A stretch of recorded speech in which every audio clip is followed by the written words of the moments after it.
A world where money is paramount. Just 5 yuan can make someone abandon their conscience to post pictures and give good reviews. 10 yuan can make a man brave a typhoon to deliver food. 100 yuan can make someone's mother clean for you for a day. Fortunately, I recharge 1 yuan to get 100,000. Chapter 1 on the 22nd floor of Sunshine Community. A few enemies of centipedes have moved in next door to Mu Qingyang. They are very young, heavily made up, and speak Mandarin with a not-so-fluent accent. Every night, the terrible sounds of fighting go on until 3 or 4 in the morning. This makes Mu Qingyang, who has been a novice for 25 years and has to get up early to deliver food, very annoyed. He is seething with anger. Your voices are hoarse, yet you're still shouting. I'm going to take you on. Mu Qingyang angrily knocked on the neighbor's security door. The door was opened by a woman in her 30s, with big waves in her hair, wearing a fiery red spaghetti-strap nightgown, with a rose tattooed on her chest. Seeing Mu Qingyang, she exhaled a puff of smoke in his face and teased. "Oh, isn't this the delivery guy we often see? So, have you come to your senses?" Mu Qingyang's momentum immediately deflated, stuttering, What do you mean, Come in and talk." The woman pulled him inside. The neighbor's place is spacious, much larger than Mu Qingyang's one-bedroom apartment. It was his first time in such a place, and he felt a bit nervous, secretly observing the indoor environment. A few women sitting on a worn-out sofa, smoking and playing on their phones. Chapter 2, Mu Qingyang plugged in a data cable to charge his second-hand Xiaomi and opened the Douyin app, directly clicking into his favorites. This group of beautiful women has wasted quite a bit of my paper. They should score around 90 points. System scan. Name, Wang Yan. Age, 36. Overall attractiveness, 47. 36 years old, 47 points? Are you kidding me? Even telecom fraud wouldn't be this outrageous. Mu Qingyang felt a chill. He slapped his thigh hard. What a sin. This is really off the charts. Let's take a look at this little waist beauty. Name, Zhang Shui. Age, 25. Overall attractiveness, 52. The internet is not a lawless land. Don't you feel guilty deceiving consumers like this? Can you deceive others and deceive yourselves? Forget it. Let's keep looking. Mu Qingyang scrolled for a full half hour without finding a goddess with even a score of 90, and there were hardly any with 80 points. Sigh. Mu Qingyang sighed deeply. The system is like a modern mirror revealing the truth. These influencers have had plastic surgery, stuffed things in their bodies, and some even have sponges in their underwear. With thick makeup, beauty filters, and everything maxed out, they all turn into top-notch beauties. Chapter 3, The Girl on the Opposite Side. Did you hear the punishment clearly? Shall we start now? Li Jili's eyes were filled with conflict. She really wanted to refuse. But she had signed a PK contract with a live streaming company, and the content of the live broadcast was primarily based on PK. Moreover, there were internal employees of the company in the live room. If they were seen, the consequences would be a fine at best, dismissal at worst, and there might even be a huge breach of contract penalty. The contract had restrictive clauses regarding this aspect. Furthermore, this punishment was not excessive. Many female streamers were using it, and she couldn't find a reason to refuse. Li Jili knew that the level 61 viewer would definitely vote for the other party, and she would undoubtedly lose. Just thinking about having his name written on her body was more nauseating than eating a fly. Refusal was impossible now. So she decided to accept the PK first, and if she lost, she would play tricks to change it to another punishment. At most, she would just be fined a little.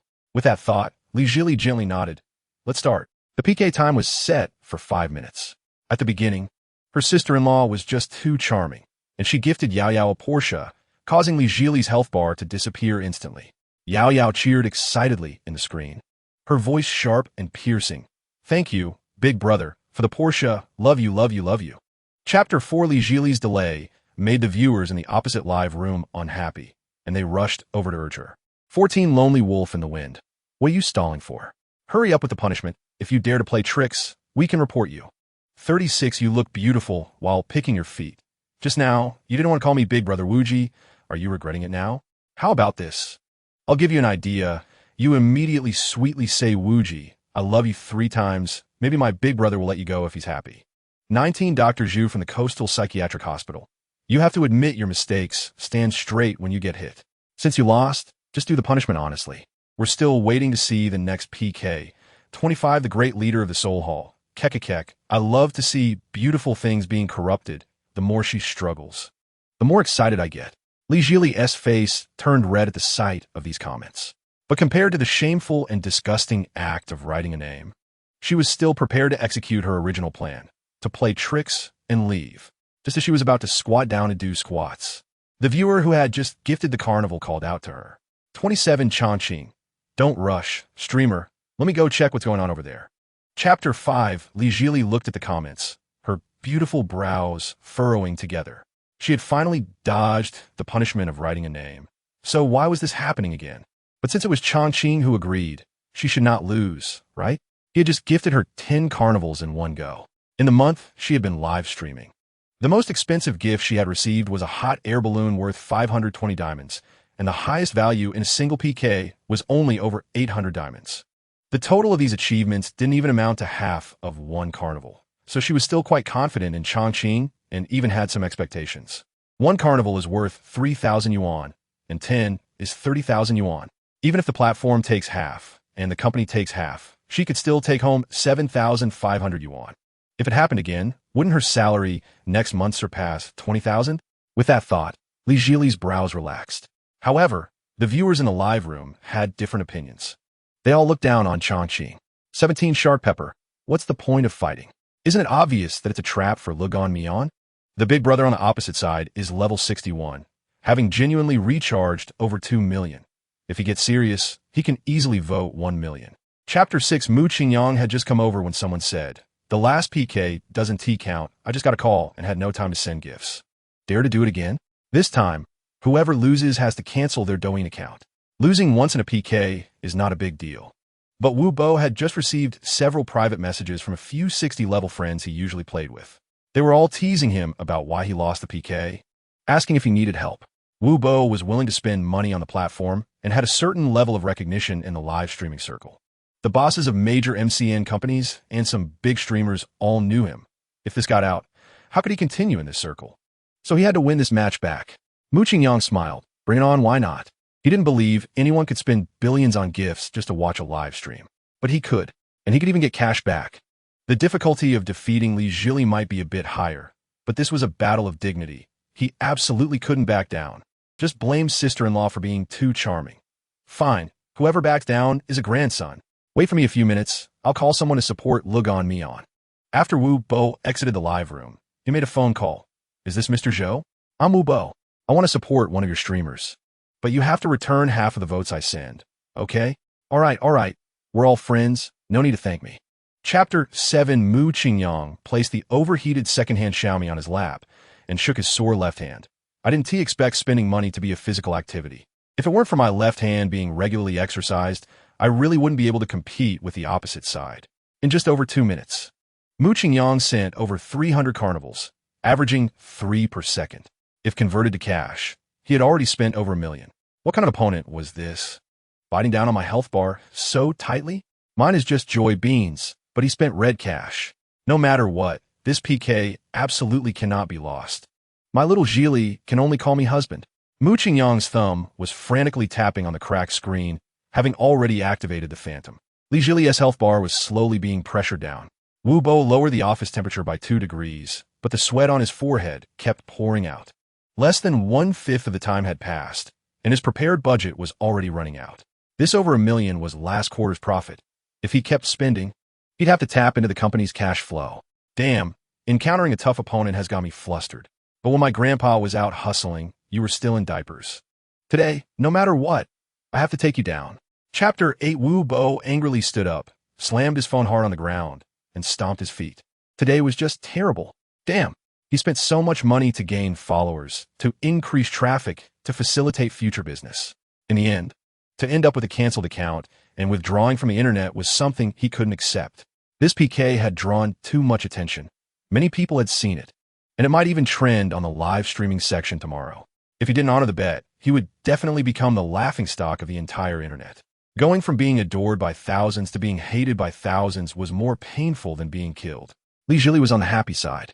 She had already calculated the earnings from this PK and could take home over 9 million. This was an astronomical figure for her. This live streaming job was the highest paying job she had ever had. Even without any changes, it would take her over 10 years to earn that much money. In just one afternoon, she earned enough for more than a decade's worth of income. Li Jili was excited yet somewhat dazed. All of this was thanks to that audience member named Chongqing. and she wanted to thank him properly. With this thought in mind, Li Jili stood up gracefully and bowed deeply to the camera. Chapter 9. It was still early, and Mu Qingyang was feeling sleepy. Suddenly, he had a bright idea and thought of the campus beauty from university. He took out his phone and found a photo in a locked folder. This was an ID picture of Chen Qiwen, which he had saved while browsing a post about selecting campus beauties on the school forum. Chen Qiwen had been voted the top campus beauty since her freshman year and had not changed by graduation. She definitely scored 90 points. System scan. Name, Chen Qiwen. Age, 25. Overall attractiveness, 94. Chen Qiwen had an outstanding figure and appearance, and Mu Qingyang, a passionate young man back then, naturally liked her. However, he knew his own worth and only considered her as an object of fantasy, occasionally doing some outrageous things in his dreams. In reality, he dared not have any improper thoughts. But now that he had the system, it was a different story. Mu Qingyang exited the folder, opened WeChat, clicked on a magnifying glass in the upper right corner, entered Jiangnan University class group in the search bar, and pressed enter. After a brief lag, a group chat with 469 members appeared at the top. He quickly clicked in and found Chen Qiwen among many familiar names. Chapter 10. The next day, Mu Qingyang woke up feeling refreshed. He splashed some water on his face and sent a message to Chen Qiwen. Hey, beautiful Chen, what time is your dance club open? Where is it located? I'm planning to come over. Melee Dance Club, Teacher Wenwen. You're up really early, Mu. I just woke up and I'm still in bed. The dance club is on the 6th floor of the IFS International Center. Hey, how about this? You drive over to pick me up and we can go together? In Chen Qiwen's mind, someone who could casually spend 88,000 yuan to learn dance surely must have a car. Mu Qingyang's heart sank. Oh no. I do have a vehicle, but it's an electric bike. It wouldn't be a big deal to carry someone, but isn't it too awkward to pick up a campus beauty on an electric bike? Even if I do ride over, she might not even get on. Maybe it would even ruin her impression of me. But yesterday, I put on a show. Now to refuse would be slapping my own face. It's still early enough to rent a car, but I only have a little over 1,000 yuan left. Not even enough for the deposit. What to do? I've got it. I'll just go over first, and when the time comes, I'll use the dog-licking money to book a high-end ride. Chapter 11. Chen Qiwen led the way, entering the elevator while playing with her phone, treating Mu Qingyang like air. Ding! The elevator doors opened, and Chen Qiwen stepped in with small strides into a stylishly decorated store. Wang Jia, this is the new member I told you about last night. Please input his information. I'm going to change. Wang Jia didn't respond to Chen Qiwen, but kept gesturing towards the resting area and winking. A frivolous voice piped up. Hey, the beautiful Chen is finally here for work? I've been sitting here for so long my back hurts. Mu Qingyang turned to look, and a skinny man with slick back hair and heavy dark circles, clearly drained by indulgence, stood up. Following him were two obvious sycophants. Chen Qiwen frowned. Zhao Mengnan. What are you doing here? The man named Zhao Mengnan approached with a swagger. What else? I'm here to learn dance. I just paid a tuition fee of 10,000 yuan for your class. Teacher Wenwen. When do we start? Haha. Chen Qiwen had met Zhao Mengnan at a drinking party. Chapter 12. Surprisingly, his favorability increased. Mu Qingyang felt a rush of joy. Master, you were right. Money is for girls to see, not for them to spend. But I'm in a special situation. I need to show her and let her spend plenty. Mu Qingyang looked at the bamboo pole. Don't care if this is relocation money or what. I've already topped up 88,000. Now it's your turn. He planned to teach the bamboo pole a lesson, gradually squeezing his money out to prevent him from harming women. Great, pass me the POS machine. Wang Jia quickly handed it over. 88,000, right? I'll top up another 100,000. That makes it 110,000. After swiping his card, the bamboo pole provocatively looked at Mu Qingyang while secretly cursing. Show off. Keep showing off. TCH, Mu Qingyang scoffed and pointed his WeChat payment code at the POS machine. Wang Jia, I'll swipe another 100,000. As the white thermal printing paper slowly ejected from the machine, Zhao Mengnan's expression was like he had eaten something unpleasant. Damn, I ran into a fool. He usually had plenty of living expenses, a full 100,000 yuan each month. But in his hands, that amount was hardly enough. If it weren't for just receiving his living expenses at the beginning of the month, he wouldn't even have bothered to top up that 100,000. Chapter 13. Hey. Chen Qiwen waved her delicate hand in front of Mu Qingyang's face. What are you daydreaming about? Mu Qingyang snapped back to reality and quickly wiped the drool from the corner of his mouth with his sleeve. Nothing, just surprised at your outfit. Oomph. Chen Qiwen huffed, tilting her head with a somewhat proud expression.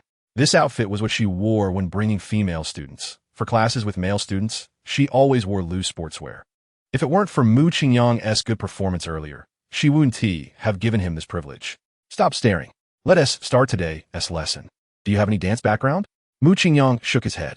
Then we'll start with the simplest warm-up and stretching exercises. After Chen Qiwen finished speaking, she began moving on her own. However, Mu Qingyang remained seated in a cross-legged position. What are you doing? Stand up. You can't learn just by watching. Follow my movements. Mu Qingyang was so embarrassed he felt like his socks would burst. He wanted to stand up, but his body felt a bit uncomfortable. How about we skip today? This mall looks pretty luxurious. How about you accompany me to browse around? Chapter 14. Since Mu Qingyang said that, it would be inappropriate to refuse again. Chen Qiwen knew that men cared about face the most when they were out. She obediently sat on the shoe-changing stool, trying on pairs of shoes with the help of Huang Fei. At this moment, Mu Qingyang had wandered off somewhere. Huang Fei saw that he was not around and quietly gave Chen Qiwen a tip. Look at your classmate. He should have something in his pocket. I'll let him buy you a pair later. Chen Qiwen hurriedly shook her head. That's not good. What's wrong with that, silly girl? Look how beautiful you look in these shoes. Leave this matter to me. Hey. Chen Qiwen couldn't stop her best friend, who had already walked over to Mu Qingyang with an unrecognizable stride. Mr. Mu, when one has tried them on, do you want to take a look? Sure. Mu Qingyang walked straight towards Chen Qiwen. They look good. I'll take these few pairs. How much? Huang Fei showed a hint of surprise on her face. Could be that I misjudged him. Does this guy really have money? All right, let me calculate for you, Mr. Mu. For 3 pairs, it's a total of 15,780 yuan. Would you like to pay in cash or by card? Mu Qingyang shook his head and walked away. Chapter 15. The greasy fat man figured out what was going on. He rubbed his round belly and put on a serious expression. Young man, this society is very complicated. It's not just about love and romance. Emotions are terrifyingly fragile in the face of materialism. This is not a place for you. No one stop. Mu Qingyang was momentarily speechless, unsure of what to say. At that moment, a soft arm gently wrapped around his elbow, and he heard Chen Qiwen's sweet voice. Brother Mu, don't be angry. The fat man's eyes widened. He thought the girl next to him was just coincidentally with Mu Qingyang, standing by to watch the fun. He didn't expect her to be this poor kid's girlfriend. This guy is too lucky. I've been in the dating scene for years, and I've never had such a gem. Although she was someone else's girlfriend, the fat man was overjoyed in his heart. He had plenty of experience with these young girls. As long as he gave them a little sweetness and let them experience the beauty of high society, they would realize that being young and handsome was the least useful thing, and in the end, they would all come to him willingly. The fat man grinned as he pulled out a business card from his wallet. Hello, beautiful. I'm Wang Jian, the chairman of Happiness Property. It's a pleasure to meet you. Chapter 16. Mu classmate, are you okay? Chen Qiwen asked with concern. Me? I'm doing great. Today is the best day of my life. This was Mu Qingyang's true feelings. Not only did he swipe a few million in dog-licking money, gain dozens of points in favorability, but he also developed some vague and ambiguous feelings with the campus beauty. Most importantly, he saw through Zhang Qianqian completely. He felt light and optimistic about the future. Really? Chen Qiwen didn't quite believe it, even feeling a bit guilty. I didn't help much just now. You don't need to do anything. Mu Qingyang naturally held Chen Qiwen's soft little hand. It's enough that you don't misunderstand. A blush appeared on Chen Qiwen's face, only to disappear in an instant. She didn't pull away her little hand, allowing Mu Qingyang to hold it. On the surface, Mu Qingyang seemed calm, but in his heart, he was ecstatic, so the soft and boneless little hands described in books are real. The campus beauty's delicate hands are even softer than a boneless chicken claw. Sales assistant, is our packaging ready? It's all packed, sir. Do you need to take it away now? Mu Qingyang looked at Chen Qiwen. Chapter 17. Chen Qiwen stood in front of her family's security door, holding several large Balenciaga shopping bags. She pressed her ear against the door and listened for a moment, but there was no sound. Only then did she quietly take out her key and carefully open the door. Luckily, her parents were out. If they saw her bringing so many clothes home, she would definitely face a round of questioning. Inside Chen Qiwen's bedroom, 2 black stockings slowly slipped down from a pair of white, tender thighs. Then, A lace short-sleeve top joined the pile on the floor. After a series of rustling sounds, Chun Shiwen had already changed into a new outfit in front of the mirror. She still wore old dad shoes, her pants were high-end gray draped long trousers, and her top was a slightly loose black short-sleeve shirt. Dressed head to toe in Balenciaga, she looked much more upscale. Perhaps it was a psychological effect. Transforming into a cool girl, Chun Shiwen switched to a casual crossbody bag, stuffed it with a set of change of clothes, hesitated for 2 seconds, then pulled the charger from the bedside and tossed it into the bag. Only then did she feel satisfied and head out. Mu Qingyang looked at his clean and fresh reflection in the mirror and smiled broadly. This vibrant look was just what a young person should have. He checked the time on his phone. Chapter 18. Let us go. Let's have a big meal. What do you want to eat? Mu Qingyang pinched Chun Shiwen's tender and fair arm. This feels really nice. Chun Shiwen looked slim, but felt quite meaty when touched. Her frame was small, making her look thin but feel fleshy. Chun Shiwen had no aversion to Mu Qingyang's physical contact. On the contrary, she smiled sweetly at him. I heard Zenrongji is quite good, but it's a bit pricey. A little expensive is fine. As long as it's delicious, Mu Qingyang said. His hands busy. Zenrongji has branches in major first-tier cities, mainly serving Taizhou cuisine, with seafood that has its own unique style. Mu Qingyang looked at the zen-like Chinese decor in the private room and nodded secretly. No wonder it's a high-end restaurant. The ambience is not something a regular diner can compare to. Just sitting here is a pleasure. Mu Qingyang handed the menu to Chun Shiwen. Order whatever you want. Order more. I'm very hungry. Chun Shiwen looked at the menu for a long time, hesitating before finally ordering 3 dishes: garlic bean noodles, stone pot pepper beef short ribs, and steamed poached egg with mapo tofu. Mu Qingyang was stunned. Are you feeding a cat? Chapter 19. Come, sit here. Chun Shiwen sat down with a red face, her heart racing. Just now, Mu Qingyang's words were too ambiguous. Something about welding the door shut and not letting anyone in. Did he want to do something in the restaurant? If he really did something so indecent in a place like this, should she resist or resist? However, Mu Qingyang's next move immediately dispelled her concerns. He plugged in the hairdryer, tested the heat and airflow on each setting in his palm, and then pointed the nozzle at her collar. If it gets wet and uncomfortable, I'll help you dry it. Chun Shiwen felt warm inside. She secretly thought that Mu Qingyang was simply the perfect template for a boyfriend. Not only was he handsome and wealthy, but he was also gentle and considerate. If she could end up with him, she would be willing to live 20 more years. But as the blowing continued, the situation changed. Mu Qingyang's hand actually brushed against her collarbone. The wine stains won't dry well without wiping them with my hands. You won't mind if I do this, right? No, I don't mind. Chun Shiwen said this with great embarrassment. Yes. Mu Qingyang silently cheered in his heart, and at the same time became bolder. Chapter 20. Under the guidance of the green-haired guy, Mu Qingyang and Chun Shiwen cut in line to pass through security. It's very necessary to have security checks in places like bars, where people from all walks of life gather. No controlled knives or drugs are allowed inside. Brother, over here. The green-haired guy waved enthusiastically in front. However, Mu Qingyang stood still under a poster of Kiki XINXN. There's actually a score of 93. I scanned so many seemingly attractive individuals on the way here, but none exceeded 85. This time, just a casual scan, and I found someone worth pursuing. This bar really is the right place. The more potential targets, the greater the chance of cashing out for Mu Qingyang. As the saying goes, when the east is not bright, the west shines. He understands this simple logic. Moreover, ever since he was seriously hurt by that woman Zhang Qianqian, something precious in Mu Qingyang's heart had quietly shattered. Mugo, is it pretty? Chun Shiwen saw Mu Qingyang staring at the poster for a long time, feeling jealous. However, now they could only be considered friends, without a suitable identity to restrain him, so she could only ask in this way, hoping he would be self-aware. It's quite good-looking, Mu Qingyang said without even thinking. Chapter 21. The previously sparsely populated booth was now packed. The staff placed fruit platters on the coffee table in order, then left in a long line. Mu Qingyang sighed inwardly. Is this the happiness of the wealthy? This feeling of showing off in front of others fills vanity instantly. Chun Shiwen's 3 girlfriends were extremely happy. They usually like to come to bars to have fun, but they each spent around 1,000 yuan to sit in ordinary booths, listening to music and dancing to relieve work stress. This high-end gathering, without needing to spend money, was their first time attending. Huang Fei poured a glass of sparkling wine and moved it over to the sofa where Mu Qingyang was sitting. Mr. Mu, thank you for your help this morning.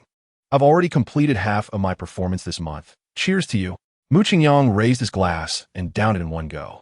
He might not dare to claim anything else, but his alcohol tolerance was surprisingly good. He didn't feel even a hint of drunkenness now. Huang Fei took a small sip and casually asked, Mr. Mu, you're so young and capable. What kind of business are you in? So this is the question she wanted to ask, probably trying to gather information for Qinqiwen. Mu Qingyang answered straightforwardly. I haven't done business before. I was delivering takeout a while ago, but I'm not doing that anymore. Chapter 22. Mu Qingyang, nearly 185 centimeters tall and quite strong, looked somewhat intimidating with his serious expression. The bald guy didn't dare to move. They can voluntarily go with you. I don't care. But don't make a scene at my table. Let us forget about what just happened. Hurry up and get lost. Mu Qingyang waved his hand impatiently. He was not acting tough. He had absolute confidence that he could take on all three of them if a conflict arose. The bald guy took another look at Mu Qingyang, realizing he was someone he couldn't beat, and reluctantly told the short-haired and long-haired guys, let's go. After they left, Tong Tong raised a full glass of wine to toast Mu Qingyang. Mu Gu, thanks for that just now. I'll drink this for you. Mu Qingyang finished his drink in one gulp. It's a small matter. We just play our own game. No need to worry about them. Cici sweetly smiled. Good thing Mu Gu is here. Otherwise, we girls wouldn't know what to do. Huang Fei covered her mouth with her fingers, her eyes wide. Mu Gu, you were so manly just now, so fierce. I felt so safe. Qinqiwen shot Huang Fei an annoyed glance, then tightly hugged Mu Qingyang's arm, her eyes sparkling. Chapter 23. Mu Qingyang wasted no time and took out his phone to scan the code. The green-haired guy was so moved he almost cried. What kind of divine guest is this? Not only was he not angry, but he also spent an additional 100,000 yuan. Just this one order means his commission will be over 10,000 yuan, equivalent to 2 months' salary. After placing the order, the green-haired guy ran off. This time, he would arrange everything well for the guest. Before long, the DJ booth once again echoed with the MC's deep voice. Thanks to VIP 222, Mr. Mu, for spending a value of 999 on the God Dragon set. Wishing the boss smooth sailing, wealth, power, and a bright future. At the same time, 4 dancers dressed only in lingerie suddenly appeared at the corners of the booth where Mu Qingyang was sitting, their seductive dance moves causing a commotion in the venue. A long line formed again at the bar entrance for delivering drinks. This time, the delivery staff were no longer male servers, but stylishly dressed, attractive girls. Mu Qingyang knew this must be the so-called Atmosphere Group. When the Atmosphere Group delivered several bottles of gold-plated Ace of Spades, the music and lights in the venue suddenly stopped. A spotlight then shone on booth 222. Chapter 24. Mu Qingyang secretly delighted at the discussions of several girls. Didn't the MC just say that the booth with the highest spending could invite to a person to drink together? Seeing how much they liked this internet celebrity, I can really cash in on some attention. Mu Qingyang leaned close to Chun Chiwen's ear. Do you want to invite Kiki Xin over to play together? I can help you. Chun Chiwen's face lit up with surprise. Really? Then she pouted. But we need to have the highest spending. I wonder how much that will cost. Mu Qingyang smiled. This amount of money is nothing to me. Remember what I told you? Money can't buy my happiness. It's rare to come to a bar. So let us enjoy it to the fullest. Chun Chiwen wrapped her delicate arm around Mu Qingyang's neck and said obediently, okay, I'll listen to you. But we should make sure our spending is first. When someone surpasses us, we can order more drinks. That way it's more cost-effective. In booth 888, the 3 shrimp-headed guys were already in ecstasy. The short-haired guy said, brothers, let us pool our money together. We must secure the first place in spending tonight. I'll lead by example and contribute 100,000. Chapter 25. In booth 888, the bald guy stared painfully at his Rolex Submariner on his wrist. There's only 1 minute and 25 seconds until midnight. Kiki Xin will belong to someone else. My heart hurts so much right now. Do you understand that feeling of love unreturned? The short-haired guy was a bit angry. What are you pretending to be a pure warrior for? The time is still early. Hurry up and find someone, or else tonight will be a pain with the left hand again. Chow Mao sighed. It used to be us showing off for others to see, but today it's the other way around. The spending power of the 222 VIP booth is not something we can compare to. Let's just calm down. On the DJ stage, Zhuo Kersin finished the last song of the night. She pulled out her USB drive, lowered the brim of her hat a bit more, and coldly asked the male MC, "Which table is the top spender tonight?" The male MC immediately put on a flattering expression and pointed his right hand towards the direction of the 222 VIP booth. Is this DJ finally willing to acknowledge people? I jumped around her for 2 whole hours, and she didn't even glance at me. I thought she was blind. But it's okay, I forgive her. Who told her to be so captivating? In my years as an MC, I've seen all kinds of women, but I've never encountered one this extraordinary. Chapter 26. Mu Qingyang swallowed hard. What is this a way to open up? Is it love at first sight? Or is she impressed by my cash power? Probably the latter. Girls in nightclubs are generally superficial. That's even better. Throwing money at her can easily boost her affection to 90 points. This is simply the ultimate tool. I need to stabilize her first. You have different styles, each with its own merits, but both are very likable types. If I had to choose, it would really be a tough decision. Zwickerson couldn't help but laugh. This is a typical scumbag, eyeing what's in the bowl while looking at what's in the pot. Sister, if you still can't see this, I really can't help you. Chen Qiwen now sees Mu Qingyang through rose-colored glasses. Her Mu Gij is handsome, kind-hearted, and has a good temper, especially towards her. This vixen is really shameless, saying such blatant things. It's a shame she's a top internet celebrity. Ugh. Since that's the case, I have to unleash my ultimate move. Chen Qiwen reached out to hold Mu Qingyang's face and leaned in, whispering like a mosquito, "Mu Gij, kiss me." Mu Qingyang, what is going on? I was just worried that one would get angry. Chapter 27. Huang Fei knew what these two were about to do, but did not stop them. She was having a great time with 3 little puppies and had completely forgotten about warning Chen Qiwen. Mu Qingyang felt indescribable emotions. There was anticipation, surprise, excitement, as well as fear and unease. He didn't expect things to progress so smoothly. It hadn't been long before he was going to meet the school beauty, honestly. But this was also thanks to that internet celebrity DJ's divine assistance. Without her few soul-stirring questions, they couldn't have developed this quickly. Zwickerson is really a good person. I must thank her properly when I have the chance. Wen, how about we get a room at the Intercontinental Hotel? Mu Qingyang pointed to the luxurious hotel diagonally across from the bar. Chen Qiwen shyly nodded. I'll follow your lead. Mu Qingyang wrapped his arm around her and walked away, completely unaware of the 3 shrimp-headed men hiding in front of the snack stall at the bar entrance. Short-haired, this kid really has good fortune. I just saw her add Kerson's WeChat, and now he's hugging this somewhat aloof beauty. Looking at their direction. Are they going to the hotel? No. Chang Mao looked at the 2 figures entering the hotel with unwillingness in his eyes. Baldy, I understand your feelings now. The more I see this girl, the more I like her. The more I like her, the harder it is to let go. How could she go to a hotel with another man behind my back? I'm going to have nightmares tonight, all about that tall guy. Baldy was already obsessed. He was crazily licking his phone screen. On the screen was the recently taken candid shot of Zwickerson and Chen Qiwen. In the back seat of a Mercedes-Benz nanny car on the street, Zwickerson took off her duck bill hat, covering her entire face. She had just seen that scumbag hug the sweet girl into the hotel. She was utterly speechless. It was like her mother opened the door to speechlessness, and she was home.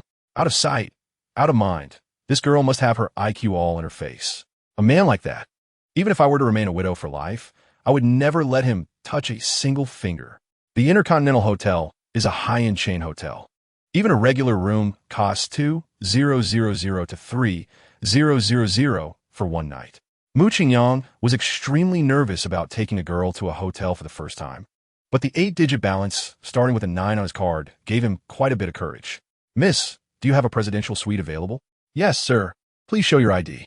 Booking the room was part of Mu Qingyang's plan.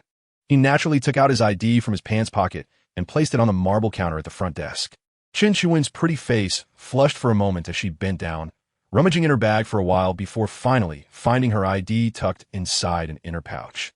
She had specifically brought her ID when she went out, purely to act coy. All right, sir. The front desk handed back the ID with both hands and pointed to a woman in professional attire nearby. This lady is the exclusive housekeeper for the presidential suite. She will take you upstairs. The woman slightly bowed. Hello, Mr. Mu. You can call me Shaoli. From now on, I will be your 24-hour personal housekeeper. Please follow me. Mu Qingyang followed the housekeeper into the private elevator directly to the presidential suite on the top floor.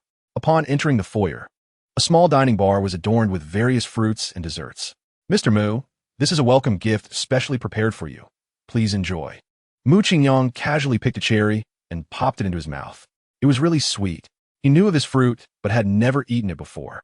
This presidential sweet was indeed expensive, costing over 70,000 for one night, but the service and experience were truly exceptional. However, tonight he had no time to enjoy these. He just wanted to get close to the school beauty as soon as possible, so he politely dismissed the housekeeper. Li Jia, we want to enjoy our time together. Call you if we need anything. Understood. The woman self-consciously exited the room, slowly closing the door. Finally, they were left alone, and Mu Qingyang's smile was harder to suppress than an AK. Wenwen, where are you? Come into my bowl quickly. It was Christmas Eve, and nothing happened. Chapter 28. The next day, Mu Qingyang woke up in a daze. He found a note on the bedside table. Grabbing it, he saw it was left for him by Chen Chuan. Mu Gij, my dad has called a lot. I have to go home. Remember to eat breakfast when you wake up. I will contact you again after I handle things at home. Mu Qingyang folded the note and stuffed it into his pocket, shaking his head helplessly. My father-in-law must be worried about his cabbage. Chen Chuan's affection level had reached 69. If he strengthened his efforts, he might be able to raise it to 70 in the next few days. By then, I would truly become Mu's own.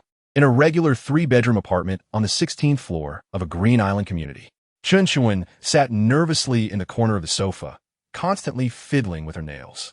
A middle-aged man, slightly overweight but with decent features, was pointing his finger at her nose and scolding her. Look at you, getting bold now. Daring to stay out all night and not answering your phone. Your behavior is no different from those delinquent girls who hang out every day. You come from a respectable family. You've been to university and received higher education. Your mom is an English teacher, and your dad works for a state-owned enterprise. What are you doing looking like this? Chapter 29. Over 2 million. You can ask Sister Wang if you don't believe me. When I went to work yesterday, a very annoying man came to the dance studio to harass me. He used his card to buy out all my class hours, which is how I got rid of that guy. Mom Chen knew Wang Jing and quickly called her, putting the call on speaker. Sister Chun, why are you calling? Is my nephew causing trouble at school again? No. I wanted to ask about my daughter Wenwen. She said someone recharged over 2 million at your dance studio yesterday and used that money to enroll her in classes. Is that true? Wang Jing perked up upon hearing this. Sister Chun, already know? That guy is tall and handsome, and he has low-key. He has a perfect match with Wenwen. Sigh, if I were a few years younger, I might not even stand a chance against Wenwen. Tall and handsome? But what's his temperament like? Is he emotionally stable? Does he treat our Wenwen well? All right. Chin's father directly hung up the phone. Look at you, money-hungry. You want to sell your daughter for over 2 million? I've said it before, doing business is unstable. You could be rich one year and poor the next. Who knows if Wenwen will have to live a hard life in the future? I still don't agree. Chapter 30. After taking a nap, Mu Qingyang checked out his room. If he accidentally overstayed, he wouldn't even be able to afford to sell himself. Chen Chuan was called back home by her father and inevitably faced a scolding. She probably wouldn't be coming out for a while. But without any eligible partners scoring above 90, I can't even afford to eat. Am I the first one with a system living such a constrained life? The urgent task is to find a goddess with a score of 90. It was already past 7, and he was a bit hungry. Mu Qingyang went to the downstairs fast food place as usual to order a plate of spicy shredded pork fried rice. Xiao Mu, why didn't you come to eat yesterday? Hey, you finally decided to get a haircut? Ganzi was a rather amiable uncle who liked this tall, handsome, and polite kid. He always added extra meat to his fried rice. Mu Qingyang scratched his scalp. I went to a friend's house yesterday. I've been growing my hair for half a year, so I just got it cut. Good haircut. You look much more spirited, Ganzi said as he walked over, wiping his greasy hands on his slightly darkened white apron, casually grabbing a bottle of cola from the bar and handing it to Mu Qingyang. Here, take it. It's on me. Mu Qingyang took it with a puzzled look. Chapter 31. Mu Qingyang adjusted his sitting posture, straightening his back a bit. Hi, I'm Mu Qingyang, 25 years old, currently a food delivery writer. He actually wanted to pretend to be a freelancer, claiming he was about to achieve financial freedom. But Ganzi knew his background, so it was better to speak honestly. Wani kept her head down, nodding, hello. Ganzi lit a lighter and brought it close to Mu Qingyang's chin. Xiao Mu, what do you think of my niece? Mu Qingyang cupped the flame with his hands and took a deep breath. He is very beautiful. I really like her. That's good, Ganzi said with a softer tone, but her conditions aren't very good. I don't know if you'd mind. Mu Qingyang shook his head. My conditions are pretty average too. We fit just right. Wani buried her head lower, unable to hear the conversation between her distant uncle and the boy, her thoughts drifting far away. Ever since she could remember, she had been with her grandfather and had never seen her parents. Unlike the old men in the village, her grandfather didn't have a strong local accent. He could speak Cantonese, and his Mandarin was very standard. Chapter 32. On the road, a man and a woman were walking slowly. I think you're very beautiful. Why are you slouching? Be more confident. Hold your head high and stand tall. Wani kept her head down. I'm used to it. Actually, she wasn't comfortable like this either, but if she stood straight, her chest would become very prominent, and she couldn't stand the naked stares from others. So she would rather compromise herself. Mu Qingyang reached out and patted her back twice. Wani reflexively straightened her body. Yes, that's it. Isn't this temperament something that can be easily brought out? Mu Qingyang felt pain all over his body, his muscles tensed, and his brows knitted together. He didn't dare to move an inch, standing frozen in place. Wani suddenly pushed him away. Mu Qingyang immediately squatted down and started spitting blood. Wani looked at the puddles of bright red on the ground, panicking. She crouched down beside him, nervously asking, "Are you okay?" "I'm fine, just a little scraped." Mu Qingyang looked apologetically at Wani. "Sorry, just now Wani got up and walked away. Since he was fine, she didn't want to say another word to this scoundrel. Chapter 33. Mu Qingyang leaned closer. "Sure, it's so hot. Drinking some ice cola is nice." Looking at this tall, handsome young man with a confident demeanor, Yuan Jie felt a strong sense of crisis. He glared at Mu Qingyang. "Who are you?" "I am. She's my uncle's introduced blind date," Wani interrupted. She was afraid Mu Qingyang would directly say he was her boyfriend. With Yuan Jie's obsessive and twisted personality, once he knew that the goddess he had been pursuing for years was taken by someone else, he would surely go insane and seek revenge. "Oh, so you're a blind date." Yuan Jie's narrowed eyes relaxed a bit, his expression softening. "How have you two been getting along?" "Pretty well." Mu Qingyang moved a couple of steps closer to Wani. "I really like Yi, and if all goes well, we'll get married." This glasses-wearing man had a smile that didn't reach his eyes, his gaze sinister, clearly someone with deep schemes. Such a person is usually fine, but once they go mad, they become utterly twisted. Mu Qingyang didn't want him to get close to Wani and decided to cut off his thoughts. "Really?" Yuan Jie ignored Mu Qingyang and instead looked tenderly at Wani. Do you like him?" Chapter 34. Wani remained silent. Mu Qingyang scoffed. "Huh? Buying a BMW 3 Series every 2 years. Is this what you call a good life? It's really laughable. By your standards, my daily allowance could make up for your 10 years of work." Mu Qingyang originally didn't want to be so high profile, but these two old fools clearly had no good intentions towards Wani. He was prepared to buy the cafe on the spot and give it to Wani, completely extinguishing the unrealistic fantasies of the two. "Ha ha." Yuan Peng laughed so hard he bent over. What a naive kid, thinking that wearing a full outfit of Balenciaga means he can brag everywhere. I can tell at a glance that it's fake. Do you know how much 300,000 is? Have you ever seen that much money? Kid, chasing girls isn't done like this. Stop embarrassing yourself here. Yuan Jie looked at him with disdain as well. Do you have any common sense? Acting all high and mighty here. Do you know that a monthly salary of 10,000 already surpasses over 90 of the country? Spending over 1 million as pocket money in a day? Do you think your principal won't? Mu Qingyang decided to slap these two brothers in the face right then, but suddenly his stomach hurt. "I need to go to the bathroom." Chapter 35. Damn. Where did this little brat come from? Daring to kick Xiao Xiao. I'll kill you. The thin guy's two lackeys were about to rush in to help their master bite someone. Yuan Peng also stood up abruptly, holding a glass, ready to strike at any moment. Just as both sides were about to clash, the thin guy on the ground struggled to say, "Wait a moment." The atmosphere finally eased. The two lackeys, confused, retreated to the thin guy's side and helped him up. Yuan Peng also anxiously approached, constantly asking if he was okay, if he needed to go to the hospital, and so on. The thin guy wiped the blood from the corner of his mouth and slowly waved his hand. "No need. This should be a misunderstanding. That guy is an acquaintance." Mu Qingyang's face turned gray. Zhao Mengnan knows him. Although he had cut his hair and changed clothes, a person's aura and demeanor don't change. His two underlings might be clueless, but he couldn't lack perception. The person in front of him was a super-rich second generation who was on a different level. The one who charged for a black gold VIP membership card at Space Bar the day before yesterday. Wasn't it him? This incident had spread in the second-generation circle of Jiangnan City. This should be a river-crossing dragon from a first-tier city, not someone he could provoke. Chapter 36. Mu Qingyang. Thank you today. If it weren't for you, I wouldn't know what would have happened. Ruan Yi rarely spoke such a long sentence.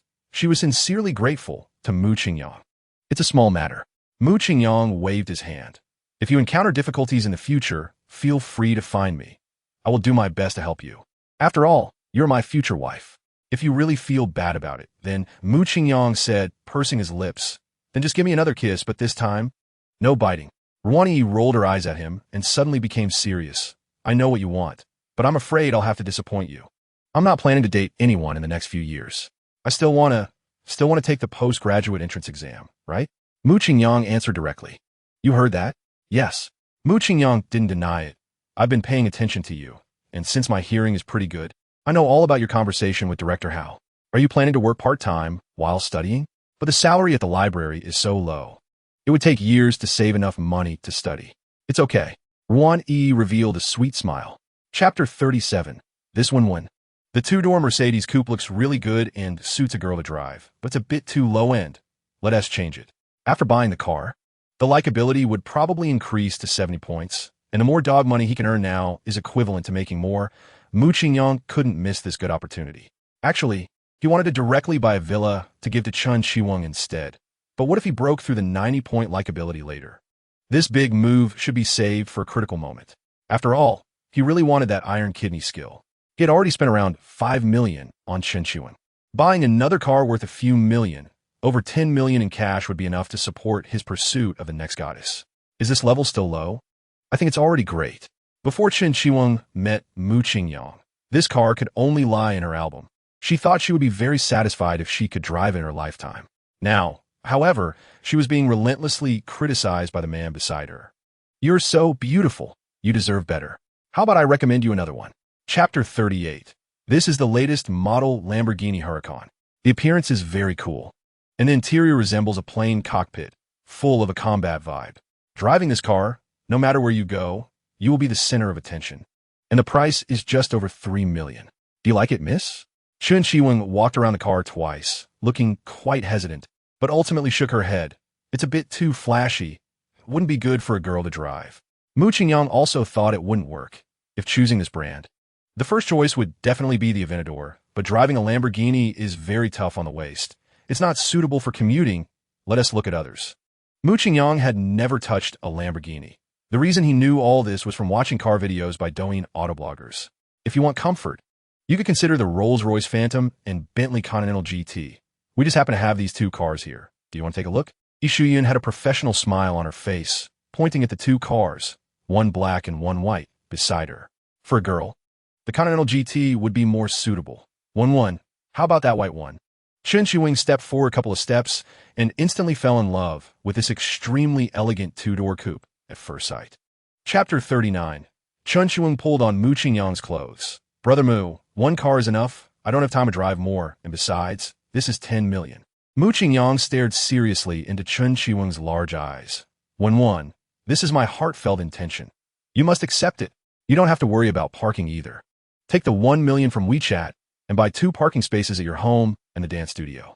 Chen Qiweng was so moved she was almost in tears. Isn't this just the plot of a domineering CEO falling in love with me?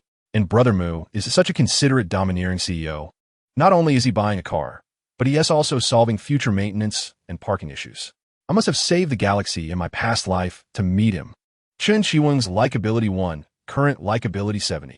Congratulations to the host for raising Chen Qiweng's likability to 70. All dog money spent on this female will be refunded soon. The vehicle was decided to be purchased before the likability increase, counted as dog money. Calculating amount, ding, 18, 324, 367 has been credited to WeChat wallet. Please check. Chapter 40. The red supercar looks incredibly flashy. Wherever it goes, people will take photos and videos. Mu Qingyang had gradually figured out the temperament of this performance beast after more than 10 minutes of test driving. Beautiful saleswoman. I think that's enough. Let's head back to the dealership. Yi Shuyun rested her chin on her hand, gazing at him affectionately. Are we just leaving like this? At the hotel entrance, the Ferrari slowly came to a stop. Without a moment's hesitation, Yishun opened the car door, one long leg already dangling out. But it seemed Mu Qingyang had no intention of moving. What are you still doing? Turn off the engine and get out. You can't be that incapable, right? Mu Qingyang was not Lu Xiaohui. He also liked passionate beauties like her, but now there were too many goddesses around him. And he knew he didn't have the energy to deal with other girls. He was struggling painfully between desire and reason. You can't be that incapable was the last straw. A man can be unattractive, can be broke, but he must not be incapable. This touched Mu Qingyang's sore spot. He angrily pulled open the car door and slammed it shut. Let's go. Yishun cast a charming glance at him and naturally wrapped her arm around his. Mu Qingyang no longer thought too much, grabbing the beautiful saleswoman's hand and walking towards the hotel entrance. Just as they crossed the glass door, Yishun's phone rang. She intended to hang up directly, but the caller ID showed General Liang from the dealership. This was the big boss who owned more than 50 of the dealership's shares. He usually wouldn't call her unless it was something urgent. Yishun pouted and pressed the answer button. Hello, General Liang, what instructions do you have? On the other end was a very magnetic male voice. The front desk said you're accompanying a client for a test drive. Have you finished? Hurry back. Their SA client specifically asking for you. General Liang, can you let other salespeople handle it? I have something to deal with here and might be delayed for a while. If others can handle it, why would I ask for you? The clients are from the live streaming group purchase, the ones who ordered cars during the carnival. Yishun hesitated. Those people were big clients, with no intention of buying anything less than $1 million. If this deal fell through, she would definitely be fired. Although she could find a job anywhere with her abilities, it would never be as comfortable as being in a familiar place. Forget it. Just hold on for 2 days. Looking at the handsome guy Mu, he seems interested, and there will be other opportunities. Okay, General Liang, I'll be right back. After hanging up the phone, Yishun looked at Mu Qingyang apologetically. Sorry, handsome Mu. There's an urgent matter at the company. I have to go back. Don't look at me like that. I really want to go in with you. How about we do it next time? Mu Qingyang's face was written with big letters of speechlessness. They had come this far. It was such a buzzkill. Let's talk about it next time, if we can meet again. After saying that, Mu Qingyang returned to the car by himself. Yishun stomped her foot in anger, feeling very resentful about the sudden call from the boss. She gloomily returned to the car, looking pitifully at Mu Qingyang. Mu Qingyang spoke lightly. Buckle up. I'll drive fast. Shifting gears, releasing the brake, stepping on the accelerator, the whole set of moves was already very smooth. The supercar roared out, stirring up a whirlwind of fallen leaves. Chapter 41. Beyond Luxury Cars VIP Reception Room. Chen Xuan wrote her name on the last document. She gently put down her pen and casually glanced back, seeing her brother Mu leaning against the door frame, drinking ice cola. Hey, brother Mu, did you finish the test drive? How was it? Did you like that Ferrari? Mu Qingyang sat down beside her, ruffling her glossy black hair. I liked it very much. Are you done here? Chen Xuan smiled sweetly at him. Just finished, suddenly gained 10 million in assets under my name. Feeling a bit nervous, hee. Mu Qingyang teased her by scratching her nose. This is just the beginning. There's still much more to buy in the future. You have to get used to it. Chen Xuan nuzzled her little head against him. Everything feels like a dream. By the way, brother Mu, how did you make so much money? Mu Qingyang smiled mysteriously. Do you believe me if I say I'm a reborn person? I know all the ways to make big money in the next 20 years. I can easily fill my pockets. Just follow me, and I guarantee you'll enjoy riches and glory. Chen Xuan's big eyes rolled around, seemingly seriously pondering this question. Chapter 42. Beyond Luxury Cars. After several hours of effort, Yishun finally secured those group purchase clients. Boss Liang handed her a bottle of Waha mineral water. Xiao Yi, you've worked hard. The company's cash flow is tight recently, and you made nearly 20 million in sales today. You're a hero of the company. I've decided to give you an extra 10,000 bonus this month, and I hope you keep it up. Yishun showed a tired but fulfilled smile. Thank you. General Liang, this is what I should do. If the company does well, we employees can do better, right? You get back to work. I'll go check today's live streaming data with the assistant. Sure. Just as Yishun turned around, the door to the president's office was kicked open with a lot of force. A super beautiful girl with blue-green dyed hair rushed in, one hand on her hip and the other pointing at General Liang's nose. Liang Xiqing, where's my 488? How did it disappear after maintenance? I warned you. If you dare to mess with my car, I'll cut off our father-daughter relationship. Liang Xiqing's usual calm demeanor vanished, and his face was full of helplessness. And Chong, didn't I tell you?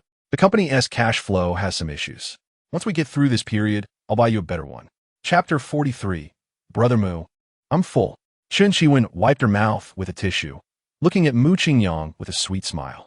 Mu Qingyang stuffed the last piece of lobster tail into his mouth, picked up a wet towel to wipe his hands.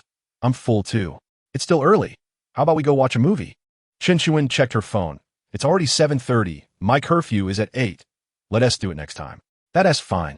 Mu Qingyang nodded slightly. The dealership has delivered the Ferrari. Do you want me to drive one back home? No, you keep this one for yourself. I'm fine with the white one. Mu Qingyang felt a thrill in his heart. System, did you see that? She took the initiative to let me use it. That doesn't count as a violation, right? He repeatedly agreed.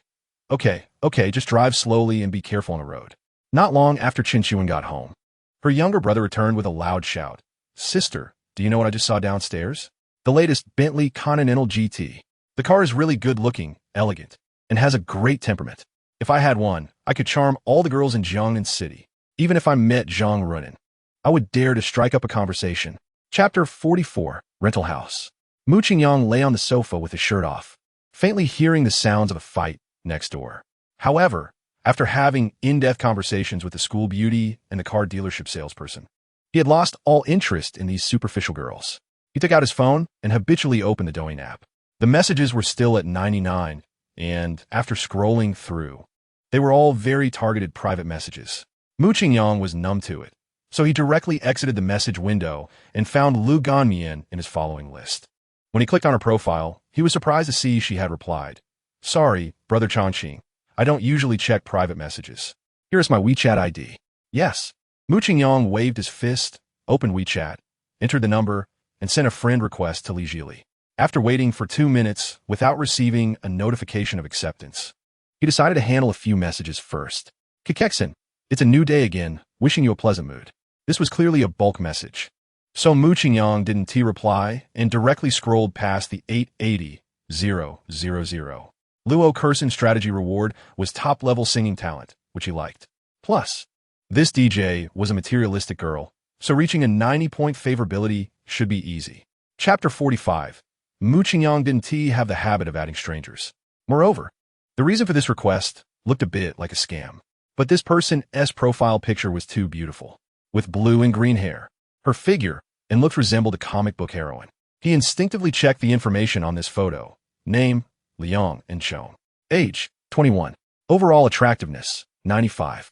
Wow, almost the same score as Ruan Yi. And she was a well-dressed beauty. I wonder what her strategy reward is. If it's really her, it would be great, and it wouldn't take much effort to get her. Mu Qingyang decisively clicked to agree. Then he directly sent an 80-cent red envelope. If she clicked it and had detailed information, then it would be the real person.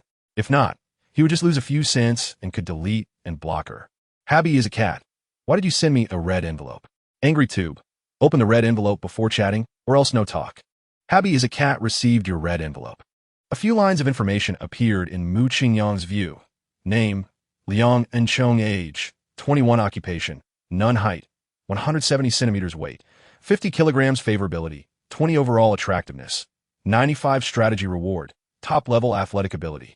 Chapter 46. Mu Qingyang shook his head at the video call that had already hung up and typed a line. Will you come to Jiangnan City? Will you contact me if you come? Li Jili deliberately paused for a few seconds before typing a hum in the chat box.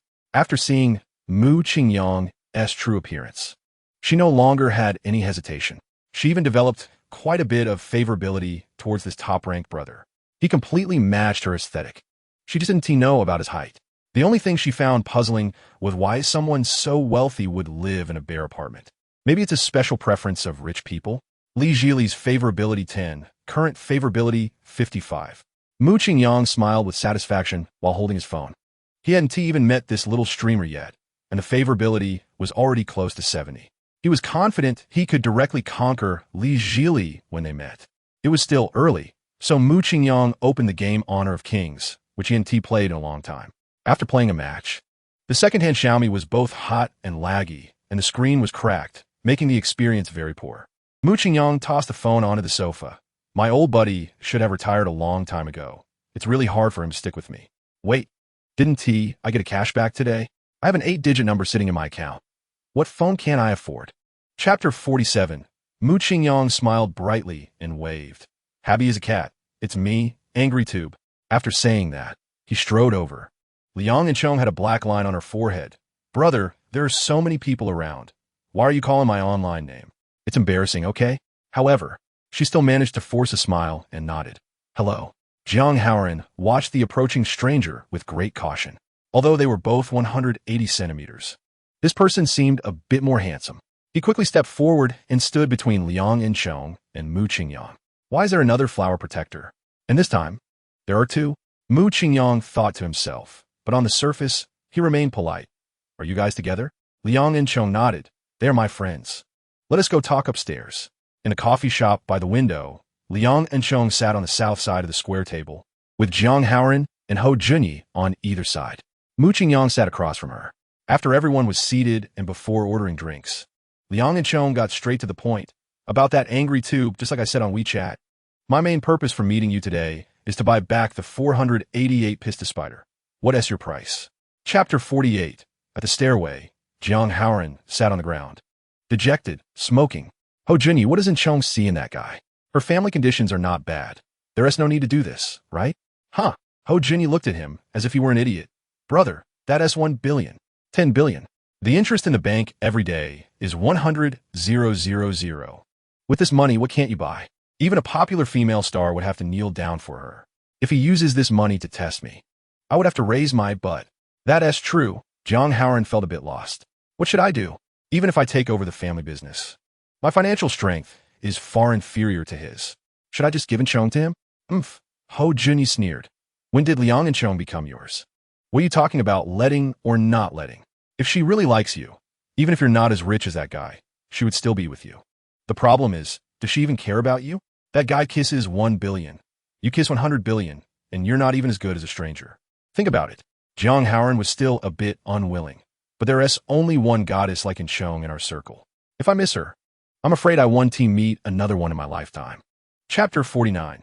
The Roman Holiday Coffee Shop is only a street away from the bookstore where Wan Yi works. Mu Qingyang decided to go see her and also ask how her consideration of buying a house was going. After experiencing the soft bed of the hotel presidential suite, the wooden bed in the rental house felt quite uncomfortable. With 10 billion in cash lying lonely in her card, there was no need to continue to put herself in a difficult position, right? Today was a weekday, and there weren't many people reading. After finishing her work, Wan Yi found a corner to start reviewing her postgraduate entrance exam materials. She was very focused on her reading, so much that she didn't even notice when someone stood beside her. Mu Qingyang slowly placed his hands on Wan Yi's shoulders, gently massaging her. Wan Yi instinctively tensed up, thinking it was a prank from a female colleague, but she quickly turned her head to check. Upon realizing it was Mu Qingyang, she resisted and shook her body. What are you doing? Hurry up and take your hand away. Mu Qingyang reluctantly withdrew his hands and sat down beside her. So, how are you finding the work? Are you getting used to it? Wan Yi stared at her book, not looking away. It's pretty good. It suits me well. Have you calculated how long it will take to save enough for tuition? Chapter 50. After a few strong kicks, Yuan Jie was already bruised and battered, with saliva and blood all over the ground, looking like a dead dog. Wan Yi finally got up and hurried to Mu Qingyang's side. Are you okay? Did you get hurt? Mu Qingyang looked down at his chest, which was still oozing blood. Just a little scratch. It'll be fine in a day or two. Let's call the police first. When the police arrived, the onlookers had surrounded the bookstore in layers. A man who looked like a team leader pushed Mu Qingyang aside. What happened? The caller said there was a bleeding incident here. Were you two fighting? Move your feet away quickly. Causing light injuries can lead to criminal liability. Mu Qingyang was somewhat speechless, his tone cold. Bleeding incident? This is a murder case. The officer thought the person involved was just upset and didn't take it seriously. But the onlookers chimed in. This is indeed a murder case. That murderer has been lurking over there for a long time. I suspected something was wrong with him long ago. That's right, officer.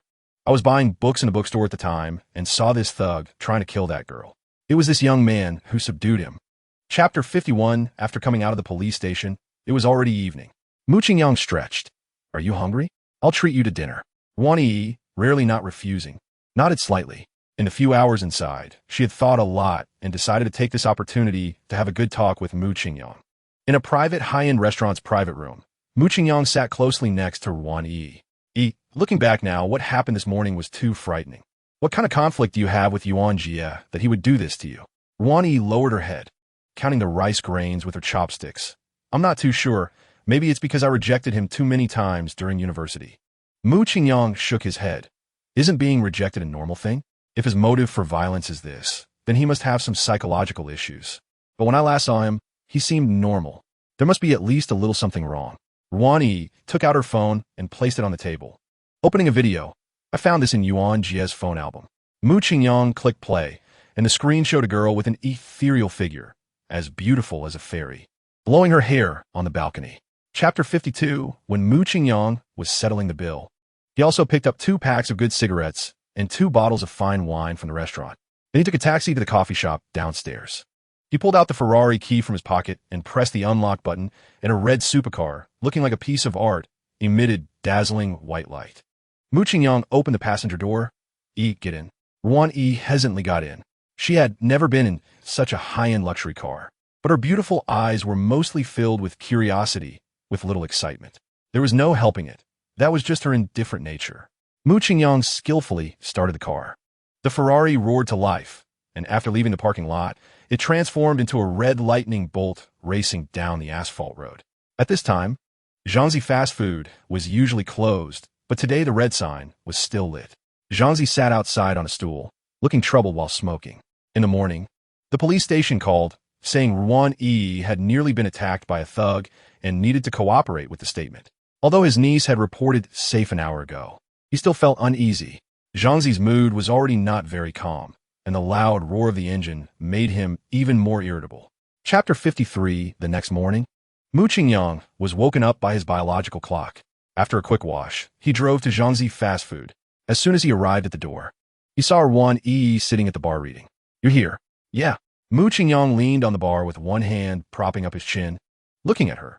Do you wake up this early every day? Ruan Yi closed her book. Not always. I sleep in when I have nothing to do. You can sleep a bit longer today. Buying a couple of things will be quick. Ruan Yi pointed to the vegetable porridge and meat buns on the table.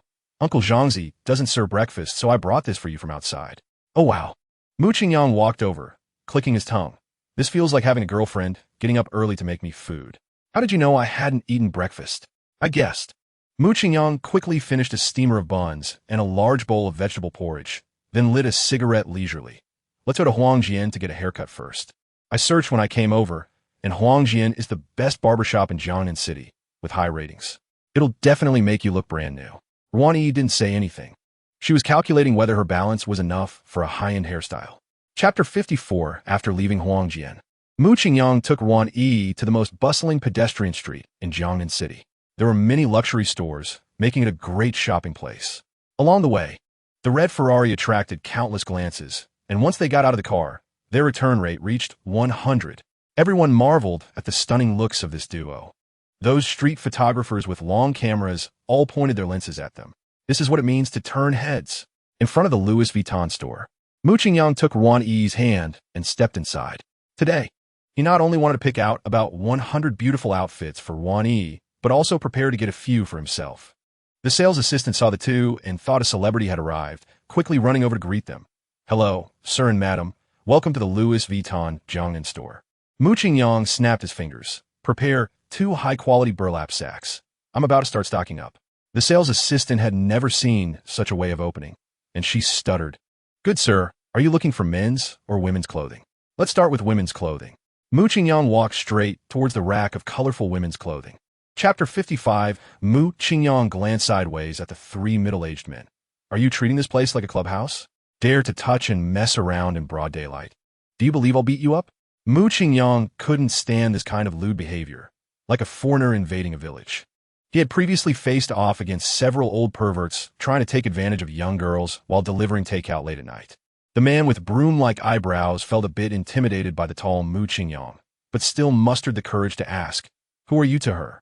What does it have to do with you? Mu Qingyang replied, Well, I'm her guest. After saying this, he shamelessly pinched Yi Shuyun's chin. The 3 middle-aged men exchanged glances, dumbfounded by this action. We hadn't even touched her yet, and he's already shouting like he's killing a pig. This guy is so disrespectful, and he doesn't even react? Though Mu Qingyang took advantage, he didn't feel happy at all. He did it deliberately in front of Ruan Yi.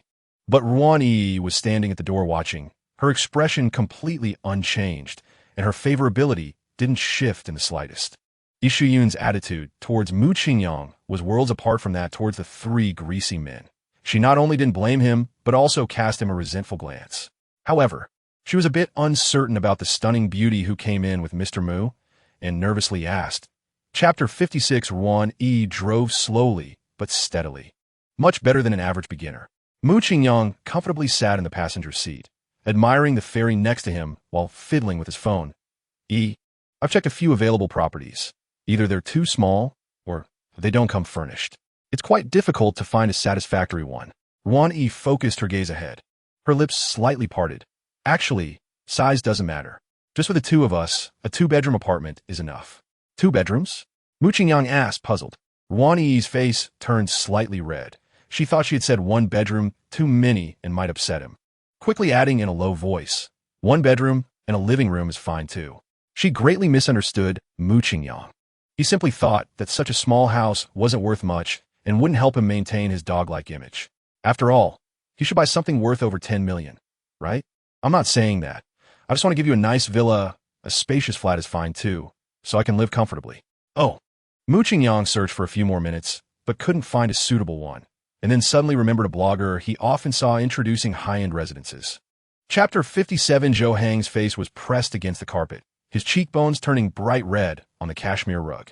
He didn't care about his burning cheeks and got up with a roll, then bowed deeply at a 90-degree angle towards Mu Qingyang. I'm sorry, Mr. Mu. I was just out of my mind, and I didn't even know what I was doing. Mu Qingyang flicked the droplets of water off his hands. What did you do? You messed with me, he said irritably. Leave the contract and get lost. I don't want to see you for a second. Zhou Hang obediently placed the folder on the coffee table and walked away dejectedly. Ruan Yi finally couldn't hold it in anymore. She burst into laughter. Huh? I didn't expect you to be quite popular with the same sex. That sales guy must have thought you looked good, so he couldn't help himself. How can you scold him? Mu Qingyang looked at her mischievously, implying I've kissed you before, right? Ruan Yi only had time to let out a small ahem before Mu Qingyang firmly covered her mouth. Ruan Yi adjusted her clothes, her expression showing little emotional fluctuation, and walked towards the stairs. Let's go check out the bedrooms on the 2nd floor. You choose first, then I'll choose. Mu Qingyang caught up in 2 steps. Didn't we say a 1-bedroom and a living room is fine? I only accept living in 1 room with you. The over 500 square meter 2nd floor had only 2 luxurious bedrooms. Each room had a circular walk-in closet, and the bathroom was larger than the apartment Mu Qingyang used to rent. The terrace was a fully equipped gym. If he could wake up here every day, his confidence would be at 999. The new salesgirl smiled apologetically. My colleague just offended you. I'm here to take over and serve you. To express our apologies. We can offer you a 99% discount on this villa, and our company will cover the price difference. Stop. Mu Qingyang quickly waved his hand. I hate discounts the most. What's the original price? I'll pay right now. Mr. Mu, this villa is a top luxury residence in Jiangnan City, and all the materials used in the renovation are top-notch. The previous owner quoted 88 million and does not accept bargaining. 88 million? Mu Qingyang confirmed. The saleswoman thought the price had scared the client and quickly explained. This villa is the king of Xianghanglan. If you find it unsuitable, we have other properties available. Mu Qingyang waved his hand. Just this one. Swipe the card. In the VIP reception room of the sales office, Mu Qingyang entered the last password on the transfer page. When he saw the words transfer successful, his heart trembled involuntarily. The scene of buying a car for Chun Qiwang was still vivid in his mind. The campus belle was so happy that her favorability shot up past 70 points, and he successfully received his first cash back. Mu Qingyang excitedly waited for the system notification sound. After a long while, nothing happened. Ruan Yi curiously poked his shoulder. Brother Mu, what are you thinking about? Mu Qingyang shook his head to regain focus. Nothing. He was deeply impressed. Receiving such a gift, Ruan Yi's heart didn't even ripple. Not even a bit of favorability increased. This indifference was truly impressive. He recalled his interactions with Ruan Yi, besides increasing her favorability after helping her with debt. Spending money on cards, clothes, and luxury cars seemed to have yielded no expected feedback. This girl, who had cost him so much, was actually the least materialistic one. Chapter 58. Thick smoke rose into the air, and Mu Qingyang said lightly, Are you going to meet your university mentor, Wang Lan? Isn't there still half a month until school starts? Are you in such a hurry to prepare for the postgraduate entrance exam? First, I need to resign from my job at the bookstore with Director Hao. Then I'll ask Professor Wang about the exam. It was only 3 p.m., and there was just enough time. Mu Qingyang shook the sweat from his hair. All right, but you need to tell Professor Wang to help you find a female graduate mentor. Okay, male professors are unreliable. I know. In the backyard pool, Mu Qingyang lay back comfortably, feeling very good. Ruani's favorability increased by 10 points, now at 79 points. And the reward for completing the strategy is just around the corner. At the same time, he received nearly 100 million in cash back. Everything feels like a dream. Last week, I was still a diligent delivery rider, and now I have assets worth over $1 billion. I can't get complacent. I have to keep working hard. This afternoon, since I have nothing to do, I'll hit the gym first, then meet that gold digger, Zhuokersin, tomorrow. The next morning, Chapter 59. A loud clap echoed. Mu Qingyang raised his hand and accurately slapped Zhuokersin's hand. He tightly gripped her small hand. Are you crazy? You want to hit someone as soon as we meet? Zhuokersin struggled to pull her hand away. I'm hitting you, you stinky rogue. Is being rich that impressive? Can you just touch girls casually because you have money? Mu Qingyang really wanted to vomit. Sister, please stop pretending to be pure, okay? I can see right through your intentions. You are a complete gold digger. Whether online or offline, your only purpose is to get my money. I don't want to play along anymore. I'm tired. Mu Qingyang spread out his right hand. I admit but it's very elastic, but didn't you sit on it yourself? I wanted to pull away, but couldn't. Zhuokersin was instantly filled with shock. How could there be such a shameless person in the world? She looked at Mu Qingyang in disbelief, her hand already gripping a glass. Just as she was about to splash this rogue with the drink and turn away gracefully, Xiao Yuan spoke up. Sister, you really sat down yourself. When young Master Mu asked you to sit, his hand was right there. Chapter 60. Favorability, 45 points now. Mu Qingyang was genuinely puzzled. He originally thought of giving Zhuokersin not a single cent, wanting her to taste the bitterness of being played. But now, with just over 20 points of favorability needed for cashback, he was tempted. Should he try giving her some money again? If it increases, he would pursue it. If not, he would let it be. With that thought, Mu Qingyang directly sent her 20 million through WeChat. I just wanted to test your attitude, and you passed. Take the money. Mu, always keep my word. Zhuokersin looked at the pending payment of 20 million on her WeChat, feeling mixed emotions. Could it be that I misunderstood him? He might just be flirtatious, but not lewd? It should be so. With his conditions, there's no need for him to do something so degrading. If that's the case, then the fault lies with me. But not only did he not hold it against me, he even gave me the remaining money as promised. Whether he's a scumbag or not is secondary. He truly is a good person. Zhuokersin's favorability 10, current favorability 55. Thank you, young Master Mu. If the tickets for this electronic music festival sell well, I should be able to return some money to you. I'll pay you back then. Chapter 61. In a regular 2-bedroom apartment in Tianfu City, Li Zhili was packing her things. A woman with faint crow's feet at the corners of her eyes, but elegant features looked at her with a smile. Zhili, be careful when you go to Jiangnan City alone. Don't be too high-profile in front of your classmates. And remember to thank that boss who rewards you when you meet him. I know him. Li Zhili walked over and held the woman's hand. After I leave, go out shopping and enjoy some good food. I'll be back the next day. The woman smiled knowingly. I'm still not used to not working suddenly. Do you have enough money on you? Take some of what you gave me. You should be generous when you're out. I saved over 100,000. And there's no need to spend that much for a class reunion. You can keep it and spend it at ease. Oh, my taxi is here. Bye, dear mom. After getting in the car, the driver was dumbfounded. In 3 years of driving for Didi, he had never seen such a beautiful passenger. He could find the airport with his eyes closed. However, because he kept sneaking glances at the stunning passenger in the rearview mirror, he missed several traffic lights. And even the arrival time was delayed. Li Zhili was quite speechless, but felt too embarrassed to blame the driver. So she could only run towards the boarding gate with her long, fair legs. Chapter 62.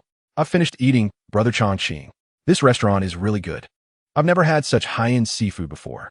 Mu Qingyang exhaled a thin stream of smoke and stubbed the cigarette in the ashtray, if you like it. I can bring you here every day, but you can't call me Brother Chongqing anymore. Li Zhili timidly asked. Then what should I call you? Mu Qingyang rubbed his chin. Either drop the prefix and call me Jiao Ku, or forget it. You could just call me by my name, Mu Qingyang. Mu Qingyang. Li Zhili pronounced each word. This name sounds really nice. From now on, I'll call you Brother Moo. Didn't T.I. say I'm keeping a low profile now? Why add that, brother?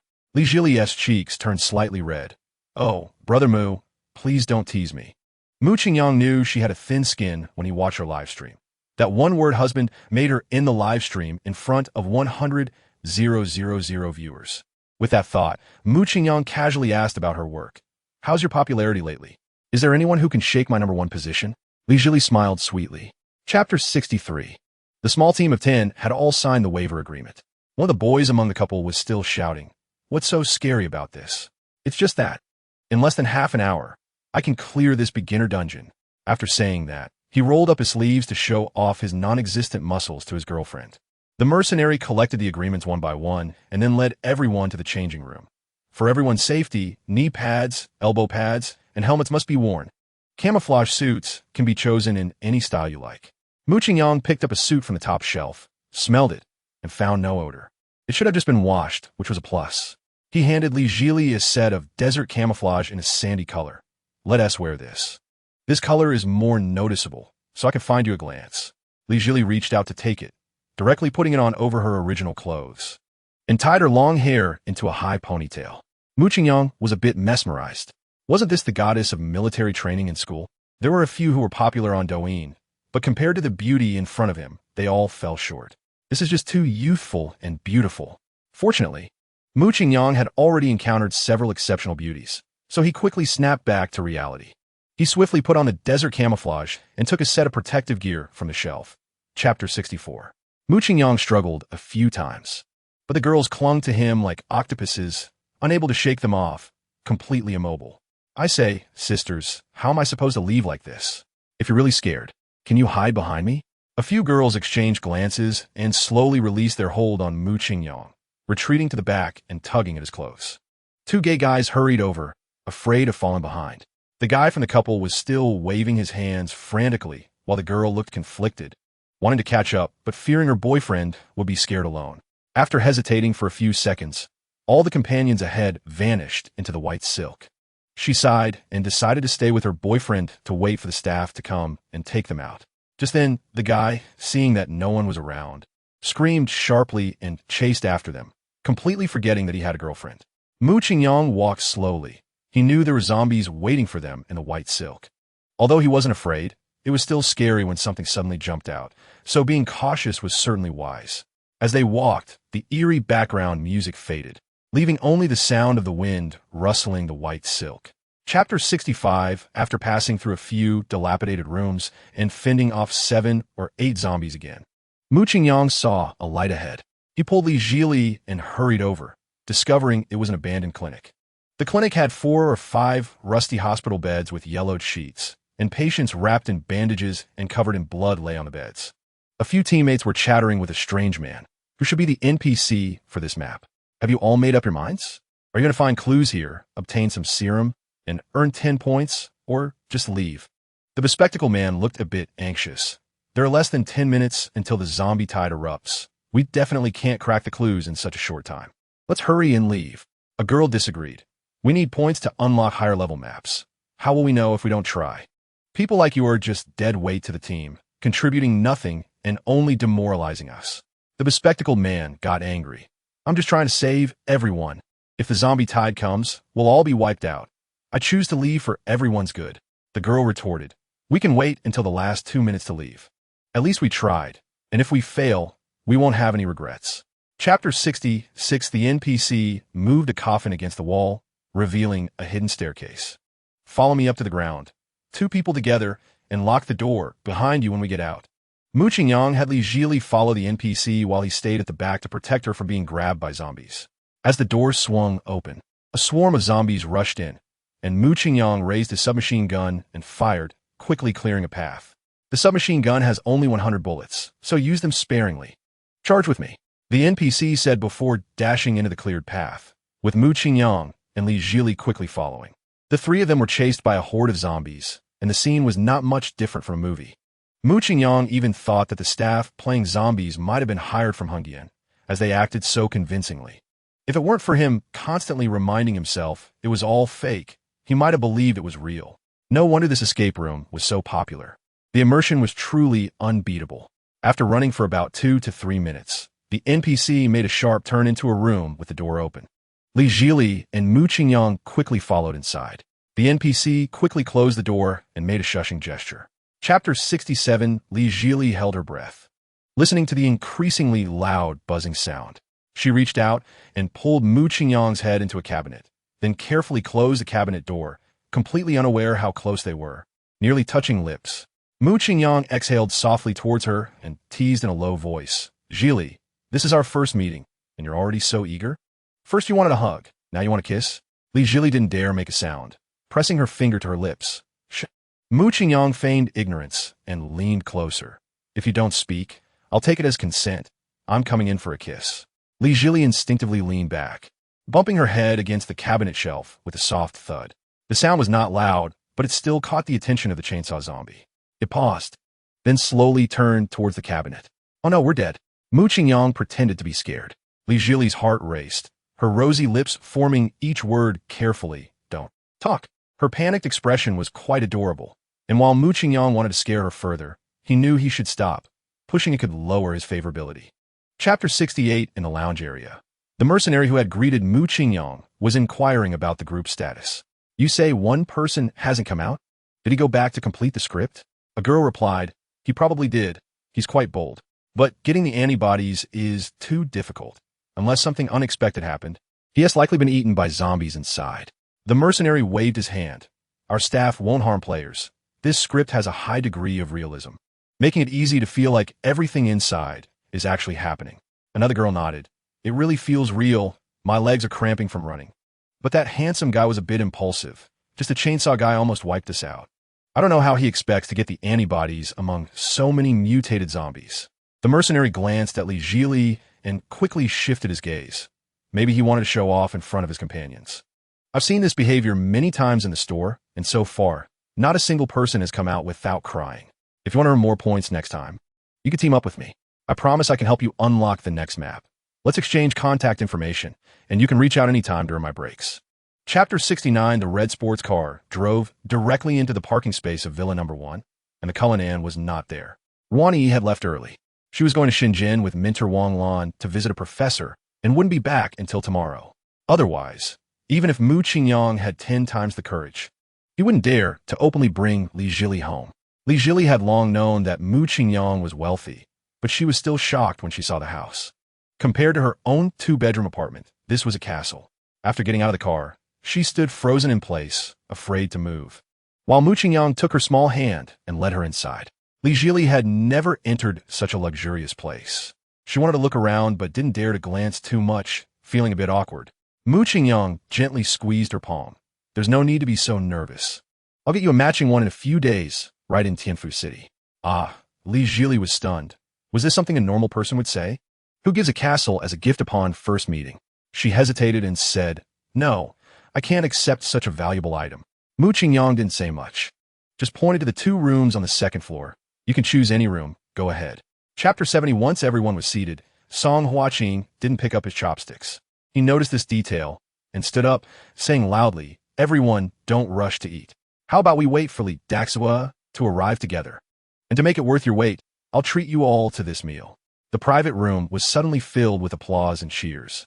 Everyone had just started their careers and didn't have much money, and the average consumption at Shuiyun Pavilion was close to 1,000. So no one would mind waiting a few minutes for a free meal. To put it another way, even if this meal was all the male classmates were willing to wait for the school beauty to eat together. Only a few female classmates pouted, but didn't say much.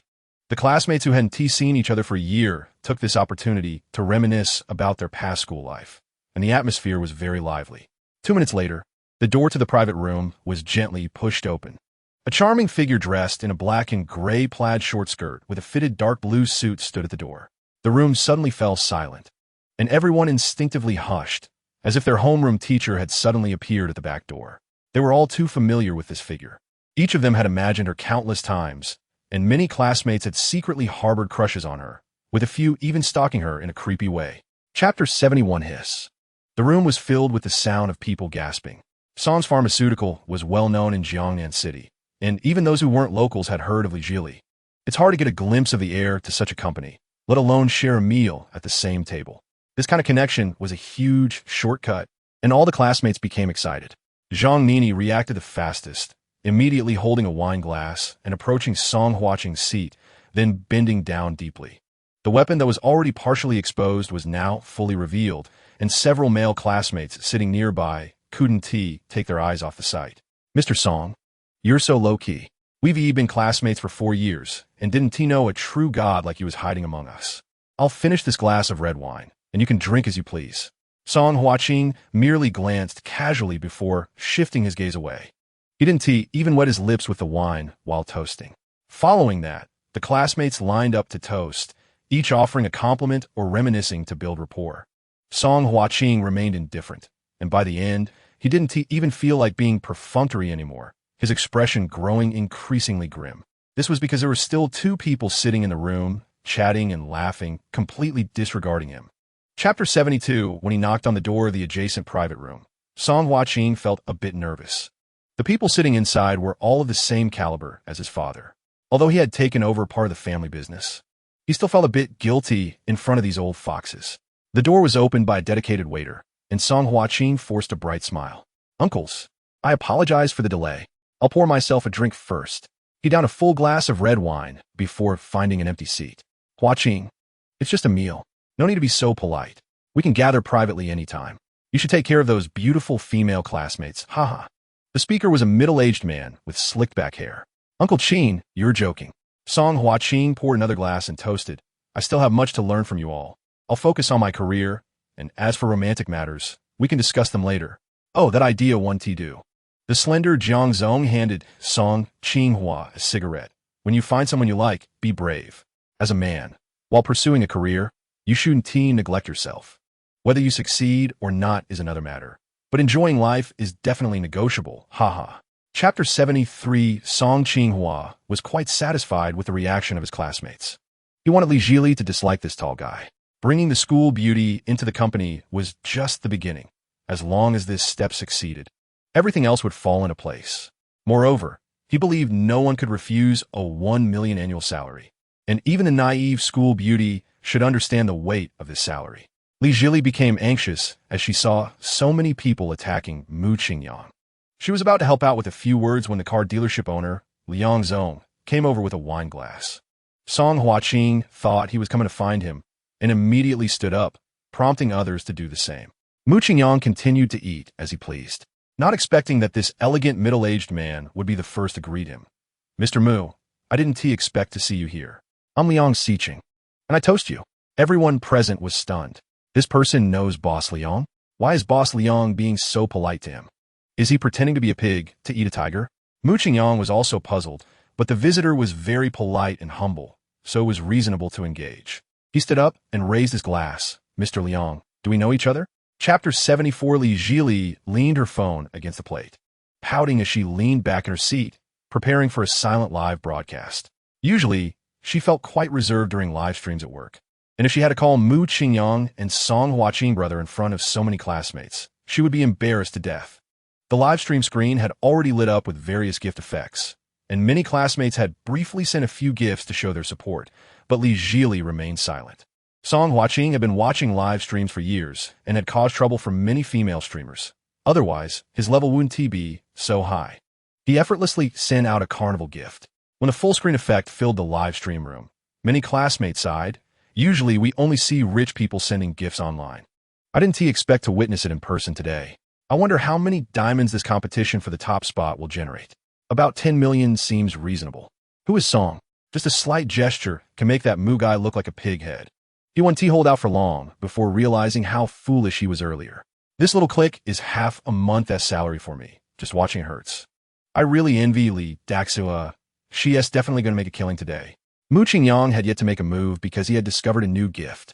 Chapter 75, as everyone saw the pop-up, the atmosphere in the private room began to become eerie.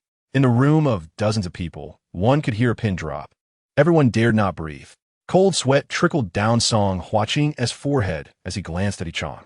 Yichang's heart sank. He knew the master was angry. But the bad idea had already been put out there. If they stopped now, he would definitely face dire consequences. It might be better to take a gamble. What if they won? Yichang Renjug, Xinshu Foods or Goichir, President Song. That kid is already running on fumes. I've been carefully observing his micro-expressions, and his eyes are wandering. His right hand keeps pinching his nose, and he occasionally exhales deeply. All these signs indicate that he is very anxious right now. If we could just hold on a little longer, we will definitely win. Song Watching's hand speed slowed down as he slightly turned his head to glance at the person surnamed Mu. Sure enough, as he Chong said, he was frowning and rubbing his nose, looking somewhat irritated. Is he really at his limit? It makes sense. He's already spent several tens of millions. Even I can barely hold on. So why should he be able to? Thinking of this, Song Watching's hand speed picked up again. Mu Qingyang was indeed getting a bit impatient. Sending gifts and being a sycophant was as tedious as working in an electronics factory, dull and uninteresting. Chapter 76. Li Jili's WeChat was blowing up, filled with messages from boss by Shuang asking her what happened. She didn't open the chat box, but looked at Mu Qingyang helplessly. Mu Qingyang used his left hand to send gifts while patting her smooth. White thigh with his right. Just sit back and relax. If you're really anxious, you can just return the glasses I gifted you to him. I would have given them to you if I wasn't confident. Li Jili felt a wave of relief upon hearing this. Right? If I need to, I can just return Song's money, and I don't have to feel guilty about choosing to work at his company. As for Brother Mu, he treats me so well. He must like me a bit, and I actually like him too. If we could be together in the future, then I wouldn't have to worry about this at all. Song Huaqing was furious to see Mu Qingyang touching Li Jili's beautiful leg. But since the campus beauty said nothing, he couldn't say much either. He silently noted this inappropriate account against the person surnamed Mu. Mu Qingyang's phone screen popped up a recharge reminder again, and he was slightly shocked. The son of this pharmacy owner has some skills. He had already spent several tens of millions, but he hadn't fallen too far behind. Chapter 77. With every step Mu Qingyang took, Song Huaqing's heart sank. This feeling of being at someone else's mercy was too uncomfortable. He really wanted to storm out. Just as he was about to break down, Mu Qingyang suddenly exclaimed, "Oh, I have a good idea. ISNT today, your class reunion. But the atmosphere seems a bit lacking. Why don't you show everyone a talent? Subject 3 will do." Song Huaqing's expression fluctuated. After considering for a few seconds, he snorted, "Humph. How could a cultured person like me do something to attract attention? That's impossible." Mu Qingyang spread his hands and scanned the room. Does anyone think my request is excessive? ISNT this the simplest punishment? Song, if you want to play tricks, just say so. Don't tell me this is impossible, or that is impossible. The classmates began to discuss, quietly. Kissing might be a bit embarrassing, but what's wrong with simply dancing to liven things up? How is that attention-seeking? Brother Mu is actually quite generous. It seems like Song isn't able to take a loss. I think so too. He might be putting on airs and is now embarrassed because he can't do it, so he's being stubborn. A real man should be able to take and let go. How will he inherit a large family business looking so weak? I'm worried about the future of Song Pharmaceutical. Chapter 78. Mu Qingyang's heart was racing. 84 points of favorability? Just 6 points away from unlocking the king-level combat skill. With this skill, who would dare to act tough under heaven? Even if he encountered a fierce beast in the wild, he would dare to slap it twice. Li Jili was really enjoying herself. Her favorability kept rising without stopping. If something indescribable happened between them tonight, who knows if it would shoot up to 90 points. Mu Qingyang drifted his supercar into the garage, and with a dry throat, he opened the passenger door for Li Jili. As soon as she got out of the car, she wrapped herself around him like an octopus, continuously murmuring words like thank you, happiness, and joy. If it were any other time, with a lonely man and woman alone in a room, Mu Qingyang would have definitely handled things first before saying anything. But now, with the reward for the strategy within reach, he became anxious. Was it taking advantage of her, since she was so drunk? What if she regretted it after waking up? After all, it was a precious first time. If she wasn't willing to be intimate with me, wouldn't that lower her favorability?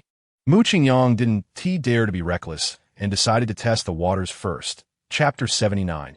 After bidding farewell to Li Jili, Mu Qingyang felt a twinge of reluctance. She was such a good girl, not only stunningly beautiful, but also very innocent. In just one day, he took her first time and also gained nearly 100 million in the king-level combat skill. Calling her a lucky goddess was not an exaggeration. Sigh. Mu Qingyang let out a breath. Once the electronic music festival with Zwakursin is over, I'll go find her in Tianfu City and help her get a luxury villa and car. My woman deserves the best in everything. I wonder what the strategy rewards for the other goddesses will be after leveling up. The system produces them, so they should all be top-notch. I had planned to slowly cultivate feelings with them, but this is forcing me to speed up. Mu Qingyang sat in the Ferrari's driver's seat and headed straight for the Zhang Villa area. The roar of the supercar was loud, but it didn't affect his wandering thoughts at all. Currently, Chun Xuan's favorability was also very high. Having reached 70 points, she was likely to unlock her strategy reward soon. Her strategy reward was the Iron Kidney, which strengthens bodily organ functions. After leveling up, it might even prevent all diseases. This skill must be obtained as soon as possible. Chapter 80. Zhao Mingnan was very angry these days. His little brother Yuan Peng told him that the cousin he saw in a coffee shop was sentenced to 8 years for attempted murder. He killed that exquisite village girl, but was saved by that kid, Mu Qingyang. Zhao Mingnan was furious. He had lost face twice in front of this commoner, and both times in front of exquisite beauties. He absolutely couldn't swallow this anger. He wanted him to pay tenfold, 100-fold. But after Mu Qingyang came out of the police station, he disappeared without a trace. Zhao Mingnan searched for several days, but found nothing. He set his sights on Chun Xuan. These two scheming dogs would surely meet again, right? He had already learned from his ex-girlfriend, who was also Chun Xuan's best friend, where she lived. So he sent a little brother to wait at her apartment building every day. Today, he finally got news of her going out. Chun Xuan drove a Bentley sports car with her whole family to the high-end restaurant that Mu Qingyang had booked. As soon as Chun Xuan got out of the car, she exclaimed, "Wow." Chapter 81. I've heard that the dishes at Guiyu Mountain House are quite pricey, averaging over 1,000 per person. I saw a food blogger review it on Douyin, and today I'm going to enjoy a feast thanks to my brother-in-law. The presentation of the dishes at Guiyu Mountain House is exquisite, but the portions are extremely small, similar to Japanese cuisine. Fortunately, the taste is excellent. Mu Qingyang is paying with his dog lover gold, so money is not an issue, and he ordered several servings of some delicious dishes. Chun Xuan has already eaten until he's full, but is still not satisfied, so he orders more from the menu. 5 servings of caviar avocado tartare, 3 servings of raw Antarctic prawns, 2 servings of steamed knife fish, and 1 more serving of 9-year crystal shrimp with green pea paste. With such a generous welcome gift, the meal is quite enjoyable. Aside from Chun Dad, who still speaks with a somewhat rigid old-fashioned tone, Chun Mom, Chun Di, Chun Xuan, and Mu Qingyang have already bonded well. Brother-in-law, this restaurant is really delicious. I'm about to burst, but I just can't stop, Chun Xuan says with a goofy smile. Mu Qingyang has a good impression of his brother-in-law, and, taking a sip of tea, says, "Take your time eating, there's plenty. I'll go settle the bill and get your sister a card, so you can just bring her along whenever you want to eat." "Okay, brother-in-law." Mu Qingyang lights up and walks out with Hua Zi, checking his phone to see that his father-in-law's gift has been arranged. He chuckles as he approaches the bar and swipes his card for 1 million. Chapter 82. The real estate consultant points to a cloud-shaped pine tree at the entrance and introduces, "This tree is the treasure of the Huizhou nursery. With a thick trunk and beautiful shape. The market price is conservatively estimated to be in the 7 figures. Chun Xuan clicks his tongue secretly. That's enough to buy a supercar. What kind of big fool would spend so much money on a tree? Mu Qingyang awkwardly pinches the bridge of his nose, ignoring his brother-in-law. Chun Dad, however, shakes his fan and explains, "Isn't the realm different? Buying a car is for fun, but buying a tree is for elegance. I have quite a bit of research on seedlings. This tree is excellent in every aspect, and it should be worth 1 million. Fortunately, Chun Dad doesn't know this is their own tree. If he did, he would insist it's a top-notch specimen and wouldn't he sell it for less than 10 million. The real estate consultant smiles politely and leads everyone into the courtyard. After a few steps, they come across a flight of stairs, beside which is a waterfall with a drop of about 5 to 6 meters. Everyone steps down the stone steps, with the mist from the waterfall cooling their bodies, making it very comfortable. The water for this waterfall comes from a mountain spring, rich in minerals and safe to drink. Chun Xuan curiously scoops some water into his hand and brings it to his mouth. Chapter 83. Following the left side of the front garden, they step up several levels of stairs to reach the back garden of the villa. The back garden is sloped and shockingly large, resembling a small mountain. The real estate consultant points out the layers of stone and yellow wax stone scattered everywhere, saying, "When decorating this villa, we used over 2,000 tons of stone, with hundreds of trucks rushing from the quarry overnight, making the entire environment feel very natural." The more Chun Dad looks, the more satisfied he becomes, fanning himself quickly. He never dreamed he would live in such a luxurious villa in his lifetime. A house of this caliber is probably still a bit out of reach for even the company president, right? Now he finds Mu Qingyang more and more pleasing to the eye. It's all Wenwen's fault for not explaining clearly before, causing me to misunderstand Xiao Mu for so long. Chen Mom, not too concerned about this, points to a huge tree and asks, "Oh, is this a longan tree? Does it bear fruit?" The real estate consultant smiles slightly. This is a 10-year-old Zhu Liang longan tree, the best variety, producing hundreds of pounds of large, sweet fruits each year. Your family probably won't be able to finish them all. He then points to another tree. That one is a jabuticaba tree. Its fruits are worth hundreds of dollars per pound and are very rare. Chapter 84. Chun Dad sits upright in a big red rosewood chair, lovingly tracing the wood grain with his hand. The urgent ringing of his phone pulls him back to reality. He picks it up to see it's a call from Xiao Lu, the matchmaker he intends to introduce to his daughter. Chun Dad initially considers hanging up, but notices everyone looking at him curiously. After some thought, he presses the answer button. The voice on the other end is humble and polite. "Uncle Chun, have you eaten? The weather is nice this afternoon. Why not come over for some tea?" Chun Dad's phone volume is loud enough for everyone to hear most of the conversation. He realizes that his daughter must have told Xiao Mu about this, so he decides to address it openly. He switches to speaker mode. "Xiao Lu, I probably won't have time this afternoon. Let's talk another day. Uncle Chun, didn't you say you really like my big terrace? I specially converted it into a tea room for you, so it's convenient for you to come and drink tea in the future. One of the interns I supervise gave me a box of Longjing tea the other day. It's of excellent quality, and I'm sure you'll like it." Chun Dad looks out the window at the rockery, flowing water, pavilions, and various precious plants before him. That small terrace suddenly seems far less appealing.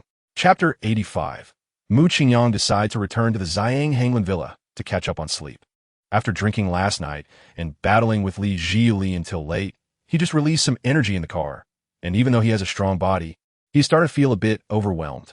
He pushes open the door to find Ruan Yi peacefully reading in the living room. Mu Qingyang shamelessly sits down next to her, asking, "What did you have for lunch?" Ruan Yi gently flips a page. "I stir-fried some vegetables. Do you want to eat? I can heat it up for you." Mu Qingyang waves his hand. "I've already eaten, just checking in on you. Aren't you bored staying home alone? You can invite friends over to hang out." Ruan Yi smiles faintly. "Being alone makes me feel more comfortable, but of course, I don't mind spending time with you." Mu Qingyang yawns. Just do it your way. I'm a bit tired, so I'll head upstairs to rest for a while. Do you need me to keep you company?" Ruan Yi's expression is serious, not joking or trying to provoke him. Mu Qingyang is quite surprised.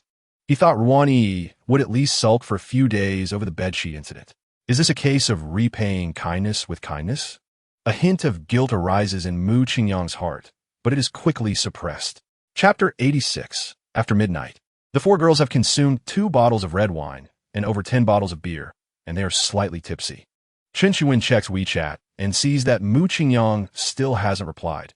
It seems she wanted to be able to have a battle with him tonight. Chen Shuwen feels a bit disappointed. She can feel her body is slightly tipsy, but she holds back the impulse to call him. "Ladies, it's about time. Let's go get some late-night snacks, then head home to find our moms." After saying this, Chen Shuwen has already slung her Chanel bag over her shoulder. All right. You kept looking at your phone and were distracted all night. Without your brother Mu around, you seem to have lost your soul. Let's go to the seafood stall next door to eat some big lobster and deal with Wenwen, this little rich girl." "Agreed. For the sake of the delicious food, the sisters, will forgive your indifference tonight." Zhao Mingnan has already drunk 6 or 7 bottles of beer and is a bit tipsy. He pointed at the KTV and shouted loudly, "If those girls don't come out in half an hour, I'm going in to catch them. I'll just press them down on the sofa and deal with them right there." The fierce guy curled the corner of his mouth in disdain. Chapter 87. Zhao Mingnan is very arrogant now, but his courage comes from these social types. Since brother who is unwilling to charge more, he can only make do in this damp, hot, and stinky place. However, just thinking about being able to pin down the goddess Chen Shiwen, he felt that the harsh conditions were nothing. Zhao Mingnan isn't particularly smart, but he's definitely not stupid. He knows that doing things in front of these people could lead to him being threatened and extorted in the future. So he deliberately flattered them, saying, "Brother who? Brother Piao, you all worked hard tonight. Since there are 4 here, how about we all go together?" Fei Piao had been holding back a lot of anger. He directly pulled over Huang Fei, who was dressed the most provocatively, and his greasy hands eagerly reached for her neckline. Although Huang Fei is flirtatious, she absolutely cannot accept this kind of thing. Being defiled by this ugly fat pig is worse than death.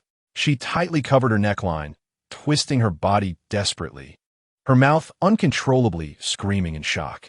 The fat guy quickly covered her mouth and pressed a knife against her neck. "If you scream again, I'll kill you."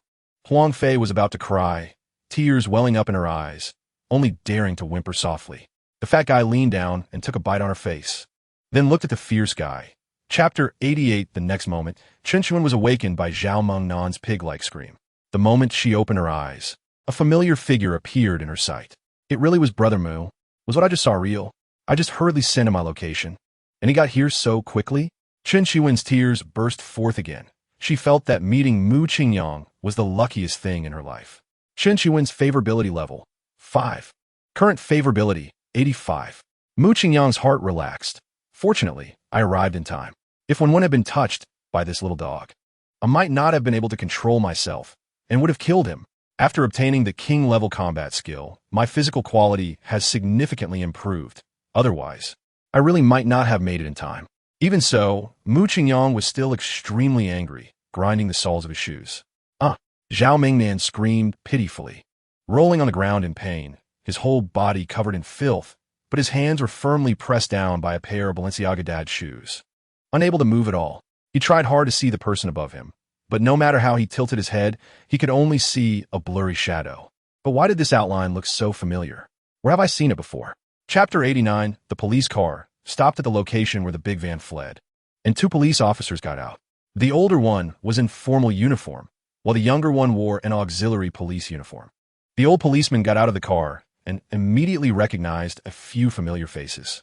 He took out a pair of silver handcuffs from his waist and cuffed the people 2 by 2, then called the auxiliary police to cuff a few more before saying, "Last time at the Queen Bar, you guys got away after a brawl. I didn't expect to catch you here today. What do you call this? This is called the law's net being wide, but not missing anything. Honestly confess. Who are you fighting with?" A yellow-haired guy with a split brow angrily pointed at Mu Qingyang. There was no one else. It was this kid who beat us up. We just got out of the car to get some air, and he didn't even greet us before attacking us. "Officer, we are wronged."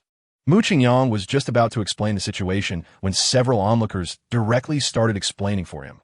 "Officer, this group wanted to beat up this young man. I saw them jump out of the van aggressively, each holding a weapon, but they just didn't have the strength and were taken down instead. These people clearly didn't look like good people. Late at night, they appeared on the street in groups with steel pipes, making the surrounding citizens feel very unsafe. They must be severely punished."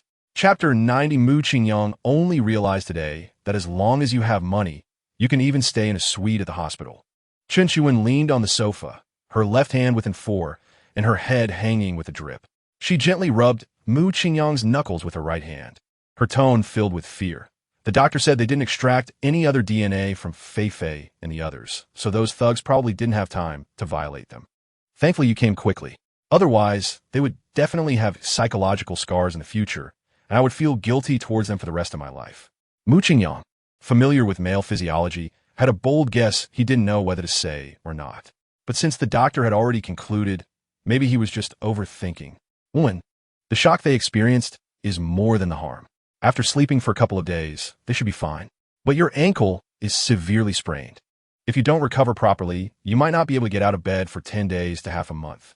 You should take more care of yourself. Chen Chuan tilted her head and rubbed against Mu Qingyang's chest. "Got it, Brother Mu.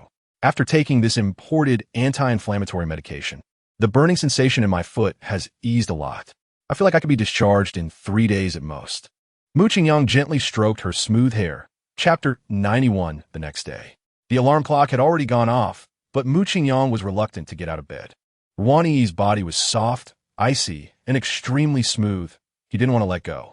"Brother Mu, if you have things to do, go ahead. I can accompany you anytime." Mu Qingyang lifted the goose-down quilt, revealing his smooth muscle lines. He rubbed his face carelessly, wearing only a pair of boxers, and went barefoot to the bathroom. After the sound of water splashing, the buzzing of a hair dryer followed. Mu Qingyang rarely styled his hair today. The high-quality hair wax had excellent styling effects and wasn't greasy or sticky. The Philips Supreme Series razor costs over $10,000, and it's very easy to use. Mu Qingyang smiled at the clean and fresh handsome guy in the mirror, his bright white teeth reflecting light.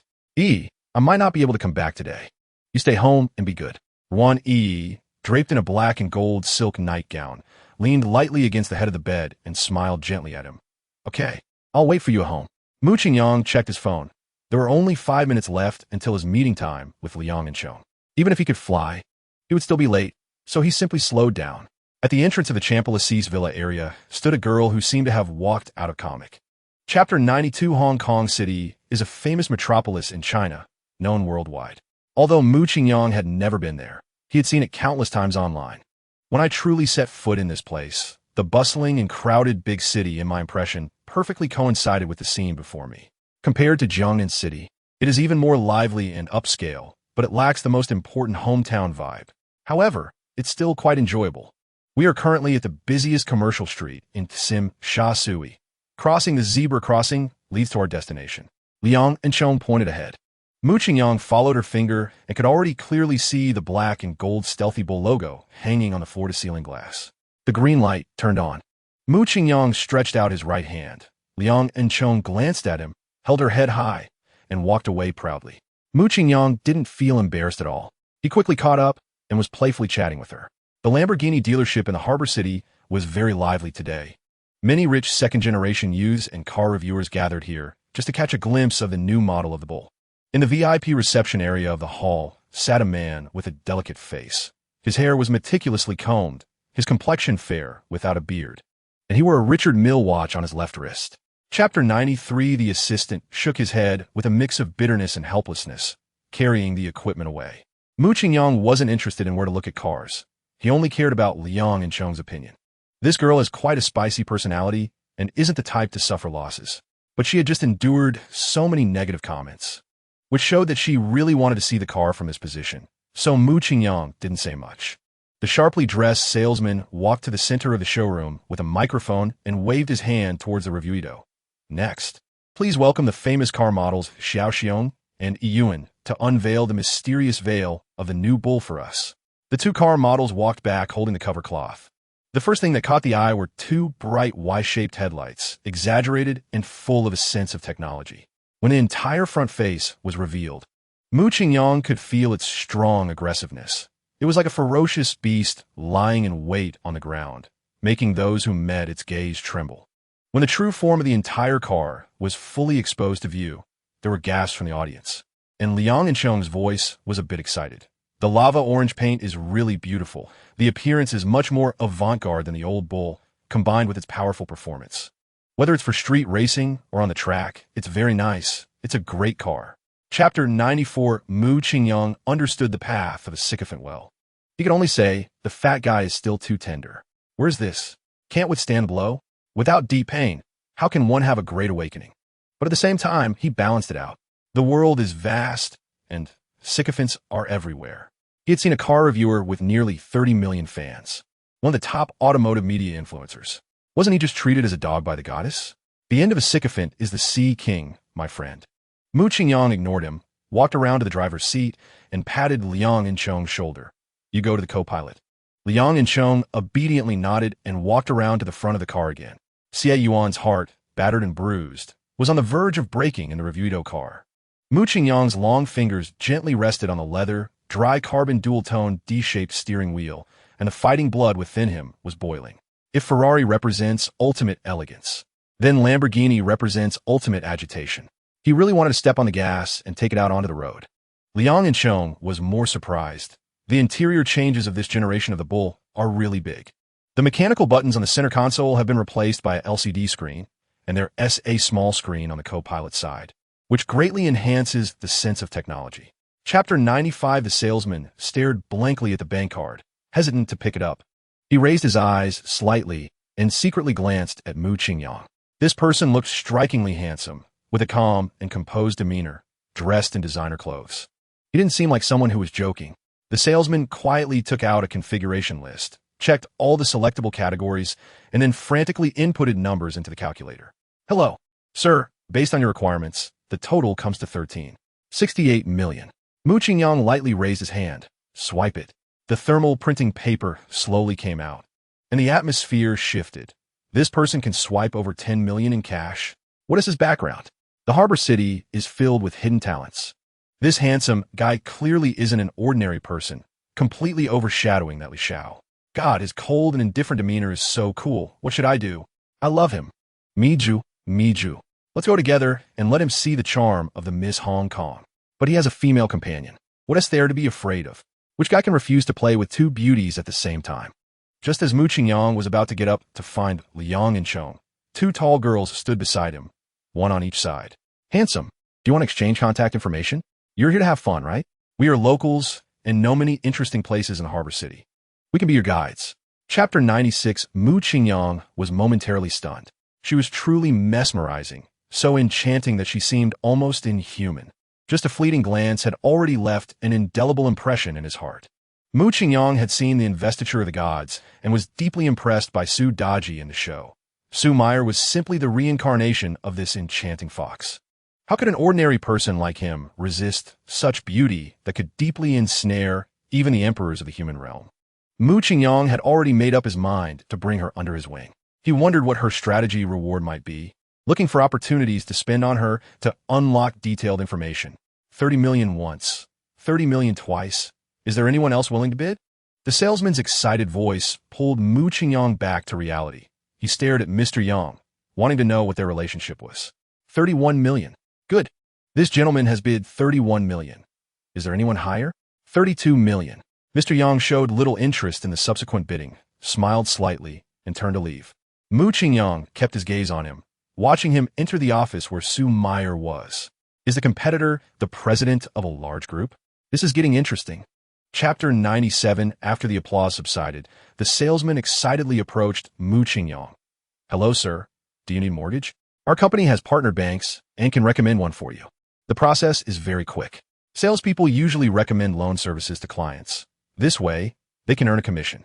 For a sum of 50 million. Even if they just sip some soup, they can still get a mouthful of oil. Mu Qingyang fell silent. He thought of a question. If he bought a car on a mortgage, could he swipe out more sycophant money? Didn't the internet say that some loans end up with interest that exceeds the principal? Although he was quite wealthy now, who would refuse to have more money? So he curiously asked, what is this mortgage method? Before the salesman could speak, Xie Yuan answered, even with a 5-year mortgage for such a large amount, you'd still have to pay nearly 1 million per month. Do you know what that concept is? Looking at Liang and Chong, he said, my annual net income is close to 8 digits, and I wouldn't dare to buy such a car. What does your friend think? Should I say he is ignorant or foolish? Mu Qingyang knew that the fat guy was showing off in front of Liang and Chong while stepping on himself at the same time. There will always be various pursuers around beautiful women. It's inevitable. Chapter 98. Mu Qingyang bought 4 bottles of Aegean soda water and handed them all to the salesperson. Please help distribute these after we go in. The salesperson hurriedly accepted. Okay. This is something I should do anyway. By the way, bring the car purchase contract over so we can sign together. After Mu Qingyang finished speaking, he walked straight towards the general manager's office, with Liang and Chong silently following. The door was slightly ajar, and before Mu Qingyang could knock, a faint voice came from inside. Please come in. Mu Qingyang pushed the door open and couldn't help but glance at the alluring woman beside him. Su Meyer seemed to sense it and glanced back faintly, but her eyes were as indifferent as if she were looking at a blade of grass, showing no ripples of emotion. Mu Qingyang clearly felt her coldness. Logically speaking, with his current appearance, he shouldn't be treated so coldly. Just a moment ago, 2 beauty pageant contestants scoring over 80 had come over to flirt with him, right? Could it be that Su Meyer doesn't like men? Mu Qingyang didn't dare to look more, smiling as he extended his right hand. Hello, Mr. Yang. Nice to meet you. Yang Wei shook his hand and pointed to the sofa beside him. Please take a seat. After the 4 of them sat down, Mu Qingyang and Yang Wei spoke simultaneously. Chapter 99. Yang Wei gently removed Mu Qingyang's hand, his tone unreadable. I don't make friends casually. But this young lady is the second owner of the Revuito, so we might as well get to know each other. Saying this, he took out his phone. Can we exchange contact information? Mu Qingyang realized that this was serious. Trying to steal someone else's chance right in front of me? Isn't that a bit too obvious? He directly stood up and walked to Su Meyer's side, handing her his phone. Do you want to scan me? Or should I scan you? Su Meyer raised her enchanting fox-like eyes and glanced at him, not adding. Her response was exactly the same as Liang and Chong's when she rejected Yang Wei. cold and distant.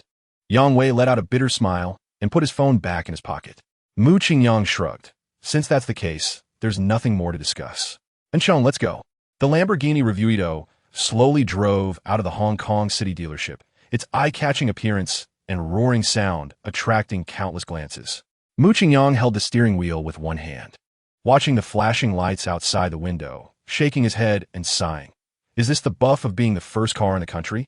The value gained by the markup is mainly in this aspect, right? At this moment, even if a depressed person sat in this car, they would be instantly cured. This is simply a self-esteem crushing machine. Chapter 100 at 8 p.m. The streets of Hong Kong City lit up with red-lettered restaurant signs against a white background, adding some warmth to this international metropolis. Mu Qingyang and Liang and Chong strolled side by side along Kimberley Road, trying to decide which food stall to dine at. Let's go with this one. It seems quite busy, so the taste must be good. Mu Qingyang pointed to a shabby-looking but bustling shop. Fu Ji Bai Dong. I've heard my friends mention it. It seems quite famous in Hong Kong City. There's a small table available. Let's head over. After sitting down, an uncle wearing reading glasses and a white coat came over with a small notebook. What would you like? His Cantonese was very authentic, but his tone carried a hint of impatience. Liang and Chong flipped through the menu, unsure of what to order. The uncle directly tossed the notebook down, said something about calling him when they were ready, and turned to leave. There was absolutely no sense of service. Mu Qingyang wasn't troubled. He quickly wrote down a few dishes: fried fish balls, typhoon shelter crabs, crispy pig trotter, roast goose. Mu Qingyang and Liang and Chong's every move was closely observed by a young man eating ice cream on the street. He took out his phone and made a call. And soon 4 people swaggered into Fu Ji Bai Dong, just the extras that Li Xian had found. Chapter 101. Seeing Li Xian come over, the broom brow guy cried out, hugging him, "Boss, you asked us to come and disturb this beauty, but you didn't say there would be so many people. Look, my hand is bent, and I'm bleeding from my head. What should we do now?" Li Xian was a bit confused. Haven't they always been just 2 people? Where did the others come from? Did these idiots find the wrong target? Li Xian looked up and scanned the area, noticing that the kid who had pushed him in the Lamborghini options room was watching him with great interest. Surrounding him were several fierce-looking men. Could it be that he had been set up? Realizing the situation had changed, Li Xian quickly waved his hands in denial. "What the hell are you talking about? I'm just passing by. I don't even know you. Get out of my way." Saying this, he pushed the broom brow guy away and, still not satisfied, kicked him. At this moment, the other 3 ran over, hiding behind Li Xian and trembling. "Boss, we're just extras, paid to act with you. You said you would cover us. You can't just leave us behind." Li Xian was furious. Spending 100,000 to hire these 4 useless people? Buying a few dogs would be more effective than them. He turned around and slapped one of them. Chapter 102. After a series of pitiful cries, the several burly men struggled to get up. This was still the result of Mu Qingyang holding back. Otherwise, he could have made them sleep until the next morning. The fear in their eyes turned toward Mu Qingyang, and they all avoided the dining table, helping their fallen leader, who was sprawled on the ground like a dead body, to limp away. It was only then that Liang and Chong came back to her senses, looking at Mu Qingyang with stars in her eyes. Girls her age often fantasize that their future boyfriends will be heroic figures who can protect them in any dangerous situation. At this moment, her dream had become a reality. Liang and Chong had never thought Mu Qingyang would be this formidable. Just moments ago, she had regretted coming to Hong Kong City and was even prepared for the worst, which was to fight these people. But this man had single-handedly turned the tide without letting her suffer even the slightest harm. At this moment, he was her heroic figure. Liang and Chong's favorability 9, current favorability 69. After receiving the system prompt, Mu Qingyang stopped dancing and turned to look at Liang and Chong. He saw her small face flushed, her eyes full of affection, looking as if she had fallen in love. Chapter 103. Liang and Chong had never been touched like this by the opposite sex before. She felt awkward and somewhat resistant. Mu Qingyang had no other thoughts. He just wanted to help her take out her phone, and after finding it, he pulled his hand back. "Just transferred you 5 billion. Check it out." Liang and Chong snatched the phone away without even looking, closed her eyes. All right. Let me give you a kiss, be quick about it." Mu Qingyang felt a rush of heat in his heart as he looked at her flawless face. As the saying goes, if there are flowers to be picked, pick them. Don't wait until there are no flowers to regret. He gently lifted the beautiful girl's delicate chin. his thin lips pressing against her trembling eyelashes. Liang Encheng's body suddenly stiffened, her little fists clenched tightly, too nervous to remember to breathe. This time was different from the last. At the cafe, it was purely a transaction to get 1 billion to help her dad with urgent matters. So she was more at ease. But this time, it was her own willing desire to experience this feeling with him. There's a saying that a love-struck rogue can't even hold a knife steadily. Liang Encheng instantly lost all her strength, and Mu Qingyang naturally wrapped his arms around her, his lips imprinting on her own. Chapter 10 for the next day. Mu Qingyang woke up naturally. Habitually, he picked up his phone to check the time. It was already past 11 a.m. He reached out to pat the empty blanket beside him. Ruan Yi had mentioned last night that she was going to find their university mentor to discuss research topics, and she had already left. Mu Qingyang lifted the blanket and leaned against the headboard, starting to handle his WeChat messages.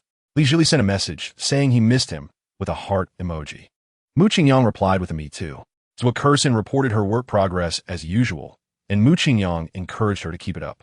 A beautiful saleswoman from Chao Yuming Che sent him a few thrilling photos, inviting him to appreciate them tonight, and Mu Qingyang tearfully declined.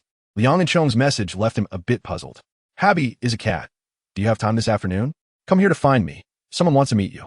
Mu Qingyang looked at the location she sent, and to his surprise, it was exactly at Chao Yuming Che. He couldn't help but recall that unique test drive and the unforgettable restroom incident. He rubbed his forehead.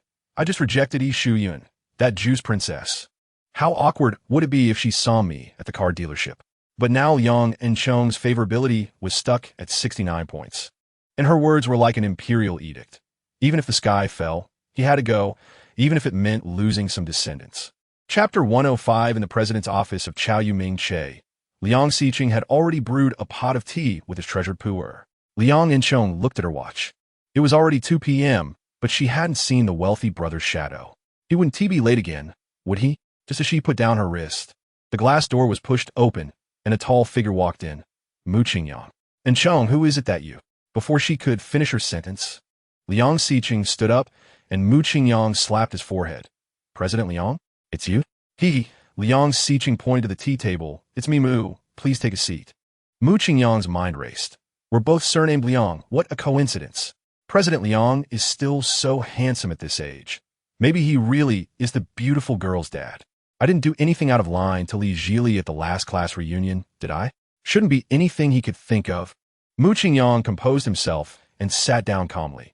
Encheng, you, and President Liang. He's my dad. Liang Encheng answered quickly. Oh. Mu Qingyang took a sip of tea. What a coincidence. I think it's quite a coincidence that you two know each other. I had no idea. Chapter 106 in the president's office. Liang Encheng had finished a game of Honor of Kings, but Mu Qingyang still hadn't returned. She placed her phone on her lap, frowning. Did the wealthy brother fall into a latrine or something? Why is it taking so long? He wouldn't be doing something shameful with Sister Shuyun, would he? Liang Xiqing quietly sipped his tea. Calm down. Little Mu might have an important phone call. Encheng, you're 21 now. Be a bit more discreet.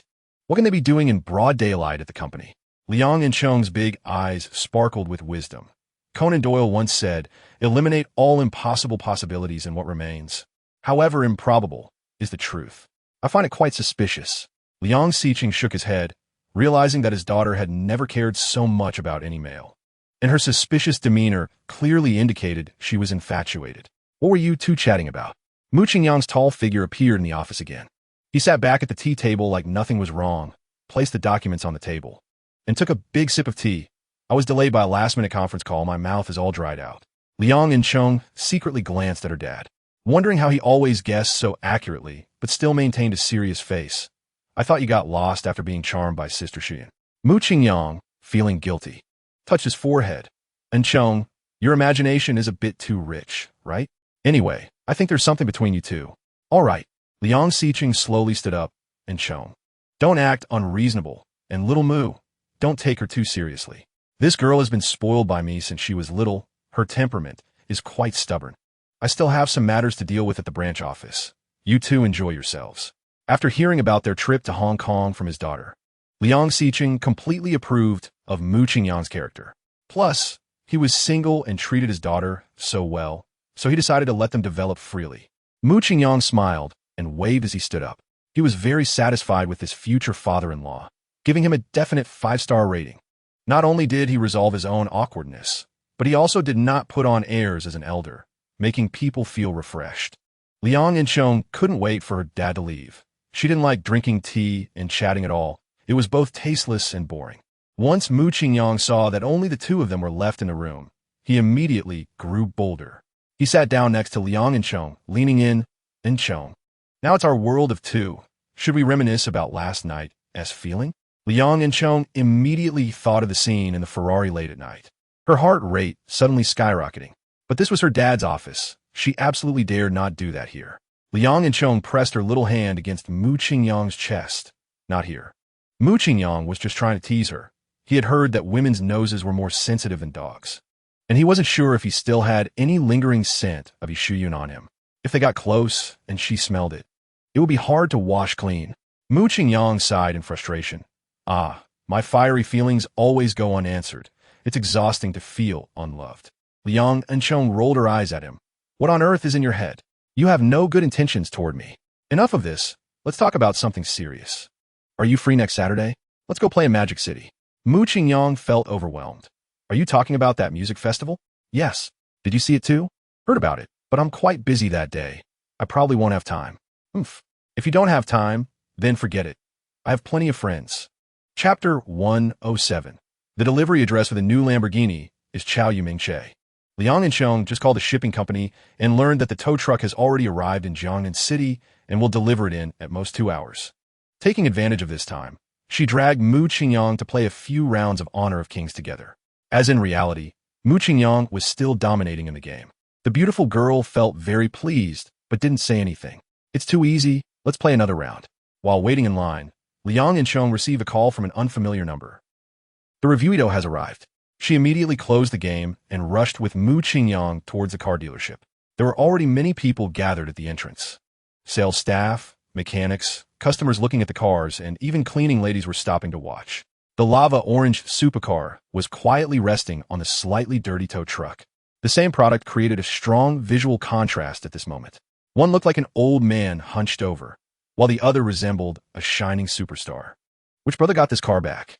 The logo shows it's a Lamborghini, but why does the design look unfamiliar? This is the latest model of the Lamborghini, and it hasn't even started delivery yet. You should go and get one for me to try. Chapter 108. After finishing lunch, Mu Qingyang lay on the sofa, scrolling through Douyin. Whenever he had free time, he would look for 90-point goddesses on various social media platforms. Despite countless failures, he never gave up. After all, he met Li Jili through live streaming rewards, and his affection for her grew rapidly. His first-year reward also came from her. At the same time, Li Jili was also sitting on her own sofa. Her phone screen displayed her WeChat chat box with Mu Qingyang. She edited a message, but deleted it, then edited it again, hesitating to send it. Li Jili was extremely conflicted. Mu Qingyang had been so good to her. Would it be too selfish to trouble him with everything? Besides, she heard that the boss of the headquarters was well-connected in Tianfu City and had more than 10 subordinates under him, which would only bring trouble to him. But Mr. Zhu's request was simply too unreasonable. How could she agree to it? However, if she left it unattended, it would eventually lead to trouble. Moreover, all those gifts were given to her by Mu Gu. If the company took them away, how could she face him? They should be considered as dating, right? With his personality, he definitely wouldn't want her to hide things from him. Chapter 109. Mu Qingyang boarded a flight to Tianfu City early in the morning. The new Lamborghini had already set off on a flatbed truck the night before. If he wanted to increase his favorability quickly, showing off was essential. And Mu Qingyang had a lot of experience in this area. Li Jili's live streaming hours were from 9 a.m. to 4 p.m., and she arrived at the company early. It wasn't because she loved the job. She was just afraid of violating some hidden clauses in the contract and facing severe penalties. Before she reached the usual streaming room, she saw several young men in suits and sunglasses moving tables and chairs inside. Li Jili's heart sank. These were subordinates of Zhu Ganglai. Bai Shuang said he always had them by his side wherever he went. Her colleagues were discussing their outfits yesterday, saying they didn't mind the heat of wearing such clothes in summer. What Zhu Ganglai said during lunch was true. He really moved the office to his live streaming room. Li Jili hesitated for a moment, but still stepped into the room. She wasn't sure how Mu Gu would handle this situation. It wasn't time to fall out yet. so she decided to endure a little longer. Zhu Ganglai grinned widely when he saw the stunning beauty walk in. He felt very pleased with his brilliant decision yesterday. If it weren't for his sudden whim to meet Bai Shuang at the Tianfu branch, how could he have encountered such a gem as Li Zhili? Chapter 110. The tow truck without a province plates slowly came to a stop, right where Mu Qingyang got out of the BYD Qin. The tow truck driver got out and looked around, then checked his phone. The location sent by the boss was just here. Time to unload. Mu Qingyang looked at the cool revuito with a smile, teasing Zhu Ganglai. If you can give me one of these cars, maybe I'll consider it. Oomph. Zhu Ganglai sneered. Are you awake? Do you know what car this is? The latest Lamborghini, with a price close to 10 million. Do you think you deserve it? But to be honest, I really ordered one. Can you understand the gap between us? If you're sensible, take the A4 key and scram. The group of subordinates laughed. Did you hear what he just told the boss? He wants a Lamborghini. He should take a look at himself. With those fake goods, no matter how good the car is, it still feels cheap. I've seen the boss spend 10 million on girls, but he would never use it to entertain a beggar. Giving him an Audi A4 would be considered a stroke of luck, and he dares to dream of a supercar. I really want to call the police and report him for extortion. Chapter 111. Mu Qingyang had always heard of Chuanxi Road in Tianfu City, as many street photography videos on Douyin came from there. Chuanxi Road truly deserved to be the most prosperous pedestrian street in Tianfu City, even before noon. The streets were bustling with people. Mu Qingyang held Li Zhili's little hand as they strolled down the street. Feeling a bit emotional, no wonder it's a city that produces beautiful women. Just a few minutes of casual walking, and I've already seen several people above 80 points. I wonder if I can meet a 90-point goddess. Passing by the Louis Vuitton store, Mu Qingyang pulled Li Zhili inside. Just after selecting 2 outfits, Zhu Ganglai and a few subordinates burst in. Probably feeling embarrassed after losing face at Starbucks, Zhu Ganglai showed strong hostility. Whatever Mu Qingyang bought, Zhu Ganglai would buy double. If Mu Qingyang bought 2, Zhu Ganglai would buy 4, seemingly trying to regain his pride through shopping. After experiencing many ups and downs, Mu Qingyang had long since moved past such petty interests. How much could a few pieces of clothing be worth? Even if he cleared out the entire store, it would only top 8 digits. Only a country bumpkin would compete over such matters. But Zhu Ganglai seemed to be enjoying it. The atmosphere soon became strange. Wherever Mu Qingyang and Li Zhili went, Zhu Ganglai followed, buying everything Mu Qingyang looked at. In less than half an hour, all of Zhu Ganglai's subordinates were loaded down with shopping bags. Chapter 112. Ganglai Media was located on the 4th floor of a high-end office building in the central business district of Tianfu City. Mu Qingyang took a rough glance and saw at least dozens of live, streaming rooms, all luxuriously decorated. It seemed that Ms.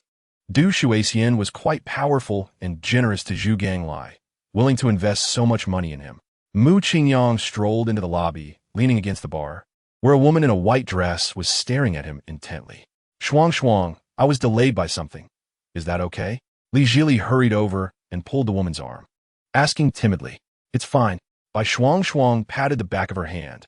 Am I really that unreasonable? Hurry up and go inside to start the stream. It won't be good if President Zhu sees us later.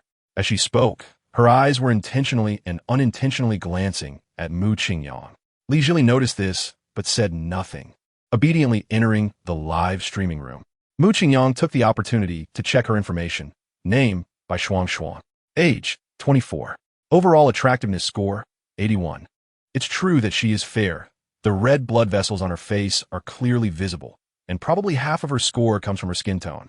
Bai Shuang caught a glimpse of Li Zhili entering the room and took the initiative to greet Mu Qingyang. Chapter 113. The evening hotel stay was the most important part of Mu Qingyang's plan.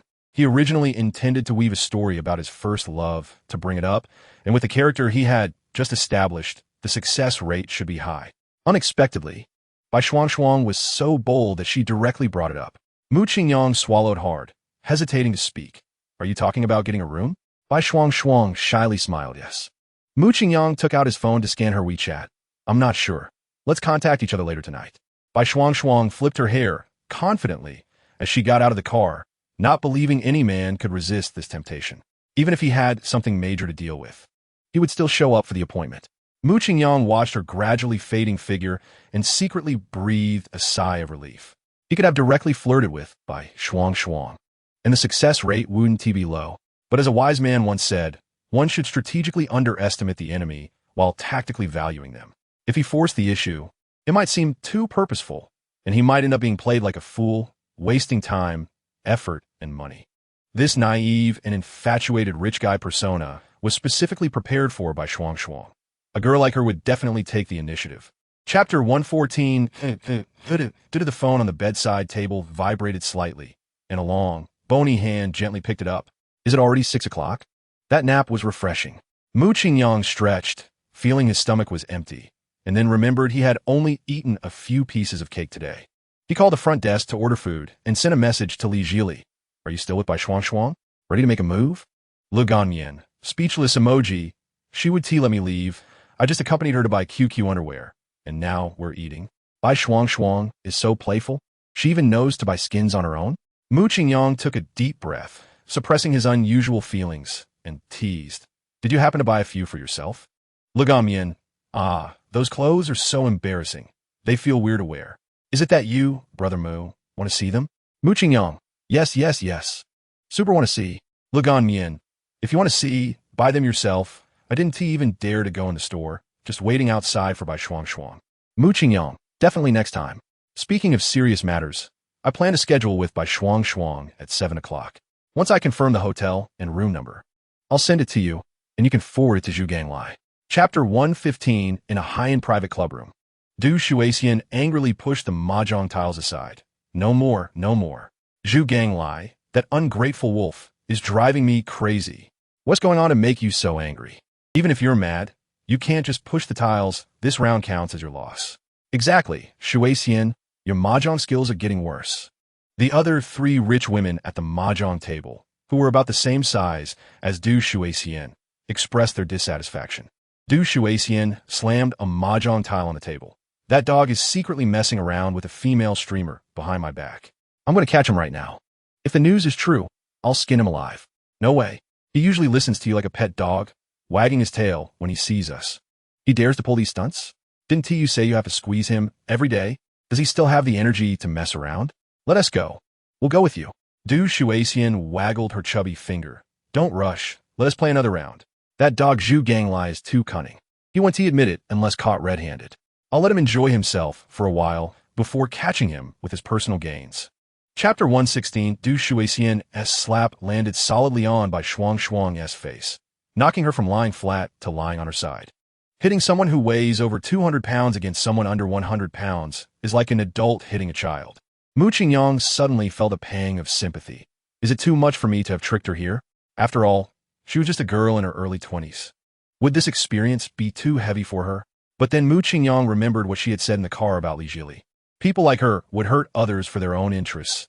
Teaching her a lesson is warranted. Besides, she was already involved with Zhu Ganglai. So it was only a matter of time before she got caught. I'm just advancing the plot. Bai Shuang Shuang covered her slightly swollen left cheek, her eyes brimming with tears, but her gaze was filled with resentment. You fat pig, old hag, you dare to hit me? This is a society governed by law. I'm going to call the police and have them arrest you. She reached for her phone. Du Shuixian sneered and raised her hand for another slap. The phone spun a few times in the air and then crashed to the ground. You little bitch think you have a right to complain for being a mistress? It's only natural for me to hit you. I'm doing it for the public good. Have you ever seen a mistress get caught and go to jail? You shameless whore dare to threaten me. Chapter 117. Zhu Ganglai now hated Mu Qingyang to the core. Not only did he conspire with Li Jili to lure him to the hotel room, but he also called in the tiger woman, Du Shuixian. Du Shuixian is from the deep city, and this is her first time in Tianfu City. How did he know her location? How did he get her contact information? And these photos, weren't they taken by a rebellious little subordinate of mine to blackmail me? I had spent money to destroy them long ago. How could they appear in his hands? Just yesterday, I had threatened Li Jili, and today these things inexplicably showed up. Can he predict the future? The photos are a minor issue. If they leak, I'll just get labeled as a heartbreaker. But if this video spreads, how can I continue to mix in this circle?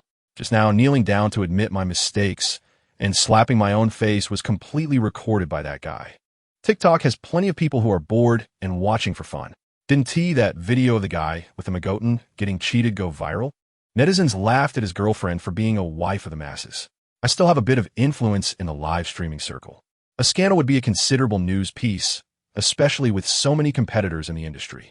If this video leaks, there will definitely be a lot of people helping to boost it on TikTok, and by then, I'll be ruined.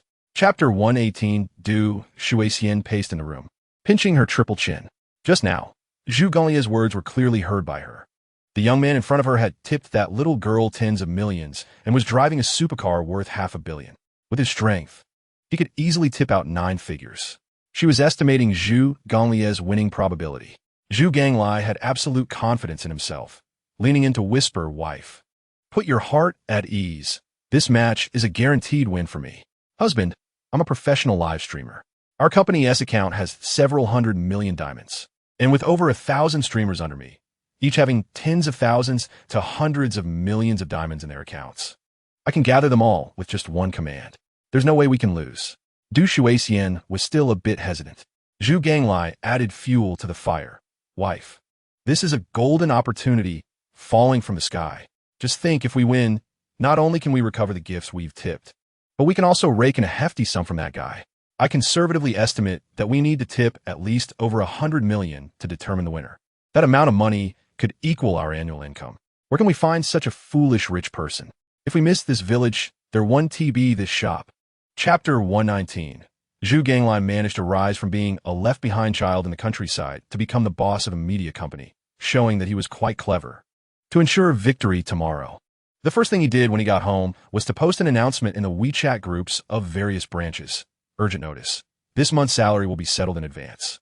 All streamers must return all their sound waves to the union's main account before midnight tonight for profit calculation. Those who are late or refuse to comply will be fined 5,000. As if that wasn't enough, he added another note. All streamers currently live should change their live stream title to lock in the Lugon Mian live room at 9 a.m. tomorrow to watch the Century's Grand PK. The main account of the union was used by Zhu Gangli himself. Usually, he would just tip gifts and create hype for his streamers. With a level 75 account and a wealthy persona, he had also gained over 100,000 followers who didn't quite understand what was going on. Zhu Gangli understood traffic very well. Tomorrow's PK would undoubtedly ignite the entire live streaming circle. If the preheating was done well, gaining 1 million followers in one day was not impossible. He was well aware of the value of a 1 million follower account and could not afford to waste such a good opportunity for free publicity. Chapter 120. The next day. Before 9 a.m., the entrance of Gangli Media was already packed. Zhu Gonglie's preheating yesterday was very successful. Some people came to watch the excitement, while others came to live stream and siphon off traffic. Damn, these streamers have it too easy.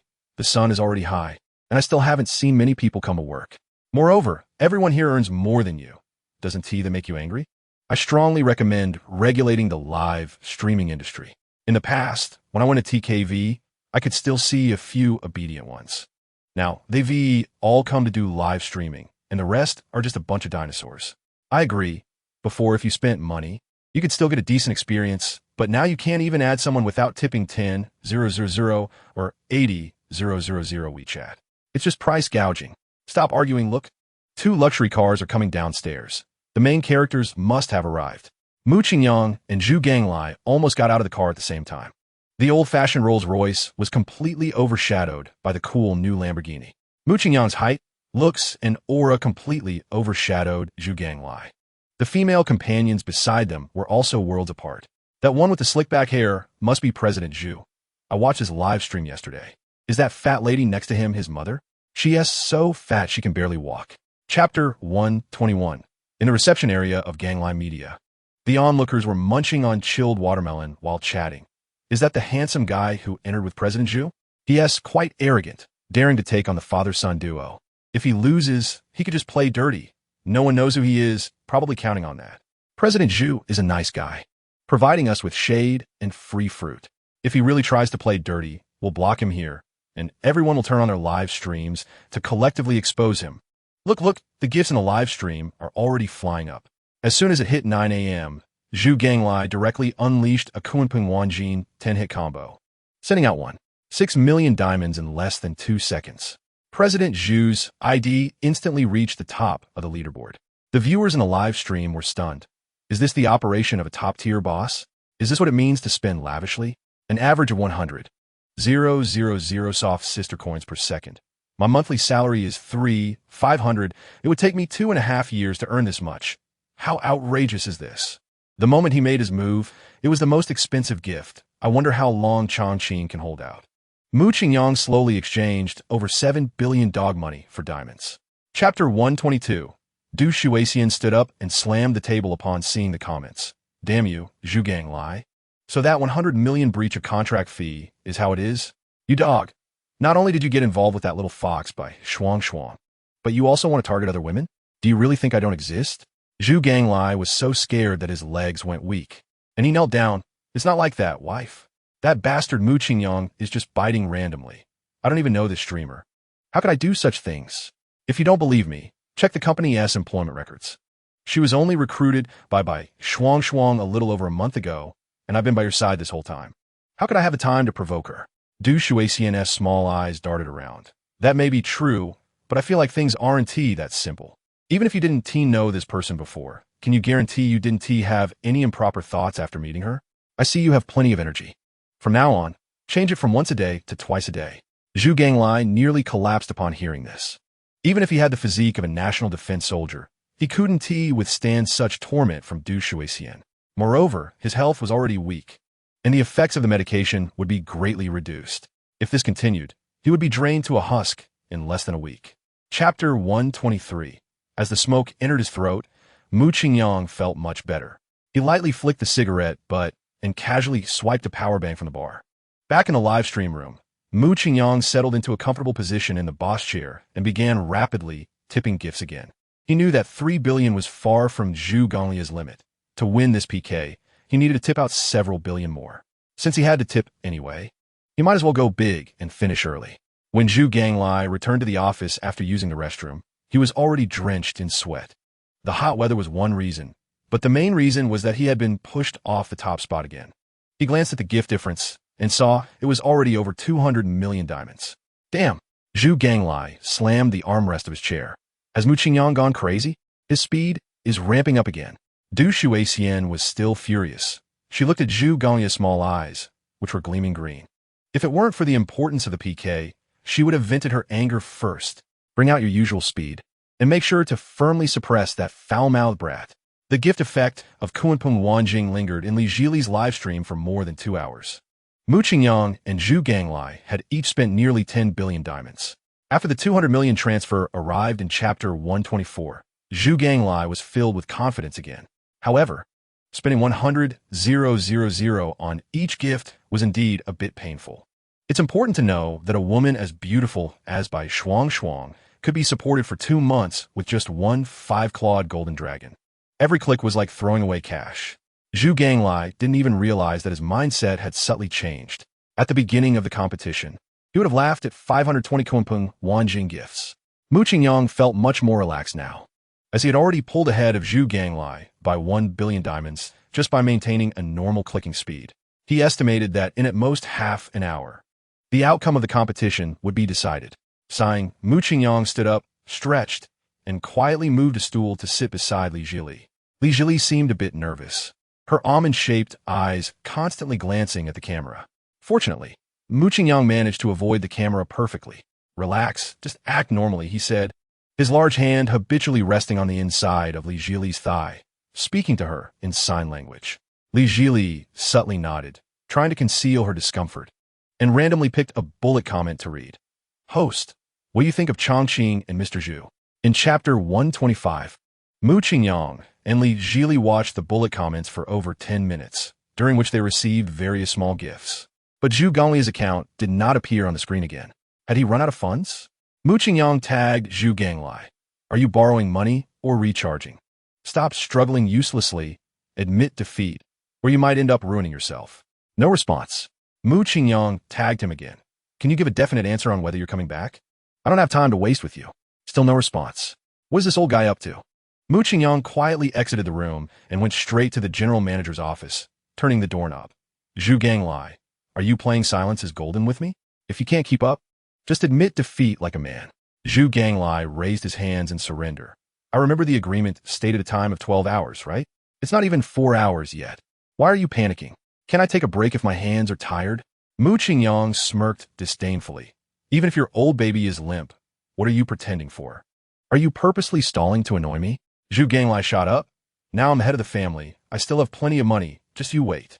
In Chapter 126, the bespectacled man and the three he brought together contributed over 100 million, transferring 500 million in cash to Zhu Ganglai. Boss Zhu, wish you a profitable venture. See you next time. Zhu Ganglai waved his hand. No need to see me off. Then he turned around and exchanged the loan for diamonds. That dog named Moo. With these added, I've recharged over 1 billion in total. I don't believe this little brat, who hasn't even grown hair, can keep up. Zhu Ganglai gritted his teeth. Poking the screen, as the ID Mr. Zhu lit up again in Li Zhili's livestream. Mu Qingyang straightened up in his boss chair. Secretly laughing, Zhu Ganglai must have found some funds again, and he's starting to go all out with the 5-clawed golden dragon. Come on, it's just a bit tiring. Earning money for your woman is nothing to be ashamed of. After about 10 minutes of clicking, Mu Qingyang's stomach growled. He rubbed his abdomen and sent a message to Li Zhili. I'm hungry. Should we go eat? Legamian, I'm a bit hungry too. But the live stream is still on. Mu Qingyang, just leave the computer on. We can eat our food. Legamian, that doesn't seem right. They're over 1.7 million viewers online. Should we let them watch the wall? In Chapter 127, Zhu Ganglai slowly closed his eyes, forcing himself to calm down. He wasn't desperate yet. The heat of this PK was unprecedented, and as one of the main characters, even if he lost, he would still attract immense traffic. As the owner of a media company, he knew how to hype things up and how to monetize traffic. If handled properly, he could leverage this to become a top influencer and perhaps double what he spent. This was the confidence that allowed him to take such risks. Zhu Ganglai adjusted his emotions and picked up his phone to see what the netizens were discussing. However, the bullet comments almost made him throw his phone. Is that big woman in the GIF really Mr. Zhu's wife? This is way too abstract. Really? Several accounts have posted videos of Mr. Zhu being chased and beaten by this fatty with a belt. So all this money was earned by being a kept man? He was furious. How could such a persona become a top influencer? How would he continue to make money? He wanted to use his company's streamers to help fabricate comments again, but several familiar IDs in the bullet comments made him hesitate. In Chapter 128, Biaozi, Zhu Ganglai called coldly. What instructions do you have, Mr. Zhu? The man with the broken brow resumed his servile demeanor. Zhu Ganglai pointed at the 10 or so suited men one by one. I know you and your brothers are ambitious, following me to accomplish big things. Now the opportunity has come. You saw that little brat next to Li Zhili this morning, right? I'm planning to take him down. Biaozi's eyelids twitched. Mr. Zhu, this could lead to serious jail time, several years even. I have an elderly parent and a young child. I can't do this. Zhu Ganglai shot him a glare. I'm not sending you alone. If you all rush him and beat him half to death, it'll just count as creating a disturbance, and you'll only need to pay a fine. With so many people, you can't get sentenced. If this is handled well, I'll give you 5 million to split among you. Each of you can take home 500,000. Earning this much at work would take years of honest labor. But today it just takes a few minutes. Think it over. Biaozi exchanged glances with the other 9. Although it was risky, the reward was huge, and everyone was tempted. Zhu Ganglai added fuel to the fire. Whether you do it or not, I could hire a hitman for 5 million. Letting you do this is out of consideration for how long you followed me. Damn it. If you hesitate again, I'll just find someone else. In Chapter 129, after Li Zhili left the livestream room, most of the viewers rushed to the live streams of those at the door. The scene being broadcast live was nothing short of shocking. A tall figure held a stick in his right hand and led a graceful beauty with his left. Amidst the siege of suited men, he calmly dodged and countered, causing one of them to fall with each flick. The bullet comments exploded. What is going on? Is this a movie shooting site? But it feels so real. Every single person is giving their all to fight. This can't be real, right? With so many baseball bats flying around, even a bull would be smashed to pieces, right? But after so long, they haven't even touched the corners of those 2 people's clothes. What kind of skills are these? Look, the bar area has the logo of Ganglai Media posted, and the person sitting on the stool watching the show. Why does he look so much like President Zhu from the GIF? Could the ones getting hit be the big boss Chongqing and the host of Leganmian? Exactly. Although it's a bit far, but Leganmian is wearing a milk-white short t-shirt today. That's definitely them. Wow, that back view is invincible, combined with her stunning looks. She is simply the best of the best. Who exactly is the big boss Chongqing? Let us not even talk about how rich he is. But his skills are so good, he didn't let Lugamian get a scratch amidst the attack of all those thugs. It's just absurd. Chapter 130. Withholding wages. Hiring thugs to beat employees. Is that what is going on? The police asked Zhu Ganglai with a cold face. No, no, no. Zhu Ganglai quickly waved his hands. Officer, it's not like that. I was attacked by this group of troublemakers. I'm the victim. I was just defending myself. Shameless. A tall guy stepped forward, shaking his phone. Officer, this is a recording. You'll know who is lying once you listen. Just a few seconds into the recording, Zhu Ganglai jumped up and snatched the phone.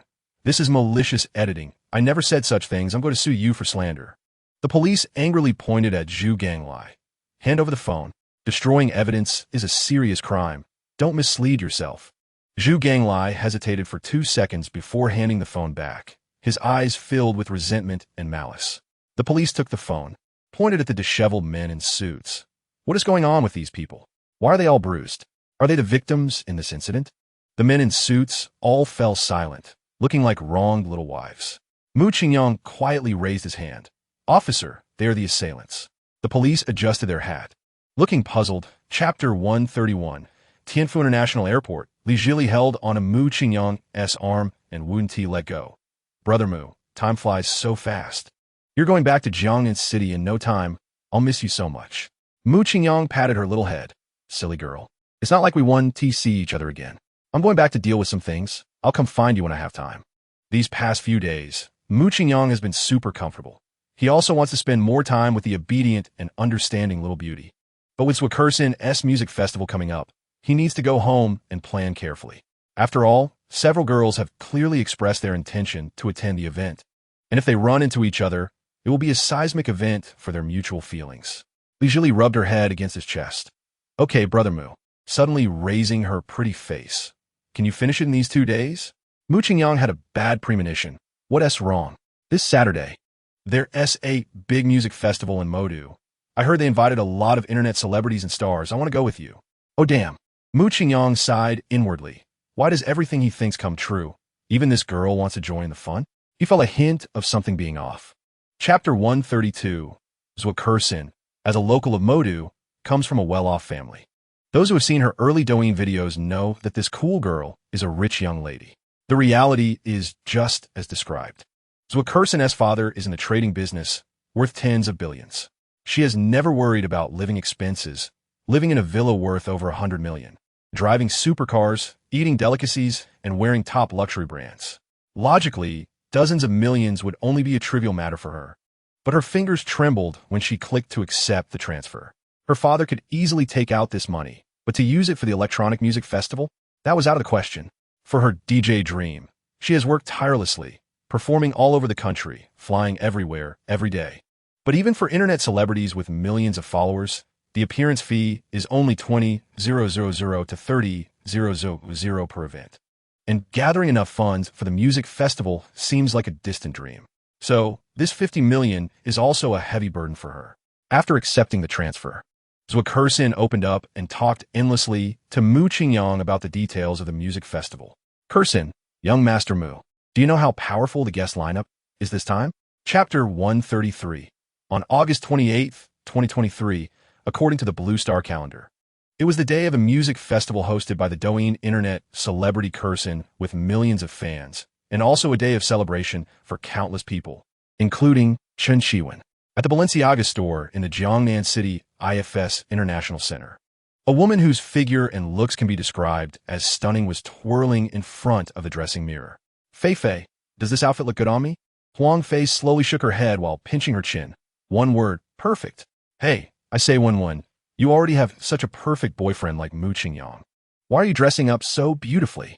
At least give us a chance. Standing next to you makes me feel zero confidence. Cece pulled Chen Shiwen's arm, looking left and right while complaining. Chen Shiwen raised her little mouth. I want to tell you that Brother Mu might also go to the music festival. Of course I need to dress beautifully. Really? Huang Fei, Cece, and Tong Tong said in unison. That's what he said, but whether we can run into him depends on luck. After Chen Shiwen finished speaking, she looked at her phone. It's about time. Let us go to the airport. At the entrance of the villa area in Huaxia, 2 supercars, one black and one white, were parked. Chapter 134. The music festival starts at 6 p.m. and lasts until 9:30 p.m. It is now past 3 p.m., and Mu Qingyang is still lounging in the pool, not in a hurry to leave. The main character usually appears last, and going too early would make it easy to be spotted. So he plans to wait until the atmosphere is lively before sneaking in unnoticed. Then, he'll quietly wait for the music festival to end, and casually have a meal with Zhuo Kersin, harvesting mutual feelings before slipping away. Mu Qingyang slowly stood up. The clear pool water only reached his lower abdomen. His beautifully defined mermaid line and well-proportioned abs and chest were enough to make any woman who saw him scream. With a body full of male hormones, he pushed himself up with one hand and leaped directly from the pool to the ground. He casually grabbed a white towel and wiped himself off before heading straight to the changing room. To avoid drawing too much attention, Mu Qingyang chose a pure black Louis Vuitton casual outfit, put on a black cap and black mask, and only took his phone before heading out. In a makeup room of the electronic music festival, Zui Yuanyuan inserted a light pink wig into Zhuo Kersin's hair. Sister Kersin, a lot of people have arrived on site. I'm getting nervous. How do you stay so calm? Chapter 135. Ruani felt very curious about attending such an event for the first time. From her perspective, looking down at the venue, it was packed with people so densely that not even a needle could fit in. The stage of the electronic music festival also left her in awe. Several mushrooms over 10 meters tall shot up from the ground, and underneath them stood a solid black owl, 7 or 8 meters high, with eyes that shone like two suns, occasionally changing colors. Behind the owl was a massive curved display screen, nearly 100 meters long, enveloping the entire stage. Surrounding the display were green vines, and the backdrop was a forest scene. It was clear that this was a nature-themed electronic music festival. The second-floor seating area where she was located was U-shaped, with various booths of different sizes, stocked with fruit platters, snacks, and drinks. Ruan-yi glanced around. There were about 300 to 400 people in the stands, 90 of whom were young and dressed to the nines. She guessed they were internet celebrities and rich second-generation heirs, not paying much attention, and casually chose a two-person booth to sit down and wait for the festival to begin. Backstage, Zhuo Kersin was counting the time. 59 minutes, 58 seconds.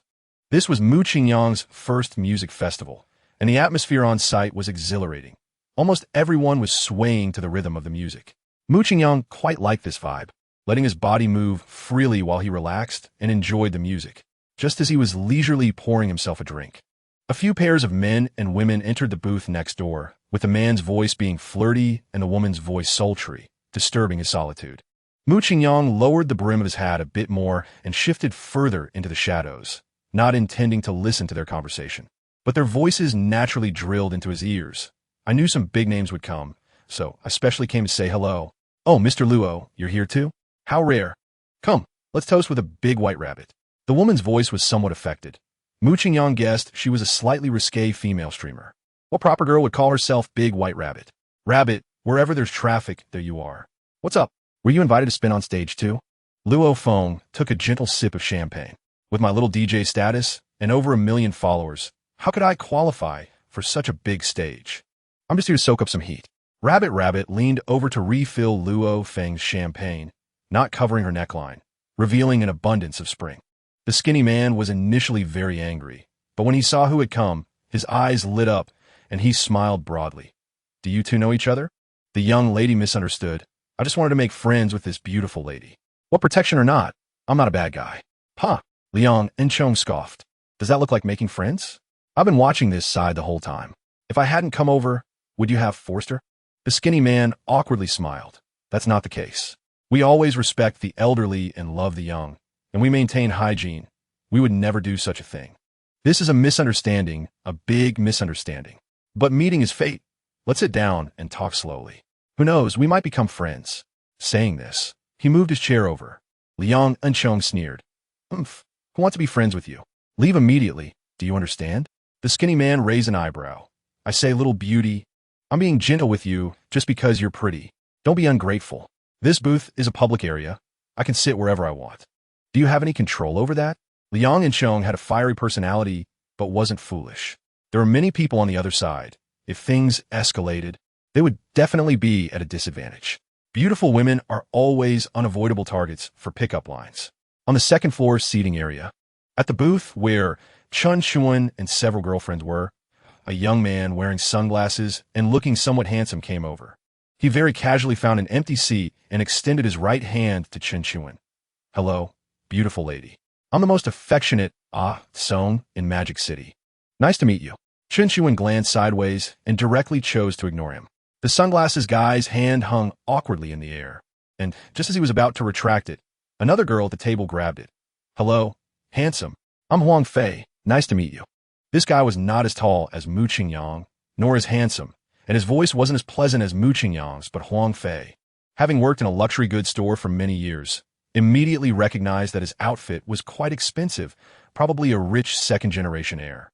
How many Mu Qingyangs are there in the world? A man over 7 meters, not ugly, not old, and with money is already pretty good, right? The sunglasses guy met Huang Fei's criteria. Hello. Atsong lightly squeezed Huang Fei's small hand while sizing her up. Although her figure and look were not as good as that high-coal beauty's, her makeup was done well, and her outfit was sexy, scoring about 85 points. If he could play around with her, that would be nice. 158 centimeters? I'm 185. Isn't this the most adorable height difference? But not my type. She could be a little sister. The reward for the strategy was proficiency in medicine, which is a pretty good skill. Once learned, he could treat the official big shot's illnesses. Wouldn't that provide a solid backing? After leveling up, it should become divine medicine. Treating terminal illnesses casually would be quite reasonable, right? For the benefit of the people, this good brother I will definitely be. Wait a minute, Lu Manny. Why does that name sound so familiar? It just hit me. The only daughter of internet tycoon, Lu Jinhua, right? What a coincidence. The daughter of a billionaire. This is a celestial being. Does my financial prowess even matter in front of her? This is tough. Never mind. Let us give a try. Little sister, if I'm not mistaken. Your name has 3 characters, right? Lu Manny had already calmed down from her panic. She usually wouldn't be this nervous even when seeing stars. She had just lost her composure, and she needed to regain her footing. She deliberately pouted. Your opening line is so cliché. Aren't most girls' names 3 characters long? Mu Qingyang was momentarily dumbfounded, as if struck by a bolt of lightning, losing all ability to think. He had considered that things might go wrong, but he never expected it to be this catastrophic. He had anticipated being seen by only 2 girls at most, and still having the energy to charm them afterward. Now, altogether, what brought Mu Qingyang back to his senses was the system notification. Chun Chuan Affection Level 1, Current Affection Level 90. Congratulations to the host for obtaining super strong physique. Li Zhili Affection Level 1, Current Affection Level 98. Ruan E Affection Level 1, Current Affection Level 80. Liang Enchong Affection Level 1, Current Affection Level 70. Congratulations to the host for obtaining a cashback of 2,354,678 yuan. Zhuakerson Affection Level 10, Current Affection Level 79. Congratulations to the host for obtaining a cashback of 3,311,4534. 86 yuan. Mu Qingyang felt warm all over. The system had already begun to transform his physique. His phone beeped, and then the screen lit up, showing a long string of deposit notification messages. He couldn't feel happy. He knew this was false prosperity. The girls must have thought this was a carefully prepared surprise for them. Chapter 141. The atmosphere was oppressive, no one was noisy, and no one blamed anyone. Everyone sat in tacit understanding. Mu Qingyang felt a bit suffocated. He lit another cigarette, took a deep drag, and exhaled the frustration mixed with smoke. That's how it is. Let's disperse. I will compensate everyone for emotional damages. And I want to take back the gifts I gave you before. I'm sorry for you all. Still, no one spoke.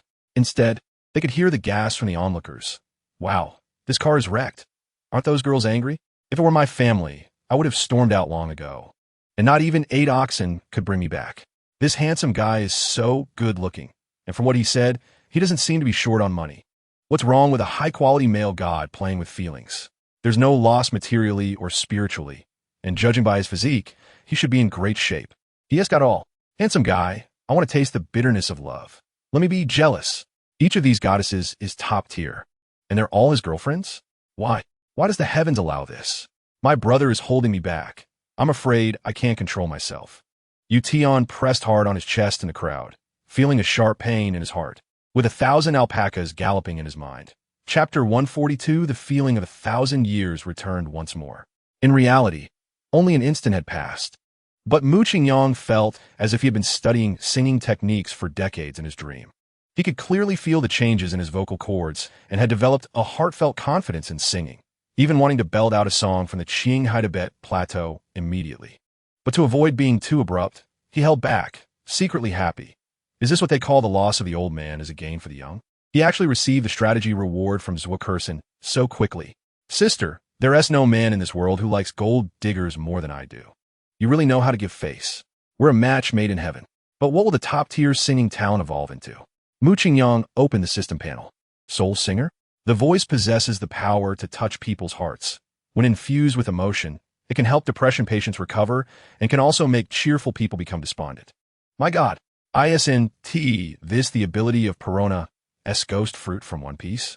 Is this real life? So outrageous? Mu Qingyang has been chasing this comic since middle school and knows this fruit's ability very well. In the story, apart from Usopp, who comes with an emo buff, almost no one can resist this ability. It's simply a bug-level existence. Chapter 143. Mu Qingyang was handsome, tall, and well-built, attracting the attention of all the opposite sex as he moved through the crowd. However, he acted coldly, walking to booth 168 and sitting down. Just a few seconds later, two beautiful girls with stunning figures followed him and sat down generously beside him. Are you alone? Handsome? Want to hang out together? Hey, you're so cold. Not even acknowledging us, but I really like you. Mu Qingyang picked up a bottle of unknown brand liquor on the table and took a big gulp, then pulled out his phone to call Zhuokerson. He wasn't Lu Xiaohui. These two girls were actually quite nice, lively, and cheerful. Perfect for easing his gloomy mood. But he genuinely had no mood at all. Do-do-do-do, just as the phone rang twice. He heard Zhuokerson's teasing voice from behind. Oh, young Master Mu, you're quite quick to invite the ladies, huh? The two girls turned their heads, suddenly shocked and pale. What kind of lineup is this? Is it the top few from a world beauty pageant? No wonder this handsome guy is so aloof. His two sisters can't compare to these at all. Chapter 144. Li Jilin hesitated, her personality too introverted to dare to confront Mu Qingyang directly. Since they met, this man had always been a superhuman presence in her heart. So even if she was in the right, she felt very weak. Chen Qiwen was much more carefree. With 4 years of college friendship with Mu Qingyang, she felt she had the right to seek an answer for their relationship. So she frowned and asked, what do you plan to do next? Mu Qingyang pinched the bridge of his nose. Now that things had developed to this point, lying and hiding were useless. Even if he temporarily brushed things off to warm up their relationship, he would eventually face all kinds of doubts and checks. It would be better to go all out. I can't give you any promises, nor will I change the current situation. I will continuously demand attention and affection. This is the best medicine for my mental illness. You can sever ties with me. I will fully accept it, but I won't forget you. If you ever face difficulties in the future, feel free to come to me. I won't refuse to help if I can. Chen Qiwen affection 5, current affection 50. Li Jilin affection 5, current affection 55. Chapter 145. The confidence the waiter had when he arrived was matched by the embarrassment he felt on his way back. He had been in a nightlife scene for 4 or 5 years, thinking he knew all kinds of women very well. In the past, little bourgeois guys driving small sports cars could easily pick up girls. Although these girls were much prettier, wasn't a Lamborghini enough? And it was a gift. A few million, okay? In their eyes, is it just a pile of junk? They must be pretending. Exactly. Who would believe in such a lottery win? They must think it's a scam. That's why they look down on it. A frog at the bottom of a well. Who is Tian Xiao? He has never been stingy with ordering drinks or tipping. With such a famous name in the Magic City, how could he be just talking nonsense? A few short-sighted beauties, just pretty faces without brains. Booth 111. The waiter returned the keys, pitifully complaining. Tian Xiao, they looked down on your sports car and even humiliated me. You Tian laughed. They looked down on a Lamborghini? Do they want the stars in the sky too? What did they say? Tell me everything. The waiter embellished the story. That intellectual beauty said she has a new Rolls-Royce Cullinan and looks down on your old model Lamborghini. That pure and seductive beauty said she has plenty of luxury cars at home and doesn't need yours. That gentle beauty was even more pretentious, saying her money would last her a lifetime and she can buy whatever she wants. Chapter 146. The lyrics of admitting mistakes reveal a longing and remorse for the past. And the melody is very somber, perfectly fitting Mu Qingyang's current situation. I believe the girls will understand the meaning of him singing this song. 10 minutes quickly passed. and Mu Qingyang's table became the top spender of the night, with a consumption of 1.2 million, being the last to perform. The first to take the stage was a pretty girl with a sweet voice, who sang a duet of Hollow with Yukai, receiving a lot of applause. Zwickerson remarked that she was a small internet celebrity, trying to gain some attention. The second performer was a Kong, who would try to flirt with Chun Chi-wen at a music festival. He chose a love song, singing it mediocrely but with decent stage presence, frequently reaching out towards the 168 booth, resembling a peacock displaying its feathers. Akong thought that with his somewhat handsome looks and the second highest spending power in the room, combined with his singing talent, he could certainly catch the attention of the beauties at booth 168. However, the reality was that no one noticed him at all. They were all focused on the man at their table, not even giving him a glance. "How is it, young Master Mu?" Feeling nervous, Zwickerson nudged Mu Qingyang with her elbow, a smirk on her face, looking almost like she was relishing his embarrassment.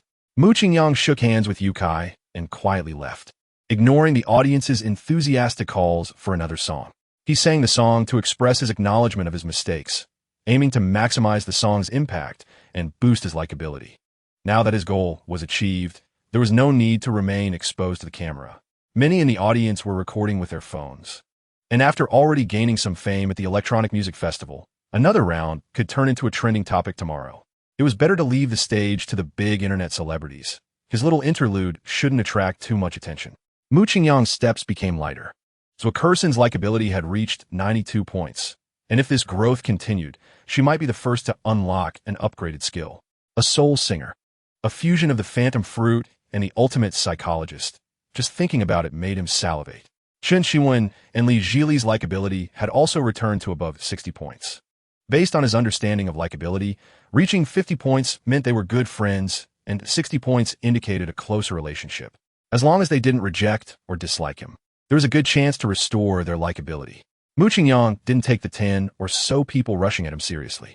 He was fixated on the middle-aged man in front of Lu Manny. This man had clearly not been in his line of sight just moments ago. But as soon as the punk reached out, he appeared like a ghost and struck swiftly, instantly achieving a knockout. With Mu Qingyang's eye for combat, it was obvious the middle-aged man had held back, likely using only about 30 of his strength. If he had gone all out, the punk would have suffered internal injuries and collapsed on the spot. Mu Qingyang believed that if he focused, he could achieve a similar result, but that was the limit. The middle-aged bodyguard's strength was not inferior to his own. This was a master. As the saying goes, outsiders watch the excitement, while insiders see the subtleties. When a true expert makes a move, one can instantly tell the difference. At that moment, Mu Qingyang felt a strong sense of crisis. As his wealth grew, the circles he interacted with became more elite, including Lu Manny and Su Meyer. His king-level fighting skills were starting to feel insufficient. He urgently wanted to acquire god-level combat skills. Without time to think, the punks had already rushed forward. The middle-aged bodyguard stood like a javelin in front of Lu Manny, and no one dared to provoke him. The other girls naturally became targets. The next morning, Mu Qingyang bought a ticket back to Jiangnan City. The girls were all in the Magic City, and it seemed wrong to contact any of them, so he decided to return home. On the plane, Mu Qingyang scrolled through Douyin to pass the time. However, the next video made his heart skip a beat. It was from a VIP area of the Zwickerson Electronic Music Festival on the second floor. In the footage through the dense crowd, several stunning girls appeared on screen, including Chun Chi-wen and others. As the camera moved, he was shocked to see himself, wearing a baseball cap and an N95 mask, prominently displayed in the center of the screen. The scandal from yesterday had gone viral. Mu Qingyang quickly glanced at the title, and his blood pressure shot up several points. Century scumbag emerges at Electronic Music Festival, caught dating 6 girlfriends at once. Sisters come quickly to see the beast's true face to avoid being deceived. He looked at the number of likes, 1 million. How many hours had it been? The spread was astonishingly wide. With 1 million likes, the views must be over 100 million by now. The thing he least wanted to see had happened. All he wanted was to quietly be a handsome guy. Who the hell wanted to be famous? Mu Qingyang then ventured into the comment section, and his blood pressure finally returned to normal. Pushing open the door to Villa Number 1 in Xiang Hanglan, Mu Qingyang felt significantly lighter. He lay back on the sofa in a starfish position and casually took out his phone. The times had changed. Now that his reputation was out there and the risk factor had skyrocketed, he had to quickly find a goddess with over 90 points likability to unlock more rewards. Mu Qingyang typed top beauty into the search bar and began scrolling. The uniformity of plastic surgery faces and overly beautified images made him shake his head in disbelief. These girls looked pretty at first glance, but after a system scan, they only scored 60 or 70 points, barely passing. Mu Qingyang even began to doubt the feasibility of finding targets online. But was there a faster way than scrolling through Douyin? Nowadays, girls with a bit of looks were all on short videos. You could see one in a second, and if they didn't meet the standard, just swipe away. It can only be said that the system had set the bar too high for looks. Mu Qingyang resisted his impatience and scrolled for about 10 minutes. But when he swiped again, a breathtaking face suddenly appeared on the screen. He had seen this face once before, deeply etched in his memory. He would recognize it even if it turned to ash. Su Meyer, that enchanting vixen. If the senior brother were here, he could smell the seductive aura even through the screen.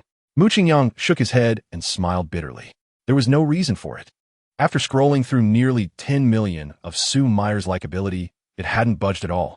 If any other female streamer dared to provoke him like this, he would have exited the live stream without hesitation. But he knew Su Meyer's background. She was the legal wife of a CEO from a billion-dollar group. This little amount of money wouldn't catch her eye. It was hard to finally catch her attention. He had to boost her likability properly, not just 10 points. Mu Qingyang stopped talking and focused on sending gifts. He had already sent nearly 200 five-clawed golden dragons, but the system notifications remained eerily silent. Mu Qingyang gradually slowed down, eventually stopping altogether. This was unscientific. Was Su Meyer's conscience made of stone? After sending 30 million in gifts, she didn't show even the slightest response? Even if she wasn't short on money, wouldn't she at least acknowledge someone else's kindness? She wore a slight smile on her face, but her likability remained frozen. This vixen was pretending. There was no way the system could be wrong. Are you treating me like a fool? Fine, just watch me deal with you. Mu Qingyang quickly typed a few words. Is the host so beautiful and single? Su Meyer's pretty face obviously stiffened for a moment, but she quickly returned to normal, sneering, and said, Chapter 152. Mu Qingyang's eyes lit up as he opened the pictures, which were 2 home life photos. Both were wearing short sleeves and hot pants. One was cooking delicious food, and the other was sitting on a swing reading a book. Su Meyer looked enchanting, but still had a down-to-earth vibe. It was clear she loved life. Su Meyer, favorability 10, current favorability 0. Mu Qingyang. What's going on? My request is somewhat lewd, right? I originally thought with low favorability, I could extort some benefits, but why did it increase instead? Absolutely not, because of this 20 million transfer. I had previously watched the live stream and spent more than this with no reaction at all. Could it be because of the photos? It's possible. The favorability increased as soon as the photos were sent out.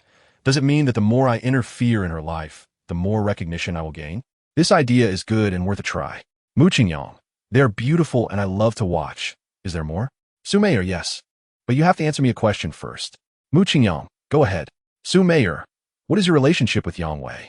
Mu Qingyang deliberately waited a moment before replying. We did a business deal, and there are economic dealings. He was telling the truth. Buying a new Lamborghini counts as a business deal, right? There indeed was an economic interaction of 50 million. Chapter 153. Chun Chiwen's eyes instantly misted over, and she glared at her brother hatefully. Go close the door. Chun Chiwen poked his head out and looked around before finally closing and locking the door. Dad is gone, and there are no ears on the wall, so hurry up and tell me what happened. Chun Chiwen sniffed. I broke up with Mu Qingyang. What? Chun Chiwen was stunned by this news. Mouth agape, you were dumped? No. Chun Chiwen shook her head sadly. It was due to other matters. What other matters could stop your love? I've never seen a guy treat his girlfriend so well. Chun Chiwen pointed at the garage and then at the house. In this materialistic society, what could be more real than these things? Sister, you're not young anymore. Wake up a bit. Chun Chiwen's tears slid down her nose. You don't even ask why and just accuse me. Are you really my brother? Are you that materialistic? Chun Chiwen rolled his eyes in exasperation.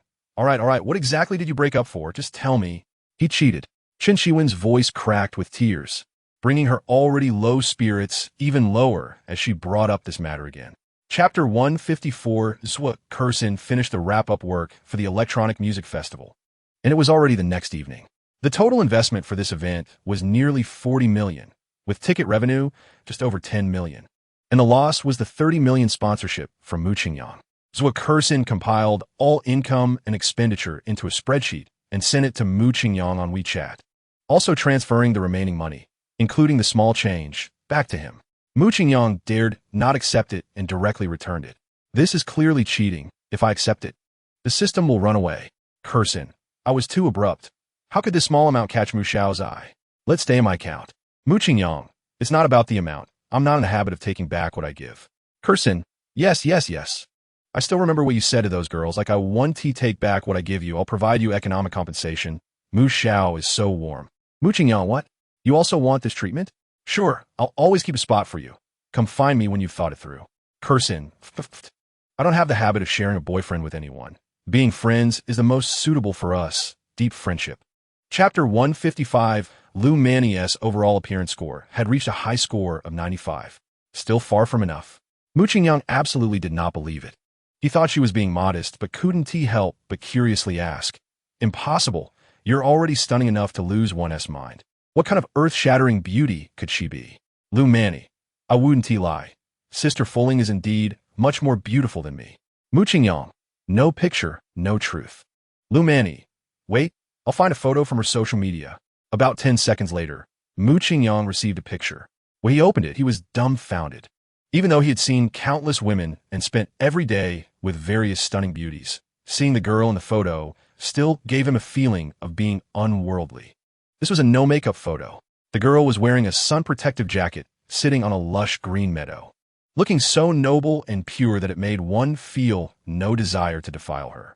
Mu Qingyang believed it. Just in terms of appearance, she indeed had a slight edge. It's worth noting that this was a slight edge over a 95-point goddess. Lu Manny's Sister Fulling could only be described as flawless. That face shouldn't exist in the human world, but rather in the heavens. System scan. Chapter 156. Li Zhili had wandered around Magic City all day before boarding a flight to Tianfu City. She had wanted to leave long ago. However, her downcast mood was written all over her face, and she was afraid her mother would notice and worry. In front of her own door, Li Zhili forced a smile, pulled out her keys, and unlocked the security door. Oh, is this Zhili's daughter back? Come sit down, come sit. Li Zhili was a bit surprised. Second aunt? Second aunt's family conditions are the best among several relatives. Although they usually interact during holidays, it was the first time she came to her house. Aunt, third aunt. Little aunt, you all came? Is today some important day? Several elders stood up to welcome Li Zhili like stars surrounding the moon. And Li Zhili looked at her mother in confusion. Li mother smiled lovingly. Your aunt said you've achieved something, and they insisted on coming to see you. Li Zhili looked suspicious. What have I achieved? I'm still the same as before. Hey, second aunt patted Li Zhili's hand. We all know about your situation. Don't hide it from your aunts. Know what? Li Zhili's heart raced. Could it be that they knew I broke up? Impossible. I only mentioned Mu Qingyang to my mother casually. She wasn't even sure if we were dating. How could they possibly know what happened yesterday? Chapter 157. At around 2 a.m. at the Banshan Villa in Port City, Yang Wei parked the long wheelbase Range Rover in a crooked manner, and as he opened the door, he vomited all over the ground. He was drunk and had driven back. Bang, bang, bang. Sue Meyer's bedroom door was violently knocked on. As soon as she opened it, a slap came swiftly. Slap. The crisp sound of the slap resonated far into the deep night. Then came Yang Wei's beast-like roar. Damn you, you slut. You've kept me waiting this long on purpose, haven't you? Sue Meyer covered her face and glared at her nominal husband, feeling an indescribable discomfort in her heart. At this time, even dogs would be asleep, right? Who could get up immediately to open the door, not to mention rudely disturbing someone else's sweet dreams. But his attitude was so terrible, treating me like a punching bag. Sue Meyer's voice was cold, her eyes filled with sharpness. Yang Wei, have you had enough of your madness? It doesn't matter anymore. I've had enough. Saying this, she grabbed a change of clothes and was about to leave. Yang Wei grabbed Sue Meyer's arm. Sue, are you getting a temper? Are you not afraid of those economic criminals in the family going to jail? Sue Meyer shook him off.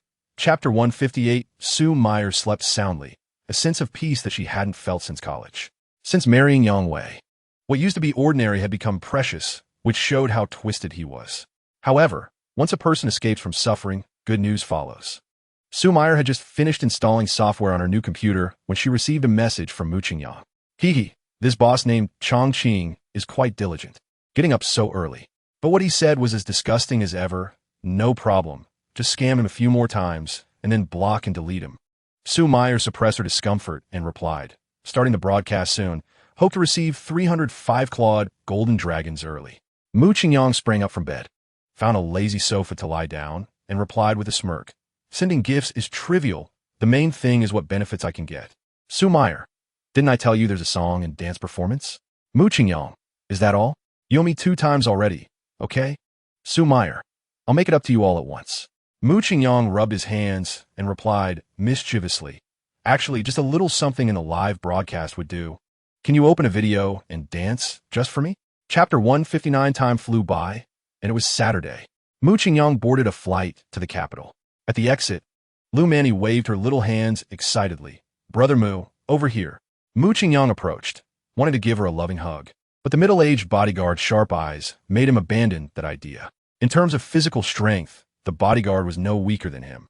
Moreover, Mu Qingyang believed that if he made any outrageous move, the middle-aged man would strike without hesitation.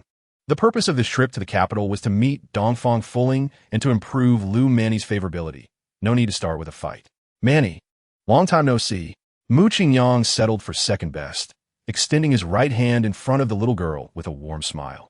Lu Manny reached out her little hand for a gentle shake, her face flushing momentarily. How could it be long? It's only been a week. Mu Qingyang couldn't help but ruffle her little head. Don't you know that there's a saying, a day apart feels like 3 autumns? Come on, let's go meet the singer your friend invited.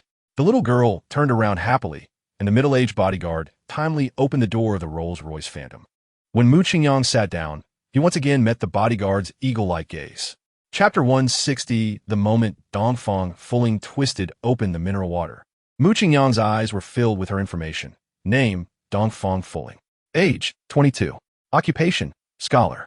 Doctorate in law, doctorate in philosophy, doctorate in economics. Height, 175 centimeters. Weight, 54 kilograms. Favorability, 0. Comprehensive attractiveness, 98. Strategy reward, photographic memory and language proficiency. Fluent in all languages and writing systems in the world. Wow. 3 doctoral degrees? Definitely a super scholar. I guessed right. Dongfang Fuling likely comes from a red family. What ordinary person would study philosophy and law? This strategy reward is somewhat related to being a scholar. Once I win her over, I can flaunt a few doctoral degrees too. But what use is that to me? A photographic memory seems a bit useless, right? Thankfully, it also comes with language proficiency. Is this going to lead me to the global stage? All right, as long as I can get the strategy reward. I'll go abroad to meet some foreign girls. What would this skill turn into after upgrading? There's no room for imagination. Brother Mu, what are you daydreaming about?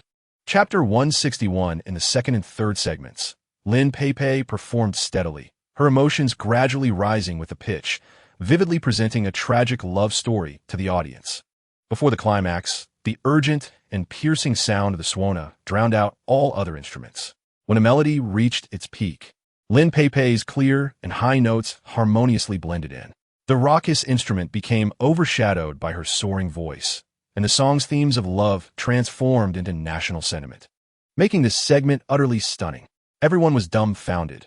What could compare to this? Just give her the award. This would secure a top 3 spot in any singing competition. A clear victory over others. After finishing the song, Lin Pei bowed to the few listeners in the private room, and Mu Qingyang even saw the glimmer of tears in her eyes as she looked down. This girl was truly invested, singing her heart out to the point of tears. Clap, clap, clap. Everyone spontaneously applauded for her, putting aside rankings. Just listening to her sing was a pleasure. Lin Pei ignored others and returned to Dongfang Fuling. Winking. How was that? Did I sing well? Dongfang Fuling glanced at her and seriously evaluated. Chapter 162, I should have known. You're just a bird. After the embrace, only feathers remain in hand. Mu Qingyang was fully immersed, singing with exceptional seriousness. The few listeners furrowed their brows, completely absorbed in the song. In the entire private room, everyone except the performer seemed frozen, unmoving, until the chorus arrived.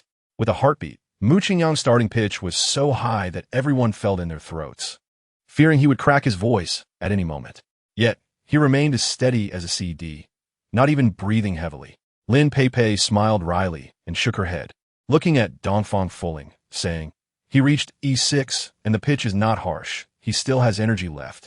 Dongfang Fuling slowly exhaled. This pitch can make even the strongest male tenor in the entertainment industry, Zhang Jie, Cramp up. Where did this kid come from? Lin Pei laughed at herself. Although I'm very unconvinced, we lost. As the champion of the youth singing competition, I can't even win a small private room contest. It's really embarrassing. Dongfang Fuling didn't respond directly, but instead asked an unrelated question. How many points did I give you just now? 96, what's wrong? In chapter 163, when it came to Mu Qingyang's part, he intentionally lowered the tone, discarding all the flashy techniques, and sang with the purest timbre. This perfectly combined with Dongfang Fuling's singing style, and when she took over, he could clearly feel a perfect coordination. Today's singing was even more comfortable and smooth than in his home audiovisual room. Being as smart as she was, she certainly knew the reason. It was the man surnamed Mu who was deliberately cooperating. Dongfang Fuling's favorability level 2, current favorability level 2. Mu Qingyang gently put down the microphone and lit a cigarette. Logically, one should be happy to duet with a fairy. How prestigious is that? It would make many men envious, but there wasn't a trace of joy on his face. Mu Qingyang felt tense inside. Another target with a very slow increase in favorability. He tried to maintain a gentlemanly demeanor and also deliberately released goodwill. She definitely received it, but why? Not long ago, he was still pleased with himself for becoming a hexagonal warrior, and in just a few days, he had suffered 2 blows in a row. Am I really that pathetic? Dongfang Fuling was different from Su Meyer. She was definitely single, and her personality was generous and cheerful, even a bit humorous. This was the best type to pursue. So why wasn't the favorability increasing?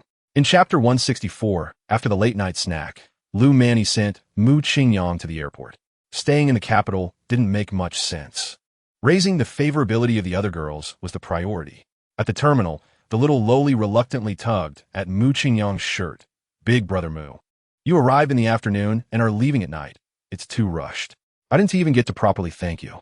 Mu Qingyang glanced at the middle-aged bodyguard smoking in the designated area, then ruffled the little lowly's hair and pinched her slightly chubby face before saying with satisfaction, I have some things to do when I go back, plus you have to go to school. If I stay here, who will play with me? All right then. Lu Manny puffed her cheeks. I'll invite you to play again during the National Day holiday. How about we go to the beach then? Sure. Mu Qingyang nodded. But you have to bring Dongfang Fuling. Pervert. The little lowly put her hands on her hips. Did you manage to get those sisters to agree last time? Now you're after Sister Fuling again? What a super playboy. Mu Qingyang pinched Lu Manny's delicate nose. You're still young. You don't understand. And don't say that about your big brother, okay? If you do it again, I'll spank you. In chapter 165, Li Zhili was wearing a goose-yellow cartoon pajama, looking both obedient and cute. She stood a few steps away from Mu Qingyang, wanting to get closer, but hesitating. Mu Qingyang wasn't as sensitive and delicate as girls. He stepped forward and tightly embraced her. The familiar fragrance of hyacinth and the soft touch felt incredibly comfortable. And Mu Qingyang held her even tighter. After a long time, ahem, brother Mu, you're too strong. I can't breathe, let go. Li Zhili twisted her body and started to struggle. Mu Qingyang casually placed his hand on her shoulder. I was afraid you'd run away, so I want to let you go in the future. Li Zhili pushed his large hand away, slightly turning her body. Her voice filled with grievance. You're too domineering.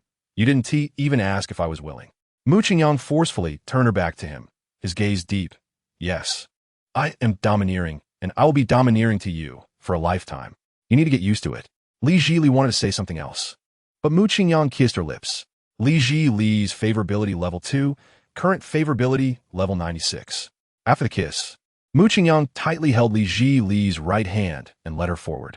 In chapter 166, in the business class from Tianfu City to Gang City, there was a strikingly handsome man.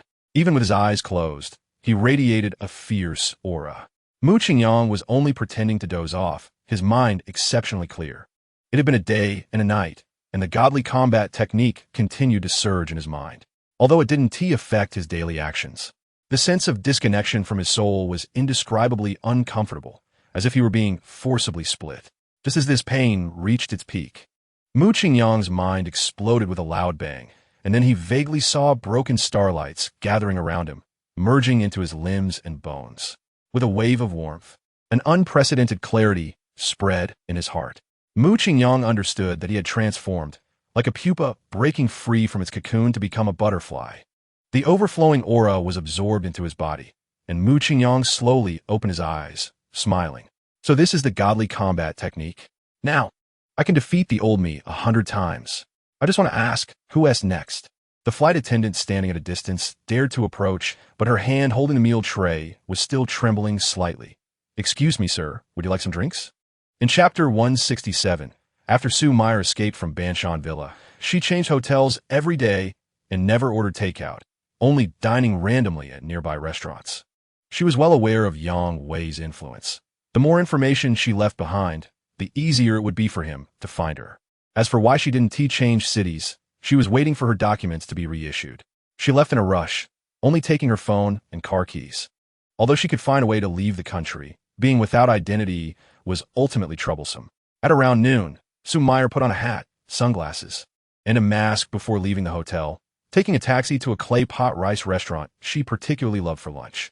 Just after placing her order, a few rough-looking individuals walked into the restaurant. They were only 2 tables away from Sue Meyer, and the first thing they said struck her like a bolt from the blue. Mr. Yang's wife has been coming to this restaurant quite frequently lately, so everyone keep your eyes peeled and don't miss her.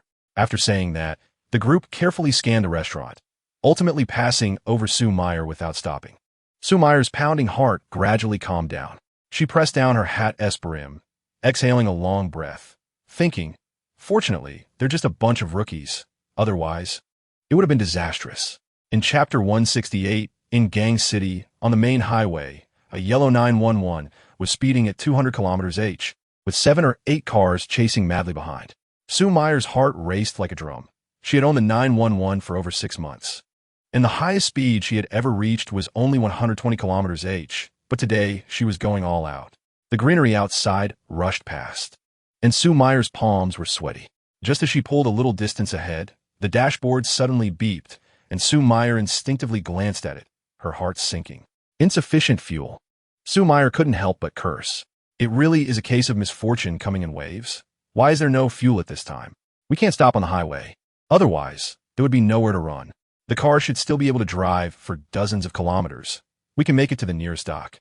At that point, we could just abandon the car and escape by finding a boat to take the sea route. Mu Qingyang's accelerator was smoking, yet he couldn't close the distance with Sue Meyer. This woman is truly fierce. Does she think the car can fly? No matter what, you absolutely mustn't get into trouble. My little ancestor. May the Lord protect you, Amit Ba. On the other side, Yang Wei was on the phone with his trusted subordinate. Chapter 169, Sue Meyer suddenly felt an immense sense of relief. She turned her head to look into Mu Qingyang's eyes. Fortunately, they were pure enough, with no hint of lewdness. She said, somewhat fearfully, I thought my swimming skills could easily handle this little cliff, but I didn't expect to almost not make it back. I won't dare to next time. As she spoke, Sue Meyer felt something was off and looked at Mu Qingyang again. Huh, you're not wearing clothes? Mu Qingyang replied nonchalantly. What clothes do you wear when you go into the water? It's comfortable to soak. You think I should slowly take off my clothes while saving someone? That's too much. Aren't you afraid I'll drown? Haven't you seen Stephen Chow's Flirting Scholar? Madame Hua was almost stabbed to death by the scholar, yet he still found time to take a bath before going to save her. Do you know why? Masters know what they're doing. What the hell does that mean? Sue Meyer angrily turned her face away. Don't touch my waist while holding my arm. Mu Qingyang leisurely floated in the sea with Sue Meyer. The scenery in the distance was beautiful, and beside him was a charming little fairy, her body temperature pleasantly cool. On a scorching summer day, what more could he ask for? However, before he could enjoy it for a few minutes, a helicopter suddenly floated overhead, precisely stopping above them. Chapter 170. Sue Meyer stared blankly at the thin figure in front of her, her nominal husband, his voice trembling. Yang Wei, what did you just do? You dare to shoot someone in broad daylight? Aren't you afraid of going to jail? At the same time, her heart sank completely. Being with this psychopath, who knew when she would mysteriously disappear? Just thinking about it sent chills down her spine. Yang Wei forced a cold smile. Who said I shot? Did anyone see it? Even if I killed him, so what? There are plenty of people to take the blame for 5 million. Once he touched my things, he no longer had a reason to exist. Mu Qingyang exhaled a breath of turbid air, his tense muscles slowly relaxing. What seemed like a leisurely moment was actually filled with panic. Even though he possessed god-level fighting skills, who wouldn't feel weak in front of a dark gun barrel? Fortunately, his skills were strong enough to easily defuse the crisis. He was increasingly glad he decided to go to Tianfu City first. Otherwise, he might have been dealing with a corpse by now. But that lunatic Yang Wei with a gun was always a threat. If he accidentally shot Sue Meyer, wouldn't that mean he had killed himself? No, it had to be confiscated. Mu Qingyang moved so fast it was a blur, covering the 7 or 8 meters in an instant. Before Yang Wei could react, the gun slipped from his hand. Chapter 171. Little Fox, Meyer, are we getting a double room or a single room? Mu Qingyang asked seriously. What room? Sue Meyer was somewhat baffled. One person should have one room. What are you thinking? Mu Qingyang touched his forehead and said earnestly, Don't think too much. I'm worried it might be dangerous for you to stay alone. What if Yang Wei secretly kidnaps you? If we're in the same room, I can keep an eye on you at all times. Sue Meyer thought about it and agreed. With Yang Wei's means, it would be too easy to kidnap someone. Staying with Chongqing was indeed the best choice, but she just couldn't get over that hurdle. Mu Qingyang raised 4 fingers and solemnly swore, I absolutely won't do anything to you. If I break my promise, may the heavens strike me with 5 lightning bolts. After saying that, he felt this oath was too harsh. Given his current physique, he could withstand at most 4 lightning strikes. Sue Meyer was still a bit hesitant, but living together makes going to the bathroom and showering inconvenient. Mu Qingyang waved his hand grandly. Why not just get a presidential suite? Sister, let's book a room. The presidential suite costs $79,800 night with 5 rooms, 2 living rooms, and a conference room. Chapter 172. Yang Wei stood silently at the entrance of the Banshan villa, his face dark, veins throbbing at his temples. Clearly in a bad mood. Only a few minutes remained for Su Jiaming, and Sue Meyer wasn't responding to messages or answering calls. She definitely wouldn't be back today. Can't even manage his own daughter. What a waste. In a fit of anger, Yang Wei almost threw his phone, but raised it halfway and then put it down. Instead, he made a call. Director Zhao, it's me. You need to take a team to Su Jiaming's house and arrest him right away. I'll send you the ironclad evidence of his crimes. After hanging up, Yang Wei smashed his phone to the ground and stomped on it hard several times, cursing filthy words like scoundrel, bitch, and trash as he vented. After letting out his anger, his expression improved a bit as he quickly drove down the mountain in his Range Rover.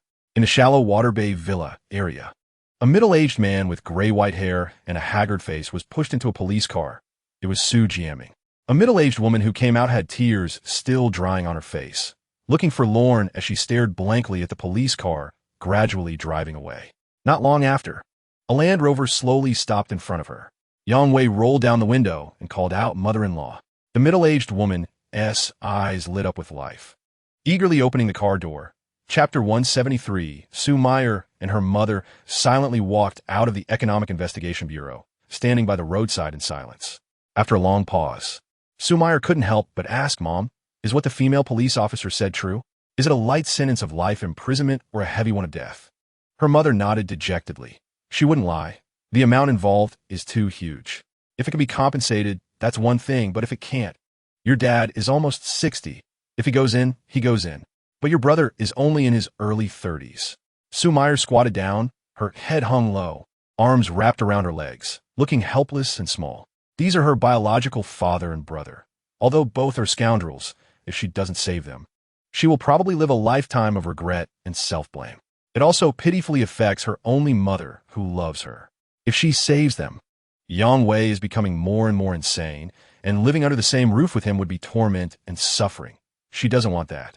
For a moment, Sue Meyer thought about just running far away, being selfish and carefree, as long as she was happy.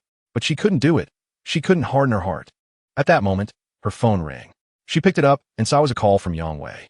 Sue Meyer hesitated for a long time, but finally pressed the answer button in the last few seconds of the ringing.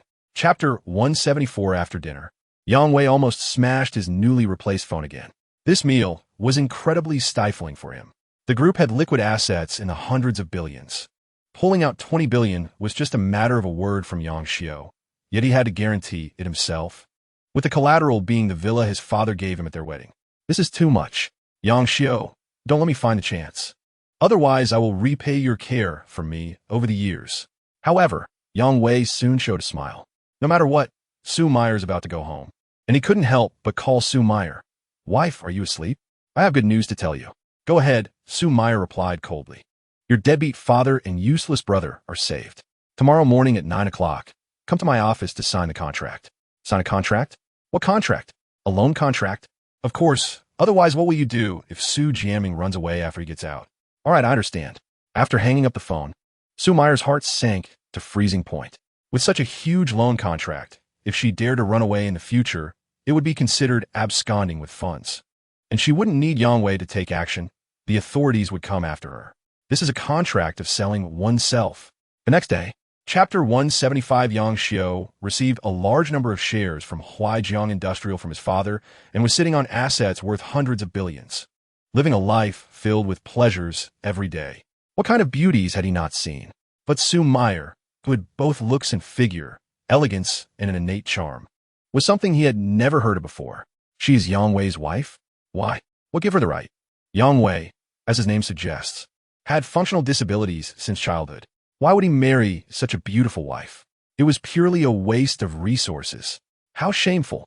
But when I just walked in, I saw my sister-in-law fiercely resisting Yang Wei's advances. Could it be that they are not compatible? That makes sense. Once things heat up, it's problematic. Anyone would find it annoying. To let such a stunning beauty live in widowhood is a great sin, and this is a favor I, as an older brother, must help with. Yang Xiao smiled and extended his hand. So it's my sister-in-law. My apologies for the misunderstanding. I am Yang Wei's elder brother, the vice chairman of the board of Huaijiang Industrial. Nice to meet you. Sue Meyer completely ignored Yang Xiao's enthusiasm and coldly stared at Yang Wei. The contract is signed. Where's the money? Yang Wei turned to Yang Xiao. The guarantee agreement was signed long ago. When will that $2 billion come through? Chapter 176, Sue Meyer was still on her way to her mother's house when she had to turn the car around towards the headquarters of Huaijiang Industrial. She had to save her father and brother. Yang Wei's request wasn't unreasonable. After all, her previous attitude was very cold, and it wouldn't hurt to apologize. She was just thinking so simply. Upon returning to the luxurious and spacious office, Sue Meyer noticed that the expressions of Yang Wei and his elder brother had changed. One was dark and ambiguous, vaguely filled with resentment, while the other's desire was almost tangible. After I apologize, will you lend me the remaining money? Sue Meyer confirmed. Apologize for what? Yang Xiao stepped forward. You didn't do anything wrong. Why should you apologize? Sue Meyer instinctively resisted and took 2 steps back. Yang Wei, just tell me what you're planning. I don't want to play cat and mouse with you. Yang Wei didn't respond, giving Sue Meyer a deep glance before directly exiting the office. At the door, he didn't forget to remind Yang Xiao, remember to let your sister-in-law come to accompany me at the mountain villa tonight.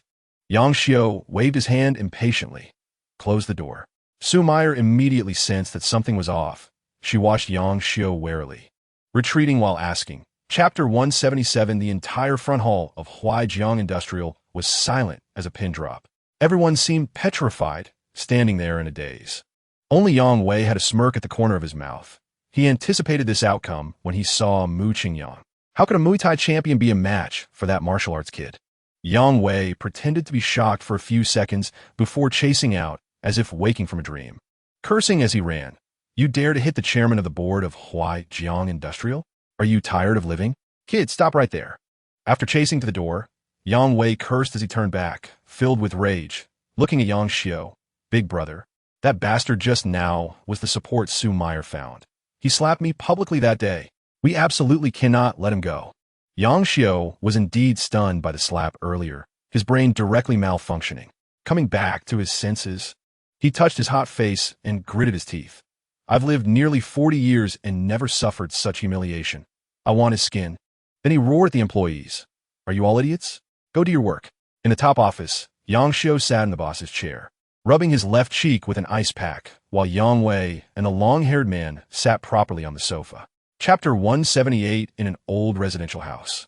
A guy pushed 2.75 semi-automatic pistols across the table to the 2 men opposite him. The target is in the presidential suite on the top floor of the Peninsula Hotel. I already got the room card. We act at 2 a.m. Remember, don't accidentally harm the woman inside, or we're both finished. The 2 men skillfully checked the firearms and nodded silently. We have 2 hours. Let us rest a bit. Late at night, the moon was bright and the stars were few. Mu Qingyang had already fallen into a deep sleep. With a click, the suite door was pushed open, and 3 masked men stealthily entered. The guy put a finger to his lips, tiptoeing around the room. Arriving at the first room, he gently turned the doorknob, and through the gap, he immediately recognized Mu Qingyang sprawled on the bed. He made a gesture to enter, and the 3 of them quietly slipped inside. Get to work, the guy mouthed, and the other 2 understood. simultaneously disengaging their gun safeties and aiming their guns at the big bed. Fire! This command was shouted out, and in an instant 3 handguns spat flames, filling the air with cotton and fluff as the bed instantly sprouted several holes. Chapter 179. After the mission failed, the guy flew back to his hometown in Thailand overnight. After the plane landed, he dared to call Yang Xiao. "Boss, it's me. I thought you were dead. I made over 100 calls last night. Why didn't you answer? I couldn't sleep a wink. Boss, we didn't kill the target. We have no face to see you, so we chose to resign. You took the other 2 away? I was wondering why I couldn't contact any of you. I have no objections to resigning. Just give me a detailed account of the mission process." The guy paused for a few seconds and said grimly, "Boss, this mission was extremely dangerous. We survived purely by luck. Although the mission failed, we uncovered a huge secret. If you want to know, it will cost you $5 million. Yang Xiao laughed. "Kai Zai, are you trying to blackmail me? Do you think you're safe in Thailand? Think it over before you call me back. This information is valid for 3 days. After saying that, the guy hung up, but soon Yang Xiao called back. "Good. You successfully piqued my curiosity. Go ahead. The money is already being transferred." The boy fell silent for over a minute, and only after receiving a text notification of the money transfer did he nervously say, Chapter 180. Su Mayer glared at Mu Qingyang hatefully. "Why do you keep taking advantage of me while talking? Sit over there." Mu Qingyang pinched his nose bridge. Can't help it. Su Mayer grabbed a pillow and placed it beside her. "What are your plans? Please elaborate. Right now, we are in the light, and the opponent is in the dark. We have too little information and are very passive. If we can pull Yang Wei over, we can use him to understand Yang Xiao's thoughts and whereabouts. Then we can prepare in advance for battle, avoidance, or negotiations. Will Yang Wei be willing? That depends on whether the temptation is big enough. Give me his phone number, and I'll test the waters." The call quickly connected, and Yang Wei's cold voice came through. "Who?" Mu Qingyang got straight to the point. "You know about the failed assassination of Yang Xiao, right? Is it you?" Yang Wei snorted coldly. "Consider yourself lucky." Mu Qingyang laughed. "Haha, you know my strength. Yang Xiao can't do anything to me. On the contrary, I'm about to kill him. But before that, I want you dead." The sound of Yang Wei swallowing was clearly audible, and he spoke haltingly. "I have nothing to do with Su Mayer anymore. It was Yang Xiao who had his sights on her. Why are you targeting me?" Chapter 181. Yang Wei's heart was hanging by a thread, but he relaxed as he let out a breath, relieved that he was on the right side. Yang Xiao's face was uglier than someone who just ate shit. A dark shade of blue. Even if he had seen it with his own eyes, he couldn't believe someone could dodge a bullet with their body, especially a military sniper bullet traveling at nearly 1 kilometer per second. Luck? It must be pure luck. Shaking his head, Yang Xiao stood up from the stool, ready to run. But just as he stepped forward, he tripped and fell hard. Looking back, he saw that Yang Wei had not retracted his foot in time. "What are you doing?" Yang Xiao was both shocked and angry. At this moment, Mu Qingyang had already pushed the foreigner over, stepping on Yang Xiao's head and delivering a heavy punch to the foreigner's kidney. Ugh! The foreigner groaned and collapsed to the ground, instantly losing his combat ability. Another foreigner approached, and Mu Qingyang repeated the process, delivering a solid punch to the kidney again. Suddenly, 3 people were lying on the ground. Mu Qingyang patted Yang Wei on the left cheek. "Well done." Then he took out his phone and turned on the recording function. "Yang Xiao has a gun, right? Take it out." Yang Wei obediently produced a handgun. Mu Qingyang kicked each of the 2 foreigners. Chapter 182. An unparalleled seductive kiss is worth over 3 billion. As their lips parted, Su Mayer's strategy reward had already been credited. Now Mu Qingyang's cash balance had reached over 5 billion, and he no longer needed to worry about money. However, there was still a hint of regret in his heart. If only he could get the adrenaline all at once. But that's okay. With the current affection level of the little fox towards me, after tonight, I will definitely receive the strategy reward. Haven't you always wanted a kiss? Why are you so distracted? Is it suddenly not appealing anymore? Mu Qingyang shook his head rapidly. No, it's just that the happiness came too suddenly. I'm a bit dazed. Actually, I'm dazed too. Mu Qingyang, thank you so much. I feel like everything that has happened in the past few days is extremely unreal, like a dream. Mu Qingyang patted her hand reassuringly. Your previous life was the dream. Now you are awake, ready to start a new chapter in your life. Yes. Su Mayer smiled brightly. Where shall we go now? How about my mom's house? I'll cook a couple of dishes to reward you. Sure, but your mom should still be grieving, right? Shouldn't we get her dad out first? Oh, I totally forgot about that. Chapter 183. After landing in Jiangnan City, Mu Qingyang took a deep breath of air.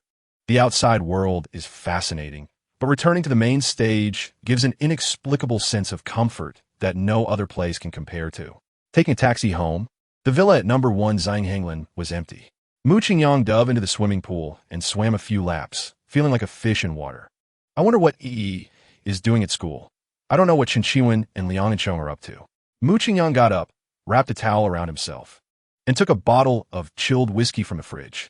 With a cigarette in his left hand and a drink in his right, he began to think about what to do next. Chen Qiwen's current affection level is 80 points. Her situation is similar to Li Jili's. If I take the initiative to approach her and appeal to her emotions, recalling our past passion, I should be able to fully conquer her. But with my upgraded super strong physique, I am currently immune to all diseases, which is somewhat redundant, so no need to rush. Therefore, I should focus all my energy on conquering Dongfang Fuling. Her background is what I currently need most. There's still more than a month until the agreed skydiving and diving, and I must raise Liang and Chong's affection level to 90 points within this time frame. Otherwise, it will be useless. Chapter 184. Clicking into the homepage. The number of fans was already over 20 million. Entering the works, the likes were nearing 30 million. Glancing at the number of comments, it also reached over 1 million. Mu Qingyang casually browsed a few highly praised comments, almost all urging him to reveal his photo quickly. Hey, I'm asking you a question. After being ignored, the green-haired person felt a bit embarrassed and questioned loudly. Mu Qingyang acted as if he didn't hear, raising his phone high, opening the front camera, and nudging Liang and Chong. Let's take a picture? The beautiful girl was a bit surprised. Posted on Douyin? Yeah. Are you in? After thinking for 2 seconds, the beautiful girl leaned in and made a peace sign. She thought it was great to be included in Mu Qingyang's first appearance as a major internet celebrity, especially as one of the many female leads in the recent hot event. She would at least be the first to appear on camera. Snap! The original camera's flash went off, capturing the moment, and on the screen appeared 2 young people with extremely high attractiveness. Liang and Chong snatched the phone. Let me see how the picture turned out. The beautiful girl magnified every corner of the picture several times to carefully check, ensuring there were no issues before she found her WeChat and sent the photo before returning the phone. Chapter 185. Mu Qingyang found an empty table to sit down and beckoned to the green-haired person. When Yusong came over, he deliberately puffed out his large chest muscles. And after sitting down, he cracked his knuckles and twisted his neck, making his body creak ominously, looking very intimidating. Arm wrestling was his strong suit, and he was absolutely confident he could take down this arrogant kid whose arm circumference was a size smaller than his. Mu Qingyang made no unnecessary movements, silently preparing his stance. Yusong rubbed his hands and turned back to look at Liang and Chong. Sister and Chong, what's most important for a man is strength. A decorative pillow looks good, but is useless and can't protect the girl he loves. Watch how I take him down. He then reached out to grab Mu Qingyang's hand. Are you ready? Mu Qingyang smiled slightly. Please start your performance. Truly, it's not until you see the coffin that you realize. Yusong suddenly exerted force halfway through his words, then suddenly went silent. He was shocked. I trying to bend a steel bar? Why is it not moving at all? After all, I'm the 3rd place winner in the wrist wrestling competition in Jiangnan City. Even if I exert force suddenly, a professional should at least wobble a bit, right? What's going on with him? Yusong, not believing in evil, tried to exert force for a few more seconds, his face turning red, but still unable to budge that iron-like wrist an inch. He looked up in confusion, meeting a relaxed and carefree face. Chapter 186. The next morning, Mu Qingyang was awakened by the alarm clock. He turned over and got up, washing up while sending a message to Liang and Chong. Sister and Chong, are you up? What do you want for breakfast? I can bring it to you. While putting on his shoes, he received a reply. Eat your head. This girl doesn't eat the stuff of a pervert. Mu Qingyang. All right then, braised lion's head. How many do you want? Liang and Chong. 8. The brand new lava orange bull parked in a luxury car-filled villa area of Shangshu was also the most eye-catching presence. Mu Qingyang sat in the car, munching on a bun, when a red Ferrari slowly drove out of the garage. Mu Qingyang hurriedly stopped the beautiful girl, pulling her into the Revuito car. Mu Qingyang, what are you doing so early in the morning? You big pervert. Unlock it, I want to get out. Mu Qingyang raised both hands. I'm just holding your hand. Okay, I didn't touch any private parts. How did I become a big pervert? I say you are. So you are. Open a door. Don't be in such a hurry. Eat breakfast first. Here, braised lion's head, 8 pieces. Are you sick? Who eats this for breakfast? Liang and Chong pushed it away with disgust, planning to give it to Jiang Haoran and Ho Junyu later.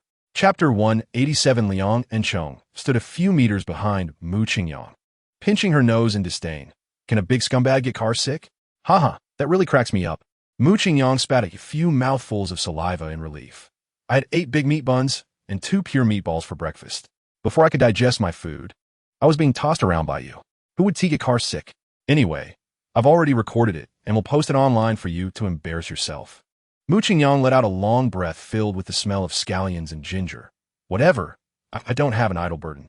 The beautiful girl found it uninteresting and drove off alone, thinking Mu Qingyang was dirty and telling him to find his own way back to the rest area. Mu Qingyang ran after the car, shouting, "Swallow! Don't go, what will I do without you?" All that answered him was the loud roar of the engine. Mu Qingyang sat helplessly on the grass, taking out his phone and repeatedly calling the beautiful girl. After dialing 20 or 30 times with no answer, just when Mu Qingyang was losing hope, a Ferrari F12 stopped by the roadside, and Jiang Haoran poked his head out. "Get in." The good news was that Mu Qingyang suddenly received a system prompt while cleaning his shoes in the rest area. Chapter 188. Okay. Yusong suppressed his excitement and pulled out a piece of A4 paper from the folder, handing it over. "It's not as serious as I said, just in case." Mu Qingyang was too lazy to expose him. He took it and was about to write his name. "Wait a minute." Liang and Chong pressed her hand on the signature line. "I feel like it's a scam. Why don't you just not go?" Mu Qingyang gently moved her small hand away. "I know, but as long as I can compete with you, I'm willing to go through fire and water." "Ugh, that is so greasy. I have goosebumps." The beautiful boy looked disgusted. Liang and Chong's favorability level 1, current favorability level 77. Mu Qingyang leaned over, almost pressing his eyes against her skin. "What goosebumps? It's as smooth as mutton fat, Jade." Liang and Chong pushed his head away with both hands. "It's creepy, okay?" Yusong glared at Mu Qingyang with fury, his eyes almost spitting fire.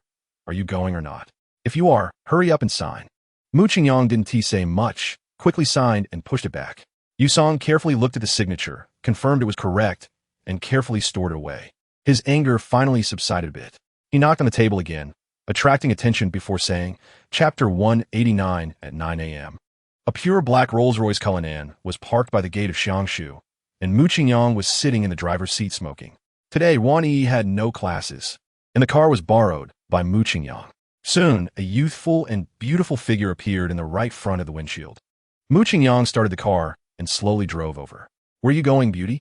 I'll give you a ride." Liang and Chong initially didn't want to respond, but hearing the familiar voice, she turned her head and saw it was indeed Mu Qingyang. The beautiful girl opened the car door and sat down. "Is this your car? How come I've never seen you drive it before?" "There are too many cars. I can't drive them all." The beautiful girl scoffed. "It's not for some girl, is it? You borrowed it because your own car is up the mountain?" Mu Qingyang cleared his throat to hide his embarrassment. I bought you breakfast, cheesecake. I saw you eating it yesterday." "Umph." The beautiful girl reached out to take it. All typical scumbag behavior. Liang and Chong ate while scrolling through Douyin, unintentionally coming across their photo. "Mu Qingyang, the photo we took together has almost 5 million likes now. You're really popular. Maybe this is talent." Mu Qingyang ruffled his hair coolly. "I just made a slight effort, and I'm already at the peak of the whole platform. Life is truly as lonely as snow." Chapter 190. Mu Qingyang walked around the car, carefully checking the brake pads and tires, finding no issues. Sitting inside the car, he studied the airbags and seat belts according to online methods for a while. Everything was normal. Mu Qingyang pondered. External hazards are too easy to detect. Could it be that the car's internal components have been tampered with? Engine? Shock absorbers? Suspension? Steering? If these areas malfunction at most, it would cause the vehicle to lose control. As long as the brakes can stop with my current physical condition, I can jump out and escape when the speed reduces to about 50 km/h. With the strength of the 488 piston spiders, front 8 and rear 4 piston calipers. Even at a speed of 200, it can stop the car in less than 3 seconds under heavy braking. So, even if an accident occurs in the most urgent and dangerous turn, I have enough time to adjust and save myself. It is estimated that Yusong just wanted to embarrass me, at most to make me suffer a bit. After all, it was just an arm wrestling match that I lost. Even if he wanted to save face and was a bit petty, it wouldn't go as far as wanting my life, right? This dead muscle is quite cunning. This is a public place. He wouldn't do something so foolish. Whether it's a car crash, going off the track, or even getting a minor injury, it doesn't matter as long as he can assist Liang and Chong in getting first place. Chapter 191. Revuito had not completely stopped when Liang and Chong pushed open the car door. As she got out, she stumbled and knelt on the cobblestone buffer zone. She didn't care about her bleeding knee and rushed to the Ferrari driver's seat, peeking inside. Liang and Chong had mentally prepared herself on the way here. Perhaps Mu Qingyang would be blown to pieces, or maybe he would be burned to a crisp, but the chances of survival were slim. However, the car was empty. Not a trace of blood or a piece of flesh could be seen. The beautiful girl sat on the ground, crying, "Mu Qingyang, you died so tragically, blown to bits. Woo woo woo. I shouldn't have called you a scumbag, woo woo woo." After crying for a while, the beautiful girl felt something was off. She stood up and looked around. There should be some bones left if the flesh was blown away, right? Why isn't there anything in the car? Could it be that he didn't die? Liang and Chong looked up and glanced around. Apart from the cars parked far away, there was no one around. "Mu Qingyang, where are you? Your bones are tough and cheap. I know you won't die. Come out." The beautiful girl spread her arms, cupping her hands around her mouth, and shouted with all her might. Chapter 192. Yu Song knew this reference. Isn't this a line from Crazy Storm by Gao Qiqiang? Every time this line is spoken, Oldemo must take someone away. Could it be that Mu Qingyang also knows the killer? Mu Ge, Yu Song's voice trembled a bit. Who is away? Is it that meaning of eating fish? Mu Qingyang intentionally intimidated this newly recruited little brother and opened the speakerphone in front of him. On the other end of the phone, Yang Wei's voice came through, slightly cold. "Xiaoming Nan, Los Angeles, beautiful country. Got it. I'll arrange for the gang to go over tomorrow." Inside the revuito, Liang and Chong curiously asked, "Is it okay for us to leave like this?" There are a lot of police at the explosion scene. Mu Qingyang lazily lay in the passenger seat. If Yu Song can't handle such a small matter, what use do I have for him? Just let him go to jail.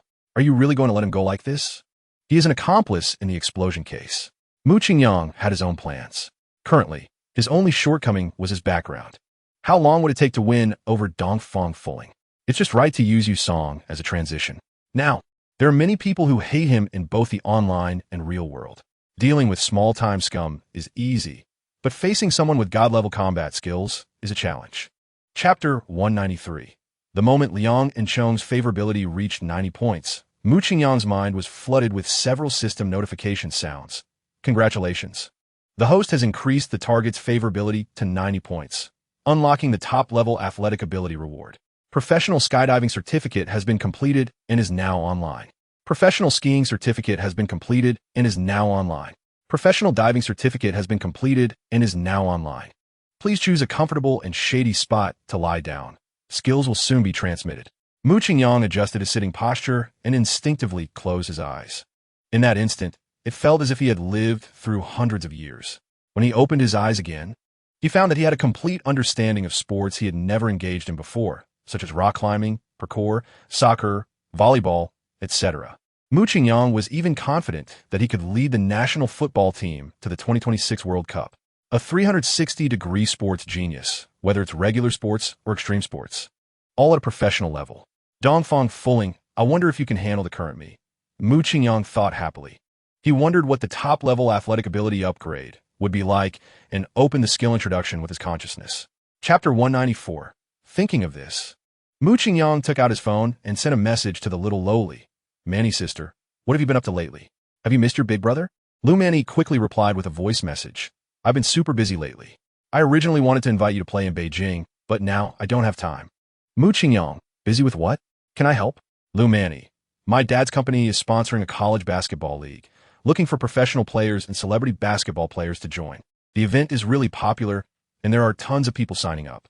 I'm fully responsible for the selection at Beijing University, and I'm so busy I could fly. Mu Qingyang immediately became interested. He had just acquired top-level athletic ability. Wasn't this a perfect opportunity? He quickly replied, "What's the competition like?" Lu Manny, each school is paired with a professional player and a celebrity player, and the rest of the players are selected from within school. Depending on the rankings, there will be different scholarships, and the top 3 schools will also receive millions in donations from my dad's company. That's about it. Why are you asking, big brother Mu? Do you play basketball? Mu Qingyang. Chapter 195. Mu Qingyang stepped out of line, and the little lowly got up and pulled him back. Her face full of anxiety. Big brother Moo, why don't we just forget it?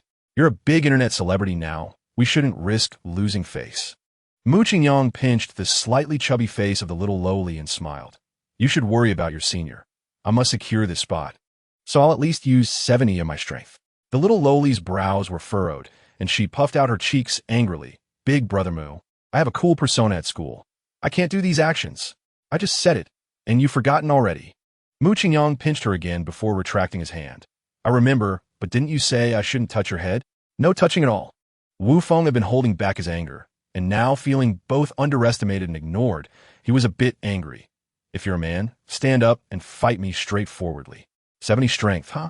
I'll use all my strength to show you what a real professional player is. Mu Qingyang directly grabbed a basketball nearby and walked toward the court. Come on, you decide the rules. Wu Feng confidently walked to the three-point line, gesturing a 7. 7 points, whoever gets there first wins. Deal. Mu Qingyang directly threw the basketball to him. You go first. Chapter 196. In a high-end seafood restaurant. Mu Qingyang had various shrimp and crab shells in front of him. After taking the last bite of emperor crab leg meat, he patted his slightly bulging belly. It tastes good, but ordering this much for 2 people is too wasteful. I'm about to burst. Lu Manny boredly peeled shrimp shells. Are you trying to say that it would be perfect if Sister Fulling were here? 3 people would be just right. You've mentioned her several times tonight. Mu Qingyang was quite frank. Manny, you are really clever, so why not call her over? Do you think Sister Fulling is someone who can just be summoned at will? So arrogant? What exactly does she do? Mu Qingyang had already hinted several times. But the little lowly remained tight-lipped. It's a secret, so don't ask. And you mustn't ask her these questions directly, or she'll think you have ulterior motives for getting close to me. Sister Fulling doesn't like people with strong agendas. This answer made Mu Qingyang even more convinced that Dongfang Fulling had an extraordinary identity. He changed the subject and asked, when are we going to do that extreme sports thing we talked about last time? I can't wait. It depends on when Sister Fulling is free. I estimate it will be next month. Chapter 197. Mu Qingyang looked at the densely packed audience in the stands, feeling so nervous that his palms were sweaty. Although he was now a veritable rich and handsome guy and was brimming with confidence, it was his first time standing on such a large stage, and being the center of attention made him a bit anxious. After taking 2 deep breaths, his heartbeat calmed down a bit. He passed the basketball to Su Hao. You go first. I'm afraid if I get too excited, I'll shave your head. Su Hao caught the basketball steadily, stepped outside the three-point line, and smiled. Thank you for giving me the chance to attack. Given the terrifying strength you showed yesterday, I definitely can't defend against you and will probably be taken out in one go. But attacking is my strong suit. You might not be able to defend against me. Are you ready? I'm starting. Mu Qingyang asked, how many points are we playing to? 7 points, okay? All right, let's start. Su Hao dribbled in, and Mu Qingyang defended normally. This time he didn't use his physical abilities, but relied purely on skills to spar with Su Hao. After a few unsuccessful breakthroughs, Su Hao suddenly stopped and made a stylish fadeaway jump shot, the basketball hitting the backboard and going in. Cheers erupted from the audience, and Alan clapped and cheered from the sidelines, while only Lu Manny slightly furrowed her brows. Chapter 198. Training ended at 7 p.m., and Mu Qingyang took the team out for a nice meal. Before leaving, Alan and Su Hao proactively added him as a friend. After returning to the hotel and finishing his wash-up, it was already a little past 10 p.m. Dressed only in boxers with a white towel draped over his head, Mu Qingyang leaned on the balcony, scrolling through Douyin. After just a few swipes, a video of him dunking appeared on the screen. He glanced at the likes. Over 2 million. Looking at the avatar of the uploader, he found it was a basketball blogger he had followed before, who had millions of followers. After the dunk video finished playing, the scene switched to the blogger, and the first thing he said almost made Mu Qingyang drop his phone. The Chinese men's basketball team is about to leap to become world number 1. When they come down depends on when Chongqing retires. His physical talent is terrifying. It's like a dimensionality reduction attack on today's basketball world. But as everyone knows, Chongqing is a super rich guy. I don't know if he will bring his talent to the national team or the NBA. Do people want to see a domestic star sweeping the league? Go persuade him in the comments. Mu Qingyang swiped away from this. He had everything he wanted now, and there was no reason to play professionally. Chapter 199. The next day, Mu Qingyang still strolled into the Beijing University gym in the afternoon. When Alan saw him, he threw a basketball at him and pretended to be angry. Yang Gu, you're even more of a big shot than me. Coming in at this hour to clock out? Mu Qingyang caught it with one hand, shrugging helplessly. Do I still need to practice like this? Su Hao stood up from the resting area, cracking his fingers. I've been waiting for you for a long time. Today I'm going to battle you for 300 rounds. Mu Qingyang tossed the ball to Alan. You two go together. After just 2 or 3 minutes of play, Lu Manny bounced over, sweetly calling out Brother Mu and obediently standing by the sidelines to watch. Mu Qingyang suddenly became energized and started ramping up the intensity for the two. Alan quickly lost the fun of the game, holding his waist and waving his hands. I feel like my lungs are about to burst. I can't even touch the ball. I'm done. Su Hao approached with a teasing expression, leaning in to whisper in his ear. Do you like this little junior? You came at this time just to see her, right? Mu Qingyang indeed timed his visit. His only purpose for coming to Beijing was to enhance Lu Manny's favorability towards him, so it was meaningless if she wasn't at practice. It was more of a brotherly feeling toward his sister than anything romantic. Chapter 200. Lu Manny, as the captain of the Beijing University basketball team, also came to the gym with the team. She quietly muttered from behind, "These girls are too bold, hugging men and not letting go. Brother Mu, this big romantic, really knows how to attract flowers." Luckily, he didn't post a Beijing University poster on Douyin. Otherwise, who knows how many infatuated fans would come see him. Why am I a bit angry? It's for those sisters from the last electronic music festival. Yes, that's it. The Wuxong basketball arena is very large, accommodating nearly 20,000 people. The standards are also high, almost comparable to an NBA court. When the Beijing University team entered, the audience gave them the warmest cheers. The treatment for the Southern University team was a stark contrast, with only a few cheers. Before the game, the coach reminded, the opposing team has professional spots given to current CBA players. The star player is Jing Fu, who is very strong, so don't take it lightly. The opposing coach was also deploying strategies before the game. In this match, Alan and Beijing University's main player Mu Qingyang will start. I've shown those two videos countless times. Pay attention to his footwork and jumping ability, and keep an eye on him throughout the game. Chapter 201. After Su Meyer opened her heart to Mu Qingyang, she was almost completely compliant with him. As long as it wasn't something excessively outrageous, she would agree. Soon, dozens of photos of beautiful legs were sent over. After Mu Qingyang reviewed them one by one, he felt it wasn't enough and initiated a video call to give remote instructions. Half an hour later, he hung up the phone with satisfaction and sent a thumbs-up emoji. Su Meyer replied, "You haven't answered my question yet. Are you done with your business? When are you coming to Hong Kong to see me?" Mu Qingyang looked at the message, the curve of his lips more difficult to suppress than AK. He thought, Su Meyer's reward for her strategy must be 2 skills, the first being adrenaline, and the second being Echo's ultimate in League of Legends, a 2-level reversal. She used to be so cold and arrogant, and now she's so warm and considerate. Awesome. Mu Qingyang replied, I'm helping a little sister with something. I can wrap it up in the next few days, and I'll come to Hong Kong to see you once I'm done. Su Meyer, you have a sister? Is she related by blood? Mu Qingyang. I picked her up on the street. Although we don't have blood relations, I felt a sense of closeness the first time I saw her. Su Meyer, I don't believe it. You must be after her beauty.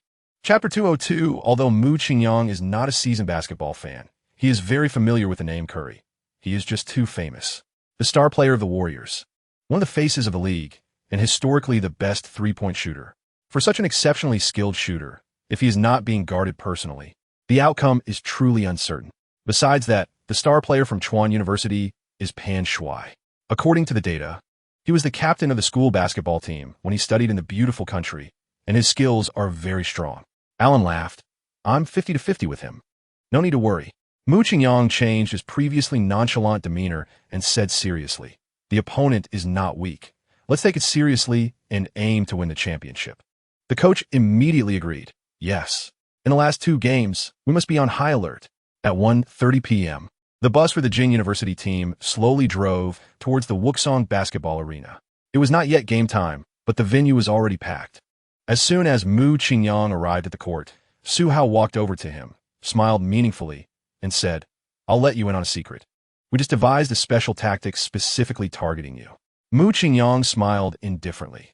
Chapter 203. The day before the finals, the Jing University basketball team, in cooperation with the school's publicity department, accepted an interview from a TV station and played an exhibition game against a popular internet team. At 6 p.m., The whole team took a bus to Kyoto International Airport. At 8:30 p.m., the plane landed. Mu Qingyang briefly greeted Alan and Lu Manny before hurriedly heading to Li Jili's home. He had been feeling frustrated these days and was eager to vent. In front of door 227, Building 6, Kongjia Community, Mu Qingyang knocked lightly. The door was opened by Li's mother, who had a kind expression. "Little Mu, what brings you here?" Mu Qingyang smiled and replied, "I'm here to see Jili." He tilted his head to peek inside. Jili was still picking out clothes. "I'll go call her," she said. "No need." Mu Qingyang stepped inside without hesitation, saying, "I'll find her myself." In the second bedroom down the hallway. Before Li's mother finished her sentence, Mu Qingyang had already pushed the door open. Li Jili, wearing only her undergarments, was startled by the sudden intrusion and quickly covered her chest with her clothes. Mu Qingyang grinned mischievously and pounced on her like a hungry wolf.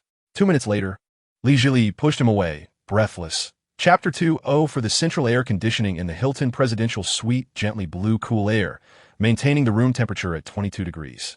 Fresh flowers were in a vase on the table, and the room was fragrant. 2 bodies lay on the large, soft bed.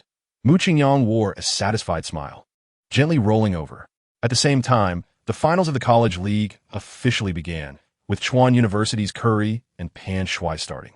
Within just a few minutes, Jing University was falling apart.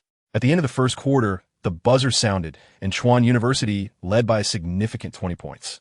In the front row of the stands, Liang and Chong, Su Meyer, and Lu Manny all left the venue. The scene was filled with boos, and the bullet comments were full of insults. At the start of the second quarter, Mu Qingyang was still sleeping soundly. Beside him, Li Jili smacked her lips. Feeling a bit thirsty, she slightly opened her eyes, sleepily asking, "Brother Mu, do you want some water?" Mu Qingyang seemed to have been switched on. He jumped up, hurriedly looking for his phone. Unlocking it, he saw 99 missed calls. He had put it on silent yesterday to avoid disturbances and hadn't heard any of these calls. Damn. Mu Qingyang slapped his forehead, feeling speechless at himself. Chapter 2:05 After Mu Qingyang scored, the camera zoomed in on him. He pressed his hands down and said a few words softly. Judging by his lip movements, it seemed to be everyone's sit-down, basic operation. The live streaming platform's comments were flooded with 666, and the audience screamed loudly. When it was time for free throws, Mu Qingyang took 2 deep breaths, focusing intently. After lightly tapping the basketball twice, he fixed his eyes on the hoop, then raised his arm and pushed, sending the ball smoothly through the net. Jing University's offense took less than 5 seconds to score 3 points, and the situation became clear. The players from Chuan University were no longer as composed. Their faces subtly revealed panic. "Don't be afraid, we have a big advantage. Just hold on." Fortunately, Chuan University had superstar Curry, who comforted his teammates in English, restoring their morale with just a few words. When it was Chuan University's turn to inbound, Pan Shui directed his teammates to position themselves, then found an opening and passed the ball to Curry, who shot immediately. However, Mu Qingyang, standing a meter away, had already anticipated Chuan University's intentions. He leaped into the air, arriving first, and with a loud smack, he blocked Curry's shot. The basketball bounced towards Chuan University's half, landing perfectly at Pan Shui's feet after a couple of bounces. He looked pleased and was about to pick it up. Chapter 2:06 The moment Davis released the ball, the timer started ticking down. When it changed from 55 to 54, Mu Qingyang dashed forward and grabbed the ball, then dribbled it toward the three-point line. He suddenly extended his right foot forward, abruptly stopping his movement, and then, using that momentum, leaned back and jumped high. His powerful physical attributes allowed for a terrifying hang time, giving Mu Qingyang ample time to gauge the distance to the hoop. Confirming it was accurate, he calmly flicked his fingers, and the basketball, with just the right amount of force and a slight spin, swished through the net, scoring 3 points. The gap was back to 8 points. Looking at the time, only 51 seconds remained. Chuan University quickly inbound, still maintaining an all-out pressing strategy. They dared not hesitate, as even a slight delay risked being intercepted, having suffered too many losses like that in the third quarter. After several passes, the ball reached Pan Shui. He initially wanted to pass to Curry, but Mu Qingyang was right beside him, watching closely. Unable to do anything else, he had to shoot. The ball bounced off the rim repeatedly, but just wouldn't go in. After it left the rim's vicinity, Mu Qingyang leaped fiercely, confidently grabbing the ball. Chapter 207, a single whistle caused the bullet comments on all live streaming platforms to multiply several times. One netizen commented, "I am 40 this year, and I have been watching the NBA since high school. I've seen too many remarkable basketball players, but when it comes to talent, Mu Qingyang is definitely the most insane one. I agree. He has speed, vertical leap, explosiveness, and his skills are extremely refined. He is simply a natural basketball prodigy." A review blogger has already provided professional data. Michael Jordan's longest hang time was 0.92 seconds, and currently, only soccer superstar Cristiano Ronaldo has achieved the same hang time while competing for headers. Do you know how long Mu Qingyang's is? 1.56 seconds. He is practically a spring. Are you only focused on these? No one has noticed his superb ball sense, his elegant playing style, and how visually appealing his game is. If I had half of his flair, every girl in school would be chasing after me. The shock experienced by the live audience is more direct and intense than that of the viewers watching the live broadcast. Everyone stood up spontaneously, generously giving applause and cheers. On the bench of the Beijing team, the players hugged each other, crying tears of joy, and even the usually composed coach had tears in his eyes. Chapter 208. When Mu Qingyang arrived, the courtyard was quiet. He glanced at the garage. Both the 911 and the Continental GT were there, but Chen's father's Volkswagen was missing. Mu Qingyang parked his newly bought Mercedes G65 inside, took out his phone to check the calendar. He smiled and shook his head. After not working, "I don't even know what day it is. Today is Wednesday, a work day." He opened the car door and went to sit on the rattan chair in the front yard. Habitually, he took out a cigarette, lit it, and pondered how to restart his relationship with Chen Qiwen. In the backyard of the courtyard, Chen Qiwen was picking pomegranates with her younger brother on the back mountain. Chen Qiwen suddenly stopped her movements and nervously asked, "Sister, did you hear any sounds?" Chen Qiwen was startled. "What sound? Don't scare me in broad daylight." "Not that. I mean the sound of a car engine." Chen Qiwen breathed a sigh of relief and rolled her eyes at her brother. "It must be Dad coming back. You're making a fuss over nothing. It doesn't sound like the Volkswagen. It sounded a bit like the G.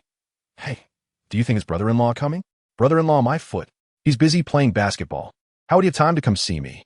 Chen Qiwen's brother dragged her away. Chapter 209. After leaving Shishan Yinlu, Mu Qingyang aimlessly drove his G65 around the streets. Approaching 6 p.m., as he passed by Jiangnan University, he suddenly remembered that Ruan Yi probably got out of school around this time. So he parked outside the school gate to wait. The black G65 was steady and imposing, with the driver's window half open, and the man inside quietly smoked a cigarette, looking handsome yet somewhat melancholic. The luxury car and handsome guy exuded a strong presence. Which female college student could resist such temptation? Not far away, a girl in her 70s approached shyly and said, "Hello, can I invite you to Haidaleo? Not hungry, thanks. Hey, can you give me a ride? I live in the apartment just ahead, alone. The car is out of gas." The girl was silent for 2 seconds. "Then let's add each other on WeChat. We can meet up again when we have time." "Sold my phone, rented a car." The girl cursed as she walked away. "What are you pretending for? No money, but renting a car. Looks like you're just a gigolo. Really ridiculous." Mu Qingyang shook his head and laughed.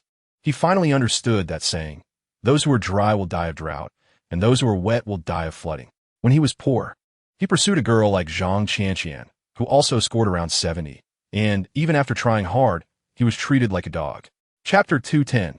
In less than 10 minutes, Gongzi came out of the kitchen with a large stainless steel basin, instantly filling the space with the aroma of spicy oil and Sichuan pepper. "Freshly made spicy hot pot is here. Please enjoy." Mu Qingyang's appetite was stimulated, and he was about to pick up his chopsticks when Jiang Yu tapped the table. "Boss, didn't tea I ordered together? Where's mine?" Gongzi waved his hand dismissively. "Not enough ingredients. Please wait a moment." Jiang Yu slammed his palm on the table. "What kind of lame excuse is that? Their basin could be split into 5 portions. And you dare to cheat customers in your little shop?" Gongzi didn't respond and turned to go back to the kitchen. Just then, several uniformed police officers walked in through the shop door. They glanced at Jiang Yu and then approached Mu Qingyang. "We received a report saying you assaulted a teacher at Jiangnan University and threatened to kill someone. Stand up. Come with us." Gongzi was startled and hurried over. "Officer, did you arrest the wrong person? This is my niece and nephew. They are law-abiding citizens and could never do such a thing." The police spoke sternly. "We don't arrest good people without reason, nor do we let bad people go. There are cameras at the school gate that captured everything clearly, He can't be wronged. Chapter 211. In a high-end office building in Jiangnan City's central CBD, Supervisor Jiangya was busy handling documents. Suddenly, her assistant rushed in a flurry, forgetting to knock. Supervisor Jiang, a handsome guy is in the front hall, asking specifically for you. Jiangya didn't lift her head, sounding somewhat annoyed. Why are you in such a hurry? I don't have any appointments today. I want to see him. The assistant weakly said, okay. Before leaving, she mumbled quietly. That handsome guy is even 100 times more handsome than your idol Xiao Zhan. Jiangya suddenly looked up. What did you just say? The assistant turned around and loudly repeated. I said the guy looking for you is even more handsome than Xiao Zhan. Jiangya straightened up and cleared her throat before saying, let him in. Yes. Mu Qingyang was sitting in the reception area, casually smoking with his legs crossed when the assistant blushed as she walked in. Hello, sir. Supervisor Jiang would like to see you in her office for a detailed discussion. Please follow me. Mu Qingyang slightly curled his lips, gently extinguished his cigarette, and stood up gracefully. Lead the way. Jiangya skillfully twirled the pen in her hand, her bright peach blossom eyes curiously watching the door. Chapter 212. In the G65, Jiangya changed from her strong demeanor to a bit shy, softly asking, Mr. Mu, may I ask how you found out about me? Mu Qingyang smiled. A friend of mine said you were very beautiful, so I came. By the way, his name is Yusong. So is Yusong. Seizing the opportunity, Mu Qingyang stated his purpose. He mentioned you have a brother who teaches at Jiangnan University, right? I happen to have some questions about graduate exams that I'd like to consult a professional about. Could you help me arrange for him to come out? Jiangya didn't think much and directly made a call. After hanging up, she sweetly looked at Mu Qingyang. He just happens to be free and can come over anytime. Mu Qingyang touched her short hair and praised her. You're really great.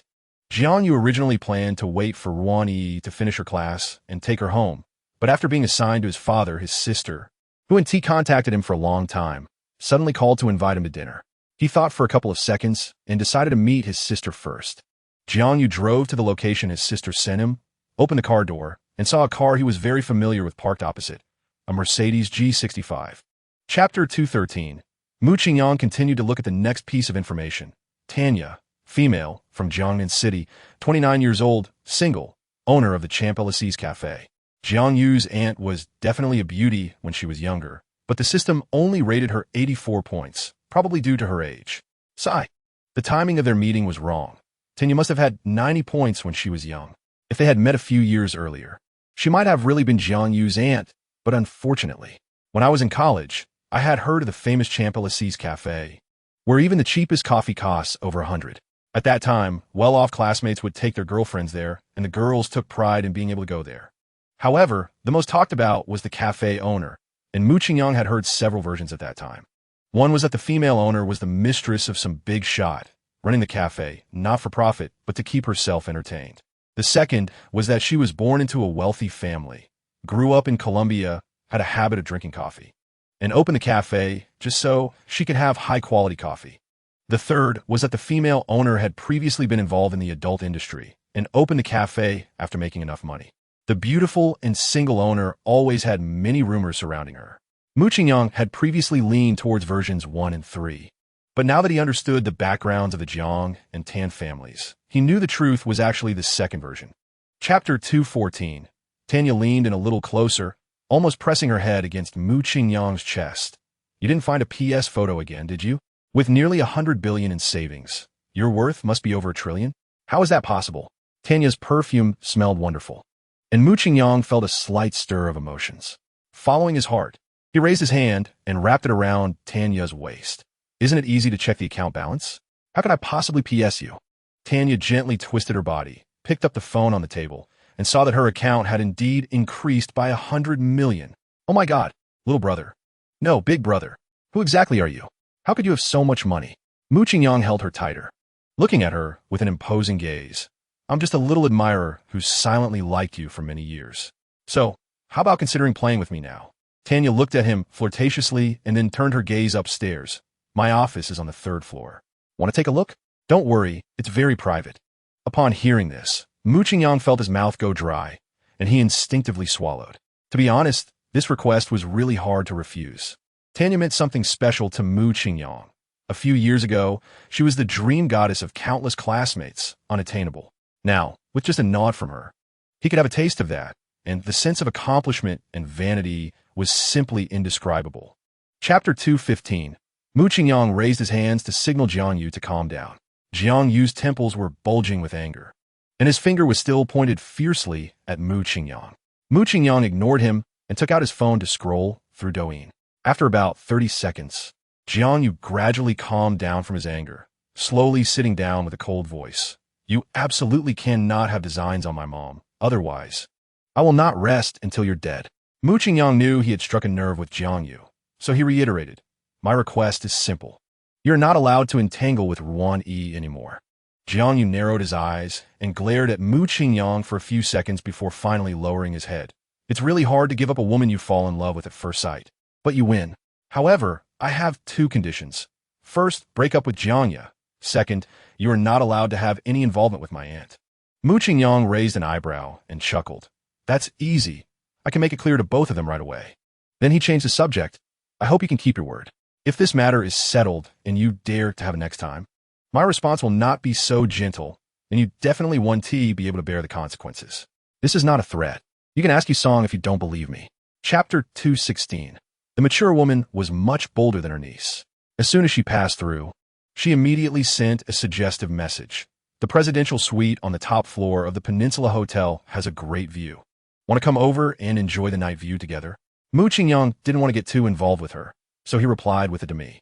Tanya then sent a selfie, and when Mu Qingyang opened it, he almost had a nosebleed. In the photo, Tanya was wearing a sexy bikini, lounging in an infinity pool, licking her red lips and beckoning to the camera. This was really hard to resist. Mu Qingyang held on and replied, very appetizing, extremely tempting. But I have something going on and can't make it. Saying he didn't want to go was a lie. But his intuition told him that Tanya was a woman who was not easy to deal with. Indulging might lead to trouble. To maintain his current standing, he endured. Tanya, unromantic little brother, if you don't come, someone else will take advantage of it.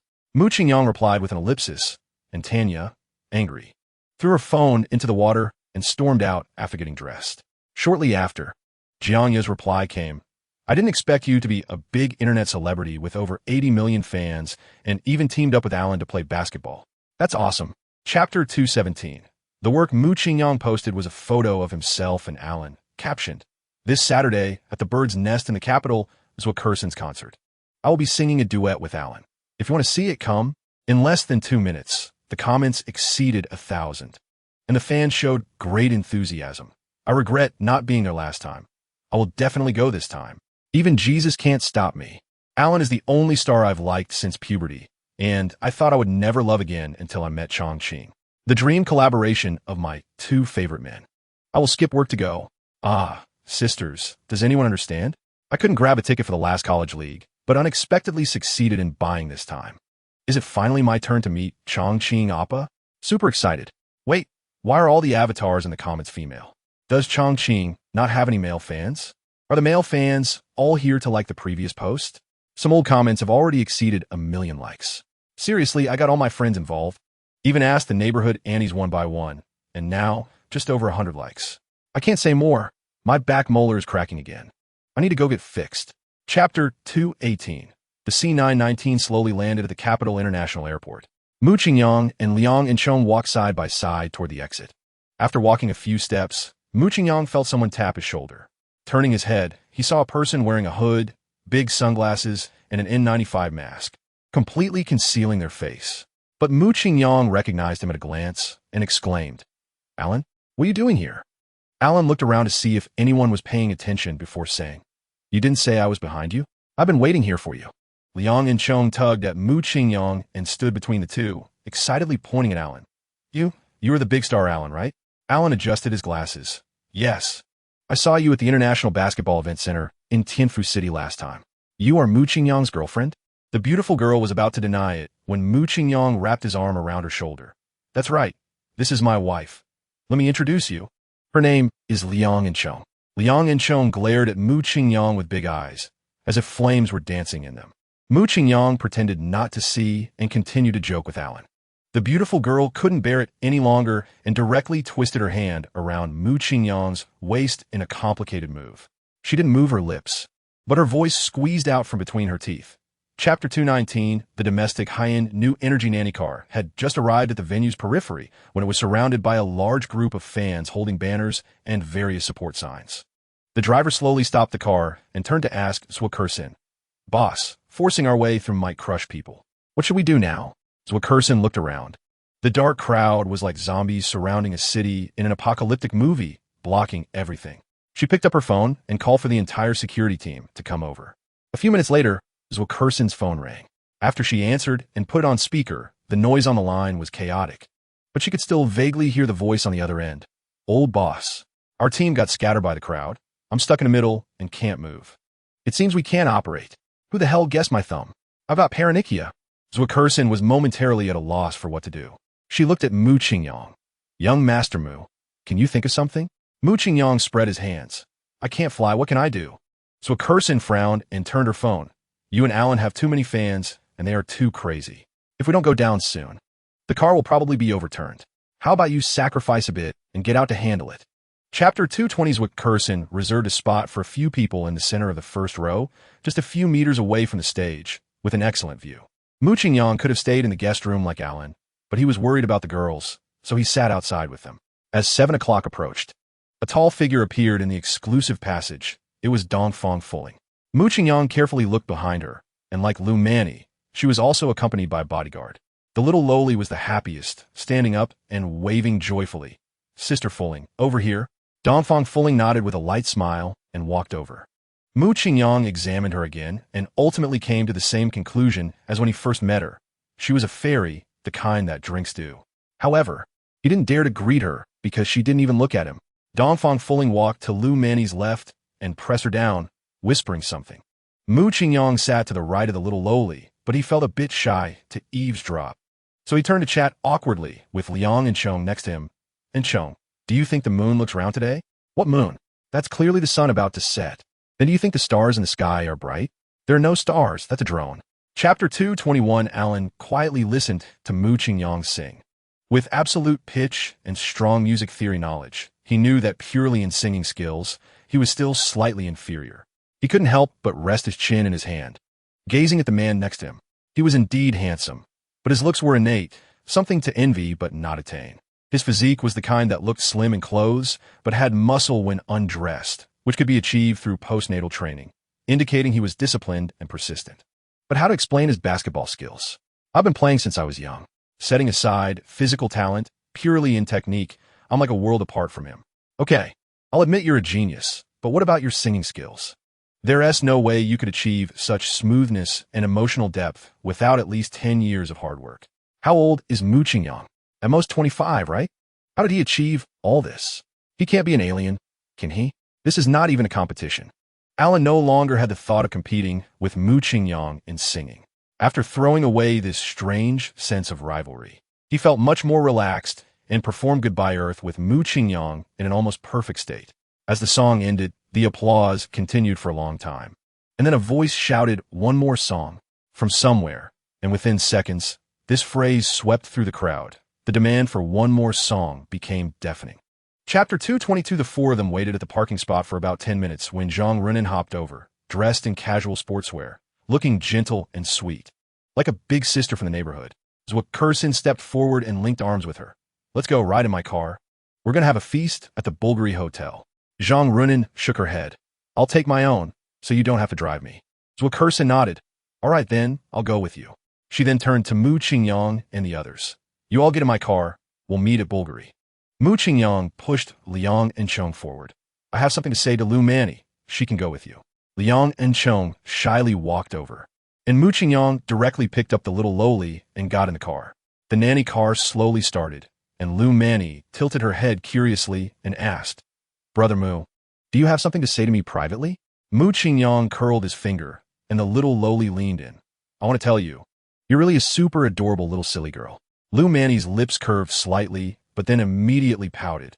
"I thought you were going to praise me, but it turned out to be making fun of me. But how am I not smart? Didn't you see how Liang and Chong looks at Zhang Runin? I just casually said that to create an opportunity for her to meet her idol up close.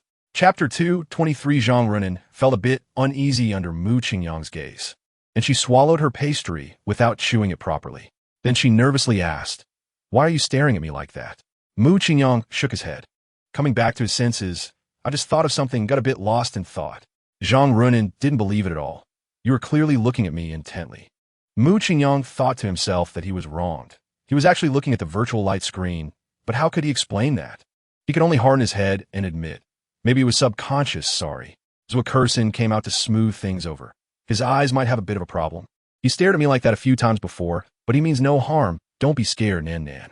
Liang and Chong also chimed in. Mu Qingyang will look at every pretty girl with admiration. I remember he looked at me twice. Although he's a bit lecherous, he still has self-control. Mu Qingyang was stunned by the three girls' comments. He was speechless. I'll admit I'm a bit lecherous, but I really wasn't staring at you with lust. I was looking at the system information. Okay? It's truly a drama with three women, with such rich imaginations. Why not go to Tomato and register an account to write novels? Chapter 224 at 2 p.m. the next day. Mu Qingyang landed in Harbor City and then took a taxi straight to the headquarters of Huaijiang Industry. In the lobby of Huaijiang Industry, about 20 beautiful girls dressed in tailored suits, wearing black stockings and high heels, stood in 2 rows at the entrance for already an hour, perhaps out of boredom. The girls began to whisper. The executive director personally called at midnight last night to say that we must wear formal attire today. I've been in the company for 2 years, and this is the first time for such a reception. I wonder which big boss is coming. I also received a call at this time. If the executive director is paying such close attention, the person we are welcoming must be significant, either a big group CEO or a top leader. A Rolls-Royce has arrived. The main guest must have arrived. That's Mr. Xiang Chong, the boss of Yongsheng. Mr.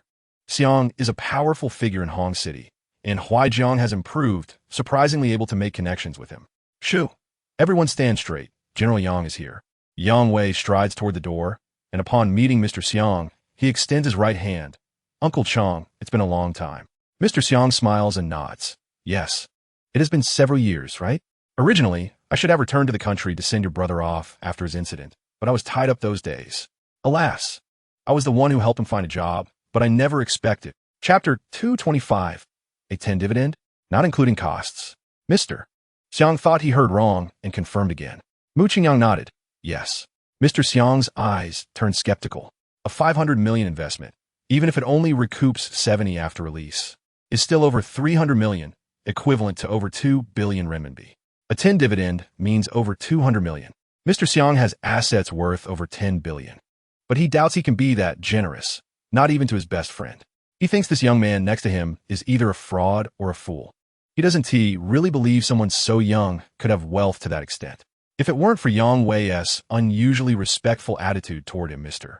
Xiang would have turned to leave. Mr. Xiang scrutinized Mu Qingyang for 2 seconds. He saw no signs of nervousness or panic on his face, only confidence and determination. He is good at recognizing people, but he can't quite read Mu Qingyang. So he turned to Yang Wei. Little Wei, is your friend joking? Yang Wei knows Mu Qingyang is quite wealthy. Su Meier's father was saved by him for 2 billion. Even if he's putting on an act, he has to go along with it, even if it means using Huaijiang Industrial's funds. Chapter 226. Once everyone is seated, Director Zhang said directly, Boss Mu, the project I plan to shoot has an investment of up to 500 million. Do you have that much funding? Mu Qingyang smiled lightly. You can rest assured about that. I went through the trouble to invite everyone here, not to play house. Director Zhang nodded. To speak frankly, in my decades in the industry, I have never heard of Boss Mu's name in the circle. If it weren't for Mr. Xiang leading the way, I wouldn't believe it. For us to cooperate happily, could Boss Mu show a bit of strength? Mu Qingyang shrugged. I'm meeting you in the CEO's office of Huaijiang Industrial. Isn't that proof of strength? Director Zhang shook his head. These surface-level things are too vague.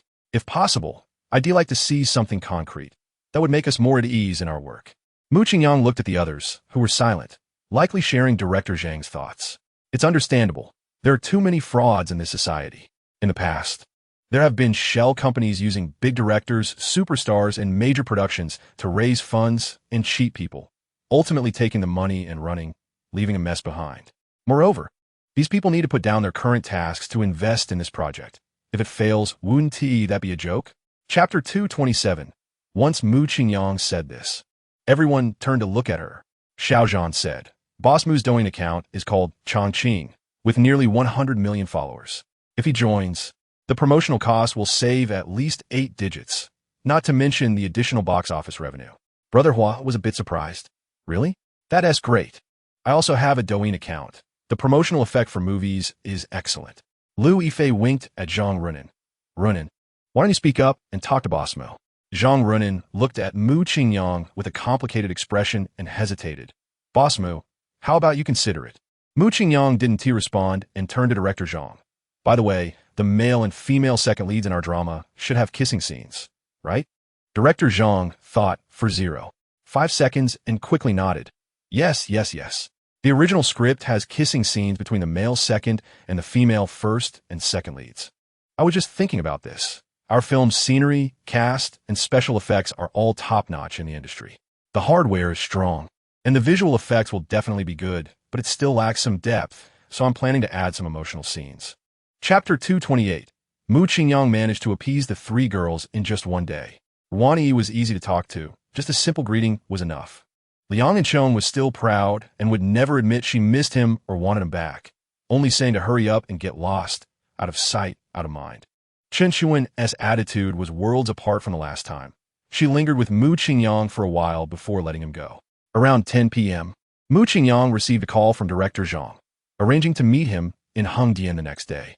The next morning, the G65 slowly drove out of the garage of Villa No. 1 in Xiangzhang Forest, heading straight for the airport. At 10:30, the plane landed on time. Mu Qingyang took a ride-hailing taxi to Hengdian Film City, which he had heard about countless times but had never set foot in before. After more than 10 minutes, the ride-hailing car pulled over. Mu Qingyang pressed down his hat brim and adjusted his mask before opening the car door. His popularity is on par with any trending star. And since Hengdian is a national 4A scenic spot, and today is a weekend, if he is recognized, he would surely face a crowd. Is this the famous film city? The entrance is quite impressive. Mu Qingyang looked up and saw a nearly 10-meter high dark yellow city wall, with black murals resembling elephant heads on either side. Chapter 229. The armored man is indeed very dedicated, standing under the sun in heavy attire on a sunny day, still looking straight. Perhaps due to his honest character. If given a suitable script, he could produce unexpectedly comedic effects. Director Zhang valued Mu Qingyang's suggestion highly and immediately asked, Su Lang, what role does this brother play in the drama? Su Lang, wanting to show his seriousness at work, explained in detail. He is an extra in the team led by Chun, earning 120 a day, but the actors' union takes a 10 cut. I've always looked out for him. His lunchboxes are usually 2 portions. Director Zhang immediately said, I remember the leader of the Imperial Guards hasn't found a suitable candidate yet, right? His image fits quite well. Let him try. Su Lang lowered his head. Yes. The armored man finally behaved like a normal person at this moment. He took off his helmet and bowed to Mu Qingyang and Director Zhang. Thank you, brother. Thank you, Director Zhang. I will definitely perform well. Mu Qingyang patted his shoulder and stepped forward. Inside the ancient-style building, besides Hua Ge, all the main actors were present. Xiao Zhan was the first to notice him. Running over with his flowing long hair, Chapter 230. Director Zhang pressed his hands in front of his chest. All right, let's get to the point. Ruan An, how familiar are you with the script? Can you grasp the character's emotions and state? Zhang Runin nodded. I've read it 3 times in detail, no problem. Director Zhang then asked Mu Qingyang, Boss Mu, have you studied the script? Mu Qingyang shook his head. I only read a small part on the plane, but I understand the character's personalities pretty well. Director Zhang pointed to the seats in front. Let's sit down and talk. I'll go over it with you again. All right. After sitting down, Director Zhang began to explain seriously. You play the role of Xia Chu, the 4th prince of the great Xia, who is inherently aloof and rebellious, disliked by all his brothers. However, the first beauty of the great Xia, the 7th princess, played by Zhang Runin, secretly admires you. You suspect that the 7th princess's mother is the one who caused your mother's death. So you have a plan in mind, to make the 7th princess fall deeply in love with you, then cruelly toy with and torment her to vent your anger. One day, you in first place in the prince's martial arts competition and are drinking in your palace when the 7th princess comes to congratulate you. After a few lines of dialogue, there will be a kissing scene. You should have no problem with the lines. The main thing is to grasp the character's psychology well. I believe in your understanding. Familiarize yourself with the script, and we'll start shooting in 10 minutes. Chapter 231. Mu Qingyang could clearly feel that Zhang Runin in his arms was tense. Unsure if it was due to nerves or if her acting was good to such a meticulous degree. He thought there would be a cut here to adjust. Drink some water or chew some gum, but Zhang Runin continued her performance. He saw her stubbornly lift her head, gently bite her lip, then close her eyes and lean in. Mu Qingyang also instinctively closed his eyes, reaching out to support the back of her head, ready to give the most passionate response. Cut.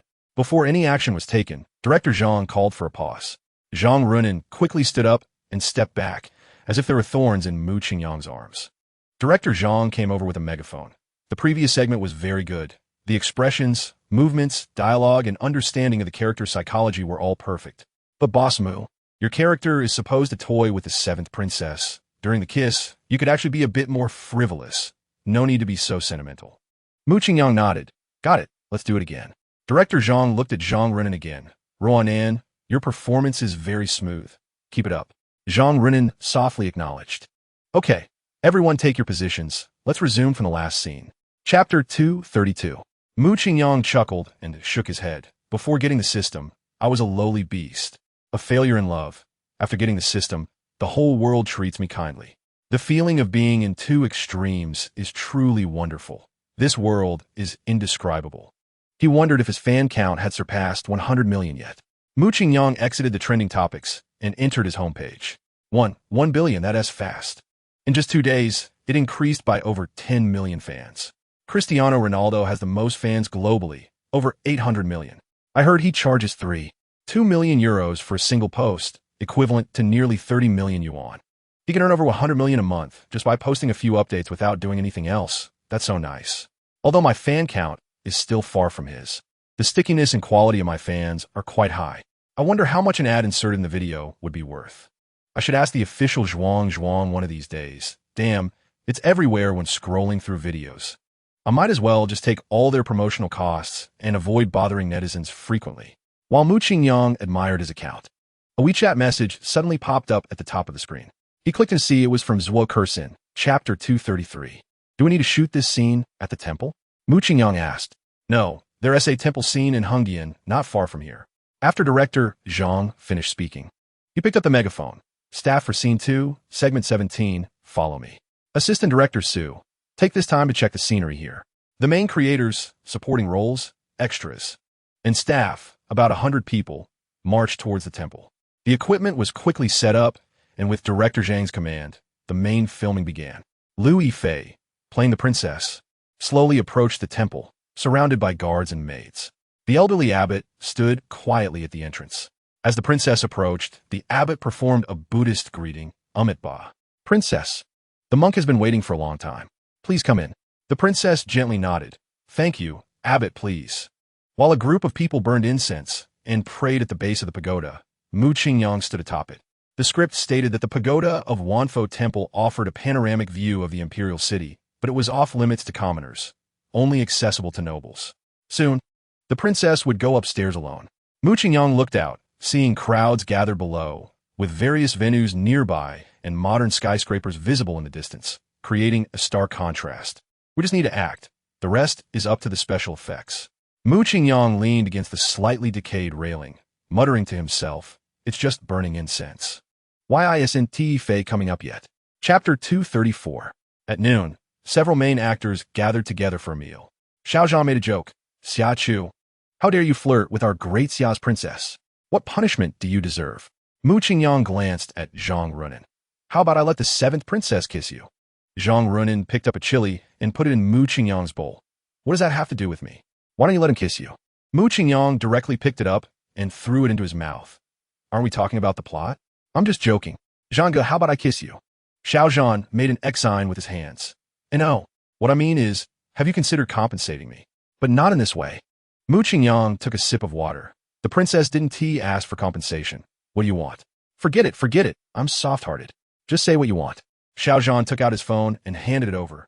Look, the scene where you and Yifei had an accident at the top of the tower this morning was filmed by the crowd below and posted on Douyin. It's trending #1. Just see how many likes you have. Mu Qingyang flicked his hair in a showy manner. I'm trending every day. Is that strange? Xiao Zhan smiled flatteringly and said, Next time, can you help me out with your work? Ruanan has over 20 million fans. Yifei has over 70 million. Huagu also has over 70 million, and you're even more exaggerated with 2 billion. But I only have over 10 million fans. It's embarrassing to be with you guys. I want to gain fans. Chapter 235. The filming in Hongyan was proceeding in an orderly manner every day. Zhang Yuanying received a notice from the company on the afternoon of the fourth day of the 5-day deadline given by Mu Qingyang. The company informed her that the crew of the Great Xia dynasty will be coming to South Korea the day after tomorrow for filming and urged her to perform well. Zhang Yuanying had known for several months that she would be playing the role of a Korean princess in the Great Xia imperial city. The drama had been in planning for a long time, but had not secured funding until recently. Why did it suddenly start filming? Zhang Yuanying was puzzled and began searching for information. The investor was a 25-year-old top tycoon from Huaihua, a super rich and handsome guy who could act, sing, play basketball, and even fight. With over 100 million fans on Douyin, he was called the most perfect man of the 21st century by countless netizens, surrounded by beautiful women. His background was mysterious, suspected to be the sole heir of a giant corporation. Zhang Yuanying shook her head. Is it really that exaggerated? With so many titles, it feels like a scam. But is the man in the pictures really him? So handsome, he must have undergone plastic surgery. The authenticity of domestic reports is very low. I need to check Huawei's social media. Zhang Yuanying fiddled around, downloaded a VPN and a translation app, and immediately installed Douyin. Chapter 236. Yang Wei lowered his head, his expression fluctuating.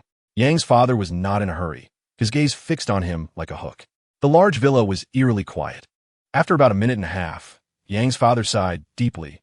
Ah Wei, you are my only son now, even if you make a huge mistake. What can I do about it?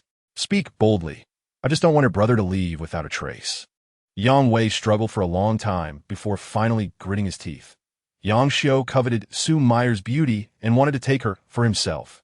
That guy you mentioned, Mu Qingyang, has been involved with Su Meyer for a long time. They got together because of this woman. Yang's father's murky eyes became clear for a moment. Xiu, was he the one who harmed you? After a long while, Yang Wei shook his head. Yang Xiu attempted to assassinate him, but failed and ended up receiving a death threat. In his anger, he asked uncle for the Gemini of the Great Goose. And then, Yang's father's eyes were like knives. Mu Qingyang was too cunning. He nearly killed the Gemini. But he probably didn't want to bear a death on his hands, so he let them go. After that, the Gemini took out the eldest brother. Yang's father's pale lips were tightly pressed, and after a long time, he finally spoke, his voice much hoarser. Chapter 237. Mu Qingyang stroked his chin, silently calculating in his heart. Survival skills, based on my current combat power, don't seem to be very useful. However, after dealing with the little yellow-haired guy a few times, there are still some minor bruises and bumps left. If I acquire this skill, it could also beautify my body. But isn't that using a cannon to shoot a mosquito? It's hard to say. The stakes are getting higher. First, the Great Goose assassin aimed a military sniper at me. Then Zhao Mingnan planted a bomb. At this rate, who knows what I might encounter in the future? If I accidentally ended up crippled, wouldn't that be disastrous? The rapid healing skill can heal severe injuries within 5 minutes. Theoretically, as long as it's not a fatal wound, I can recover slowly. If I encounter a fatal injury, isn't their adrenaline? Survival skills are quite good. My combat power is already maxed out, and being stronger doesn't help much. Life is so wonderful now. Living steadily is the most enjoyable.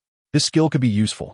Besides, if the basic form of rapid healing is this strong, what will it become after upgrading? Will it turn into a rebirth of severed limbs, directly transforming into a short flute demon king? Zhang Yuanying's favorability should increase significantly. This skill can be begrudgingly accepted. Chapter 238.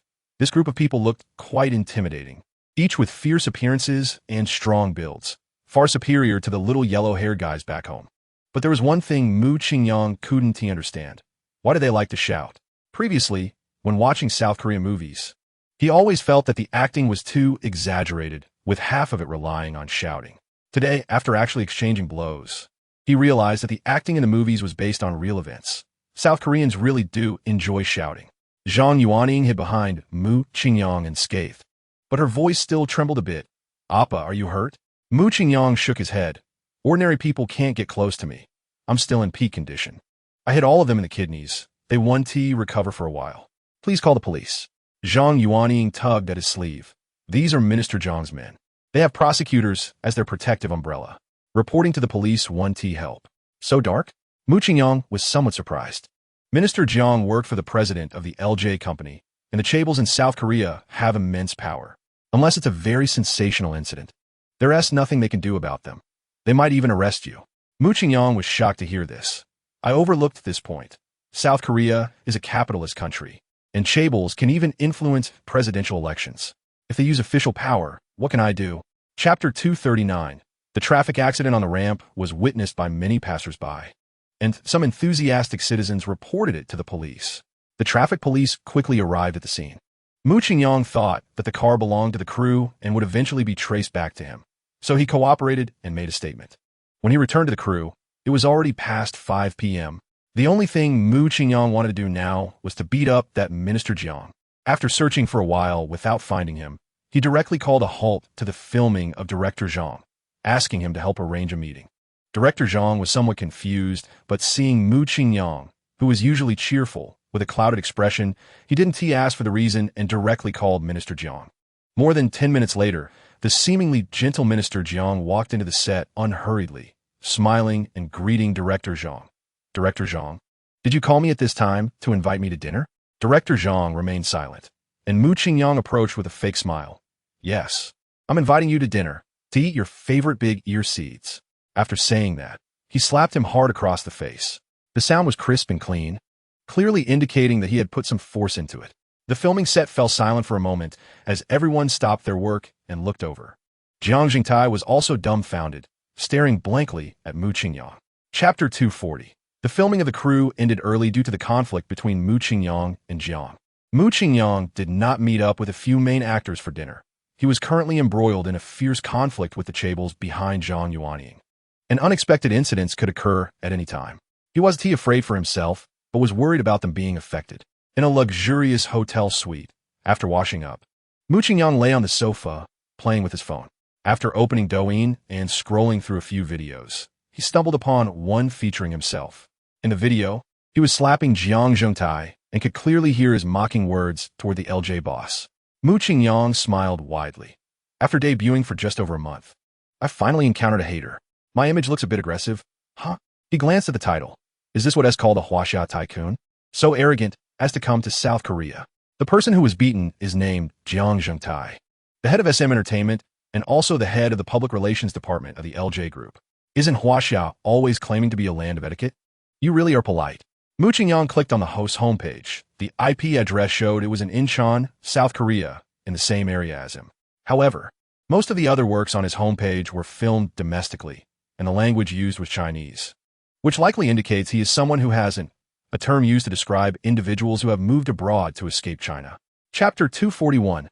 After the gunfire, the filming scene was in chaos. Some people were running in a panic, others were pushing against the crowd to enter the set, and some thought it was just part of the act and were recording with their phones.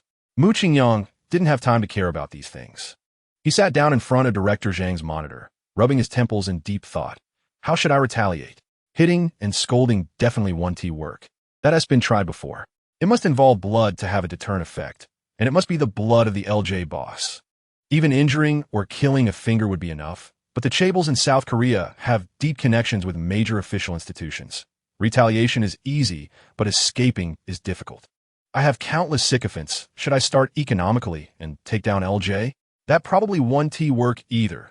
With so much capital internationally, I haven't heard of anyone easily bringing down a giant corporation. Even if I could disregard costs, it would take too much time and effort. And I need a professional team. I don't have that much time to waste on him. Don't the chaebols have any obvious vulnerabilities? Right? I could start with Zhang Yuanying. Use her to arrange a meeting with the LJ boss and remind him to bring more bodyguards. At that time, I'll display all my strength and suppress him with a thunderous method, then threaten the safety of his entire family along with their relatives. Let us see if he dares to mess with me again. Chapter 242. Mu Qingyang was questioned by the police for over 2 hours before being allowed to leave. He seriously suspected that it was because he had previously mentioned that dog, President Park, that he was deliberately targeted. He felt a bit cold inside, but also somewhat relieved. Given the situation, even if those two hired guns blurted out Park as surname, the police would only treat it as false testimony. The chaebols in South Korea truly hold all the power and can do as they please. Fortunately, he was alert yesterday and immediately sought help from Lou Manny. Otherwise, he would likely still be stuck in the station. He needed to put pressure on Park quickly, otherwise trouble would keep coming. With this in mind, Mu Qingyang found Zhang Yuanying. Upon seeing him, Zhang Yuanying burst into tears, saying with watery eyes, "Appa, those two who just shot definitely came from President Park. It's because of you that my situation has become so dangerous. I feel so guilty." At this moment, Mu Qingyang felt a bit like a sucker. Since their interaction began, Zhang Yuanying had been unusually proactive. It couldn't be ruled out that she had ulterior motives. But was he also trying to gain something from her? It was a mutual benefit, so it could be considered fair. If he could use these events to increase his favorability, that would be even better. Chapter 243. A delicate beauty bound hand and foot, saying such fierce words would make any normal man want to give her a taste of her own medicine. But at that moment, Mu Qingyang was like an old monk who had been celibate for decades, completely devoid of any wicked thoughts. Perhaps it was because there were so many stunning beauties around him that he had developed immunity. Or perhaps it was because he couldn't muster any interest until the matter with Park was resolved. Or maybe he was just upright and righteous. Who knows? Mu Qingyang took a step back, shaking his head. Now is not the time for such things. Let us solve the immediate problem first. Saying this, he took out his phone and snapped a picture of Zhang Yuanying, then untied her. "I'll send you the photo. You forward it to Park Jingmin and tell him to meet at Longing Pavilion at 6 p.m. In the office of the president on the top floor of the LJ headquarters building, Park Jungmin looked grimly at the news on the screen. In the footage, Mu Qingyang was dodging bullets, and the host tone was filled with shock. "I can responsibly tell everyone, this is not a movie. There are no special effects." At 10:26 a.m. this morning, a very serious shooting incident occurred in Incheon Old City. The man who appears to be dancing in the footage is the victim of this case. He is from Huagua, an investor and actor, with over 100 million followers on social media. Chapter 244. The next day, at 9 a.m., a sea of onlookers surrounded the LJ headquarters building in layers. Mu Qingyang, Zhang Yuanying, and a number of artists willing to expose Park Jungmin were crowded in the middle, with thousands of devices pointed at them. Some taking pictures, some recording videos, and others live streaming. Several reporters from authoritative media were squeezed at the front, jabbering in their bird-like language that Mu Qingyang couldn't understand, with Zhang Yuanying pulling a few artists to answer. It was obvious they were asking about Park Jingmin's dark secrets. "This old dog is quite calm, huh? If he doesn't come out to control the situation soon, his dirty laundry will be aired," Mu Qingyang thought. On the top floor of the building, in the president's office, Park Jungmin looked darkly at the real-time surveillance video. He was very familiar with the artist down below, except for Zhang Yuanying, who he hadn't yet gotten to. He had ruthlessly crushed the others, including the two male artists. Although the sounds in the surveillance were noisy, he could guess what questions the reporters were asking, and since these people dared to come, all the dirty deed from before would surely be exposed. Park Jingmin was furious, but not flustered. This was the first time he had encountered such a situation. It was just on a larger scale this time. As long as he spent some money to bribe mainstream media and hired some professional PR, he could clear his name in a few days and even arrest the whistleblowers for defamation. Chapter 245. Nakata Ichiro was troubled as he had no good solutions. The additional deposit from the employer had already been transferred, and only 6 days were left. Park Jingmin's words were undoubtedly a timely help. Nakata Ichiro replied straightforwardly, "There's nothing we three can't handle. President Park can just say the word. There's a new gene research result at the California Biological Laboratory, currently only allowed for military use, and can only be used on severely injured soldiers. I can get this kind of injection." Gene injection? What is its effect? It can make ordinary people as strong as beasts in a short time.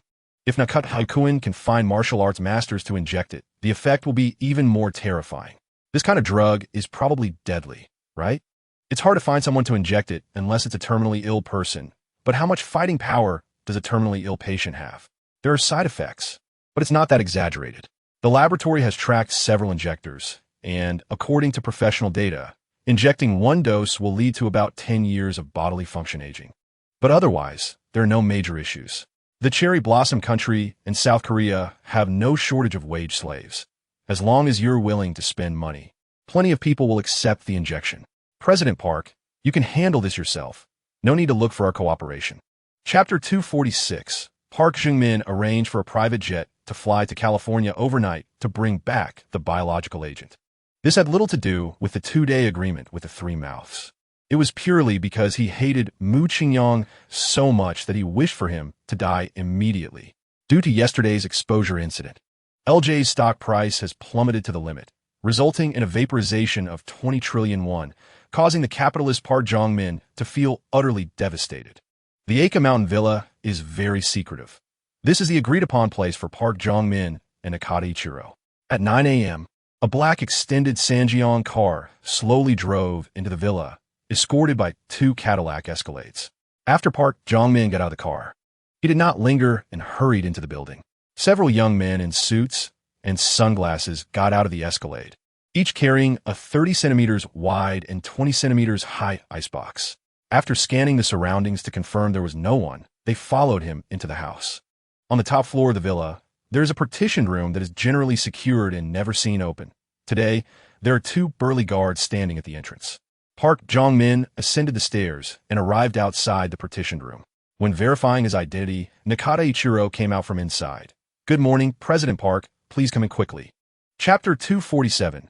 Mu Qingyang went to the film set as usual today, eager to finish shooting his scenes, but more importantly, he wanted to lure out the killers from the Sankoja.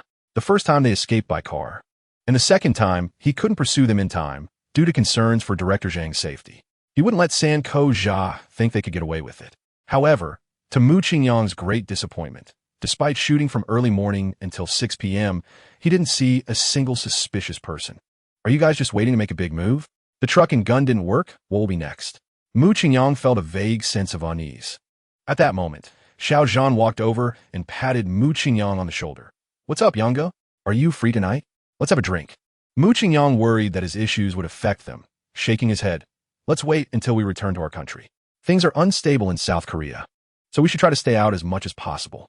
"Yongo, this isn't your style? Have the last 2 incidents left you traumatized? Besides, these guys are so bold. What's the difference between being outside and in a hotel?" "Brother Zhan, just call me Chongqing. It feels more familiar. Why are you so insistent on inviting me for drinks today?"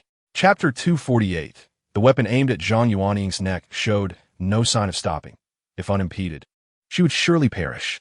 Zhang Yuanning's expression shifted from dazed to terrified as she felt her body completely immobilized. The only thing she could do was tightly close her eyes. In the next moment, the pain of the weapon piercing her skin did not come. Instead, she heard 2 soft sounds. Zhang Yuanning hurriedly opened her eyes to see 2 bloody hands blocking her neck. Mu Qingyang's palm had been completely pierced through. The pain caused his brows to furrow tightly. To prevent the weapon from continuing to pierce through, he gritted his teeth and clenched his fist, wedging the scissors and iron skewer firmly in the bone crevice. The assailants, seeing their scheme succeed, grinned sinisterly. They were not intent on grappling with Mu Qingyang and quickly withdrew the weapon. Warm blood was splattered all over Mu Qingyang's face. The attackers gave him no chance to breathe and immediately surrounded him. Mu Qingyang was also stirred to fight back fiercely, disregarding his fractured ribs and pierced hands, attacking with a reckless abandon. The scene was extremely bloody. Both sides sustained injuries, but Mu Qingyang was already drenched in blood. His skin was torn and mangled. Chapter 249. Mu Qingyang's upper body was wrapped in bandages. When he was sent to the hospital, there was hardly a spot of good skin on his body. Especially on his palms, one could see the flesh turned inside out and tendons nearly severed. Mu Qingyang had been lying with his eyes closed and motionless for half an hour. If someone were to rip off the bandages now, they would find that all his wounds had completely healed without a single scar, even smoother and more delicate than before the injury. Mu Qingyang realized that the rapid healing required a significant amount of energy. With a shattered rib cage, a puncture wound in his palm, and numerous external injuries, the total repair likely consumed about 60 of his physical strength. He only felt an overwhelming hunger now, with a strong desire to eat. Mu Qingyang took out his phone to order food when the door to the hospital room opened, and a man in a white coat pushed in a medical cart. The man was very burly, his uniform stretched tightly, and he silently took out a bag of liquid from the cart, directly replacing the anti-inflammatory liquid on the stand. Then fumbled for a long time, but couldn't get the liquid to drip down. The moment the man entered, Mu Qingyang sensed something was off. What kind of doctor is as muscular as a double-door refrigerator? And he didn't even inquire about the patient's condition before administering medication, and his technique looked particularly clumsy. Chapter 250. After hanging up the phone, Mu Qingyang secretly sneered. Just wait, little days now. I have no way to deal with you. But one day when I have more little brothers, just wait and see how I take you down. Mu Qingyang was staying in a super luxurious VIP hospital room. A 3-bedroom suite, almost like a hotel, with a daily room rate of 1 million won. Such an expensive price can hardly be rented out without encountering a rich person. So the surrounding rooms were all empty, resulting in no one noticing even the considerable noise coming from here. Mu Qingyang looked at the body of the killer, furrowing his brows in contemplation. The 3 people from the barbecue restaurant clearly used the same drug as him. Although this drug can greatly enhance strength, its duration is not long, and the side effects are quite obvious. But those 3 only collapsed on the ground, still seeming to have breath left. Why did this one die right on the spot? Is it because of that bag of liquid or the 2 injections? Regardless, this is a threat. If there are not 3 but 10 next time, even with my godly fighting skills, I would be powerless to turn the tide. I must figure out what these people injected. With this thought, Mu Qingyang dialed director phase number. Chapter 251. Mu Qingyang only stayed in the hospital for 2 days before being discharged. These 2 days were not boring. He sometimes played Honor of Kings with Liang and Shou. Sometimes video chatted with Su Mayer to pass the time, and sometimes happily interacted with fans. He also took this time to distribute all the benefits he promised to his fans, including the 20 lucky viewers who won red envelopes during Xiao Zhan's livestream, totaling 15 million cash given away. Of course, this was settled with his own balance. He now had over 70 billion in his account, with just 1 day's interest enough to cover this amount of benefits.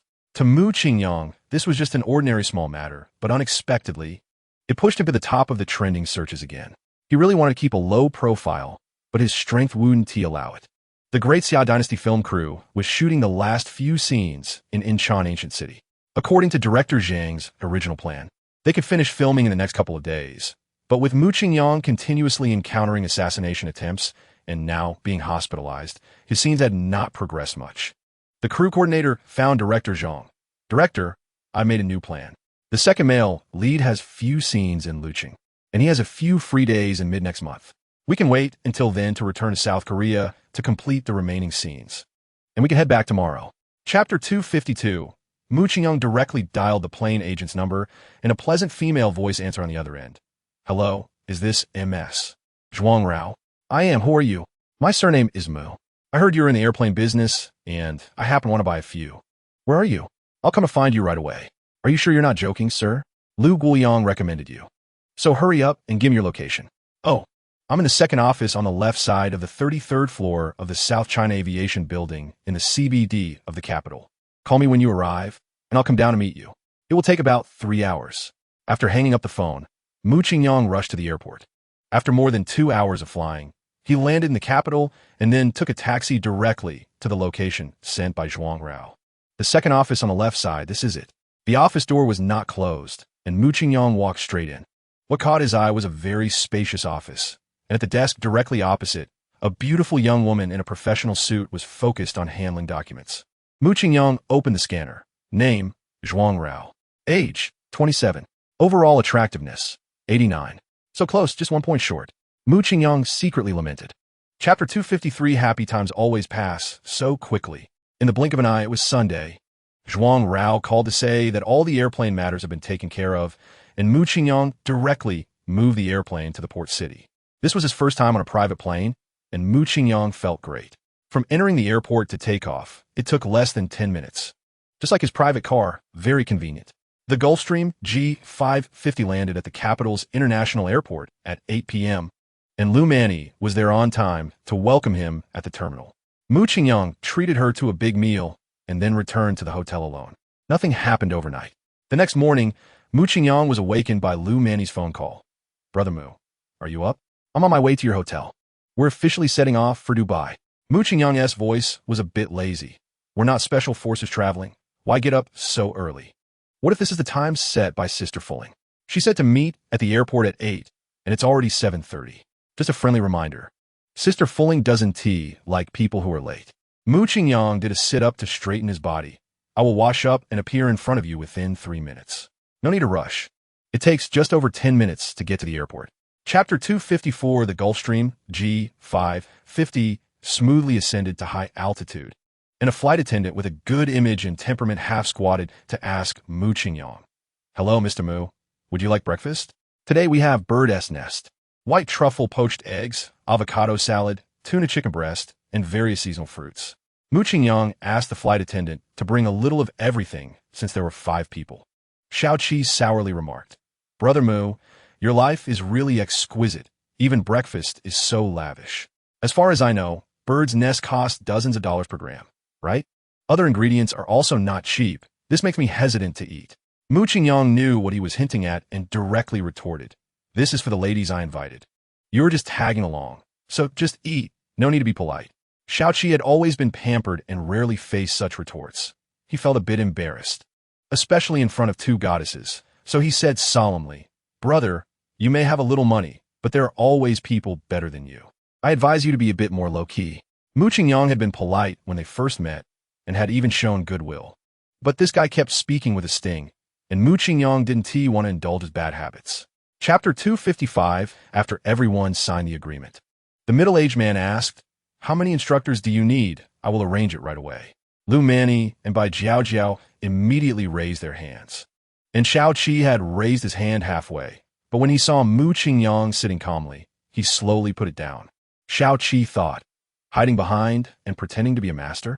I have a junior skydiving certificate and don't dare to jump alone because one mistake can be fatal. What gives you the right? Do you think you're some super genius like Dongfang Fuling, who can get a professional skydiving certificate in a few months that others need years to obtain? You think you can show off your composure? Come on, let us see who can stay steady till the end. 2 instructors? Okay, I'll arrange that right away. The middle-aged man turned and walked towards the door, and Xiao Qi kept glancing at Mu Qingyang out of the corner of his eye. As he walked further away, Mu Qingyang still hadn't moved, making Xiao Qi a little anxious, but he kept his face calm. As they approached the door, Mu Qingyang was still sitting steadily, and Xiao Qi's brow furrowed unconsciously, cursing inwardly that this guy really knew how to put on an act. The middle-aged man had already turned out the door, and Mu Qingyang still hadn't reacted. Xiao Qi could no longer sit still, and his heart roared with anger. Chapter 256, Mu Qingyang's hand hadn't been put down yet. After Dongfang Fuling walked far away, he leaned in and took a deep sniff. Fragrant. I can't imagine how great it would feel to hold her in my arms. While lost in thought, Mu Qingyang heard a little girl's call, "Brother Mu, come on, put on your gear and get on the plane." Mu Qingyang jogged over, took the parachute bag handed over by the middle-aged man, and carefully checked it before putting it on his back. After everyone was geared up, Mu Qingyang and the others boarded the small single-wing plane under the guidance of several European and American instructors.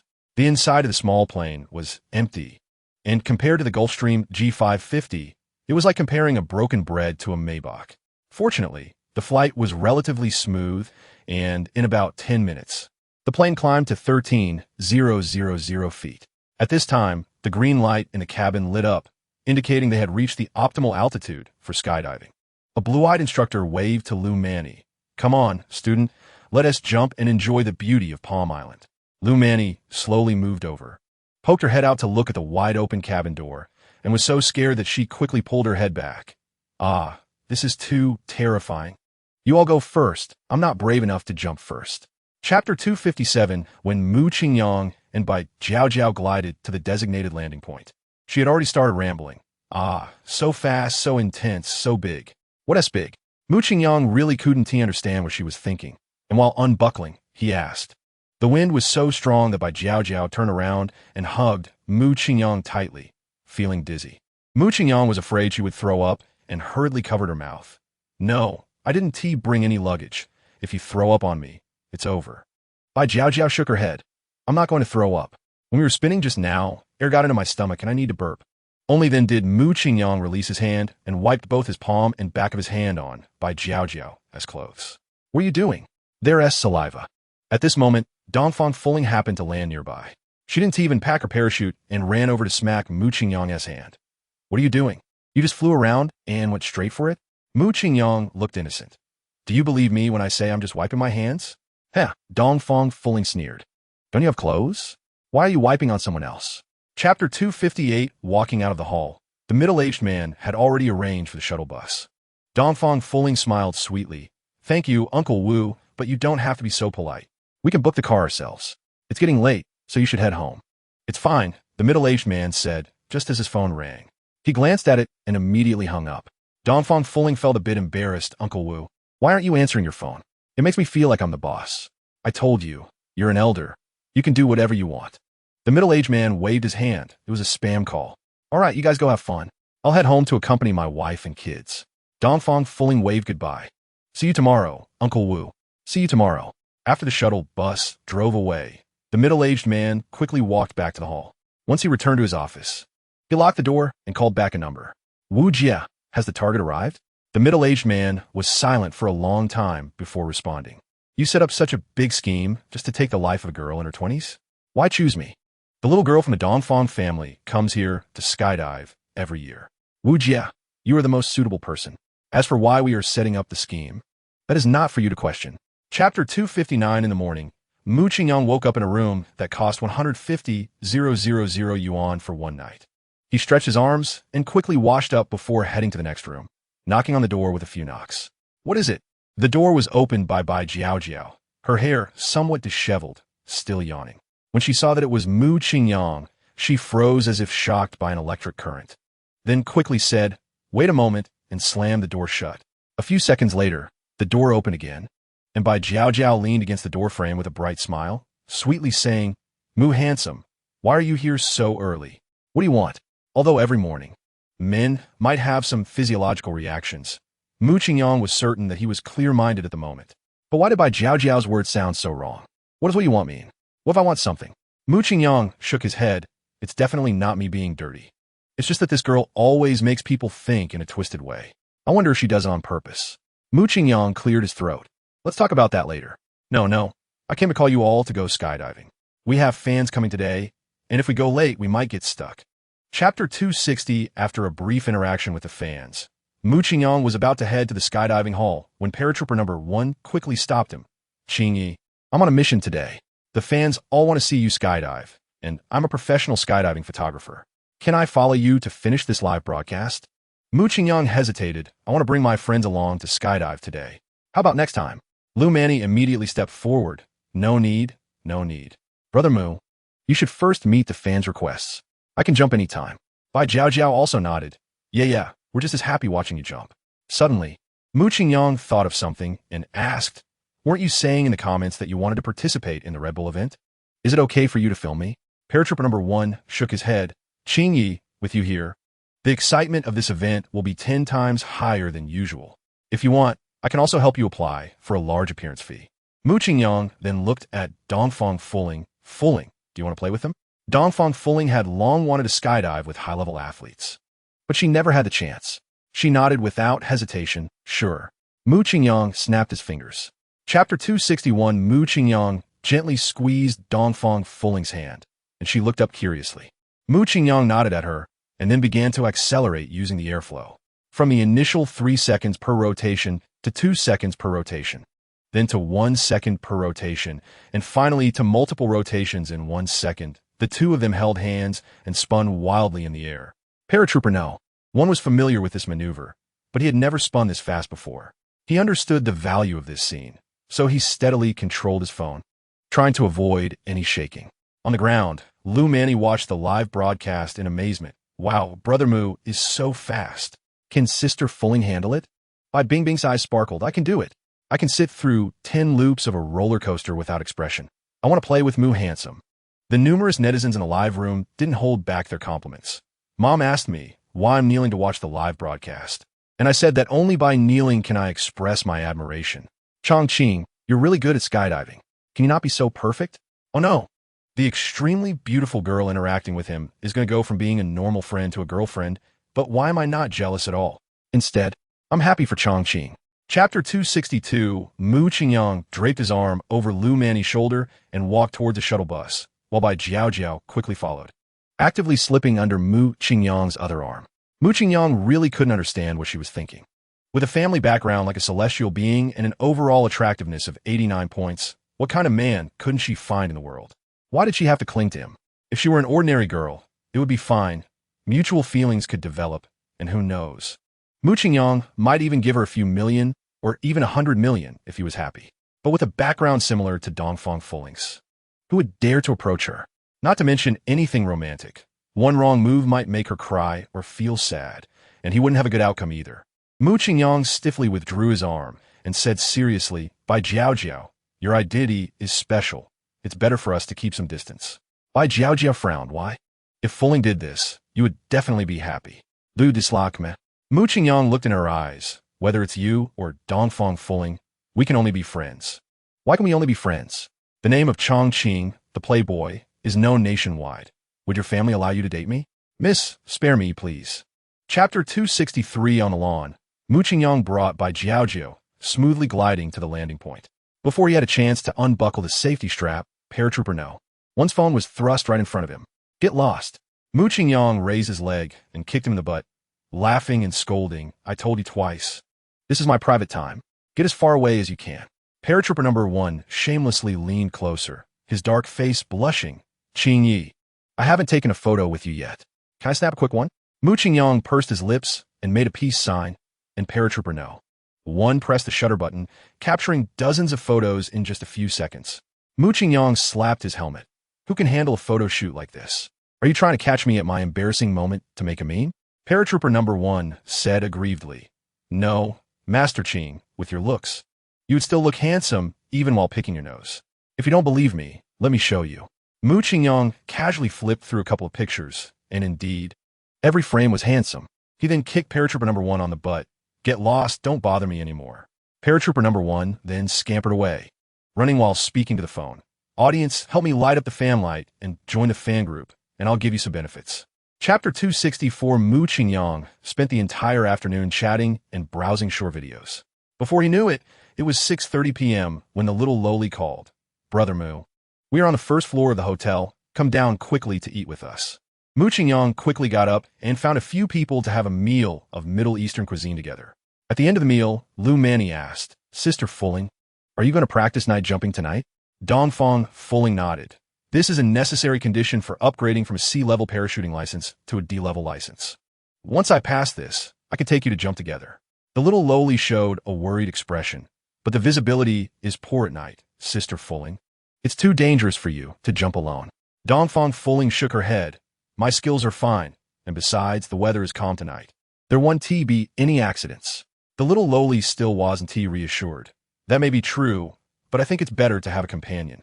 At least it wouldn't be so scary in the pitch-black sky. Hey, how about I call Brother Mu to accompany you? Lu Manny said as she looked at Mu Qingyang. Brother Mu, you have a D-level license and experience with night jumps. Can you accompany Sister Fuling? Even if Lu Manny hadn't brought it up, Mu Qingyang would have volunteered himself. He accepted this favor without a second thought. Chapter 265. Every cell in Dongfang Fuling was trembling. Her mind was a mess, filled with negative emotions. Perhaps subconsciously, she knew that the survival rate of high-altitude accidents was infinitely close to zero. Why is it me? Dongfang Fuling felt extremely unwilling. The probability of both the main parachute and the reserve parachute failing simultaneously is also infinitely close to zero. Such incidents are rare online. Why did it happen to me? Wait, this is the new parachute Uncle Wu gave me. Could he have tampered with it? I have no grudges against him. Why would he want to put me in danger? Looking back, there are many unusual aspects about this night jump. Why didn't I notice them at all? A lifetime of pride and arrogance. Perhaps this is karma. Only a few hundred meters from the ground. These are probably the last few seconds of my life. So beautiful in life, yet a pile of mud in death. How ironic. Speaking of which, Mu Qingyang had reminded me. How laughable. Dongfang Fuling slowly closed her eyes. A stream of crystal tears fell with the wind. She was already in despair. However, the next second, Chapter 266. Seeing this, Dongfang Fuling immediately shook off Mu Qingyang's arm and hurriedly stood up, afraid that others would see her giving Mu Qingyang a massage. Jiao, Manny, why are you here? The little lowly ran over and grabbed Dongfang Fuling's hand. We saw you collide, and you both opened your parachutes only when you were about to land. The glide direction was also wrong, so we guessed something went wrong and hurried over here. Bai Jiao bent down and reached out to Mu Qingyang. Handsome Mu, are you hurt? Let me help you up. Mu Qingyang took Bai Jiao's small hand and stood up. I'm fine, just my butt and heels are burning. Huh? Did you hurt your butt? Bai Jiao turned her head to look, and her face turned red at a glance. She saw that the back of Mu Qingyang's pants had completely disappeared, and his butt was smeared with blood clots. Bai Jiao immediately noticed the long trail of blood on the ground and stammered. Is this what you dragged out? Did you break with your butt? Mu Qingyang sighed. What else could I do? I do have a way to stop quickly, but then Dongfang Fuling would inevitably get scraped, and she's delicate, so I had to sacrifice myself. Chapter 267 on the nanny van. Mu Qingyang asked Dongfang Fuling, when do you plan to leave Dubai? Dongfang Fuling pondered for 2 seconds. Actually, I want to wait until I get the D-level certificate before leaving, but it's not safe here. Let us leave early tomorrow morning. Mu Qingyang said slowly, aside from my outstanding talents, I also know a bit about martial arts. As long as Miss Dongfang opens her mouth, I'm willing to protect your safety 24/7. With me around, you can do whatever you want without worry. Dongfang Fuling shook her head. The opponent is an armed organization, not a martial arts fight. Martial arts won't work against them. Thank you for your kindness, but let us leave tomorrow. Mu Qingyang didn't insist. All right then, where shall we go next? The original plan was Switzerland, but now we need to change the destination to the French part of the Alps. I've heard skiing there is very pleasant, and I haven't been there yet. Lu Manny immediately interjected. The Alps? My dad took me there a few years ago. It's super beautiful. Although I can't ski, there are horse-drawn carriages, hot air balloons, snowmobiles, gliders, and Alaskan dogs pulling sleds. It's so much fun. Chapter 268. A little after 8 a.m., the Gulfstream G550 slowly took off. After more than 5 hours of smooth flying, an endless snowy mountain range appeared below. The flight attendant timely announced, Mr. Mu and 4 esteemed guests, hello. The plane is about to land at the Courchevel Airport, which has an extremely short and steep runway. The landing process will be bumpy. Please fasten your seatbelts and hold onto the handrails. After a light but noticeable bump, the plane slowly stabilized. The cabin door opened and the stairs descended. Mu Qingyang was the first to step out. In December, the temperature in the Alps had already dropped to -15 degrees. And Mu Qingyang felt the cold wind rushing into his collar, instinctively shrinking his neck. After getting off the plane, Bai Jiao closely followed Mu Qingyang, perhaps feeling cold.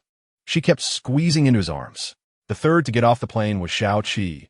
He looked around, exhaled hot air into his hands, and said, Courchevel really is a gathering place for the rich. There are no fewer than 10 private jets parked here, and helicopters are everywhere as if they cost nothing. Finally, Dongfang Fuling and Lu Manny got off. The little lowly didn't seem to be afraid of the cold at all. Instead, she excitedly ran ahead. Chapter 269. Mu Qingyang raised his hand to call the waiter and took out 100 euros to hand over.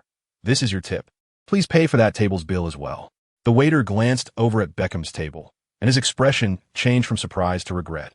I'm sorry, sir. That table is for the boss's esteemed guests, and there's no need to pay the bill. Mu Qingyang still stuffed 100 euros into his jacket pocket. It's nothing. Thank you for your trouble. The waiter smiled again. Thank you for your generosity, sir. Enjoy your meal. Mu Qingyang waved his hand, and the waiter bowed and stepped back. At this moment, the little girl moved her chair closer and asked mysteriously, Brother Mu, do you have some special connection with that princess of the British royal family? Mu Qingyang shook his head. It's my first time meeting her. I don't know her at all. The little girl asked loudly this time. Then why did you help her pay? Shao Qi chuckled upon hearing this. Brother Mu, although you're very wealthy and just gave me expensive skiing gear, I have to cool you down a bit. The British royal princess usually looks for nobles from her own country or top European celebrities. Our Asian faces can hardly even be friends. Chapter 270. Beckham lifted his wine glass and took a small sip, seeing the disappointment on his face that he couldn't hide. It was obvious he regarded Mu Qingyang as a scammer who bragged to get close to the princess. However, the princess across from him did not express her opinion, so he had to perfunctorily say, These are the best 2 clubs in the world. You can buy them with confidence as long as you have enough funds. Mu Qingyang really wanted to know how much these 2 were worth, so he asked, How much funding is needed? Beckham shrugged. That's a newbie question. Anyone with a bit of football knowledge knows that Real Madrid is valued at 5 billion euros, and Barcelona at 5 billion euros. Mu Qingyang nodded seriously. That's not too expensive. It would be nice to buy them for fun. Beckham smiled, unable to stop shaking his head. Do you know what kind of wealth that level represents? Where are you from? What business are you in? Mu Qingyang knew that saying this sounded a bit pretentious, so he didn't blame Beckham for being skeptical. But now he didn't have any proper business to explain, so he pondered and suddenly had a flash of inspiration. Do you have TikTok? Beckham nodded. Chapter 271. The night in the snowy mountains was unusually quiet, and Mu Qingyang slept soundly all night. The next morning, after washing up, he arrived at the restaurant, where several members of his team were already waiting. During the meal, Bai Jiao asked, "Did everyone do their homework last night? I checked the information, and there are over 300 ski trails in Gaoxuire. Where should we ski today?" "Brother Mu, you're the investor for this trip. Why don't you decide?" Mu Qingyang chuckled. "I don't have any preferences. Anywhere is fine." "Isn't Miss Dong a skiing expert? Let her choose." Dong Fongfeling shook her head. "It's my first time here too. Manny is familiar with this place. Let's give her the decision." Lu Manny pouted, "But I've forgotten most of it." Xiao Qi put down his knife and fork, his mouth curling up. "I suggest we first go to the ski jump park at 1,500 meters altitude. There are many young people there, very lively, and it will help us get familiar with technical movements." Bai Jiao asked Mu Qingyang, "Brother Mu, what do you think?" Mu Qingyang swallowed a big mouthful of salad. "Since Qi said so, as the older brother, I have to listen to him. Let us go. It's good to do some warm-up movements first." Chapter 272. Xiao Qi was still confused. Was my previous move that good? Why was the reaction so big? Just as he was puzzled, someone suddenly flew down from the sky, and he immediately recognized it. It was Mu Qingyang. Xiao Qi had a faint bad premonition. Did Mu Qingyang do something amazing? Is he a devil? Great at skydiving and skiing too? No hurry. He still had a trump card. If he pulled off his signature move, the cheers might not be less than Mu Qingyang's. Xiao Qi rode down on his snowboard, preparing to take the cable car up for another try. However, as he passed through the crowd, a familiar voice called out to him. "Brother Xiao, you're here too." Xiao Qi looked up and saw Qin Lao waving at him. "Oh, it's Qin Lao. I can run into you in France after so many years. Your life is really exciting." Qin Lao stepped forward and enthusiastically shook Xiao Qi's hand. "Brother Xiao, don't mention it. Just say the word, and I'll take you out to play every day." Meeting an old friend in a foreign land, Xiao Qi became more talkative, and the two chatted and laughed. Chapter 273. At the ski jump starting point, Lu Manny asked, "Who goes first this time?" Qin Lao volunteered. "I'm not good at jumping. I'll go first. You guys are better. Stay back and collect the cheers." Saying this, he waved his hand and slid out. The three girls then said, "Let's go down first." "They are better, so we will stay behind." Lu Manny shouted while sliding, "Brother Mu, your first move was so cool, but I couldn't see it clearly from behind. Can you do it again?" Mu Qingyang made an okay gesture. After Lu Manny, Bai Jiao, and Dong Fongfeling slid away, only Mu Qingyang and Xiao Qi were left. Xiao Qi pointed at the runway. "You're the older brother. You go first." He planned to make a grand entrance and use his best moves to win more applause than Mu Qingyang's first jump, defeating him in a fair contest. Mu Qingyang could somewhat guess his little thoughts and slid out on his snowboard. His speed was still frighteningly fast. Just like last time, his body began to spin wildly 10 meters away from the jump platform, flipping several times as he leaped off the jump. Chapter 274. The helicopter's rotor blades turned slowly, and Qin Lao also started a live broadcast. He asked Mu Qingyang, "Brother Qin, can I film you now?" Mu Qingyang nodded. Within 2 minutes, over 10,000 people flooded into Qin Lao's live stream, and it wouldn't be long before it exceeded 1 million online viewers. As a well-known rich second generation in China, Qin Lao's TikTok account had a considerable number of followers, over several million. He occasionally went live when he was in a good mood, but the online audience usually hovered around a few thousand. Mu Qingyang's popularity made him truly feel what influence, appeal, and charisma were. Honestly, he felt a bit jealous. Who wouldn't want to be a man admired by thousands? Who wouldn't want to have millions of followers at their command? He thought to himself that he wasn't inferior. How could a gap be so big? While he was lost in thought, the online audience count had already surpassed 100,000, and the comments were rolling in rapidly. Qin Lao shook his head, greeted the viewers, and began selecting interesting comments to respond to. "You just said that when Chongqing sees you, he should respectfully call you Brother Qin, right? But your current role seems to be his little brother, Qin Lao. Please explain." Chapter 275. On Qin Lao's plane, Lu Manny shouted, "Someone jumped down from the helicopter next to us. Brother Mu, Sister Fulling, they are also here for the skydive." Mu Qingyang glanced up. "It's fine. They chose a gentler slope next to us. It won't affect us." He then looked at Dongfang Fuling. Miss Dongfang, are you ready? Let's start. Dongfang Fuling nodded, then opened the cabin door, her long black hair flying wildly in the wind from the propeller, looking both beautiful and cool. Mu Qingyang walked over to stand beside her. The helicopter is hovering about 7 or 8 meters above the ground. Do you dare jump? Dongfang Fuling glanced at him. Then a slight smile appeared on her lips, and she jumped decisively. 2 seconds later, Mu Qingyang leapt after her. He deliberately waited for a moment, wanting Dongfang Fuling to take the lead in choosing the path. The speed descent in the Alps is considered one of the 8 items of Ozaki, and the danger level is no joke. What reassured Mu Qingyang was that she was sliding quite steadily in front. Dongfang Fuling had now forgotten everything. Her only sensation was that every cell in her body was screaming. Chapter 276. On another plane, Elizabeth had already stood up, gripping the handrail on the cabin door tightly. Her face pale. Beckham furrowed his brows and asked the pilot again, "Is there really no way to fly down and save her? Are we just going to watch the princess be swallowed by the avalanche?" The pilot shook his head firmly. "There's south no place to land below. And if we fly too low, the plane will also be affected by the avalanche. I can't gamble with the lives of everyone on board." During their conversation, the swirling snow had already engulfed the figure below. Elizabeth took a deep breath and tightly closed her eyes. Beckham was also heartbroken, but at this point, he could only softly comfort. "Your Highness, the princess has her own fate. Perhaps she will be safe."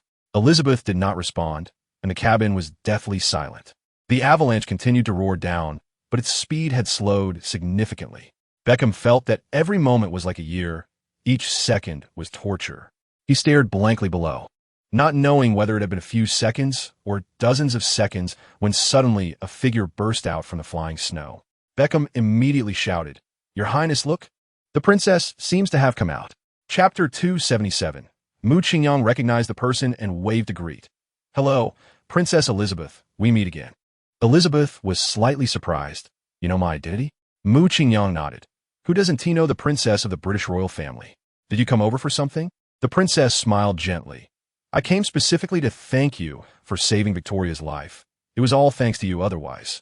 Mu Qingyang waved his hand. "No need. No need. Princess Victoria has already agreed to pay me 1 million as a reward. That's enough." Mu Qingyang received a favorability prompt. She had seen through Victoria's heart and mind. This foreign girl is tough. It's impossible to obtain strategy rewards from her, so it's better to cut losses promptly. Besides, if there's money, why not take it? If there's really nowhere to spend it, just buy meat buns to feed the dog. Elizabeth shook her head repeatedly. No. This money is nothing compared to the favor you did for Mr. Mu. Victoria is genuine and carefree, and she doesn't handle interpersonal relationships well. But as her mother, I must formally thank you. Tonight, I will host a banquet at the 1947 restaurant in White Horse Manor to officially thank you. I hope you will accept my invitation. Chapter 278. After chatting in a live broadcast for more than 10 minutes, Mu Qingyang, despite the pleas of millions of viewers, decisively ended the stream. This was because he inadvertently noticed a graceful figure gliding slowly towards the helicopter. It was Dongfang Fuling returning. This time, he didn't gain anything from saving Victoria, but unexpectedly, Dongfang Fuling's favorability increased by 14 points, which was simply a huge surprise. Mu Qingyang could roughly guess the reason. Dongfang Fuling was born into a top-ranking family and had a much more complex education and experiences than ordinary people. So it was inevitable that her depth of character was greater, and her thoughts were more numerous. She likely had doubts about her inexplicable enthusiasm for him. So saving his life only garnered 20 points of favorability. But now, since he had just saved someone without any ulterior motive, purely out of noble character, she had now recognized his character. Mu Qingyang had a bit of a habit of taking advantage of situations, so he immediately went out to meet her, getting very close to Dongfang Fuling. "Miss Dongfang, did the avalanche not affect you? Are you feeling unwell anywhere? Let me help you carry your parachute." Dongfang Fuling intentionally pulled back a little distance. "I'm fine, but what about you?" Jumping into a pile of rocks from such a high drop and pulling someone out of the avalanche, can you handle it? Chapter 279. The 1947 restaurant at White Horse Manor is the only Michelin 3-star restaurant in Gyeongshui. Usually, there are many diners checking in here, but today, only one table had guests, which was Elizabeth and Beckham. Beckham raised his hand to check the time. "Your Highness, it's already 7 o'clock." Should we contact the hotel butler to notify Moo? Elizabeth shook her head. Let us wait a bit. This will better show our sincerity. Beckham responded. What about Princess Victoria? Didn't you say she would attend? Elizabeth smiled. Leave the waiting to us. She will make a dazzling appearance at the critical moment. In room 7 of White Horse Manor, Mu Qingyang was lying on a soft bed, sound asleep. The power of the avalanche was no joke. His internal organs had suffered considerable impact, but with rapid self-healing, he quickly repaired the injuries. However, this also consumed a lot of physical strength. So as soon as he returned to the hotel, he fell asleep. Knock, knock, knock. Knock, knock, knock. A rapid knocking sound echoed, and Mu Qingyang slowly opened his eyes. He lifted the blanket, put on his shoes, got out of bed, and opened the door to find Lu Manny and Bai Jiao standing outside. Chapter 280. Hearing this, Lu Manny quickly poked Mu Qingyang's thigh and whispered, Brother Mu, you're too honest. How can you say you fell asleep? Any excuse would be better than that. Bai Jiao covered her face with her right hand, exasperated. Your impression in Victoria's mind must have dropped to a negative number. How can you win her over like this? Mu Qingyang shrugged, looking indifferent. Elizabeth took the initiative to explain. Mr. Mu must be tired after all. Skiing is very exhausting, and you bravely saved Victoria during the avalanche. Rest is really necessary. Victoria picked up her wine glass in agreement. Mr. Mu, thank you so much for saving me. I toast to you. Mu Qingyang took a sip from his glass and said, No need to be so polite. I feel a bit embarrassed taking and eating so much. By the way, did you bring that 1 million pounds I asked for? At this remark, the entire dining table fell silent. After a few seconds, Elizabeth forced a smile. Don't worry, Mr. Mu. After dinner, I will arrange for someone to transfer the money to your account. Chapter 281. Upon hearing this, Elizabeth smiled. Then I officially grant you the title of Earl on behalf of the British royal family, Mr. Mu. From today onwards, you are not only a citizen of China, but also a British noble. Mu Qingyang extended his hand. Then there should be a medal or certificate, right? After all, words alone are not enough. Beckham said, My Lord Earl, there will be a formal granting ceremony, but that will have to wait until we return to Britain. Mu Qingyang asked curiously, Mr. Beckham, you have a title too, right? What level are you? Beckham replied, I'm a Viscount, 1 level lower than you. Mu Qingyang was surprised. Then my title of Earl is quite high, isn't it? Your Highness, this is too precious. At this point, Mu Qingyang basically confirmed that Elizabeth had something to ask of him. Although he didn't know much about British titles, he had never heard of anyone receiving one before. So it should be quite rare. Yet now it was being given to him like cabbage, which was suspicious. Elizabeth smiled sincerely. You saved Victoria's life, so you deserve this title. Moreover, you are of similar age, so you can definitely become friends. I don't want to see you two develop feelings for each other, and then be unable to be together because of your status. Chapter 282. After leaving the restaurant, Lu Manny hurriedly followed. Brother Mu, although your cool turnaround was very handsome, it was too inappropriate, wasn't it? Are you trying to say it was rude and disrespectful? Mu Qingyang turned his head and asked with a smile. The little girl nodded. I think it was a little bit, although I don't know what the princess is like, but Victoria is quite nice. Both Jiao and I had a great time chatting with her. Mu Qingyang lightly tapped her forehead. You are still too young to understand the dangers of society. Those 2 women were treating me like a pig to slaughter. I didn't lose my temper, which already gave them face. Huh? The little girl looked confused. Really? I think it's quite normal. It's just that the cooperation didn't go through, right? Mu Qingyang smiled. Do you think I was heartless for not lending money to Victoria? The little girl nodded. A little bit. Mu Qingyang chuckled. Their purpose in inviting me to dinner was to think about the money in my account. There is some gratitude, but it's less than 1/10. If I really lent it out, I would be fooled. The little girl exclaimed, Is it that serious? They are the British princess and the queen. They wouldn't default on their debts, would they? Chapter 283. After returning to bed and sleeping for more than an hour, Mu Qingyang finally felt rested. When he woke up, he grabbed his phone to check the time, which was just before 9 o'clock. Habitually, he opened WeChat, and in the small group for the 5-person trip, there were a few messages. Xiaoqi, let's go play at Soren Valley today at an altitude of 2,300 meters. The view there is great, and you can overlook the entire snow mountain. Plus, the people who go skiing there are all young. The atmosphere is fantastic. Lu Manny, great. I heard there's also an outdoor dance floor there. It's going to be so much fun. I love lively places. Dongfang Fulling. When do we set off? Lu Manny. Mu Qingyang, Brother Mu. are you awake? A new day of adventure is starting. Mu Qingyang smiled and typed, gather in the hotel lobby at 9 o'clock sharp.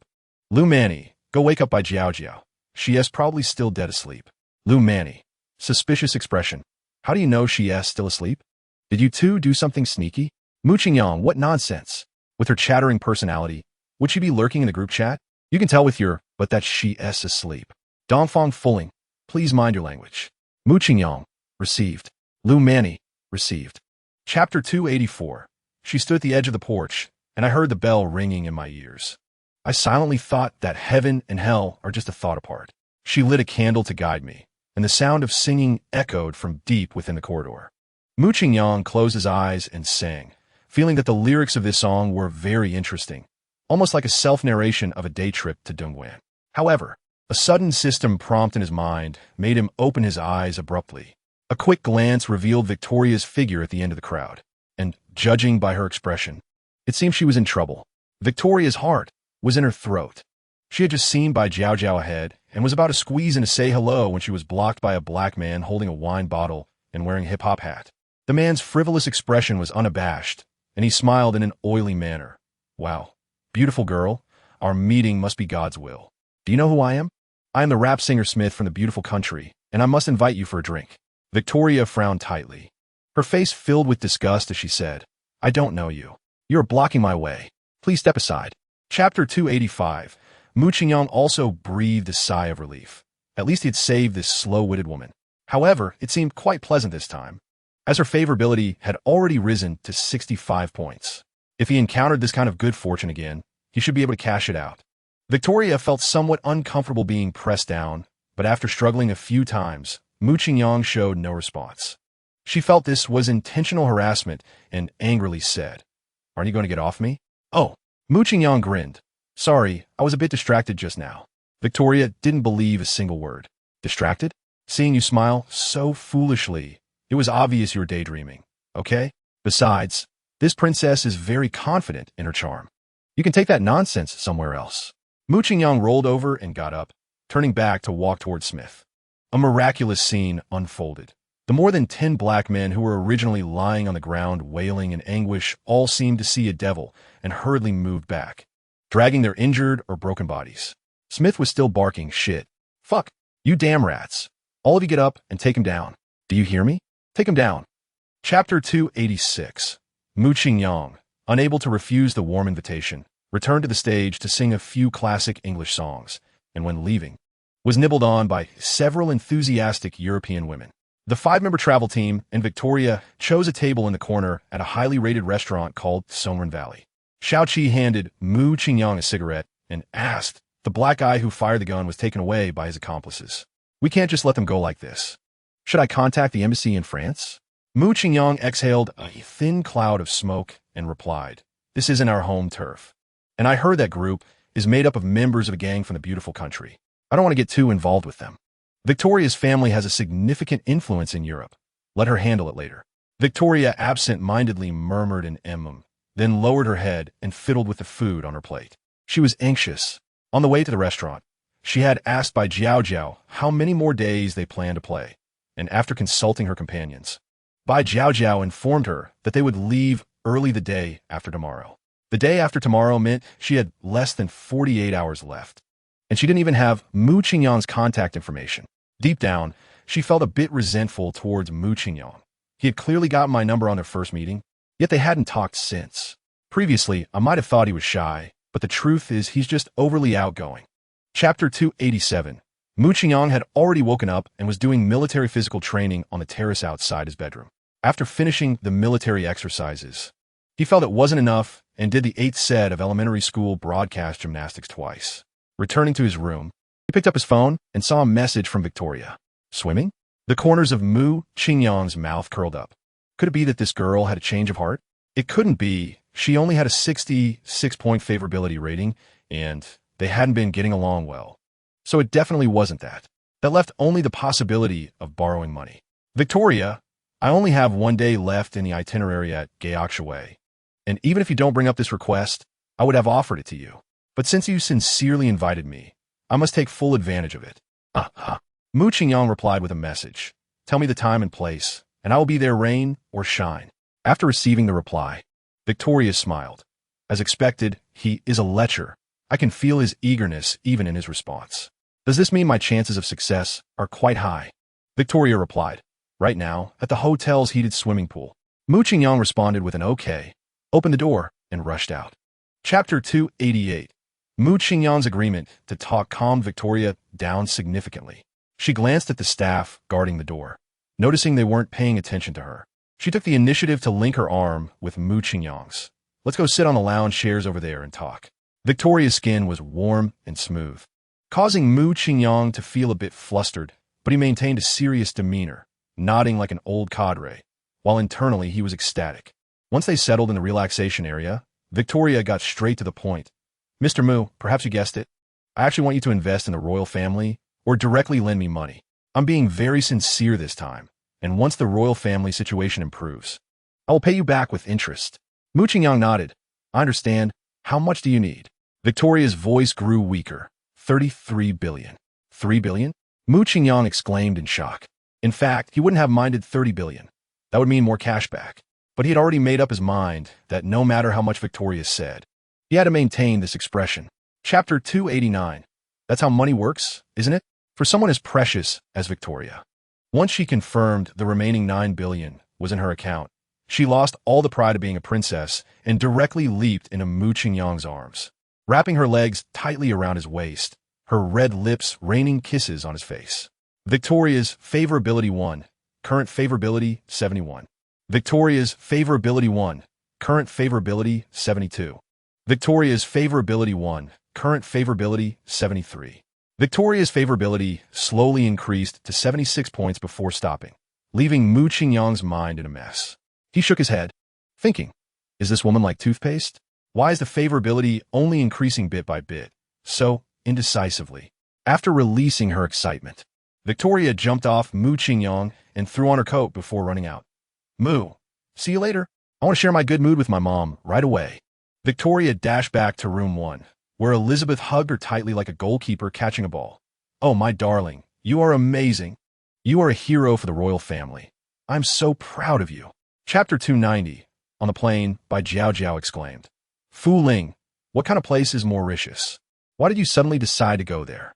Dongfang Fu Ling replied. It's a small African country in the southwestern Indian Ocean. My plan for the third stop was to go snorkeling. The coastline here is beautiful and no worse than European countries. Plus you can go whale watching. Whale watching? Bai Jiao Jiao was shocked. You mean the whales? That sounds too dreamy. Dongfang Fu Ling nodded. Yes. There are over 100 humpback whales living in the waters off Mauritius all year round. If you're lucky, you can get up close and personal with them. Lu Manny expressed her fears. As far as I know, adult humpback whales are generally over 10 meters long and weigh nearly 30 tons. Standing in front of them makes humans look tiny. They could swallow me whole with one gulp. Aren't you scared, Fu Ling? Dongfang Fu Ling shook her head. Humpback whales are very gentle and won't attack humans. There's nothing to be afraid of. Bai Jiao Jiao looked at Lu Manny. Manny, do you want to go snorkeling? Lu Manny shook her head vigorously. I have a fear of deep water. Seeing such a massive creature up close would freak me out. No way. Chapter 291. The solid wood stairs made a heavy thud when stepped on, and Captain Bantu quickly tucked his phone into his pocket at the sound. Captain Bantu. Mu Qingyang approached him, revealing a piece of broken camera lens. What happened here? I hope you can give me a perfect explanation. Bantu looked bewildered. What does Mr. Mu mean? Did these fragments hurt your foot? Sorry, but we are not responsible for the cleaning on board. Mu Qingyang glared at him coldly. Stop playing dumb with me. This is a pinhole camera found in the downstairs room, and your people are all over the ship. If it wasn't you who installed it, who else could it be? Bantu raised his hands. Mr. Mu, I swear it's not my business. This is a rental company ship. We just boarded this morning. Mu Qingyang scrutinized Bantu's dark, weathered face, which showed nothing but honesty and grievance. He reached out over the ship's railing and twisted, camera fragments drifting toward the sea with the wind. Mu Qingyang said, I was impulsive.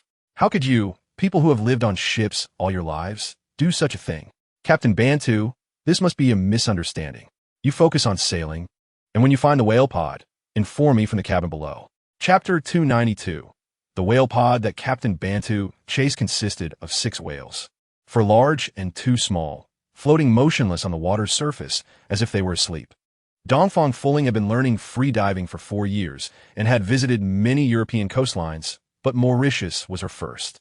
The sight of the massive humpback whales deeply shocked her. She swam around them tirelessly, getting closer and closer. Dongfang Fuling had an extraordinary dedication to things she loved. And so did Mu Qingyang.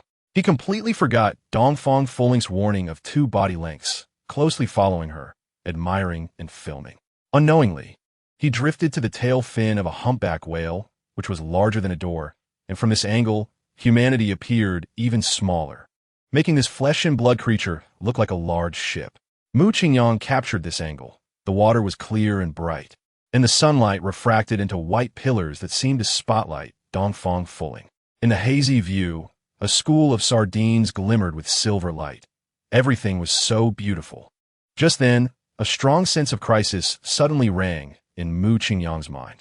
He barely had time to observe what was happening before he pushed off with his feet and instinctively hugged Dongfang Fuling. Chapter 293. Can someone tell me what the hell is happening? Banta paced back and forth on the deck. Could the fallen drug have poisoned this group of stupid sharks? Where are those damn Huaxia people? Are you looking for me?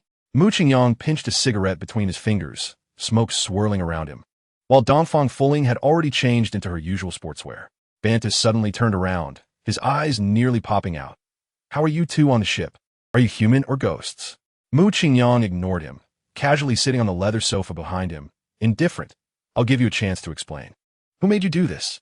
Where is the mastermind now? Banta showed his signature silly grin. Boss Mu, wait a moment. We'll cut you a watermelon in the kitchen, and we can sit down and talk slowly. Mu Qingyang paid him no mind. A few seconds later, Bantu rushed over with a 1-meter-long watermelon knife, brimming with murderous intent. And without saying a word, he swung it down at Mu Qingyang's neck. Mu Qingyang didn't even stand up. He tightened his fist and struck the blade with even greater speed, causing the watermelon knife to snap in two. And Bantu was sent crashing to the ground by the force of the blow. Chapter 294. Mu Qingyang nodded, casually extinguishing the cigarette butt, and stepped outside onto the deck. Perhaps the floor was too hard. Bantu's expression looked very painful, but upon seeing Mu Qingyang, he immediately knelt upright. Mu Qingyang walked over and kicked in the butt. Get up and head back to the dock immediately. Banta nodded, crawling and kneeling as he rushed toward the helm. Mu Qingyang leaned against the railing, the salty sea breeze tousling his hair, his tall figure exuding a sense of carefree defiance. He lit another cigarette, his deep gaze quietly looking into the distance, silently calculating the gains from this outing. After saving Dongfang Fuling from the shark attack, her favorability had risen to 80 points. Based on my estimates, this level of favorability is equivalent to a close friend, still some distance from being best buddies, but she likely wouldn't refuse some simple favors. After returning to the country, I'll think of ways to see if I can obtain her reward in one go. With an excellent memory and language proficiency, although it's just a supportive skill, having it is better than not. Aside from Dongfang Fuling, there's also the little fangirl by Jiao Jiao and the little brother Shao Qi. If I could see by Jiao Jiao's detailed profile, her favorability would definitely be above 95 points. Chapter 295. The yacht took about an hour to reach its current stop from the dock, but it would take over 2 hours for the gasoline to arrive. Just as Mu Qingyang suspected, Bantu was deliberately stalling for time. He was waiting for the people from the Hash organization to arrive. But this was exactly what he wanted. If he could rescue Lu Manny and the others because of this, that would be perfect. However, Mu Qingyang still felt uncomfortable. He approached Bantu with a stern expression. Bantu flashed a flattering smile, revealing 2 black holes in his yellowed teeth, remnants of Mu Qingyang's earlier slap. Boss Mu, the small boat is slow, so we arrive a bit late, but don't worry, we'll get back quickly. It'll only take an hour to reach the dock. Mu Qingyang said nothing, and with a swift motion, he delivered another heavy slap to Bantu's still swollen face, causing a chipped tooth to fly out in a parabolic arc into the sea. Bantu's tears burst forth as he lamented. Boss Mu, why are you hitting me again? I'm telling the truth, you can ask them. Mu Qingyang flashed a harmless smile. I believe you, Captain Bantu. However, we Huaxia people value symmetry in everything we do, since you lost a tooth on one side. It looks bad. Now that both sides are even out, consider it a free helping hand from me. No need to thank me. Chapter 296. A sudden and intense sense of crisis surged at Mu Qingyang's shoulder. He quickly turned to the side as a high-speed bullet from a rifle grazed his skin, leaving a trail of vivid blood. Dongfang Fuling instinctively closed her eyes and then opened them again, her face splattered with red. Mu Qingyang, you've been shot. Are you okay? Mu Qingyang patted her back to comfort her. It's just a graze, a minor issue. But he wasn't as calm inside. What kind of firearm was that? The bullet speed was more than twice that of a handgun, almost matching that of a sniper rifle. It felt close.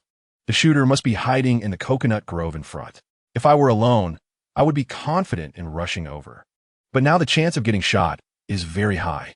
This thing is incredibly powerful. Each shot could create a hole the size of a basin in the sand. A couple of shots might be bearable, but more than that would definitely be fatal. If I get shot in the leg, the game is over. Run. The gunfire continued, and it was becoming denser. Mu Qingyang suddenly stopped and turned to sprint in the opposite direction. However, just as he crossed the grounded yacht, he felt simultaneous danger warnings from both his chest and back. Chapter 297. A deep male voice came through the receiver, speaking in English. Hound, once the job is done, come back immediately. The organization has new tasks for your team. What tasks? There was a 2-second pause on the other end of the line. Who are you? Mu Qingyang replied, I am the one they are supposed to deal with. Another silence. Release them, $5 million. Mu Qingyang laughed. So, you're the boss of the Hash organization? You were also behind the Dubai incident, right?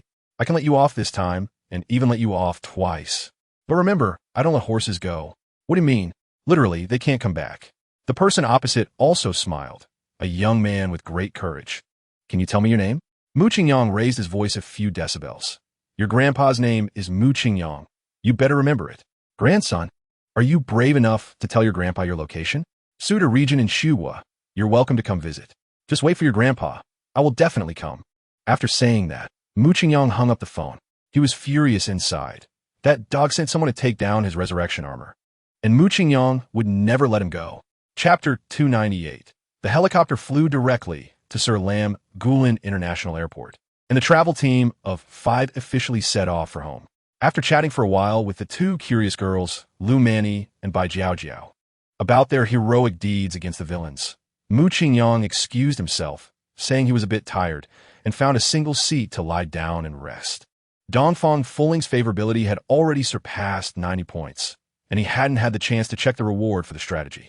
Mu Qingyang focused his thoughts to check the skill introduction, photographic memory. Anything seen can be replayed frame by frame in the mind. Language proficiency. Proficient in all languages in the world, including minority languages, primitive tribal languages, oracle bone inscriptions, etc. He thought, frame by frame replay? Isn't my brain just like a computer now? I can pause, replay, and slow down. This is very beneficial for post-analysis, but it doesn't seem to be much use to me. However, it's definitely more useful than I imagined. A pleasant surprise. In comparison, language proficiency is much more practical. This auxiliary skill is great, as I can effectively collect information wherever I go, and when I'm in a good mood, I can even decipher oracle bone inscriptions. Mu Qingyang then checked the status after the skill upgrade. Chapter 299. The old man struggled to sit up. The refined middle-aged man was about to help, but was stopped by him. Dongfang Zhan looked at his only granddaughter seriously. Fuling, I have never heard of you having contact with any male. Is he one of your companions on this trip? Dongfang Fuling gently supported the old man's arm. Yes, Grandpa. He saved me in Dubai.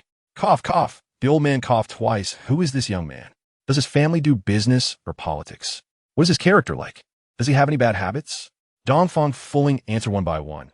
I don't know his family situation, but Lu Mani calls him brother. He is very wealthy, probably a businessman. His character is excellent, just a bit lecherous. As for bad habits, does smoking and drinking count? After hearing this, Dongfang Zhan coughed urgently. Cough, cough, cough. What you described is just a wealthy playboy. Fuling, you wouldn't like this kind of person, and Grandpa wouldn't agree to you being with him. Dongfang Fuling did not refute, just smiled faintly. I know, Grandpa. I also don't know if my feelings for him are like admiration or gratitude. I need time to calm down.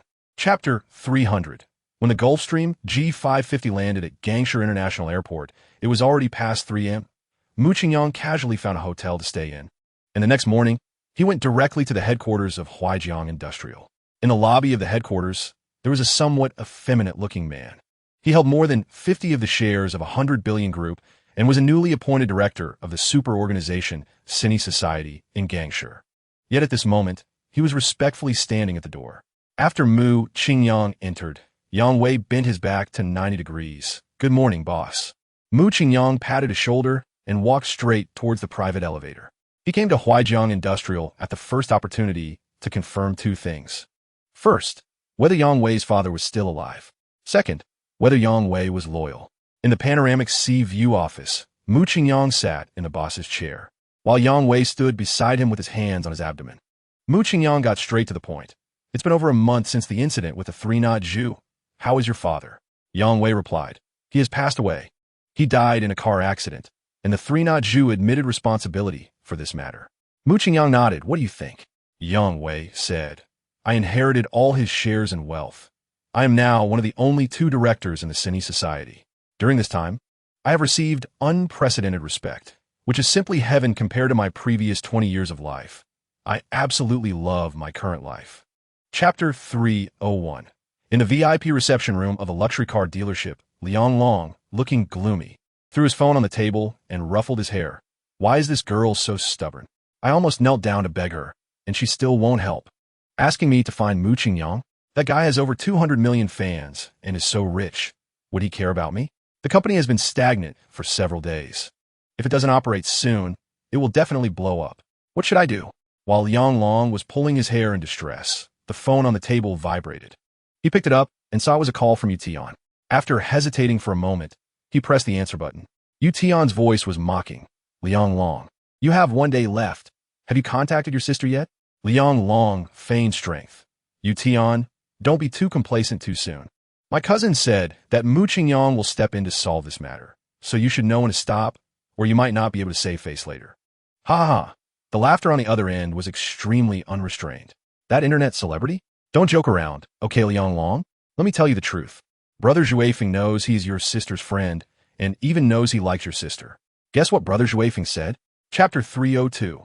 As he got closer, Yu Tian realized that Liang Enchong was actually as tall as him, and she was as beautiful as if she had walked out of a comic, which made him feel a hint of inferiority, something he had never felt before in front of any girl. But once he thought of Brother Zhuifeng's background, his courage immediately swelled again. He smiled and greeted, "Miss Liang, long time no see. Do you remember me?" Liang Enchong was still searching for Mu Qingyang's figure when she heard the voice and turned around, instinctively taking 2 steps back upon seeing Yu Tian. "Why you got here so quickly? What do you want?" Yu Tian raised both hands. "Miss Liang, don't be nervous. I mean no harm. Before he finished speaking, Yu Tian was pushed off balance. You and mother, hurry up and get lost, or I'll hit you." Mu Qingyang recognized who this brat was and naturally wouldn't give him a good face. Liang Enchong looked delighted, moved closer to him, and complained, "Mu Qingyang, last time you hit him at the bar entrance. He has been forcing me to apologize these days, and since I don't want to, he came to find me." With Mu Qingyang's protective nature, he slapped him without even asking for the reason. Chapter 303. Wang Yuan put down his phone and gave Yu Tian a look. "Go block the door. Don't let them escape." Yu Tian was so scared that his legs trembled twice. He secretly glanced at Mu Qingyang and found that Mu Qingyang was smiling at him. So his legs felt like they were welded to the ground and couldn't move an inch. Wang Yuan was already holding back his anger. Seeing this, he slammed the table and stood up. "Yu Tian, are you ignoring what I said? If they get away, you're going to pay for it." Yu Tian trembled as he raised his left hand, which was in a cast. Chasing wind, brother. Mu Qingyang is extremely skilled and has violent tendencies. He just broke my finger. I can't stop him. Mu Qingyang's previously smiling face turned fierce. "Who said they were leaving? You pig-headed fool? You have your eyes on my woman, and I haven't settled the score with you yet."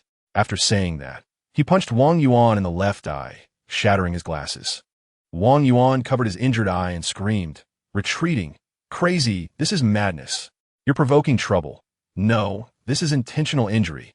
You violent man, just wait to go to prison." Mu Qingyang walked over with a smile, and Wang Yuan stumbled back a few steps, almost scared to the point of wetting himself. But Mu Qingyang ignored him and just pulled Liang Enchong back to his seat. Chapter 304. Mu Qingyang slowly stood up, his steps not hurried. Wang Yuan was somewhat psychologically affected. Even though the private room was full of police, he still took 2 steps back. Yu Tian knew it was time for him to perform. He stepped forward and blocked Mu Qingyang. "Did Chasing Wind Brother tell you to leave? And you, that director, Didn't you hear me tell you to arrest someone? Mu Qingyang didn't want to waste any words with him and slapped him across the face. Get lost. Yu Tian staggered from the slap, and after regaining his footing, he wanted to step forward to show off, but didn't dare. So he could only pressure Ching Sun. Can't you see he's hitting people? How are you police doing your job? If you don't arrest people, are you just waiting to eat? Mu Qingyang raised his hand as if to hit again, and Yu Tian hurriedly covered his face. You're going to kill someone, aren't you? The police aren't doing anything about it. Is there still any law here? Ching Sun knew he couldn't just stand by. So he waved to his two subordinates. Control him first. Mu Qingyang raised his hand to block the two police officers beside him and said, Director Cheng, this is not something you can interfere with. Just watch quietly and don't make a fool of yourself. Ching Sun looked deeply at Mu Qingyang. He had been struggling in the system for over 20 years, and he still had some insight. Chapter 3:05 The private room fell silent again. All eyes focused on the phone in Wang Yuan's hand, except for Mu Qingyang, who had returned to his previous position, resting his right hand on his head. Looking to the left at Liang and Chong without blinking. What's the name of that internet celebrity you mentioned? The low male voice from the phone was still the same, and Wang Yuan inexplicably put it on speaker. He glanced at the man who had just been violent and fierce, but now looked gentle and kind, and slowly pronounced 3 words, Mu Qingyang. There was a 2-second silence on the other end of the phone, followed by a long inhalation. And the words that followed nearly scared Wang Yuan so loud. That's my older brother.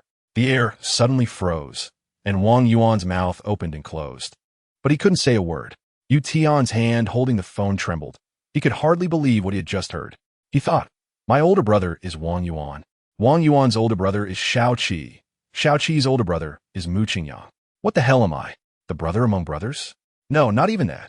Wang Yuan's father held significant power in the judicial system of Magic City, and I was far from him. Chapter 306 After dinner. It was already past 9 p.m. Liang and Chong was in a great mood today and had a couple of drinks. Her alcohol tolerance wasn't very high, and her little face was flushed, looking quite cute. With a loud rumble, the G65 started, and Yu Song, Ho Junyi, and Jiang Haoran waved goodbye.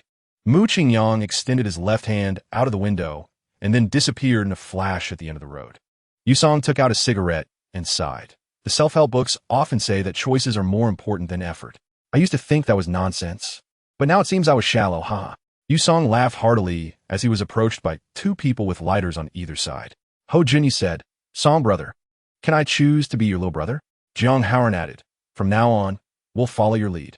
Yu Song exhaled a puff of smoke, suddenly exuding a kingly aura. Wanting to be the brother among brothers of Mu Ge is not that easy. First, you have to have good character and never tarnish his reputation. Second, you must be loyal and ready to step up when needed. Did you see my performance in the private room? You know how unfavorable the situation was at the time, right? But I still resolutely stood in front of Mu Ge. That's the awareness of being a little brother. Chapter 3:07 After hanging up the phone, Liang and Chong was still sitting next to him. Mu Qingyang couldn't help but reach out and rest his hand on her shoulder. You saw it too. I originally didn't want to go, but I agreed because of you. How are you going to thank me? The beautiful girl wanted to remove his hand, but held back, only shifting her but a bit to the side. I didn't say anything. I just thought it would be boring to go take a look. Besides, isn't this a business you invested billions in? Shouldn't you care? Mu Qingyang shrugged. I'm like General Ma. I'm not interested in money. It doesn't matter if we don't sell a single movie ticket, but you clearly want to go star chasing. I just want to go see Sister Nuan and Sister Yifei, okay? I'm not talking to you anymore. I'm going to take a shower.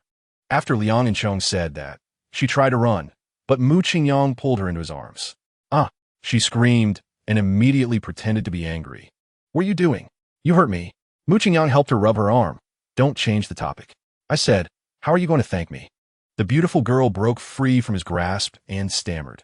There's nothing to thank for. At most, I'll buy 10 tickets tomorrow to support you, okay? Chapter 3:08 Liang and Chong's bed had wide open spaces on the left, right, and 3 sides. Mu Qingyang noticed that the blanket on the bed was lifted from the right side, so he chose the empty spot on the right. Is it okay if I sleep here? Liang and Chong rarely did not refuse. Sure. Do you need any cushions? No need. Mu Qingyang waved his hand. This was fine. I used to sleep on a hardboard bed every day, just reminiscing about the past. Liang and Chong was a bit curious, but didn't ask more, timidly returning to the bed. She even shifted a bit to the right, so she could see Mu Qingyang when she turned her head. Seeing Liang and Chong like this made Mu Qingyang feel a bit guilty. He originally wanted to make a joke. If Liang and Chong kept asking, he would say that the house was filled with her shadow. But now it seemed that the joke had gone too far, and Mu Qingyang even doubted whether the beautiful girl still dared to live alone at home. So he comforted her. And Chong, I was just trying to scare you. There's actually nothing in the room. The beautiful girl shrank back. You don't need to comfort me. Actually, I think I've seen something these past few days. No way. What did you see? Chapter 309. About 10 seconds after Director Zhang hung up the phone, a boxy wild jeep roared into the corridor. It stopped abruptly at the red carpet, startling the nearby attendants. But they quickly regained their composure and went to open the door. To everyone's surprise, the back seat was empty. At that moment, the front door opened, and a super handsome man dressed in a Louis Vuitton ripped denim jacket, Balenciaga casual pants, and casual shoes stepped out. The girl in the passenger seat was similarly dressed, also in loose casual attire. Although both of their outfits were quite expensive, they seemed overly casual compared to the stars in high-end suits and sparkling evening gowns present. However, the frenzied cheers from the audience indicated that they didn't care. Mu Qingyang. This is the real Mu Qingyang. I love you, Mu Qingyang. Chongqing. I'm your loyal fan, Chongqing. Look over here, Chongqing. The on-site security was doing their utmost to form a human wall to block the crowd. A captain-like person shouted into a walkie-talkie. Let the ambulance in. 2 people have fainted here. Hurry up. One of them is already frothing at the mouth. This was Mu Qingyang's first public appearance. And to be honest, he felt a bit uncomfortable because there were too many cameras on site, including exaggerated super long zoom lenses over a meter long. Chapter 310. He Jiong's hosting skills were almost magical, and he certainly wouldn't miss the opportunity for what could become a front-page headline interaction. He immediately pressed, Shuxin, Silu, why did you both sneak away without saying a word? Shuxin picked up a microphone. I think teacher he is right. I support your opinion. Zhao Silu added, Boss Mu, you can call me for the next movie. The atmosphere at the scene was reignited, making the movie promotion event even more fervent than a concert. However, Mu Qingyang didn't respond much to this question, just exchanged a few polite pleasantries. Walking the red carpet and signing the wall was just an appetizer for the promotional event. The main course was inside. After a brief appearance, everyone went backstage. The main creators were arranged in a luxurious private room, and Mu Qingyang shook hands with several old acquaintances, asking, why didn't I see Zhang Yuanying? Liu Yifei smiled meaningfully. She doesn't have many scenes. Director Zhang didn't invite her. What, does our boss Mu want to see her? Just say the word, and Director Zhang will arrange a special car to pick her up. Mu Qingyang just thought that her strategy reward healing ability was pretty useful if she were present. He might be able to increase his favorability, and as long as the skill could be upgraded, the effect would definitely be insane. Chapter 311. The big screen reserved a spot to display real-time pre-sale box office figures, and after the kissing scene segment ended, He Jiong was dumbfounded. He looked at Mu Qingyang and then at Zhang Runin. You two sold 100 million at the box office with just one kiss? Is it that exaggerated? Did this really happen? Technician, quickly check if there is a malfunction with the equipment. Zhang Runin turned to look, and the 9-digit number clearly started with 2. She pointed at Mu Qingyang. Boss Mu is popular. It's all thanks to him. Mu Qingyang smiled. If the female lead wasn't beautiful, then this kiss would have no appeal, and everyone wouldn't be so supportive. So our contributions are 50-50. Zhang Runin smiled a bit awkwardly. She thought, what else with the kissing talk? That sounds too superficial. This is acting, dude, it's art. However, the terrifying result of over 200 million in pre-sale in just over 10 seconds made Zhang Runin very happy. She anticipated that the total pre-sale box office might exceed 1 billion by the end of the live broadcast. As long as it sells well domestically, the movie would soon be released in major cinemas worldwide, including some small countries and relatively underdeveloped small cities that were not initially planned. Chapter 312. After the promotional event ended, Mu Qingyang didn't stay for the celebration party. He drove directly to the airport. With a private jet now, going home was just a matter of taking a nap. On the plane, Liang and Chong asked, Mu Qingyang, do you know how many fans I have on Douyin? Mu Qingyang shook his head, no. Hey, what is your Douyin account? I'll follow you. Liang and Chong handed over her phone. It's the same as my WeChat nickname. Habi is a cat. Over 5 million? Mu Qingyang was shocked. There were no works, and the profile picture was just a landscape photo. What do netizens follow you for? The beautiful girl said fiercely, I'm going to post content soon. I'll expose your lies about scaring me to come into my room and sneak into my bed. Mu Qingyang pulled her into his arms and leaned down to directly cover her mouth. A minute later, he wiped the corner of his mouth. What is the use of posting that? If you're going to post, at least post something stimulating. Just say, I forced you on the private jet. How about that? Chapter 313. Mu Qingyang then sent a message to Liang and Shone. Didn't your dad say anything before coming home? It made me feel like I was caught cheating. Liang and Shone. He said he was afraid it would affect my rest. Also, what kind of adjectives are you using? Caught cheating? Nothing happened between us. I only let you sleep on the floor beside my bed out of pity. Okay? I was afraid that making you jump out the window would cause unnecessary misunderstandings. Mu Qingyang. So what happened? Did your dad find anything unusual? Liang and Shone. I don't know. I pretended to be asleep and didn't open the door. Mu Qingyang. You could have kept pretending to be asleep. I could have safely slept until morning and then left. Why do you have a rush to wake me up? Liang and Shone. What if my dad knocked? Besides, I felt awkward. Mu Qingyang. Is he knocking now? Liang and Shone. No, it's quiet now. He probably went to sleep in his own room. Mu Qingyang. I'll let you in on a secret. Liang and Shone. What? Mu Qingyang. I can still climb in from the bottom of the building. Leave the window open for me, and I'll spend another night in your room. Liang and Shone. No way, no way, no way. Go home by yourself. I'm going to lock the doors and windows. Chapter 314. Mu Qingyang slept until noon the next day. After filling his stomach, he went to a nearby shopping mall to buy a few stylish outfits. After wandering around until 8 p.m., he finally waited for Nana Bar to open. Although he didn't have a good impression of Sakura Country, he had to admit that the nightlife here was really thriving, and there were indeed a lot of people working in the nightlife industry. Mu Qingyang walked along the pedestrian street for less than 100 meters when 7 or 8 girls in JK uniforms approached him, inquiring if he needed to go upstairs to chat. Mu Qingyang looked at the overall appearance of these girls, all around 60 points, and he really couldn't muster any interest. After walking about 50 meters, he arrived at the entrance of the Nana Bar. Without hesitation, Mu Qingyang stepped inside. The atmosphere of the bar in Sakura Country was completely different from that in his home country. It felt more like a high-end restaurant with exquisite business decor. The waitstaff all wore suits and ties, and the female attendants were not dressed provocatively at all, lacking any sense of the typical nightlife scene. Since it was still early, there were quite a few empty seats in the bar, and Mu Qingyang casually chose a booth to sit down. A waiter approached him with a humble attitude. Hello, sir. Do you have an appointment with a female attendant? Chapter 315. The few chubby men didn't retort or call the bar security, silently retreating.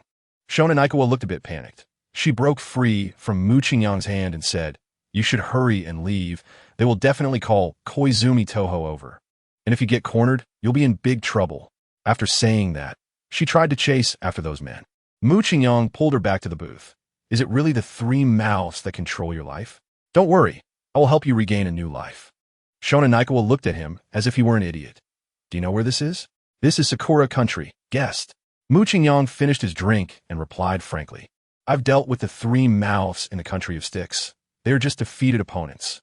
If they had any sense, they would bow deeply when they see me. Shona Naikawa shook her head. The influence of the 3 mouths in the country of sticks is completely different from that in Sakura Country. I can hear from your accent that you're not a local. Take my advice and leave quickly. Mu Qingyang poured himself another drink. He knew that in Shona Naikawa's mind, the shadow of the 3 mouths weighed heavily, and no matter what he said, she would not believe him. He just waited for that Koizumi Toho to arrive. A little over 10 minutes later, a Lexus limousine drove up to the bar entrance. The electric doors slid open, and a sharply dressed man stepped out, appearing to be quite young. Chapter 316. Are you crazy? Shona Naikawa strode back, swinging her Louis Vuitton bucket bag to smash it against Mu Qingyang. Hurry up and leave, you lunatic. Mu Qingyang reached out and locked her throat, patting her face like a puppy. If you dare say another word, I'll take care of you, right here. Just stand aside and watch. And keep those tears to yourself. During his previous experiences with Sakura Country's films, Mu Qingyang had noticed that Sakura girls somewhat had a masochistic tendency. Now seeing it in person, it really was the case. Just moments ago, Shona Naikawa was shouting and cursing, but after being slightly reprimanded, she immediately turned into a well-behaved girl, standing pitifully at the side without daring to make sound. Koizumi Toho was quick, in less than 3 minutes. The ends of the alley were filled with people. All of them wore suits and ties. If one didn't know better, They might think it was a real estate development working overtime. Koizumi Toho emerged from the crowd, fiddling with his fingers as he approached. Suddenly, he threw a quick punch straight at Mu Qingyang's face. The sense of danger was minimal. Mu Qingyang merely tilted his head slightly and easily dodged it. Koizumi Toho's temple veins bulged as he, unconvinced, threw a few more punches, but all hit nothing but air. Chapter 317. Mu Qingyang booked a presidential suite at the most expensive Janu hotel in Kyoto, spending 2 million Sakura currency. Shonen Aikawa earned quite a bit of money throughout the year, but had seen very little of the world, happily darting around the room. Mu Qingyang felt quite sorry for her. She was working hard to help the Three Mouths make so much money, yet she had never even stayed in a presidential suite. It was still early, and Mu Qingyang called her over, instructing, "You know how to wash feet, right? I'm tired. Go prepare a basin of foot wash water and give me a good massage." Shonen Aikawa responded with an O, bringing over a large basin of hot water and carefully starting to wash Mu Qingyang's feet. What is it like to have a number one female attendant in Sakura country play the role of a foot massage girl? Mu Qingyang could only say it was very enjoyable, both psychologically and physically. He closed his eyes in comfort. The room fell silent for a moment, with only the sound of splashing water breaking the quiet. Perhaps feeling bored, Shonen Aikawa quietly asked, "Guest, what does it mean?" Mu Qingyang wanted to tease her and pretended to be angry. "That's not something a little maid like you can inquire about. Slap yourself?" "Oh." Shonen Aikawa covered her mouth. "Then I won't ask." Chapter 318. Humph. Hasegawa Musashi snorted coldly. "You still have the nerve to say that? It's because you messed up that incident that the reputation of the Three Mouths has been greatly affected." Nakata Ichiro sneered. "Hee. You should be glad that it was me who went to the country of sticks to carry out the mission. If it were you, you might not have made it back alive." Hasegawa Musashi touched the sword at his waist. "If you had the resolve to commit seppuku, the mission wouldn't have failed." "All right." Nakamura Jun lightly tapped the table. "Let's get back to business. Are we selling Shonen Aikawa to him, or are we settling the two accounts together?" Nakata Ichiro said, "I suggest selling Shonen Aikawa and getting this plague god out of here as soon as possible." Hasegawa Musashi slammed his sword on the table. "I think you're scared out of your wits. This is the headquarters. How could he act recklessly? I say we collect the money first, then take revenge for the previous incident." Nakata Ichiro laughed derisively. "TCH, when we were in the country of sticks, neither guns nor biological agents could do anything to him, let alone in this headquarters where firearms are strictly prohibited. How are you going to take revenge? With that broken sword? There are tens of thousands of members in the headquarters, hundreds of samurai, and dozens of death warriors. Are we afraid of just one person? That's just ridiculous." Hasegawa Musashi would not back down an inch. Chapter 319. Shonen Aikawa's hands drooped weakly. Her father's state and his crazy words had killed all her hopes. Mu Qingyang's senses were sharp, and he heard every word clearly. For a moment, he felt delighted, thinking this was simply a perfect bug for making money, directly capable of making him rich beyond imagination. But that thought was quickly dismissed, because just thinking about these conscience-less little Sakura girls spending his money to indulge in lavish lifestyles, living in pleasure and debauchery, made him uncomfortable. Right now, money was the least of his worries. The numbers in his card could last him for 10 lifetimes. And there was no reason to be a bloodbag for the Three Mouths.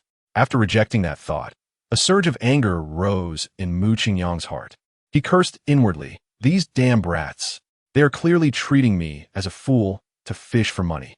Your schemes are all in my face. Do they want to drain me of all my money and then take revenge on the country of sticks?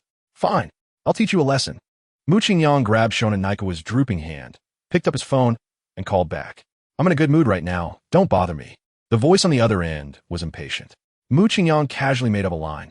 "Where are you?" "Shonen Aikawa asked me to bring you money." Chapter 320. After about 30 minutes, Mu Qingyang heard a dense sound of footsteps outside the sliding door, followed by a noisy retreat, and then the sound of the rolling shutter falling. Immediately, the sliding door was pushed open, and a crowd of men in suits surged in, taking a full half-minute for everyone to enter. Mu Qingyang glanced up and saw a sea of black, estimating there were no less than 200 people. Xiang Nightsai was frightened by the scene and leaned closer to Mu Qingyang. He patted her leg, his expression still calm. Suddenly, a loud roar came from the back of the crowd. "Let me see who this Huaxia brat named Mu Qingyang is." How dare he run wild on the territory of the Senkuzu? I'm going to kill you today. The crowd instinctively parted to make way, and a man dressed in a pure black kimono, holding a long samurai sword, slowly walked out. Xiang Nightsai's thigh trembled, and she quickly buzzed in Mu Qingyang's ear. This is Hasegawa Musashi's son, Hasegawa Koda.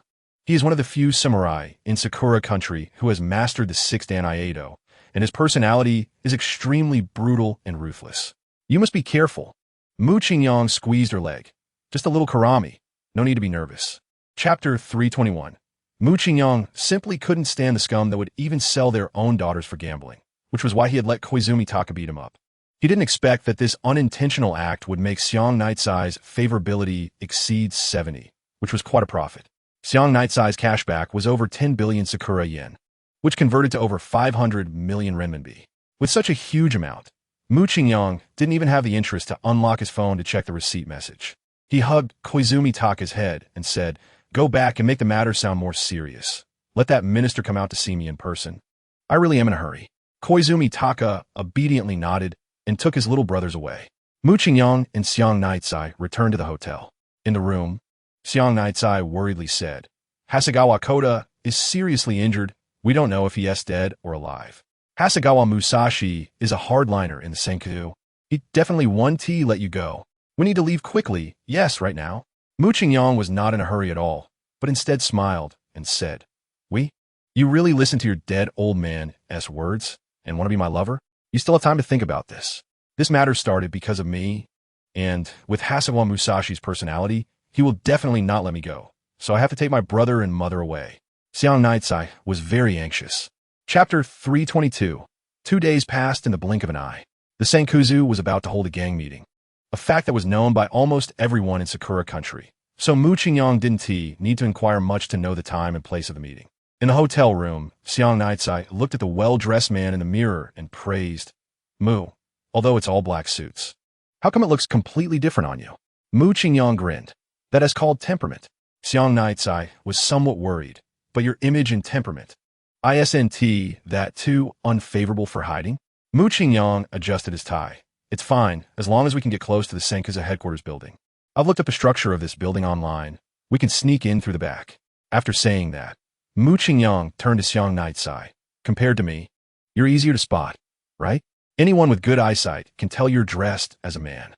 Xiang Nightsai smiled slyly, took out sunglasses and a mask from her pocket. "I prepared this here, take a pair." At the Janu Hotel downstairs, 2 fully armed men in suits got into a Mercedes-Benz S-Class. This was a car Mu Qingyang specially bought for this mission, and after inputting the destination into the navigation, the car headed straight for the Senkuza headquarters. Chapter 323. Mu Qingyang crouched through several rooms and saw a spacious area that resembled a taekwondo gym. At this moment, several formations of men in suits were already neatly standing in the venue, while Nakamura Jun was speaking on the podium. Mu Qingyang reached out to stop Xiang Nightsai, saying, "That person on the stage should be the general minister. There are too many people here. Rushing over would likely get us surrounded. Let us go around to that side where there are fewer people." Xiang Nightsai's little face was flushed, and she nodded heavily, closely following Mu Qingyang. Nakamura Jun was passionately speaking on stage and didn't notice that 2 pairs of eyes were staring at him from behind the sliding door on the right. Mu Qingyang estimated that at this distance, he could capture this gang leader in one fell swoop, and just as he was preparing to rush out, Nakamura Jun's next words made him suddenly freeze. "Next, let's discuss the handling plan for Mu Qingyang. The information department has investigated and found that this person is a famous figure in Huaxia, possessing immense wealth and various skills, with nearly 300 million followers on social media, and has an extraordinary influence in Huaxia. Everyone knows that Deputy Minister Nakata went to the Korean country to carry out a commission, right? The target was him. Although it failed, they reached a reconciliation." Chapter 324. The one who was most impressed by Mu Qingyang at the scene was Koizumi Taka. Although there were many members present, he instinctively took 2 steps back. Nakata Ichiro had never met Mu Qingyang, but he had seen his photo countless times, and even he, who was used to storms, couldn't help but shrink his neck. The first to react was Hasegawa Musashi, although he had only seen the Huaxia man who harmed his son on the surveillance. He recognized him at a glance. Hasegawa Musashi pointed at Mu Qingyang and shouted angrily, "This person is Mu Qingyang.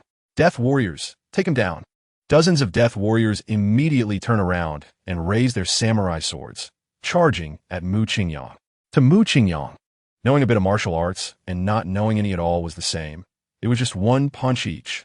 After a series of clanging sounds, all the death warriors fell down without exception, and the minor knife wounds Mu Qingyang had received had already healed rapidly.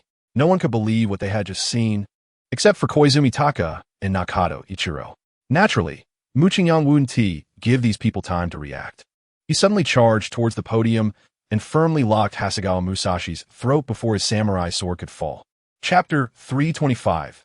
Nakada Ichiro was leading the recitation of some oath about loyalty to the fifth generation. Everyone present, regardless of sincerity, was following along. Only Mu Qingyang stood there in a daze, staring blankly ahead. Yes, he was checking the skill introduction. Throwing mastery. Can use any object for throwing. Accuracy, distance, and power depend on the thrown object. Example.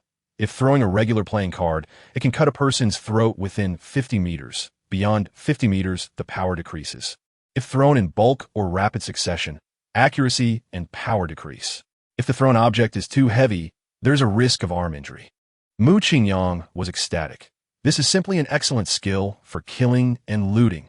If I carry a deck of playing cards with me, under proper use, I could slit the throats of over 50 people. Isn't that better than a gun? Terrifying, very terrifying. The power of playing cards is already so immense. What if I throw stones or steel balls? Wouldn't that directly pierce someone? As for the risk of arm injury, that side effect can be ignored for me, because I have rapid self-healing. Next time I encounter a hash person, I'll throw. I'll keep throwing. I'll throw at their mother. Mu Qingyang calmed his excited heart and checked the upgrade introduction. Chapter 326. The next day, the news of Nakamura Ishiu's death and Kananai becoming the fifth-generation leader of Mikuza topped the headlines of major newspapers in Sakura country. This explosive news was also reported by several well-known overseas media, and the family affairs of Mikuza became a hot topic among netizens worldwide. While washing her feet, Kananai raised her head and asked Mu Qingyang, "Brother Mu, I know nothing about managing the club. Actually, you are the most suitable person for the position of the fifth-generation leader. How about I give it to you?" Mu Qingyang chuckled. "I was born under the red flag and grew up in the spring breeze. Being the big brother of the club is not suitable for me. You don't need to understand anything. Just play, purely play, and leave the professional matters to Nakade and Koizumi." Kananai nodded and said, "What do you think would happen if all the netizens knew that the fifth-generation leader of Mikuza is just your foot-washing little sister?" Mu Qingyang calmly replied, "Keep a low profile." Kananai stuck out her tongue. "But you have already gone viral on social media in Sakura country, and everyone is asking who you are." Mu Qingyang straightened up. "What do they want from me? Didn't I tell Nakada Ichiro to keep everything that happened at the meeting confidential? Is there a leaked video?" Chapter 327. Mu Qingyang scrolled through the comments for a long time. 99 were admiring and worshipping, with very few saying the photos were AI generated and not a single hater in sight. He finally felt relieved. Given his current identity, status, fans, traffic, and the club's strong connections, it wasn't necessarily a good thing. Mu Qingyang exited the homepage and entered the Douyin hot list, and unsurprisingly, he was still at the top of the list. He continued to scroll through videos, and within a few minutes, he came across several related to himself, with the voiceover being a DJ version of Shanghai Bond. There were many interpretations from netizens, and some clever ones had already guessed the truth. Mu Qingyang remembered a million-follower blogger with the ID listening to the wind's silkworm analyzing, observing Chongqing's several explosive moments. One can find a common point. Every time it is related to a stunning beauty. The fifth-generation leader of Mikuza is named Kananai, and just a week ago, she was the #1 public relations girl in Sakura country, and within a few days, she became the helm of the world's #1 club. This is simply a fantasy, right? But I am definitely not making this up. Those who don't believe can check the reports from the Republic Club. Why is this happening? This brings us to the man sitting in the photo, Chongqing. Chapter 328. Mu Qingyang did not expect that Zhuokersen's favorability would increase by 3 points. This meant that a few days later, during the trip to the beautiful country, her favorability would definitely reach 100. Soul Singer. Mu Qingyang couldn't help but laugh when he thought of this skill. Haha, a large-scale mental attack. I'm about to become a hexagonal warrior with dual cultivation of physical and magical skills. Who can hurt me now? Singing while playing cards. Perfect. Mu Qingyang couldn't hide his excitement and sent several kiss emojis. Zwickerson replied with a head knock emoji. Mu Qingyang was not discouraged at all. Quickly typed a bunch of cheesy words in the input box. Wanted to see if he could squeeze out a bit more favorability. After sending the message, it sank into the sea, and Mu Qingyang kept staring at the screen. After watching for more than half a minute without a reply from Zwickerson, a message from Dongfang Fuling suddenly popped up at the top of the screen. Mu Qingyang couldn't help but smile and clicked in. Dongfang Fuling, what made you think of capturing Mikuza? Are you going to use it against the Hash organization? Mu Qingyang didn't dare to be clever in front of this exceptionally intelligent beauty and answered honestly. Chapter 329. The Gulfstream G550 landed at Beijing International Airport at 7 p.m. As the stairs were lowered, Mu Qingyang stepped out, looked around, and saw a Rolls-Royce Phantom driving toward him from the right front. Mu Qingyang recognized the license plate. It was Lu Manny's car. Brother Mu. Before the car had even come to a stop, the little loli's head popped out from the back window, perfectly on time. Get in the car. Mu Qingyang opened the door, leaned in to sit in the back seat. And the first thing he did was to flip the little loli and pat her on the butt. Perfect timing, huh? You're clearly 5 seconds late. The little loli pouted. If you want to hit me, just say it. This excuse is too fake. Mu Qingyang took out his phone to check the time and awkwardly smiled. Well, the flight was fast. We arrived 10 minutes early. Speaking of which, you were quite early. Huh, but I won't hit you for free. You haven't eaten yet, right?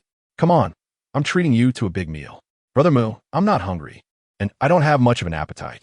Seeing the little loli looking wilted, Mu Qingyang couldn't bear to tease her anymore and said seriously, are you still worried about things at home? Call your dad out to join us. I have a plan for him that will definitely help him get through this. Chapter 330.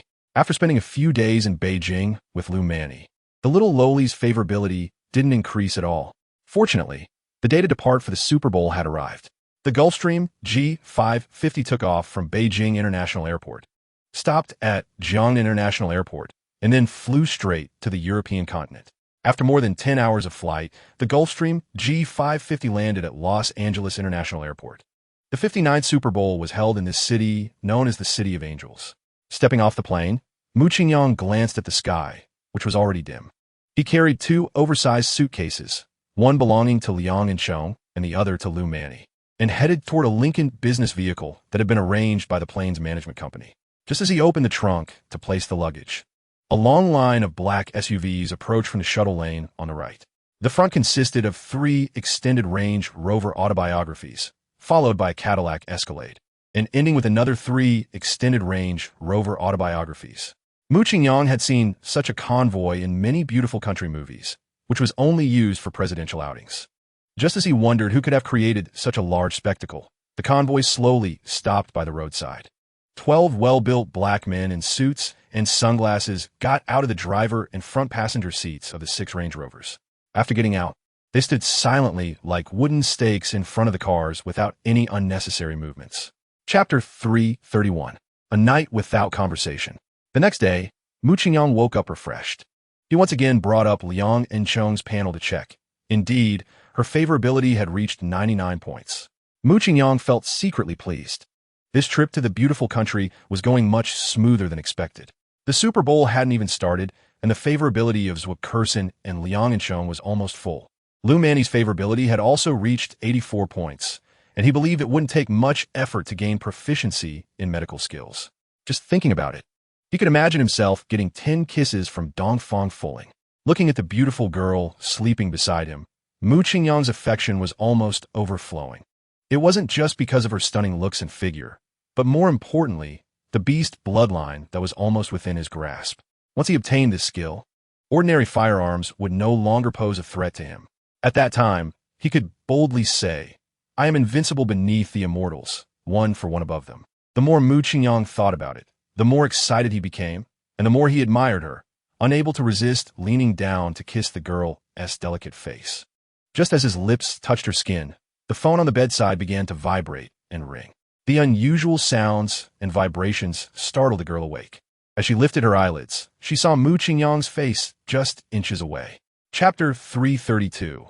As soon as Dwayne Johnson finished speaking, a loud rumbling sound approached from afar. Mu Qingyang looked up and saw 9 large aircraft flying in a neat V formation low above the venue. He recognized the model of the planes. The first three were the world-famous B-2 Spirit stealth bombers, which weighed nearly 100 tons and were rumored to cost more than the equivalent weight in gold. Previously, Mu Qingyang thought that the big shots were insane for spending so much money on such destructive things. Now, he just wanted to ask if they were for sale. To the left of the B-2s were 3 B-1 Lancer supersonic strategic bombers, and to the right were 3 B-52 Stratofortresses performing carpet bombing. As the 9 bombers flew over the venue at a super low altitude, colorful fireworks erupted, appearing to spray directly onto the aircraft. Following that was a deafening cheer from the crowd. To be honest, Mu Qingyang was also quite shocked, but as a passionate patriotic youth, he shook his head and sighed. This damn beautiful patriotic education. After the bombers passed, it wasn't over. 9 F-35 stealth fighters flew in next, followed by a long line of Apache attack helicopters. Chapter 333. The 2-minute opening ceremony plus 2 songs took exactly 12 minutes.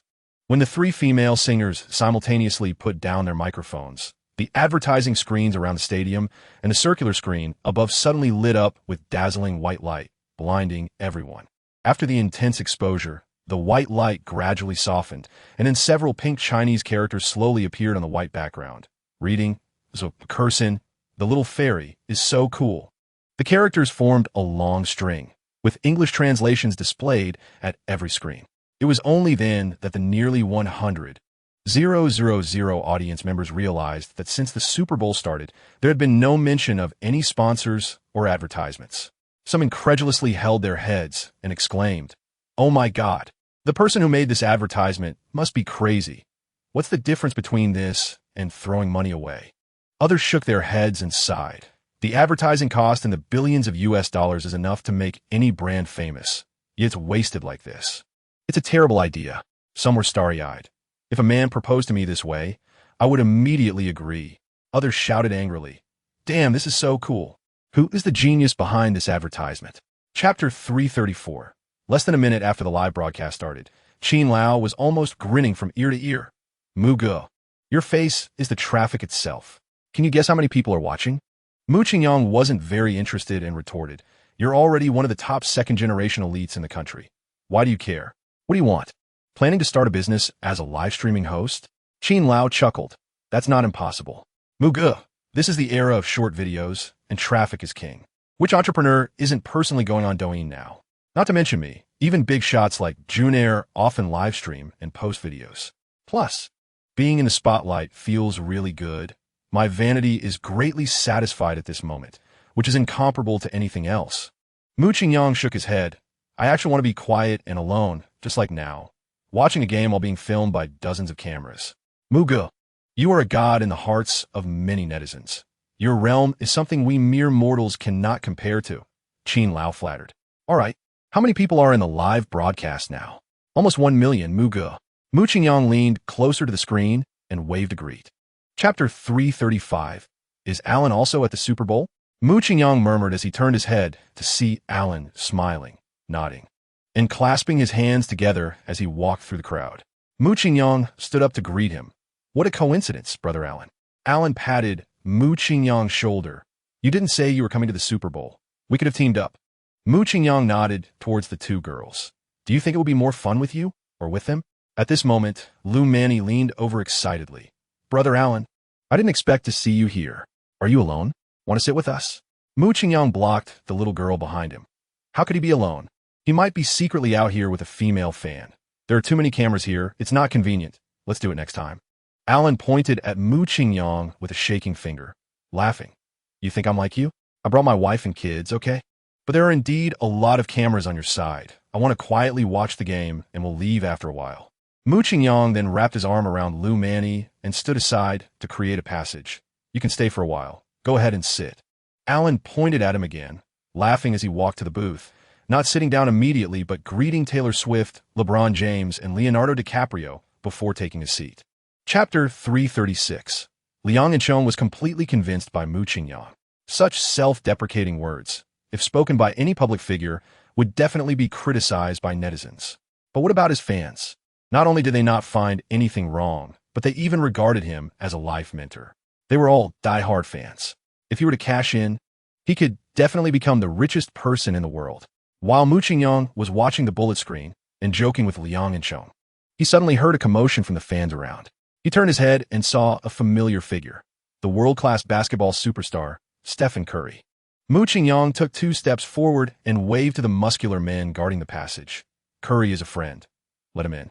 Curry shook his head as he walked in and, getting closer, opened his arms with a smile. Mu, I didn't expect to see you here. This is really a delightful surprise. Mu Qingyang stepped forward and gave him a hearty hug. I'm also very happy to see you. I watched your game a few days ago. It was fantastic, and you will definitely lead the Warriors into the playoffs. Curry patted Mu Qingyang on the back. Mu, if my opponent wasn't you, I would definitely win the championship. Chapter 337. As Victoria left, Mu Qingyang heard a commotion at the entrance of the corridor. Turning his head, he saw Brother Hyperthyroid being lifted in the air by several burly security guards, shouting loudly. The noise was unbearable for Mu Qingyang, who waved his hand. Let him in. Brother Hyperthyroid's face instantly lit up with joy as he rushed to Mu Qingyang, raising his phone excitedly. Brothers, Mu is right next to me. He's so handsome, unbelievably handsome, and so imposing. Oh my God, I've fallen in love with this man. Brother Hyperthyroid spoke quickly, his expression exaggerated as he kept talking to the camera. Mu Qingyang gave him a light smack on the forehead. Where are your hands going? Hurry up and move them away. I'm straighter than a telephone pole. Brother Hyperthyroid quickly released his arm around Mu Qingyang's waist, wide-eyed as he shook his head, and explained, No, Mu. My orientation is perfectly normal. I'm just too excited to see you. I don't know how to express my admiration. Mu Qingyang waved his hand. All right, let's take a picture, and then you can go back to your seat. The second half is about to start. Chapter 338. Mu Qingyang stood at the front of the escalator, and according to his request, the 2 girls and Yang Wei were kept at a distance from him. Just as he poked his head out, he felt a strong sense of crisis warning at his forehead. Without any hesitation, Mu Qingyang bent down and rolled off the escalator, simultaneously throwing out 3 playing cards. With 2 sharp sounds, 2 gunmen fell to the ground, blood gushing from their necks, while another gunman had a deep cut on his left eye and, in pain, began to wildly spray bullets with his rifle. After getting up, Mu Qingyang remained still. The one-eyed gunman shot wildly, but missed completely, showing no response to the crisis warning. He pulled out another playing card and sent it flying toward the one-eyed gunman's carotid artery. Just 1 card, almost guaranteed to hit. And the gunman clutched his neck in pain, collapsing to the ground, mouth wide open but unable to make a sound. The commotion attracted a series of footsteps, and Mu Qingyang listened carefully. There were at least 7 or 8 people. He couldn't afford to hesitate and quickly grabbed the hands of the 2 girls who had just been brought up by the escalator and ran. The arriving gunmen, seeing their fallen comrade bleeding profusely on the ground, angrily shot at the ceiling for 4 or 5 seconds. After venting their frustrations, the leader said something in Arabic into his earpiece. Chapter 339. I'll come back to haunt you. Get your act together. Don't close your eyes. Mu Qingyang shook Liang and Chong's face desperately, shouting wildly. But the girl in his arms was getting colder, too exhausted to even lift her eyelids. And Chong, wake up. I beg you.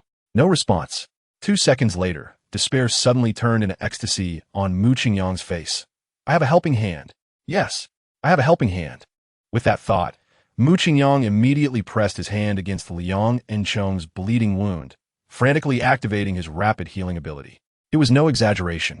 It felt like dozens of high-powered pumps were draining his marrow and blood, and Mu Qingyang quickly began to weaken. The 5-fold energy consumption was terrifying, and the rate of energy loss was even faster than when he was shot 7 times in Mauritius. Although Mu Qingyang internally complained, he was exceptionally happy because Liang and Chong's eyelashes moved, her hand gradually warming up, and she showed signs of life. Just as things were looking up, Mu Qingyang suddenly received a crisis warning from behind. Instinctively, he wanted to roll to the right with Liang and Chong to avoid it. But his body's response speed couldn't keep up with the speed of the bullet. Chapter 340. Lu Manny's big eyes were devoid of any spirit, trembling as she curled up in the corner of the equipment room, as if she had lost her soul. She kept looking back while running, and the image of Liang and Chong spurting blood from her chest, splattering Mu Qingyang's face, was still vivid in her mind. She knew that such a serious gunshot wound meant no chance of survival. But just a few minutes ago, Sister Enchong was still alive. She was so beautiful, so radiant, so lively. She did nothing wrong. What? It was all too absurd. Manny, Manny. Victoria urgently shook the little girl's shoulder, saying, "The security has suffered nearly half casualties, and the remaining security's ammunition is running low. The gunmen will soon come over. We can't hide here anymore. We need to rush out with me." Lou Manny's eyes regained a bit of spirit, and she looked apologetic. "I'm sorry, Victoria. If we hadn't led the gunmen here, you would have definitely received support." Victoria held her face, pressing her forehead against hers, sternly saying, "Now is not the time for that. Pull yourself together. We have to fight for our lives." Chapter 341. After an unknown amount of time lying down, Mu Qingyang was awakened by Victoria's voice. "Mu, I've explained the situation to the police. We can leave now." Mu Qingyang casually pulled out the needle from his wrist and got up to walk outside. A small black nurse hurriedly stopped him. "Sir, you are very weak. I recommend that you finish this bag of vitamins before leaving." Mu Qingyang pulled out a cigarette and lit it. "No need. Your medicine is great. I've fully recovered. Let us go eat, Victoria." "No." The little black nurse shook her head. "That is not possible. I checked your body just a few minutes ago. You are already at a critical weakness. You risk fainting even if you walk." It was Mu Qingyang's first transformation, and he had recklessly relied on the influx of energy to rapidly heal his gunshot wounds, also conveniently healing Liang Enchong's injuries. Later, fueled by his anger, every move he made was with full force, so lying on the stretcher, he was indeed in a state of complete exhaustion. What delighted Mu Qingyang was that the beast bloodline actually had a hidden passive ability, which was an incredibly fast recovery. He didn't know if that bag of vitamins had any effect, but in any case, he had already regained nearly half of his energy. Chapter 342. The office fell silent once more. After a full half-minute, Ross finally spoke. "No drugs were detected. Cloning is not possible." Could he really be Superman? Bob Ross said in a low voice. "Yes. Mu is dining at the Catch LA restaurant with members of the British royal family. Please invite him to my office. And remember, it's an invitation. Be polite." "Understood." At a deserted military base in a Middle Eastern country, Leader Hash Myers was wildly shooting with an AK-47 at over 10 European men tied up in front of him. These are officers and soldiers from the beautiful country who could have been exchanged for tens of millions of US dollars in wealth, but were all taken out by him in one burst. After the gunfire, Meyer was still not satisfied, threw down the AK-47, and ordered his underlings to bring a rocket launcher, which he used to blow up more than 10 people in a charcoal. "Despicable and shameless race. I will eventually kill you on your own land." The leader, a big-bearded man wearing a headscarf beside Meyer, said, "The beautiful country will definitely launch a thunderous retaliation. This place is no longer safe. Let's withdraw." Chapter 343. When Bob arrived at Los Angeles International Airport, the Gulfstream G550 had already taken off. He took out his phone and made a call. "Minister Ross, the target has boarded a private jet and left. I estimate he is mostly heading back to his country." The voice on the other end was low. "This matter must not be known to the high levels of Huaxia. Completely block the news of this terrorist attack and take down all images, videos, and text topics related to the Super Bowl." "Yes. I will notify the news agency right away." "No need. I will personally notify the news agency." When the Gulfstream G550 landed at Beijing International Airport, a Hongqi sedan was already waiting on the shuttle lane. Xiao Qi personally opened the car door for Mu Qingyang, and the Hongqi sped towards the city center. In the deep night, at the center of the capital, only the softly falling white snow could be seen, with not a single person in sight. All the lights in the thousands of homes were extinguished, except for a brightly lit courtyard ahead of Mu Qingyang. The small team of Mu Qingyang, along with Xiao Qi, totaled 5 people, all hurriedly moving forward. Apart from the crunching sound of stepping on the accumulated snow and slightly hurried breathing, there was no other noise. Upon reaching the courtyard door, 2 armed guards saw Xiao Qi in the crowd, saluted, and let them pass. Mu Qingyang raised his hand to push the door and stepped inside first. Chapter 344. Mu Qingyang nodded and stepped forward, placing his index and middle fingers on the old man's wrist. The pulse felt almost non-existent, but Mu Qingyang instantly diagnosed the cause. This was the result of heart rate failure to the extreme, causing the body to trigger a compensatory response, leading to a sharp rise in blood pressure, blood lipids, and blood sugar, damaging organs while also thickening the blood, thereby blocking major veins. Mu Qingyang could choose to immediately infuse energy to extend the old man's life. But he estimated that even if he drained himself, he could only delay the old man's life by 2 or 3 days at most. He didn't want to engage in a temporary fix, as he would still need to be called back in a few days. This symptom could be treated with acupuncture. As long as the blood vessels were unblocked and the blood pressure, blood lipids, and blood sugar decreased, he could infuse energy to warm the old man's damaged organs, allowing him to live 2 or 3 more years without much trouble. A few seconds later, Mu Qingyang said, "Pull out all the 4 needles. I will treat the old man with acupuncture." Dean Sun quickly raised his hand to interrupt. "No, absolutely not. The old general's physical condition is precarious. These nutrients are life-saving. If you pull them out, he could." Chapter 345. Outside the courtyard, Yang Wei's heart was racing, and he was swallowing hard. As the former CEO of Huaijiang Industry and current chairman, he had interacted with many officials from the mainland, and although those people's positions were not small, they still seemed inferior compared to the people present. The atmosphere in the small courtyard was solemn. Liang Inchong dared not speak loudly and quietly asked the little girl, "Manny, when they mention the city bureau, provincial committee, minister, and secretary, does it mean what I think it does?" Lu Manny shook her head. "I don't quite understand. But I guess so. People in the circle all call Fuling Sisteran the capital princess." Yang Wei confirmed. "Miss Liang Inchong, as you think, these are all big figures." Liang Inchong's mouth formed an O shape. "I said that last time that so-called prince of the magic city was completely subdued by him. It turns out Mu Qingyang's background is so terrifying." The little girl curiously asked, "What prince of the magic city? Did something interesting happen? Can you tell me about it?" "Inchong's sister?" The two girls whispered, and the small courtyard suddenly became noisy. Yang Wei looked over and exclaimed, "It's Boss Mu. Boss Mu has come out." Liang Inchong looked up and saw not only the familiar figure of Mu Qingyang, but also Dongfang Fuling's stunning face. Chapter 346. Compared to Dongfang Yi's worry, old Master Dongfang Zhan seemed much more cheerful. He laughed heartily and said, "Little Mu is not after fame or profit, with a solid physique and good looks. And his skills are astonishing. Very good, very good." The old man liked him a lot. As soon as he finished speaking, someone echoed, "Old Zhan, I think you should take little Mu as your granddaughter-in-law. It seems Fuling likes him too. This way, little Mu can take care of your health often. A win-win situation." "Huh." Dongfang Zhan laughed heartily. "I have no objections, but marriage matters still depend on his father." Dongfang Yi awkwardly smiled. "Fuling is still young. It's too early to talk about this. When the day of the wedding comes, I will notify everyone one by one." Dongfang Zhan waved his hand. "Right. Thank you all for coming late at night today. Everyone has their own matters, so please go back. I will host a banquet for you another day." The people in the small courtyard bid farewell, and Mu Qingyang licked his dry lips, reluctantly glanced at Dongfang Fuling, and walked out of the courtyard, looking back 3 times. The once crowded courtyard suddenly became empty. Dongfang He called out to the old man and Dongfang Fuling and turned to walk towards the inner room. Chapter 347.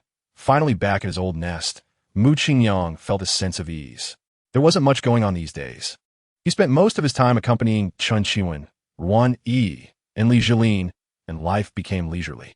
However, when luck is on your side, even casually buying a lottery ticket can lead to a big win. After strategizing Liang and Chong, he almost forgot about the movie The Great Xia Dynasty and the actress Zhang Runan, who played opposite him.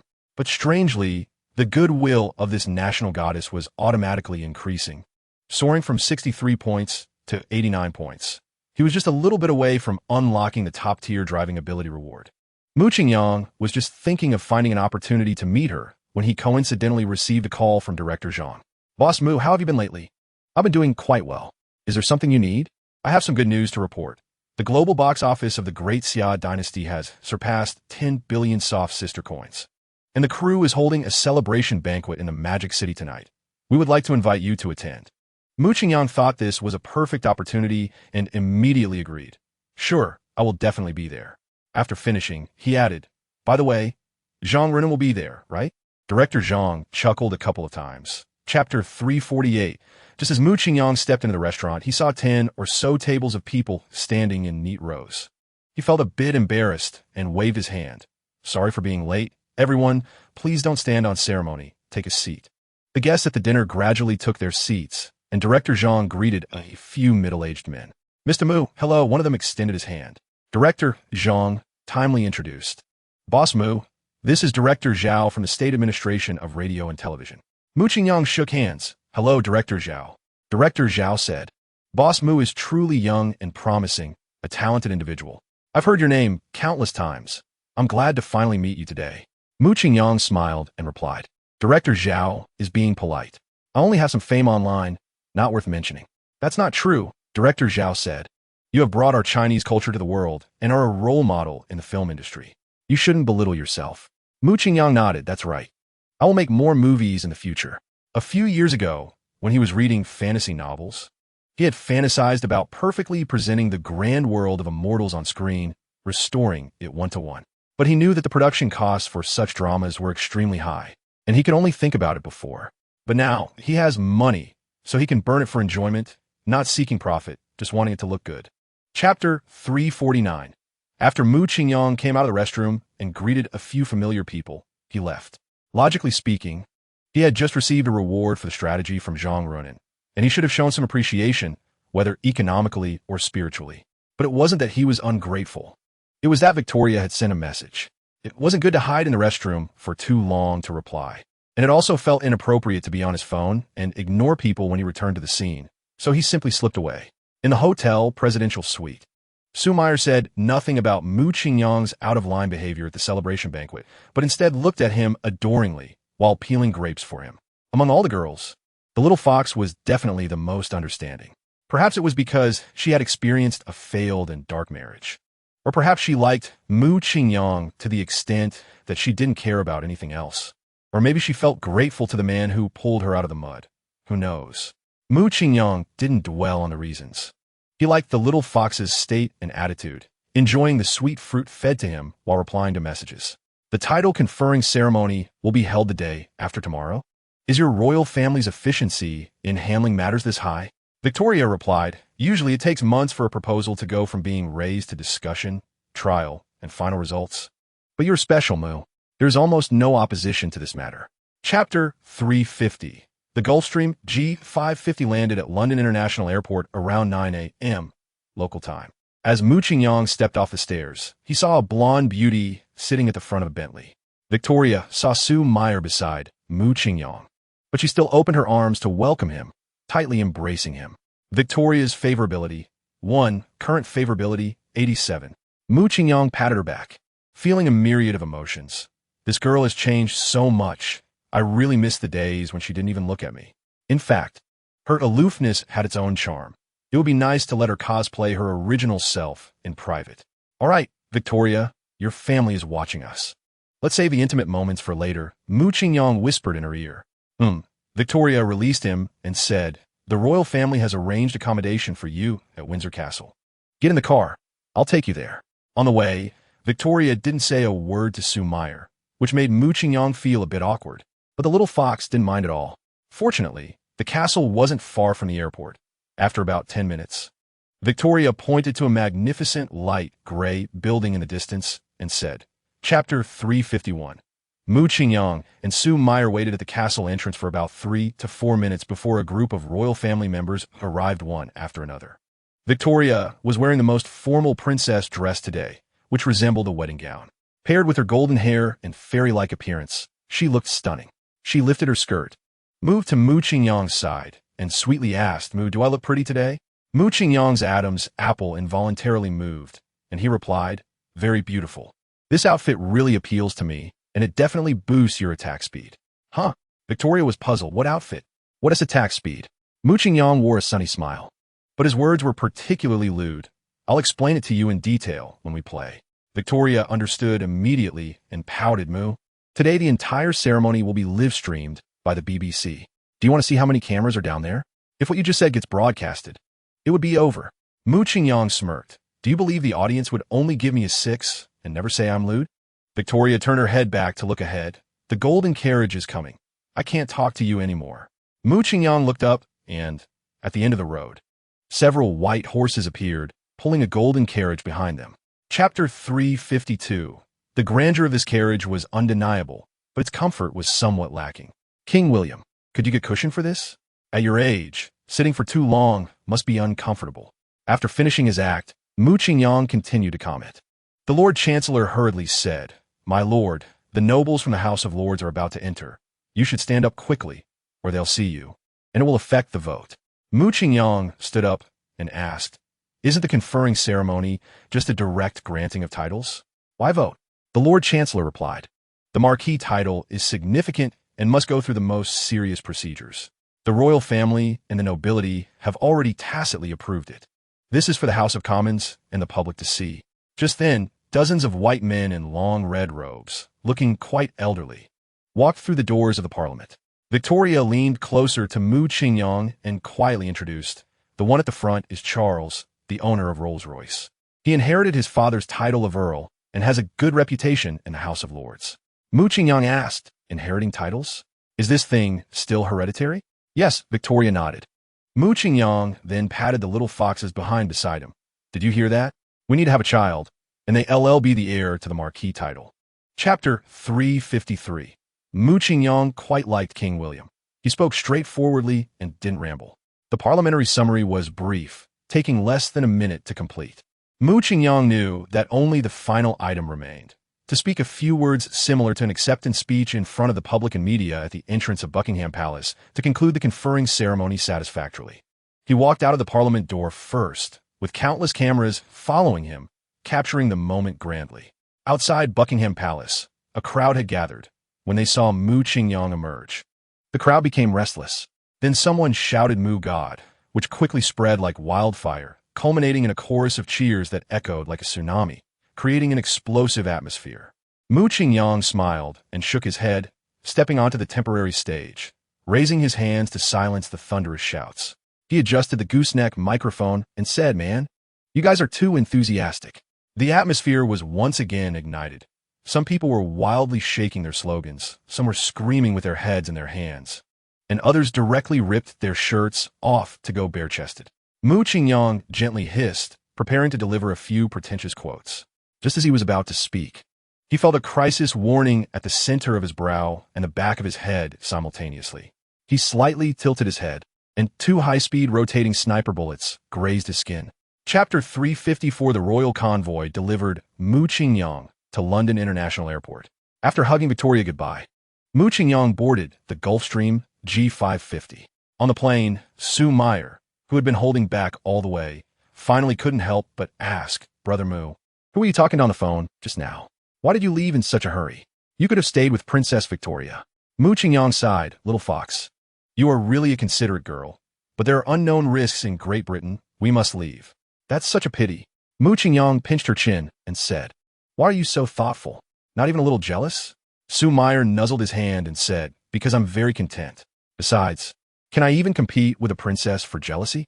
Also, I think it's cool to be sisters with a princess. Ordinary people don't even have this opportunity. Here, SA reward." Mu Qingyang took out his phone and transferred 10 billion to Sue Meyer. "Brother Mu, I already have so much money that I can't spend it all. The dividends from the great Xia dynasty keep coming in. With this show, I can live without worries for several lifetimes." Chapter 355. The old man didn't keep them in suspense and directly said, "The Ministry of Foreign Affairs of beautiful country specifically wants you, and they are offering a very generous price." So what was the result? Mu Qingyang felt a rare sense of tension. Since they can call you back, it means the matter didn't go through. The old man took a puff of smoke and continued, "If you get caught abroad, we might not be able to help. But as long as you abide by the law at home, no one could do anything to you. Grandpa Dong, you're really imposing. I feel so safe." Mu Qingyang flattered, making Dongfang Fuling unable to help but chuckle. The old man snorted and said, "To forge iron, one must be strong oneself. You don't need to flatter me. Also, they have already noticed you, so be more cautious in everything you do in the future." Mu Qingyang nodded. "Grandpa Dong, rest assured. I have always respected the old and loved the young and kept hygiene. I won't act recklessly." The old man picked up his teacup and took a sip. "It's best that way. If you act recklessly, the danger level is no less than that of an armed madman." Mu Qingyang scratched his head. "I'm very gentle. I'm not that scary." The old man grunted, "Your abilities are already under preliminary control. It's the internet age. Do you think you can hide it?" Chapter 356. The old man pondered for 2 seconds and said, "If you can complete this task while ensuring your own safety, it would be a significant achievement. This will benefit your future development." "All right, I'll go talk about it." "Thank you, Grandpa Dong." Mu Qingyang handed him a cigarette, wanting to light it for the old man. The old man waved his hands repeatedly. No more smoking. Too much is bad for the lungs. Mu Qingyang leaned in with a lighter. It's fine. If you're feeling uncomfortable, I'll give you a couple of shots and you'll be cured for sure. Really? Really? The old man brought the cigarette to his mouth and leaned in. Dongfang Fuling slapped Mu Qingyang's hand. How can you persuade someone like this? Grandpa, you've already smoked several. Take a break. The old man lightly coughed to cover his embarrassment and slowly stood up. All right, the weather's nice today. I'll go out for a walk.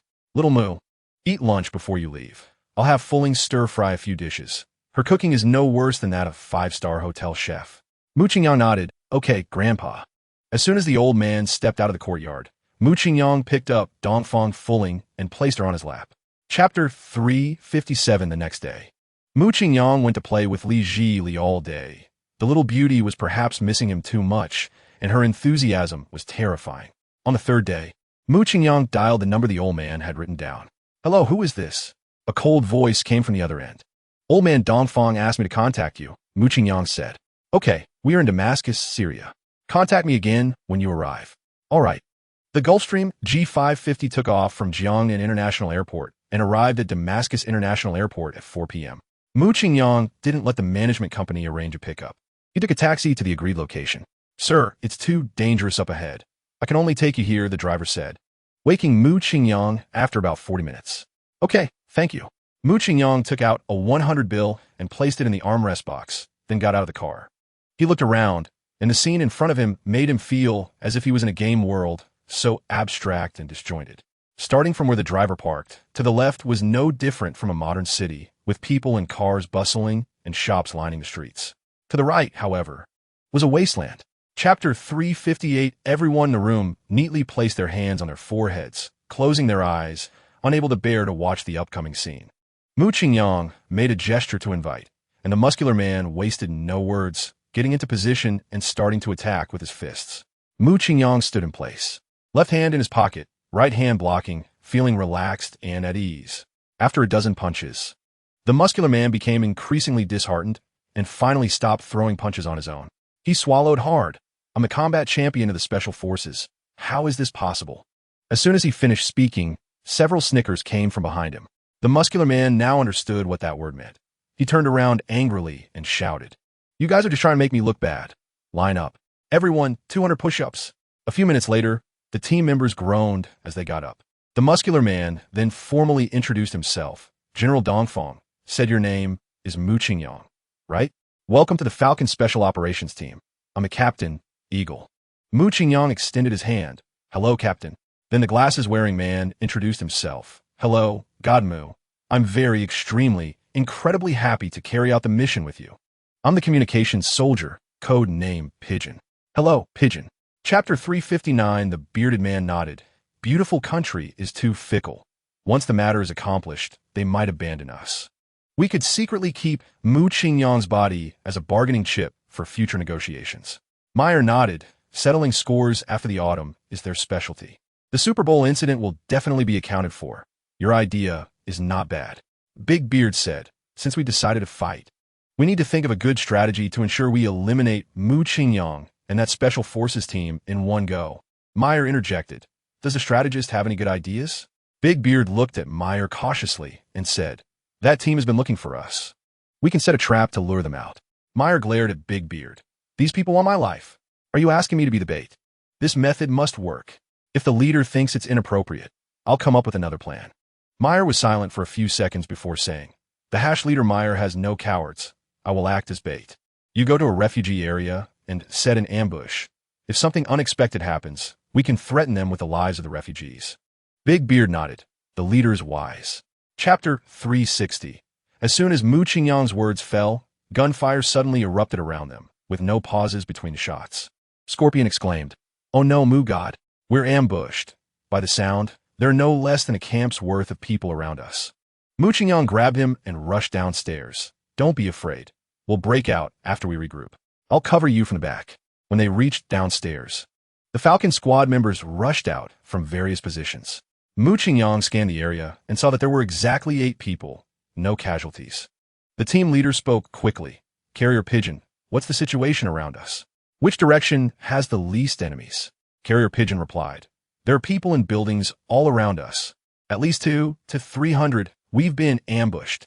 The team leader thought for half a second before saying, Rhino, Grizzly, and I will stay here to attract fire. Mu Qingyang, you take the rest and break out. Hound anxiously said, Captain, I want to stay too. Mu God, you take them and go. The captain slapped Hound on the back of the head, angrily saying, You stay, you idiot? We 3 are infected. You go home and take care of your siblings. Enough nonsense. That's an order. Get moving. After saying this, Falcon took out a grenade and threw it forward, deliberately exposing his position. Chapter 361. When Mu Qingyang rushed out for the first time, he had already assessed the situation clearly. Under the building where Leadermeyer was standing, there was a tank, several mortars, and a few howitzers. He knew that killing Meyer now would not help the situation at all. It might even provoke the Hash people into a frenzy. The only way to resolve the current predicament was to seize that tank. Mu Qingyang learned from past mistakes and no longer let his body leave the ground, even if jumping off some debris would greatly increase his speed. He chose to take the long way around. He was determined, letting the heavy machine guns on the upper floors fire at him without care, and still rushed towards the tank. Once he broke through the heavy barrage and got within 50 meters of those heavy weapons, the Middle Eastern operators of the mortars and howitzers fled, abandoning their equipment. Only the tank stubbornly adjusted its cannon, trying to take a shot at Mu Qingyang. Without any crisis alert, that heavy cannon simply couldn't keep up with his speed. In a series of quick movements, Mu Qingyang had already darted to the side of the tank. The machine gunners above, perhaps fearing he would damage this heavy weapon, fired recklessly at him. Mu Qingyang, unable to endure it any longer, retaliated with steel bullets. Chapter 362. Scorpion Cat looked out the window and said, The Hash people have regrouped, but this time there aren't many, about 40. Mu Qingyang exhaled a breath of frustration and said, I'll attract fire and disperse them. You stay here and wait for the opportunity to shoot. The captain said, We've run out of ammunition. Scorpion is the only one left with a few bullets. Should we follow you? Mu Qingyang raised his hand to interrupt. The ground outside is littered with guns. I'll throw some in for you. After saying this, Mu Qingyang activated his beast bloodline again, but the system notified him that he lacked the stamina to do so. Without the enhancement of the beast bloodline, rushing out would be suicidal. Since physical strength was insufficient, he had to rely on magic. Mu Qingyang hummed a sorrowful melody and quickly ran outside, picking up an AK from the ground and tossing it into the room. Controlling over 40 people was almost overwhelming for him. When he stopped humming, he became so mentally drained that he saw multiple overlapping images. The dizzying sensation lasted for 7 or 8 seconds, and when Mu Qingyang regained clarity, all the Hash people had fallen. Mu God. A few members of the squad rushed out holding AKs. Chapter 363. Mu Qingyang's head, chest, and waist were all taking heavy hits. He used his hands and feet to block as best as he could, but it was of little effect. At this rate, before the effects of the biological warrior's drugs wore off, he would be beaten to a pulp. This couldn't continue. He needed to find a way to break the deadlock. Despite being beaten badly, Mu Qingyang kept his eyes wide open, waiting for the perfect opportunity to counterattack. Even though the 5 people surrounding him were swinging their fists with all their might, there would inevitably be a moment of vulnerability, and he had to seize that instant to get up and run.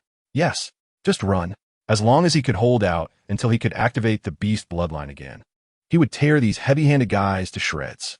Yes, just shred them. After enduring over 100 hits, the moment Mu Qingyang had been waiting for finally arrived. At that moment, several biological warriors simultaneously raised their fists, and he briefly lost all suppression. However, just as Mu Qingyang flipped over, preparing to use his hands and feet to break out of the encirclement, he suddenly received an urgent warning from his right back. Mu Qingyang shifted left with all his strength, but in the next instant, a high-speed, rotating, tungsten armor-piercing round penetrated the chest of a biological warrior in front of him, pinning him to the ground with still potent kinetic energy. Chapter 364. The captain made several phone calls in succession, and, after finishing, he stood up. I remember seeing during the drone reconnaissance yesterday that Hash captured many refugees. Everyone, stay alert and search around. Check if there are any fish that escaped the net. Mu Qingyang truly admired the soldiers of Huaxia. Even with his arm in a sling, they still remembered the people of other countries. After resting for a few minutes, he regained some stamina and decided to walk ahead. Upon arriving at the previous battle site, Mu Qingyang saw Meyer, bloodied and still moving. He walked over and kicked Meyer in the head, only to have a bone-exposed arm grab his pant leg. Mu Qingyang, call an ambulance or else. Meyer spoke intermittently, and Mu Qingyang could tell he was on the brink of death. Or else. I'll blow up the refugees locked inside the building. As he spoke, he pulled out a palm-sized black remote control. Mu Qingyang laughed. It turned out this guy was planning to use the refugees like this, but before he could do so, he almost got himself killed. Mu Qingyang didn't pay him any attention and suddenly stepped on his throat, crushing his entire neck. Chapter 365. In the capital city, in a small courtyard, Old Master Dongfang sat under the ginkgo tree brewing tea and reading the newspaper. The phone rang, and he glanced at it, saying, Xiao Gongzi is calling again. Probably asking about Xiao Mu. He pressed the answer button. Uncle Jean, how have you been lately? Very well, let's get to the point. Hee. I'm currently reviewing the report on the Middle East mission, and the Falcon Squad unanimously agrees to give Mu Qingyang the highest commendation. But I can't get in touch with him. Since he's your granddaughter's husband, why don't you decide for him? The old man pointed out two mistakes seriously, but he was smiling. First, Mu Qingyang is not yet my granddaughter's husband. He just gets along well with Fulling. Whether they can be together in the future is still uncertain. Second, since you said that, I must avoid any suspicion. As for the commendation, you can ask him yourself. Uncle Jean, please tell him to come to the army when he has time. We need to go through some processes and also shoot a promotional video. All right, he said. Just as he was speaking, a familiar voice came from outside. He looked up and saw his granddaughter and Mu Qingyang coming in with a bicycle. Chapter 366. In Tianfu City, on the 6th floor of Building 1 in the Black Pearl community at Luhu, it was bustling. Ever since Mu Qingyang gifted this building to Li Li's mother, her relatives loved to visit.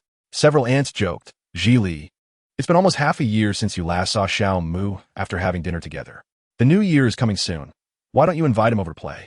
Yes, this young man is tall and handsome, and he is generous. The aunts all like him very much. Just invite him over. The last shopping cart hasn't been fully used yet. No need to spend more. Li's mother smiled and looked at her daughter. Li, ask Xiao Mu if he has time. If he does, let him come home for the new year. Li responded and took out her phone to message Mu Qingyang. Brother Mu, are you coming to my house for the new year? My mom and a few aunts really want to see you. Mu Qingyang replied, Li, come to Jiangnan City to find me. We'll celebrate at my house this year. I've transferred some money to you. Buy some gifts for the elders. Li replied, all right, I'll let them know. After putting away her phone, Li said, Mu Qingyang asked me to go to his house this year. Chapter 367. In Xiangshu, Liang Xiqing was sitting on the sofa, crossing his legs and playing on his phone. At that moment, the door opened, and Liang Inchong came in with a large shopping bag. Inchong, you're back? Liang Xiqing stood up and walked over. Where did you buy that so big? Is it a New Year gift for Dad? Liang Inchong ran to the living room and hid the bag in the corner, mumbling, No, this is what I bought for myself. Oh. Liang Xiqing clearly didn't believe her and peeked into the bag while walking. Betting? We already have so much new stuff at home. Why are you buying this? Hey, mind your own business. The young girl sat on the sofa, pressing her dad's shoulder. Want an apple? I'll peel it for you. Liang Xiqing smiled and said, okay. Then he took out his phone. Inchong, I was just scrolling through Douyin, and your friend Mu Qingyang is incredibly popular now, with over 400 million fans. Do you still keep in touch? Yeah, why? Dad is busy with work and rarely asks about your affairs. After this new year, you'll be 22. It's time to consider personal matters. Liang Inchong stuffed the apple into her dad's hand. Dad, I know what I'm doing, so don't worry. Chapter 368. Mu Qingyang had not added many people on WeChat, but he received a lot of messages these days. He just received a voice message from Sue Meyer. Brother Mu, what are you doing? Have you missed me? Hearing her 3 sweet tones made his heart melt. This vixen's coquetry was completely different from ordinary women. It was soul-stirring. Mu Qingyang replied with a voice message. I've been thinking about you to the point of getting anxious. What's wrong? Do you want to get close? Sue Meyer. Brother Mu, how do you want to spend the new year this year? How about we travel abroad? Mu Qingyang. Let's wait until after the new year for travel. This year I want to host a dinner at home. Sue Meyer. A dinner? It seems like I haven't received any news yet. Mu Qingyang. 1 Xinghanglan, Guanxi Road, Jiangnan City. Call me when you arrive. Another sweet voice message came. Okay, Brother Mu. Next was a message from Lu Manny. Big Brother Mu, my dad wants to invite you to our house for the new year. Will you come? Mu Qingyang. I won't come. Lu Manny. With a pitiful expression, but want to play with Big Brother Moo. Moo Qingyang, come to my house. I'll play with you plenty. Chapter 369. Moo Qingyang thought to himself that he was now well known, with money and everything. But he was quite worried about being too famous and lacking privacy, so it wasn't necessary to attend the Spring Festival Gala. Besides, his family had invited 8 fairies. He politely declined. Director Zhang, let this opportunity go to someone who needs it. I won't join the fun, and I really can't get away. Director Zhang's voice didn't show disappointment. Instead, he chuckled. Actually, I didn't expect Boss Moo to be present. I just wanted to ask if I could video call you during the performance, and you could hum a few lines for the camera. Moo Qingyang joked. This is the Spring Festival Gala. Won't that be too casual? No, it won't, Director Zhang quickly replied. Even if you say nothing and just show your face, the netizens will be very happy. Moo Qingyang hesitated, and Director Zhang added, please help us, Boss Moo. The Spring Festival Gala has been criticized after broadcasting, and the ratings are getting worse each year. It's a lot of pressure being the chief director. But I believe that as long as you're willing to show your face, the ratings will definitely explode. Please help, and if you ever need something from Zhang, I will definitely not refuse. Chapter 370. The 2 stunning beauties only chatted briefly at the entrance of Ziyang Hanglan, but it caused a major traffic jam. In fact, the cars just leaving the garage and those parked by the roadside weren't honking because they could enjoy the breathtaking beauty up close. However, the cars stuck behind were confused and honking frantically. The 2 girls realized the situation wasn't good and hurried to the gate. Chen Qiwen said, handsome, we're going to Villa 1. Can you open the gate? The young man at the gate finally snapped out of it and spoke incoherently. The owner can't enter, no. The gate can't be opened. No, you need to contact the owner for permission. After talking with Moo Qingyang, the new Lamborghini and Continental GT slowly drove into the villa area, where Moo Qingyang was already waiting in the front garden. He guided the 2 cars into the garage, and as Chen Qiwen got out of the car, she ran over and jumped into his arms, acting all spoiled. After being affectionate for a while, Moo Qingyang reached out to hug Liang and Chong, but the beautiful girl seemed shy and dodged to the side. Come here. Moo Qingyang was not willing to let her go and chased after her, showering her with kisses. Afterwards, Moo Qingyang took the 2 girls on a tour of the villa. Chen Qiwen said, Brother Moo, although your place is bigger than the courtyard you gave me, I feel like the decoration and garden are a little lacking. You've always bought me things. How about I give you a house? Chapter 371. The 4 people inside were stunned when Moo Qingyang walked in with 4 other girls. Chen Qiwen only recognized Lu Manny and Li Jili, while the other 2, a charming woman and a girl with an elfin European face, she had never seen before. My God, Moo Qingyang has too many girls, doesn't he? Is he even able to handle all of them? Chen Qiwen thought to herself. Ruan Yi was in a similar situation. She had only seen Lu Manny and Li Jili at the last film festival in Magic City. However, Moo Qingyang had mentioned there would be 8 girls, and she was more surprised by the beauty of Sue Meyer and Victoria. Zhou Kersin had seen Victoria at the Super Bowl and knew her identity. She was shocked that Moo Qingyang could actually get this princess. Liang and Chong had seen all of them before, but she couldn't understand why that particularly charming woman, who was the wife of Yang Wei, the CEO of Huaijiang Industry in Hong Kong, was now with Moo Qingyang. Did this happen after the last college league? This Moo Qingyang is really too much. Not only is he flirting with married women, but he's also stepping into foreign territory and even onto a princess's boat. How can I compete with that? The beautiful girl didn't even notice that her focus had shifted from how fickle Moo Qingyang was to how to win his affection. Chapter 372. As drinks were passed around, it was 8 p.m. when Moo Qingyang opened the huge projection screen in the living room.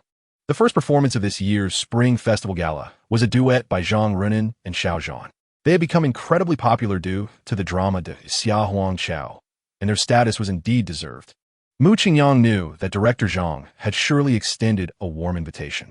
Zhou Kersin seemed to know some insider information. She asked, young Master Moo, Louis Fei will also perform later. Almost all the creators of the Xia Huang Cheng are on the Spring Festival Gala. Why aren't you going? Isn't it because I'm here to accompany you? Moo Qingyang replied, besides, there are too many fans now.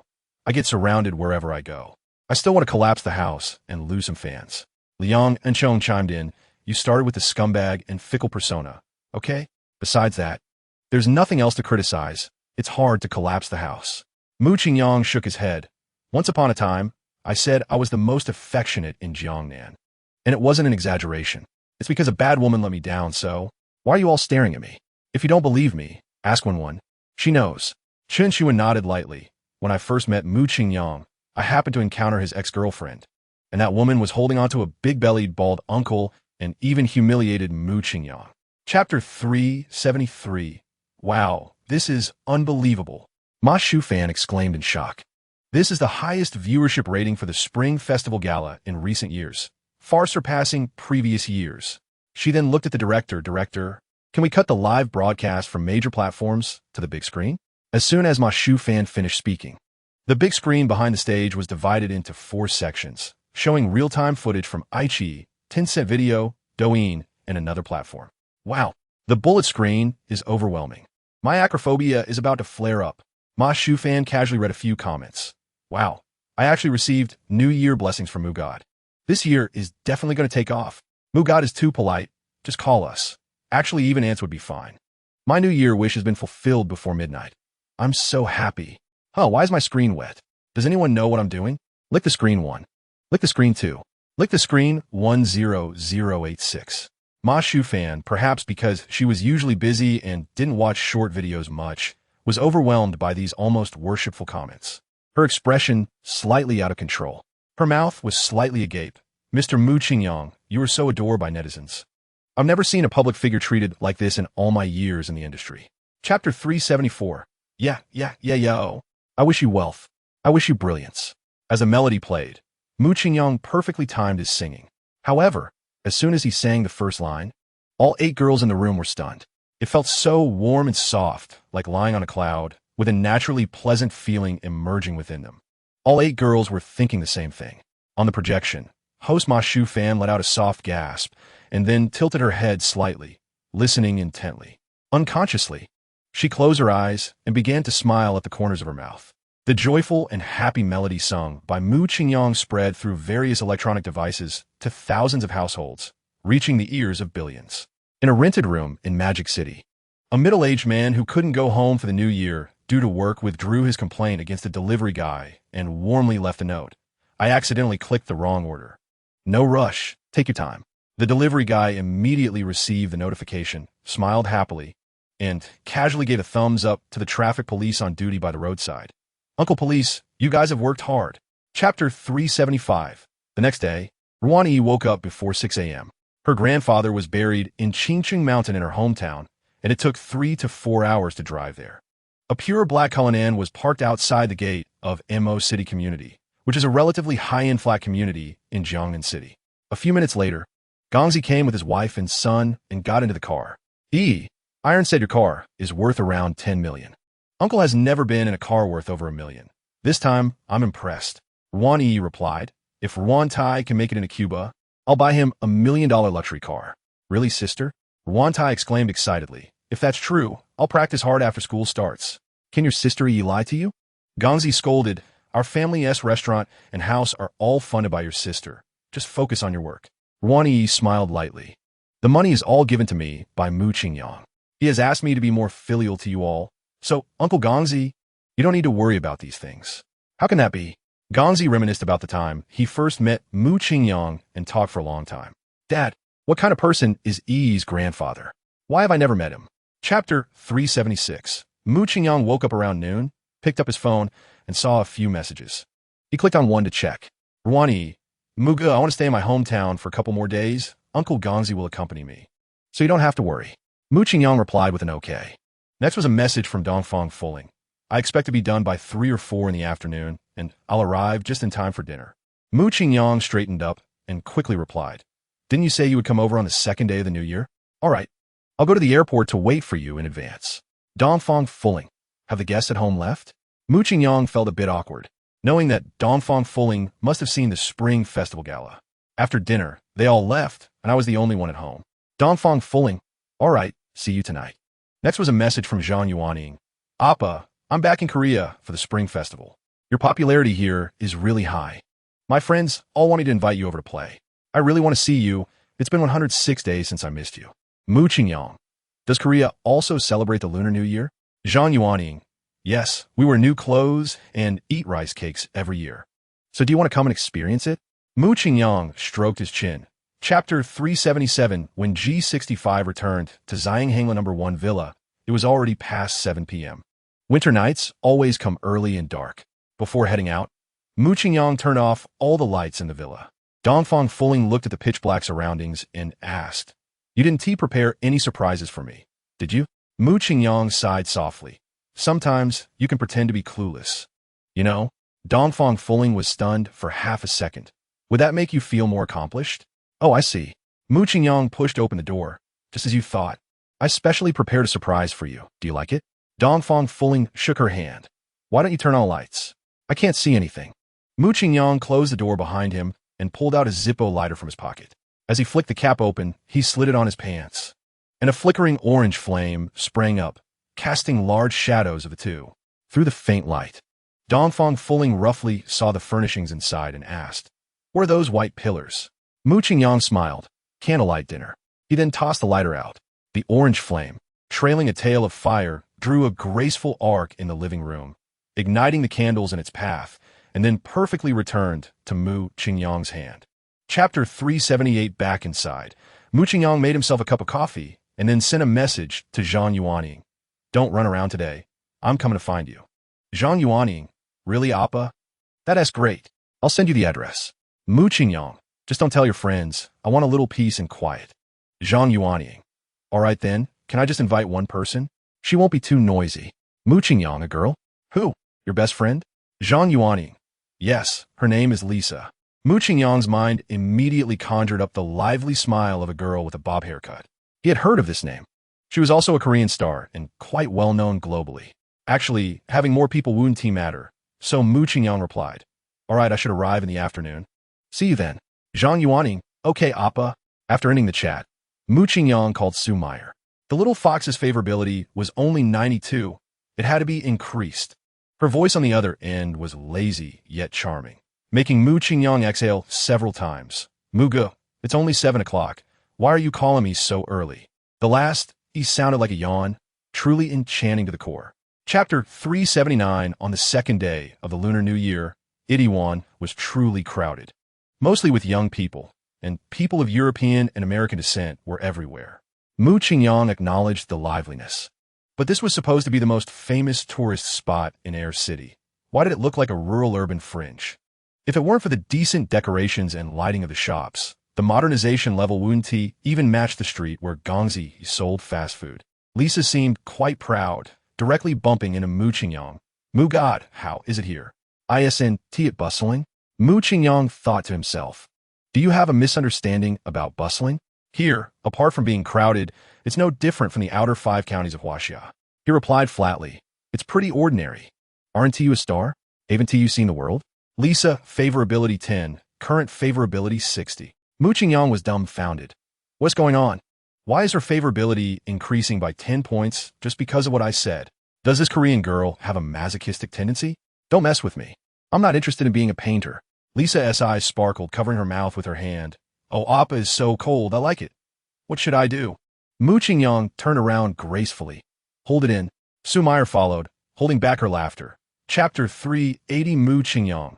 Mu Qingyang, being called by Zhang Yuanying, brushed past her in the smoke and dust raised by the laser cannon, leaving behind an exceptionally stern remark. "Get lost. The further away, the better." Mu Qingyang knew these people were coming for him, judging by their clothing, appearance, and the unfamiliar weapons they held. He concluded they were sent by the beautiful country's official. But what were those small hand cannons? Mu Qingyang was extremely shocked. Their firing rate is several times faster than the M16, and with my current physical condition, I barely managed to react with the help of Crisis Alert. Moreover, the power of these weapons is terrifying. The explosion aside, I just saw a beam of laser melt a tree trunk. If it hit a person, it would directly erase flesh and blood. "Little fox, wait for me here. Whatever you do, don't follow me." Mu Qingyang placed Su Meyer at the entrance of a bank and turned to run in the opposite direction. "Mu Qingyang," Su Meyer called anxiously, "don't go back. Let us run. Let us run to the police station, or directly go back to the country." Mu Qingyang turned his head. Chapter 381. Hearing this, Mu Qingyang's heart sank. He immediately had a bad premonition. The crew 1TB defecting, right? There's a possibility. The beautiful country loves doing such things. I was still wondering why, just a few hours after landing in Korea, soldiers came with sci-fi weapons. It turns out there's a traitor around me. They leaked my whereabouts. Mu Qingyang patted Su Meyer's back, and she sat up on the nearby chair. Just as he was about to get up to check the cockpit situation, both the captain and the co-pilot unexpectedly came out. Appa, the plane seems to be descending. Zhang Yuanying exclaimed in panic. Mu Qingyang raised his hand to reassure. Don't be afraid. I'm here. Then he switched to Chinese and asked the two pilots. I roughly understand what's going on. Are you trying to make the plane crash? The captain was very polite and humble in his attitude, saying, Boss Mu, you treat us very well, offering a salary that's double that of the civil aviation. I really like this job. Mu Shun, I'm still your fan, and I'm very proud and honored to fly your private plane. But I have to do this because my daughter, who is studying in the beautiful country, has already been taken control of by them. I have no choice. Chapter 382. Mu Qingyang's coat sleeves were also blown to shreds, making his bare arms look particularly conspicuous. Su Meyer was a bit better. After all, she knew Mu Qingyang could perform magic, while Zhang Yuanying was completely stunned. Her eyes widened, and she covered her mouth. Appa, how did your hand grow back? Mu Qingyang used his new arm to tousle her black hair, using the same line. I can perform magic, but it's a secret. Remember to keep it secret for me. Okay. Zhang Yuanying nodded happily. Su Meyer leaned over and pinched his arm, her tone filled with worry. But there were so many people recording at the scene, and many were live streaming. This incident must have already spread wildly on social media overseas. Brother Mu, will you be caught and taken to a lab as a guinea pig? Mu Qingyang smiled and said, It doesn't matter overseas. I can just post a video denying it, saying it was digitally manipulated. In fact, even if I'm discovered, it's not a big deal. After all, there are already many people watching me. I just want these miraculous events to spread a little slower, just a little slower.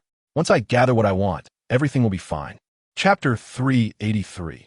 Less than half an hour after Mu Qingyang's work was sent out, the materials for his talent show were already on the desk of the Minister of National Security of the beautiful country, Ross.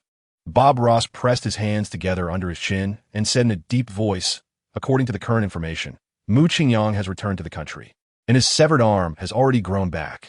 Minister Ross, I suspect he possesses regenerative genes. Otherwise, it's impossible to achieve this. You don't need to tell me that. His act of saving people at the Super Bowl proved this, which is why we were willing to go to great lengths to capture him. What I need you to answer is, why didn't you know he could fly a plane? What battle plan did you and General John formulate? We sacrificed 27 excellent soldiers. We need compensation of over $100 million. Mr. Bob, Director of the FBI, what exactly are you investigating? You know nothing about the enemy's skills or strength. This is a serious dereliction of duty. Bob lowered his head. Minister Ross, over 20 elite soldiers armed with electromagnetic cannons should have easily swept away an armored battalion with dozens of tanks and hundreds of soldiers. Our estimated combat power was greatly underestimated, and we did not expect this. Chapter 384. With nothing better to do, Mu Qingyang went to Tianfu City near Cyber City, which is also famous for its beautiful women, and picked up Li Zhili along the way. At Chuanxi Road Pedestrian Street, under the panda sculpture, girls participating in the audition surrounded the staff in layers. Mu Qingyang and Li Zhili sat on a bench not far away, and Li Zhili asked, Brother Mu, why did you suddenly think of organizing a variety show? The internet says you are selecting brides nationwide, but I don't think that's the case. Mu Qingyang played with her little hand. Why would I need so many brides? I can't even handle you few. I just want to find a first and second female lead. I just don't know if I can find them. Brother Mu, you can definitely do it. Just as Li Zhili had finished encouraging him, Mu Qingyang immediately spotted a girl scoring 90 points. He had Li Zhili bring her a bottle of water and unlocked her detailed information. Name, Li Qiao. Age, 21. Occupation, college student. Height, 165 centimeters. Weight, 49 kilograms. Affinity, 50. Overall attractiveness, 90. Strategy reward, top-level painting talent. Mu Qingyang was stunned. How come it's this talent again? Chapter 385, my god, it really is 2 skills. Awesome. Mu Qingyang directly skipped the previous lines of information and looked straight at the skill introduction at the bottom. Invisibility. After acquiring this skill, the host can actively make their body enter a completely concealed state. Radar, infrared, thermal imaging, etc. will all be undetectable. Effect. Items close to the host will also become invisible with them. Includes clothing, mobile phones, accessories, etc. Note: invisibility lasts more than 1 minute automatically. Jichu. Cooldown period is 24 hours. Note: the invisibility state will last and consume a lot of physical strength. Please use it cautiously. Not bad. Mu Qingyang secretly rejoiced. Although the duration is only 1 minute and can only be used once a day, consider my current strength, 5 seconds, no, 3 seconds. I only need 3 seconds to completely change the situation. Just like that time with Hash, if I had had invisibility, I would never have been beaten down. The same goes for that time in the Stick Country. With invisibility, I could easily annihilate those soldiers. Another exciting point is that my hidden weapons can also be invisible. In the future, if I want to kill someone, they want to even know how they died. I just don't know if the hidden weapons will still be invisible after being shot. I'll have to try it later. Chapter 386. Although Mu Qingyang and Julie were wearing hats and masks, they still attracted countless glances. Just based on their height, physique, and temperament. One could guess they were handsome men and beautiful women, even without seeing their faces. Mu Qingyang requested the best VIP booth and gave the server a 2,000 tip to find some security to watch over the area, preventing anyone from coming over to chat. The drinks were ordered by Julie with red, white, beer, and everything in between, as she said she wanted to try a bit of everything. Mu Qingyang had a good tolerance for alcohol. Even if he got drunk, he could quickly wake up with his rapid self-healing, but he generally didn't do that. He enjoyed the hazy feeling. Mu Shun, let us toast. Julie poured a full glass of champagne to clink with Mu Qingyang, who did not hesitate and drank it all in one go. Seeing this, Julie poured another full glass of liquor for him, and Mu Qingyang drank it straight down again. Within 10 minutes, several bottles of varying degrees of alcohol had been emptied, and Mu Qingyang was already a bit drunk, with Julie's cheeks flushed. Heathery. Mu Qingyang wrapped his arm around her fragrant shoulder. You chose to come to the bar. Why are you not happy? Julie exclaimed. No, the atmosphere here is great, and I'm very happy, especially being with you. Chapter 387. In a luxury hotel, presidential suite, alcohol, and a lonely man and woman. With so many ambiguous attributes combined. Mu Qingyang surprisingly fell asleep. He wasn't Lu Xiaohui. He was intentionally restraining his desires. If I force something to happen with Julie, she indeed can't stop it, but it's highly likely to scare her away or provoke her into resisting, even at the cost of exposing her identity. If she runs away, how can I increase my favorability? I must keep her by my side. With the two powerful techniques of invisibility and gills, matters between men and women can be set aside for now. Julie looked at Mu Qingyang with some suspicion. She had never doubted her own charm. She only thought that the man in bed was finally unable to hold on and had fallen asleep. Julie knelt a couple of steps toward Mu Qingyang's position, quietly observing him for more than 10 minutes, before pulling out the short knife from her sleeve. She supported herself with her left hand on the bed, slowly shifting her legs, moving so gently that not a sound was made. Once she adjusted to the best angle for the assassination, she raised her right hand high and aimed for Mu Qingyang's throat, stabbing down fiercely. The sound of the short knife piercing the mattress was crisp and clean, and Mu Qingyang, seemingly unintentionally, rolled over just in time to evade the strike. Chapter 388. Mu Qingyang went back to sleep for a while, only to be awakened by Director Zhang's phone call. He guessed there must be a new discovery, so he immediately answered. Director Zhang, is there another exceptionally beautiful contestant? Yes. She's in Magic City and specifically asked to see you. Just let her through. After all, tomorrow is the main competition, and we'll see each other in Hong Kong City then. Director Zhang said anxiously, I've already let her through, but she said she is not here to compete. She wants to discuss a condition with you, and you have to agree for her to participate. Mu Qingyang paused for 2 seconds. Send me her photo to take a look. Okay, I'll have the staff in Magic City take a covert shot. 2 minutes later, Mu Qingyang received a WeChat message from Director Zhang. He opened it to check the information. Name, Lung Shuang. Age, 20. Overall attractiveness, 97. Great. Mu Qingyang was overjoyed and replied, I'll be there in 3 hours, before springing out of bed. In less than 10 minutes, Mu Qingyang finished getting ready, opened the door, and saw Julie standing in the hallway, looking charming. Mr. Mu, are you leaving? Julie asked, appearing reluctant. Of course, she was reluctant. The powerful mind-altering drug from the FBI would arrive in a few hours, and if all went well, she would complete her mission tonight. Chapter 389. The moment Mu Qingyang received the favorability prompt, he smiled. These few simple words were more effective than billions of dollars. Without wasting time, Mu Qingyang reached out and pressed his hand directly on Julie's stomach. Ah! Julie shouted, "What are you doing?" Mu Qingyang replied nonchalantly, "Treating you." "Isn't something stuck in your stomach?" After saying this, he pressed down slightly. Julie let out a muffled sound. "Yes, I'm sorry. I misunderstood your intentions." Mu Qingyang chuckled. "No problem. Just take off your clothes." What? Julie asked in confusion. "Isn't traditional Chinese medicine about prescribing medicine? What does that have to do with taking off clothes? My Chinese medicine is different from ordinary Chinese medicine. I can help you remove the foreign object right now." "That's impossible." Julie clearly didn't believe him. Mu Qingyang was too lazy to explain and directly transferred a bit of energy over, then asked, "Does your stomach feel warm? Can you feel the foreign object moving?" Julie nodded in disbelief. "Everything is as you said. I haven't felt this comfortable in a long time." Chapter 390. More than 2 hours later, the plane landed at Magic City International Airport. Getting into the van, Mu Qingyang immediately closed his eyes and didn't say another word. Soon, the vehicle came to a gradual stop, and Mu Qingyang opened the car door and stepped out. Looking around, the audition site was bustling with people. The large square was packed, even at the edges. Perhaps this was the last day of auditions. Or maybe Mu Qingyang's rewards were too tempting. But in any case, the variety show hadn't even started yet, and had already sparked unprecedented enthusiasm. Even elderly people who didn't go online could chat about it. Mu Qingyang took out his phone and called the girl named Lung Xuan. The voice on the other end was as cold as her name. "Hello, who is this?" "Mu Qingyang. I'm at the audition site." "Where are you?" "There's a cafe on the 20th floor of Yunmao building. I'm at booth 7. "All right."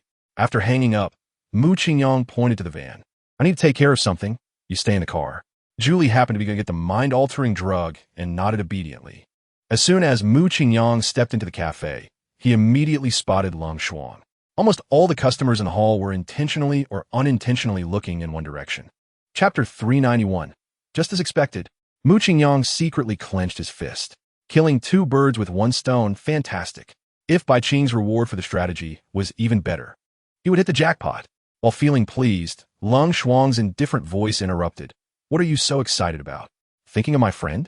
Mu Qingyang hurriedly explained. "No, I really didn't think of that. I just think this photo is more beautiful than any in-style high-class girl online. How do I describe it? It's got a full atmosphere. Look how sweetly you're all smiling. Emotions can be contagious, you know? I'm genuinely happy." Lung Xuan continued to stare at Mu Qingyang for several seconds. "Although I don't believe it. You're such a big star. There's no need to say so much nonsense to trick me. All right then, we'll see each other in Hong Kong City tomorrow." "Wait." Mu Qingyang stopped Lung Xuan for the 3rd time. "Are you leaving just like this? Let's chat a bit more. Didn't we already agree? What else is there to talk about?" Mu Qingyang felt anxious not seeing Bai Qing's detailed information. So he said, "How about you call your friend out? I can teach you some acting skills. This variety show is to select a movie's female lead, and acting skills will play a huge role." "No need. My friend is studying at the Vienna Film Academy. She is doing very well in her major. As long as her awkwardness doesn't flare up, she can easily make the top 8 based on her strength." Chapter 392. After more than 2 hours of flight, the Gulfstream G550 landed at Hong Kong City International Airport. As the staircase descended, Lung Xuan and Bai Qing each held one of Julie's hands, happily walking down the plane. Yes, the 3 girls had already become good friends who could talk about anything in such a short time. Mu Qingyang knew Julie's identity, and he was afraid that this top-level FBI agent might accidentally harm the 2 girls, so he anxiously followed behind. Worry leads to chaos. What was originally an unbelievable situation made Mu Qingyang increasingly uneasy, so he stepped forward and said, "Julie, there's a 5-star hotel just outside the terminal. I'm going to the recording site with them, so let us part ways here." Before Julie could speak, Lung Xuan said first, "Isn't Julie also participating in the competition? Let us go together." "Okay." Julie immediately agreed. The mind-altering drug was already in hand. She planned to take action tonight, so there was no way she would stay here alone. Mu Qingyang didn't dare to offend Lung Xuan, so he had to agree.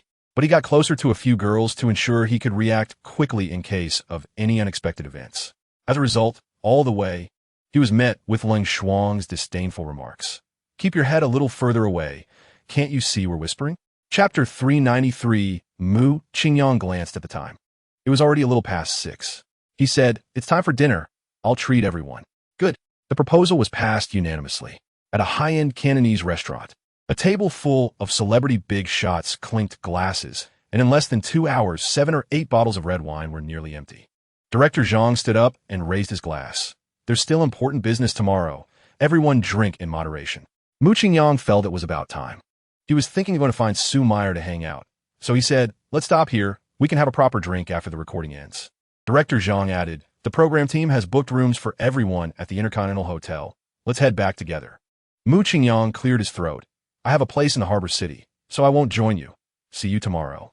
As soon as he finished speaking, Julie, who was seated one spot away from Mu Qingyang, immediately stood up and moved behind him. Mu God, I want to be with you.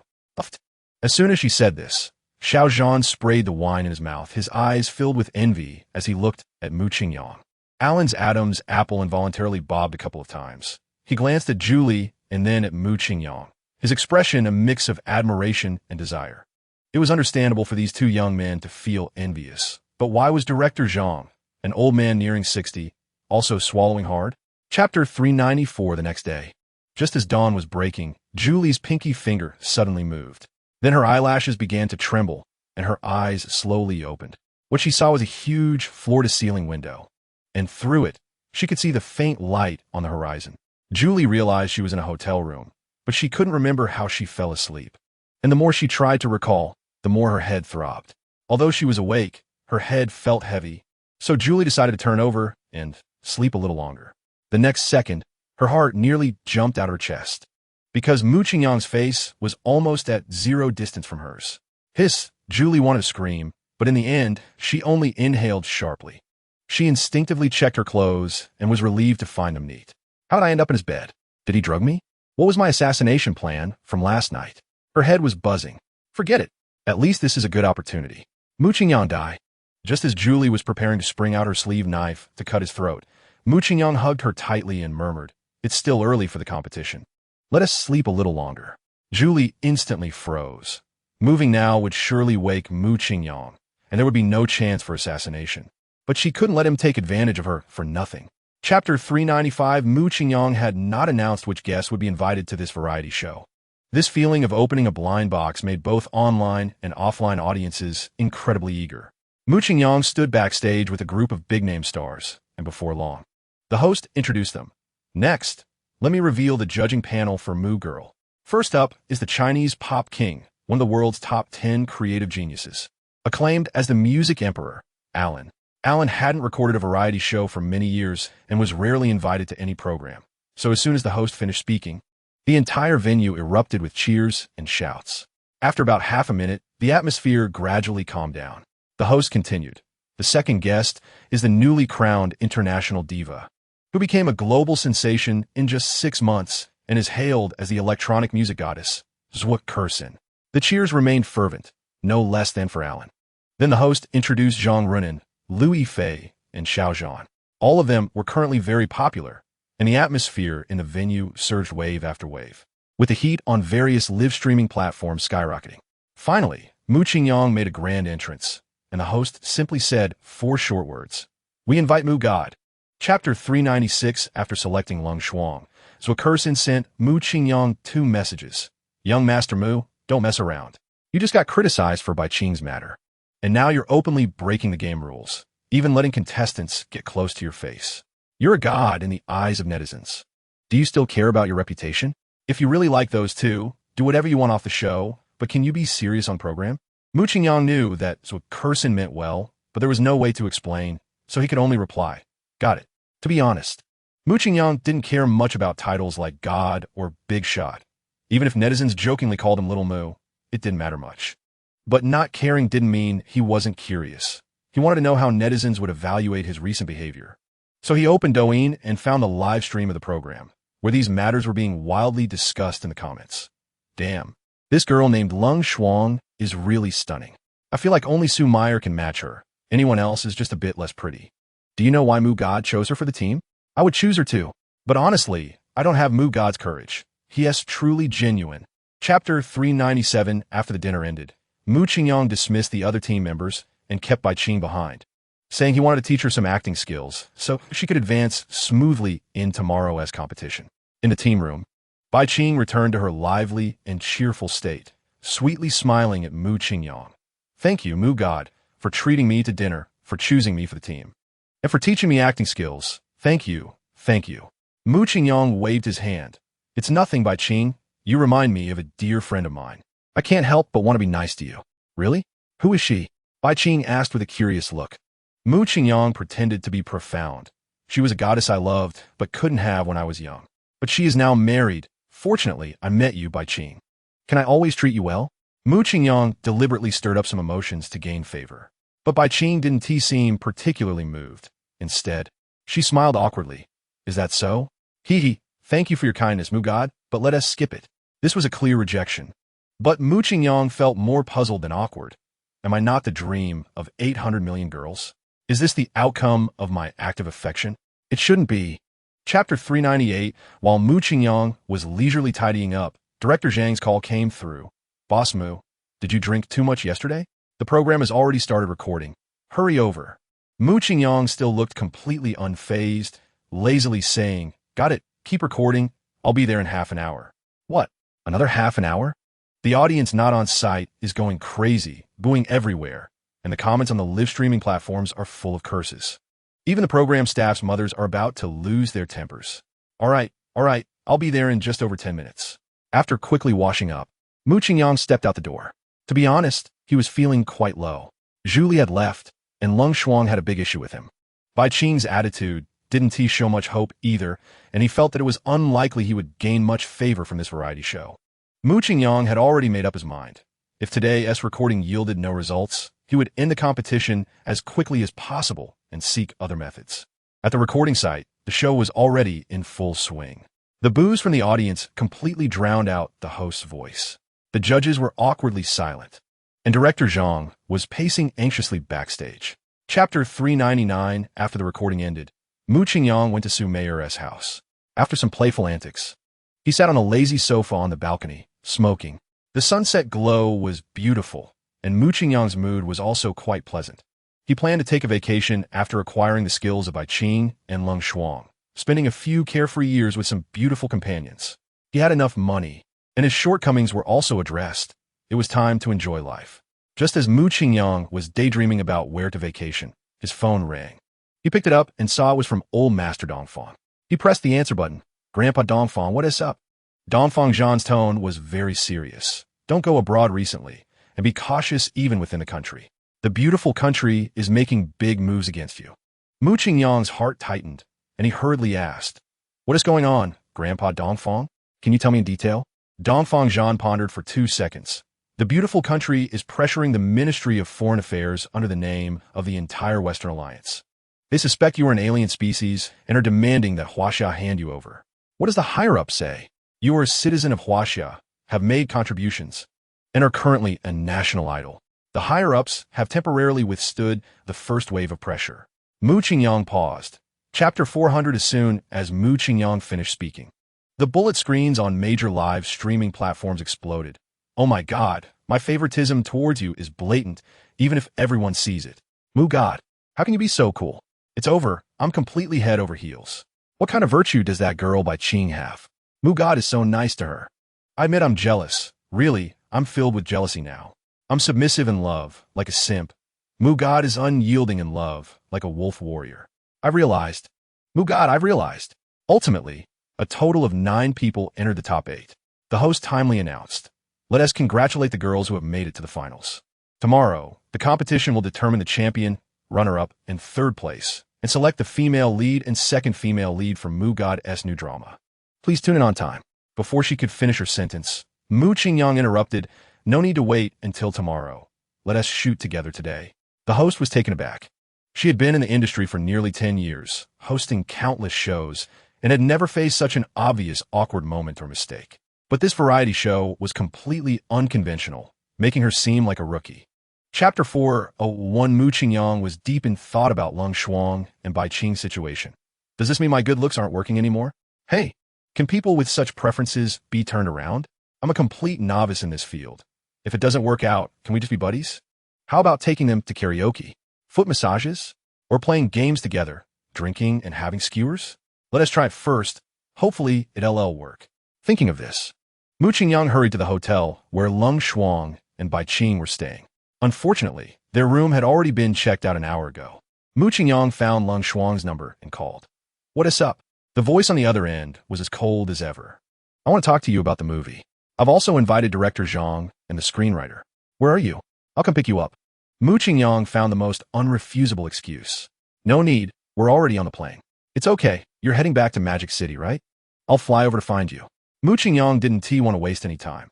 He wanted to acquire CPR and imperfect defense as quickly as possible. "Don't." Leng Shuang still refused. "We're heading back to discuss the filming with our family. The school also needs coordination. Wait for my message. I'll contact you once it's sorted out." Chapter 402. The next morning, Mu Qingyang went to find Liang and Chong. The beautiful girl was overjoyed to see him, asking for kisses, hugs, and to be lifted high, her attitude completely different from before. In the afternoon, Mu Qingyang invited Chun Chiwen to watch a movie. The school beauty's favorability quietly increased by 2 points, reaching 97 points. If it weren't for the fact that immune to all diseases had not improved, Mu Qingyang would at least upgrade his skills before leaving. That night, Mu Qingyang spent the night at Li Zhili's home. After a few days of back and forth, he finally received a call from Leng Shuang. The moment the phone rang, he answered. "How is it? Have you coordinated with your family in school?" The cool sister's voice was cold, but to Mu Qingyang, it sounded unusually warm. "Have you finished writing the custom script for Qing'er? Can we take a look first?" Mu Qingyang had been thinking about this and had already asked director Zhang to work overtime to finish it. He replied, "Sure. I'll have the director and screenwriter fly over immediately. Let us meet at the same cafe as last time. You go reserve a private room." "Okay." After about a week, Mu Qingyang met Leng Shuang and Bai Qing again. He couldn't help but want to hug them, but was shot down by a death glare from the cool sister. Chapter 403. Mu Qingyang then looked at Bai Qing's information and was surprised to find that she had a quarter Italian heritage. She had lived abroad since childhood, had 2 younger brothers, and her parents and grandparents were quite open-minded, so they probably wouldn't mind her orientation. Mu Qingyang stroked his chin. Actually, Bai Qing is quite easy to win over.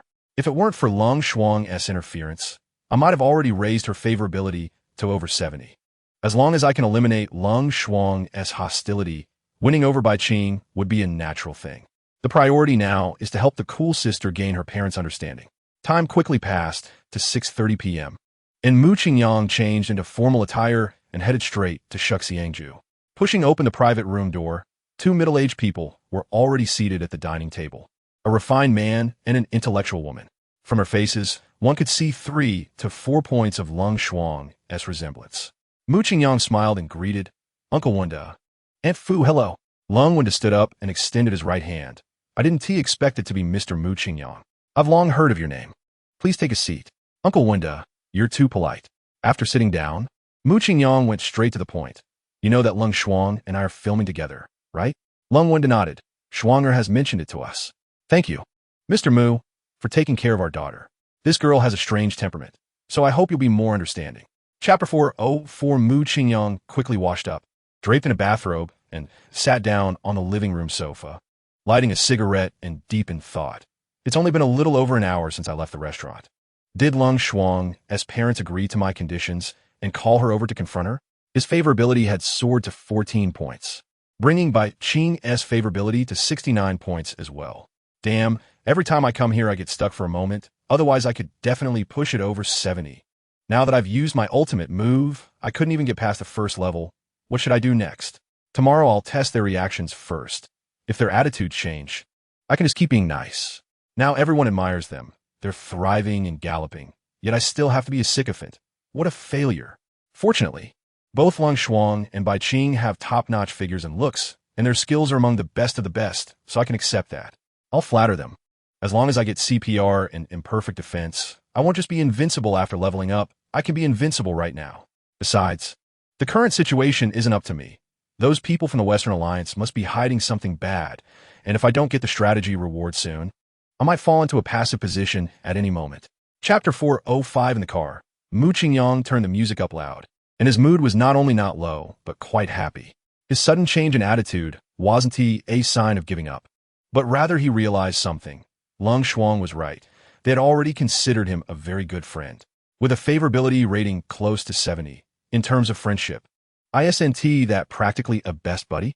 Indeed, having moved beyond a romantic relationship, this is almost the peak of favorability. Since that's the case, why not change the approach? If there are no conditions, then create conditions. If I can't do it, I can always find someone, right? Back at the hotel, Mu Qingyang called Liang and Chong, and the sweet voice of the beautiful girl came through. Brother Mu, calling me so late. Are you missing me? Mu Qingyang replied. You got it right. Now, immediately go out. My private jet is about to arrive in Jiangnan City. You go straight to the airport. So sudden? Yeah. I'll wait for you. Okay. Mu Qingyang hung up the phone with satisfaction. Among all his beauties, he felt that Liang and Chong was the one who could evoke the most fondness and longing. In reality, who wouldn't he love a real-life character like a magical girl? Full of energy? Chapter 406, at Leng Shuang's home. Bai Qing brought a bowl of golden soup to Leng Shuang, who was curled up on the sofa, and said, Shuang, try my secret weapon. I guarantee it will alleviate your pain. Leng Shuang reached out to take it. It looks pretty. What kind of soup is this? Bai Qing smiled mysteriously. Guess? Leng Shuang sniffed it, detecting a faint fruity aroma mixed with slight herbal notes. She took a sip, finding it sweet and slightly astringent. Very easy to drink. After gulping down a few more sips, she placed the bowl on the coffee table and asked, Is this the fruit tea you just learned? It tastes pretty good. Just as she finished speaking, she suddenly touched her stomach, then slowly moved her hand to her lower abdomen. Bai Qing asked excitedly, How is it? Is the pain alleviated? Leng Shuang looked at her. What kind of magic medicine is this? I feel warm in my stomach, and the pain has reduced significantly. Bai Qing playfully replied. I shamelessly went to ask for this from Mu Qingyang. I didn't expect his medical skills to be this impressive. Mu Qingyang? Leng Shuang was taken aback. You told him about such a private matter? Bai Qing realized she had let it slip and covered her mouth. Chapter 407. Mu Qingyang returned to the set with 3 top beauties, each with distinct styles. One charming, one cool, and one sweet. All the staff looked at him with envy. Not to mention the girl who looked like she walked out of an anime, yesterday, and today as stunning enchantress. Even Leng Shuang and Bai Qing. After nearly half a month of shooting, very few people had been able to talk to them. The morning shoot went exceptionally smoothly, completing content that was expected to take 3 hours in less than 2. Mu Qingyang performed normally, but it was entirely due to the enthusiasm of Leng Shuang and Bai Qing, which was several times higher than usual. He knew the reason. Just like when playing basketball in school, if there are pretty girls watching from the sidelines, the players on the court will perform much harder. By noon, the cool girl unexpectedly approached Mu Qingyang to invite him to lunch. Naturally, Mu Qingyang knew how to handle the situation, bringing Su Mayer along and arranging her between the 2 girls. Little Fox didn't disappoint. In the time it took for a meal, she raised Leng Shuang and Bai Qing's favorability by 2 points, bringing it to 80. The afternoon shoot went normally, and after it ended, Mu Qingyang sent them back to the entrance of Maple Leaf Community. As the car door slid open, Leng Shuang hesitated for 2 seconds before finally getting out of the car. She raised her arm and waved. Chapter 408. After sending Leng Shuang and Bai Qing back to Maple Leaf Community, Mu Qingyang took out his phone and made a call. Xiao Qi's voice was filled with surprise and joy. Brother Mu, why did you suddenly think of calling me? Mu Qingyang said, I have something going on in Magic City. Wang Yuan is your little brother, right? The Prince of Magic City. The one who calls himself Wind, Chasing Wind. I need you to arrange for him to come and beat me up. Xiao Qi was a bit confused. Beat you up? That's... He corrected himself. I mean, beat up my friend and then get beaten up by me. Is it a girl? Yeah. Brother Mu, do you still need a hero to save the beauty? The situation is special. Just do as I say. Okay. After Mu Qingyang told him the location of the crew, he hung up the phone. To be honest, he really didn't want to use such a cliché trick, but given the current situation, there was no other choice. If he didn't add some spice to make things exciting, he didn't know when that last bit of favorability would break through. Hopefully it would be useful. The next morning, Mu Qingyang went to Maple Leaf Community as usual to pick up Leng Shuang and Bai Qing, perhaps because their favorability was already at 89 points. The 2 girls didn't mention the incident of the forced kiss yesterday and actively chatted with him on the way. Chapter 409. Smack. Mu Qingyang lit a cigarette, took a few deep puffs, and his restless emotions gradually calmed down. Once the tobacco burned out, he tossed the butt away and, without warning, punched his own temple. The inertia was so great that his head nearly spun 360 degrees, but there wasn't even a bruise left on his head, and he didn't feel a hint of pain. The only discomfort was a feeling of weakness, as if his body had been drained. Mu Qingyang clenched his fist. Is this what imperfect defense feels like? I activated the skill almost 1 second before the punch landed, but it worked. It's an instant skill. The energy was also deducted in an instant. He had to be cautious when using it while feeling weak, or else he would immediately lose his combat ability. It was indeed powerful, but the energy consumption was also quite high. Mu Qingyang then used CPR. Just like the feeling during the deduction, the ability instantly filled his limbs and bones, and Mu Qingyang quickly returned to peak condition. He twisted his neck and murmured, "The energy consumption of CPR is around 5, much lower than I expected. I can wait until I'm exhausted to use it. No need to deliberately conserve stamina. That's not bad." Chapter 410. After sending Lung Shuang and Bai Qing back to the Magic City, Mu Qingyang rushed to fly to the Cherry Blossom Country. On the plane, she sent a message to Xiang Nightsai. "Did you study well while I was gone?" "I'm coming to check." Xiang Nightsai quickly replied. "Really, Mu Jun? I listened to you and studied hard." Shy expression. "When are you coming?" Mu Qingyang. "On the way. About 3 hours." Xiang Nightsai. "So fast? That's great. How about we meet at Fuji Mountain? The cherry blossoms at the foot of the mountain are in full bloom. It's the perfect time to enjoy them." The purpose of Mu Qingyang's trip was to increase Xiang Nightsai's favorability, and he would definitely comply with her. So he replied, "Okay, wherever you say."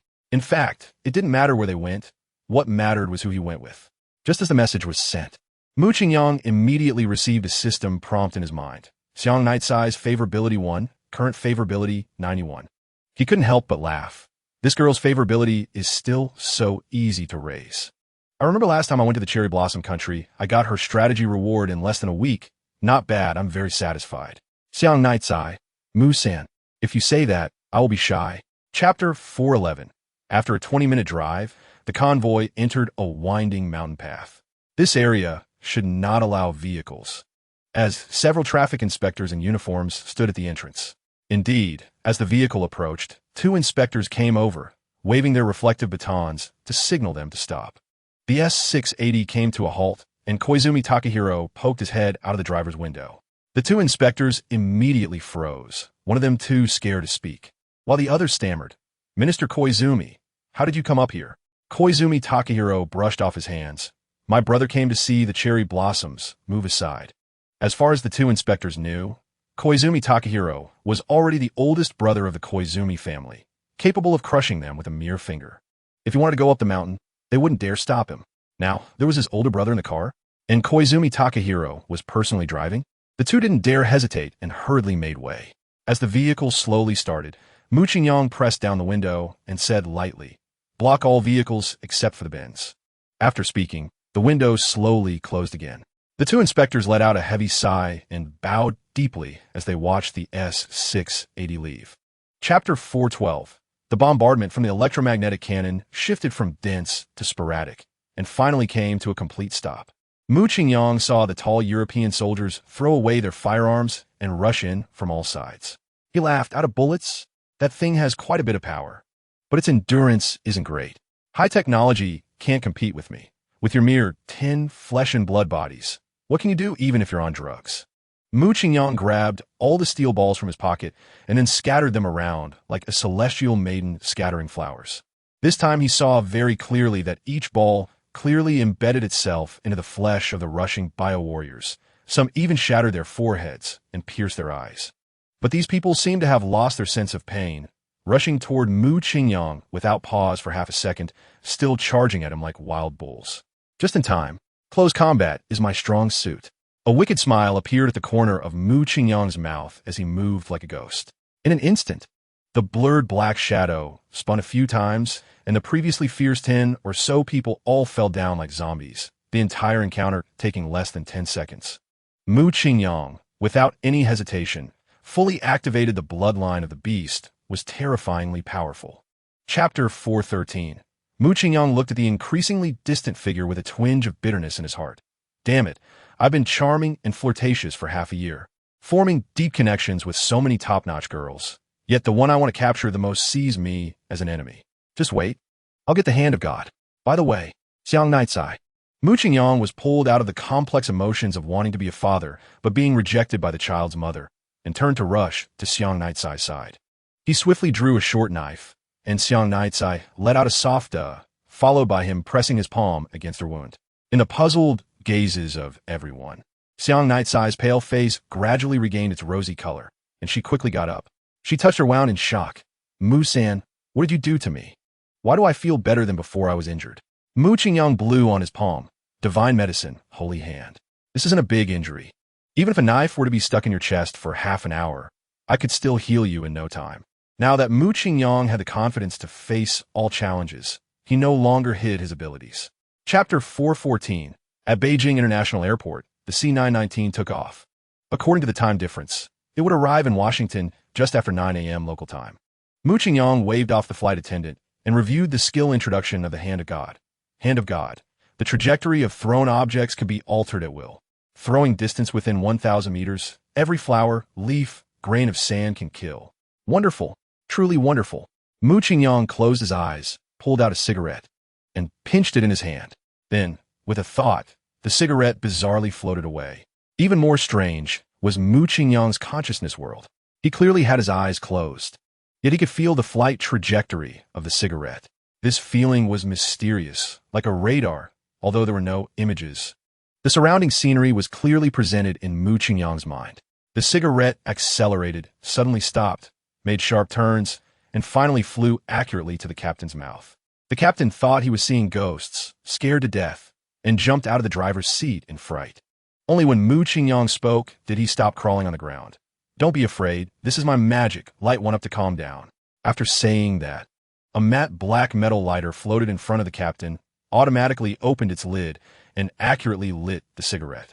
Chapter 415. Mu Qingyang deliberately made his appearance outside the Platinum Palace fence for a purpose. First, he wanted to maximize the impact of challenging the beautiful country alone, to prevent any short-sighted organizations or institutions from continually causing trouble in the future. As a great man once said, a punch to the face prevents 100 punches coming. To achieve a permanent solution, the whole world must know that he is not to be trifled with. Second, he wasn't sure if the beautiful country had hidden technologies or weapons. In case he couldn't handle it later, the beautiful country would be deterred from using such things in crowded places. Therefore, the more spectators there were, the better. It would be best to block off Pennsylvania Avenue.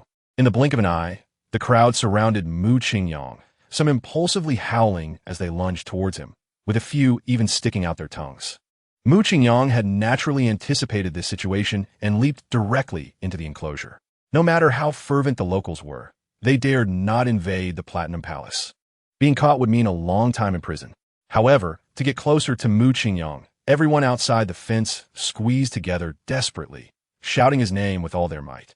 When Mu Qingyang turned to look, he saw countless hands reaching through the gaps in the fence, waving frantically, creating a scene reminiscent of a zombie siege.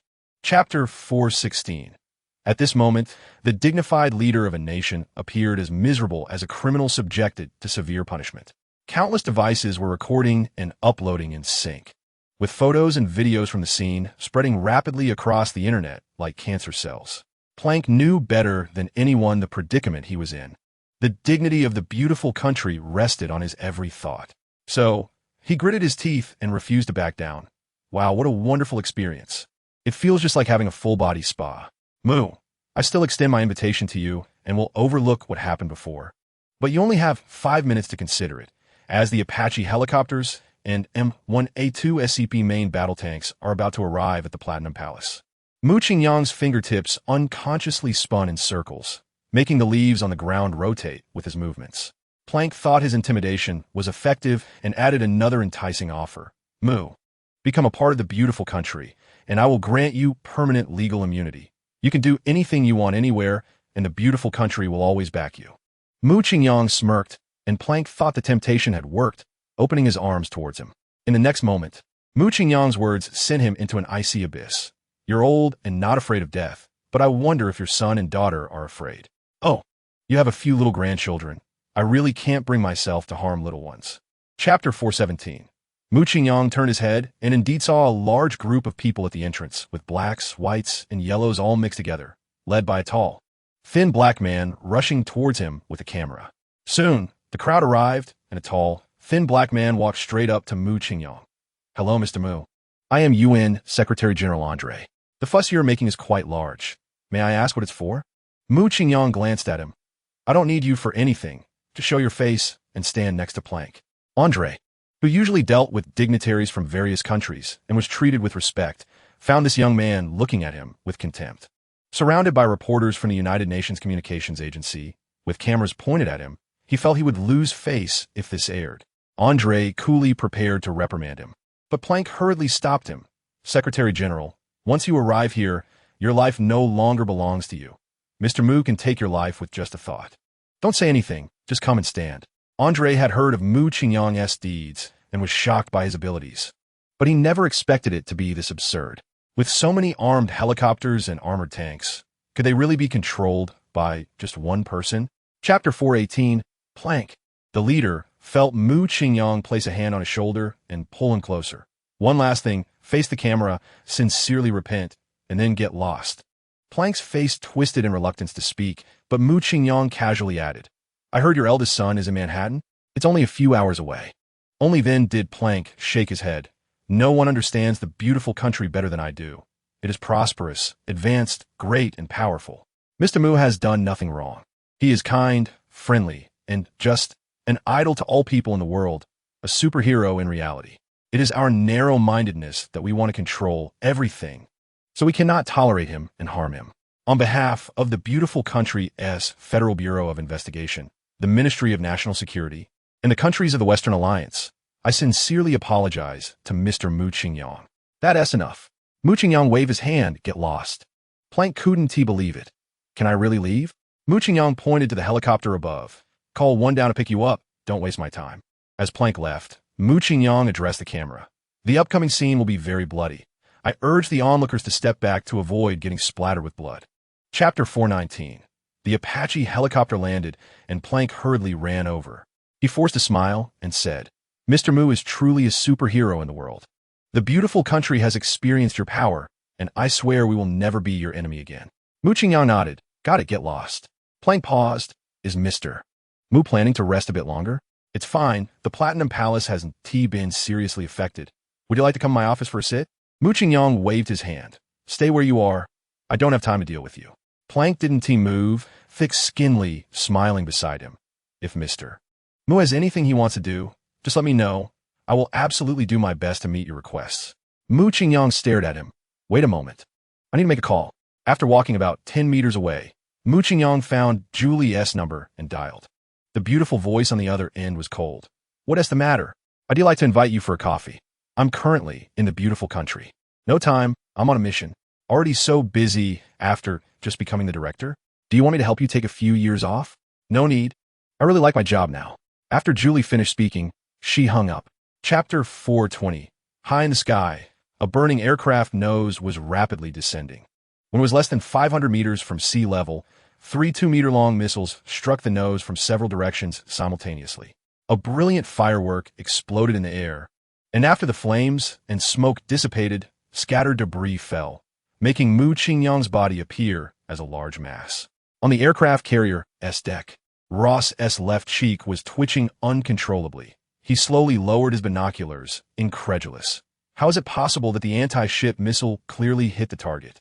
Not to mention the power of the explosion, just the instantaneous high temperature could easily melt steel. But his clothes are intact. How is this even possible? Ross forcibly shook off his shock, pointing to the location where Mu Qingyang fell, ordering, full speed ahead to the left front. Surround the area where Mu Qingyang fell into the water. Under the sea, Mu Qingyang stood calmly, letting the buoyancy lift him to the surface. During the ascent, he examined his body. He had activated the bloodline of the beast throughout the fall. The shockwaves from the first 2 explosions had injured his right leg and back. Chapter 421.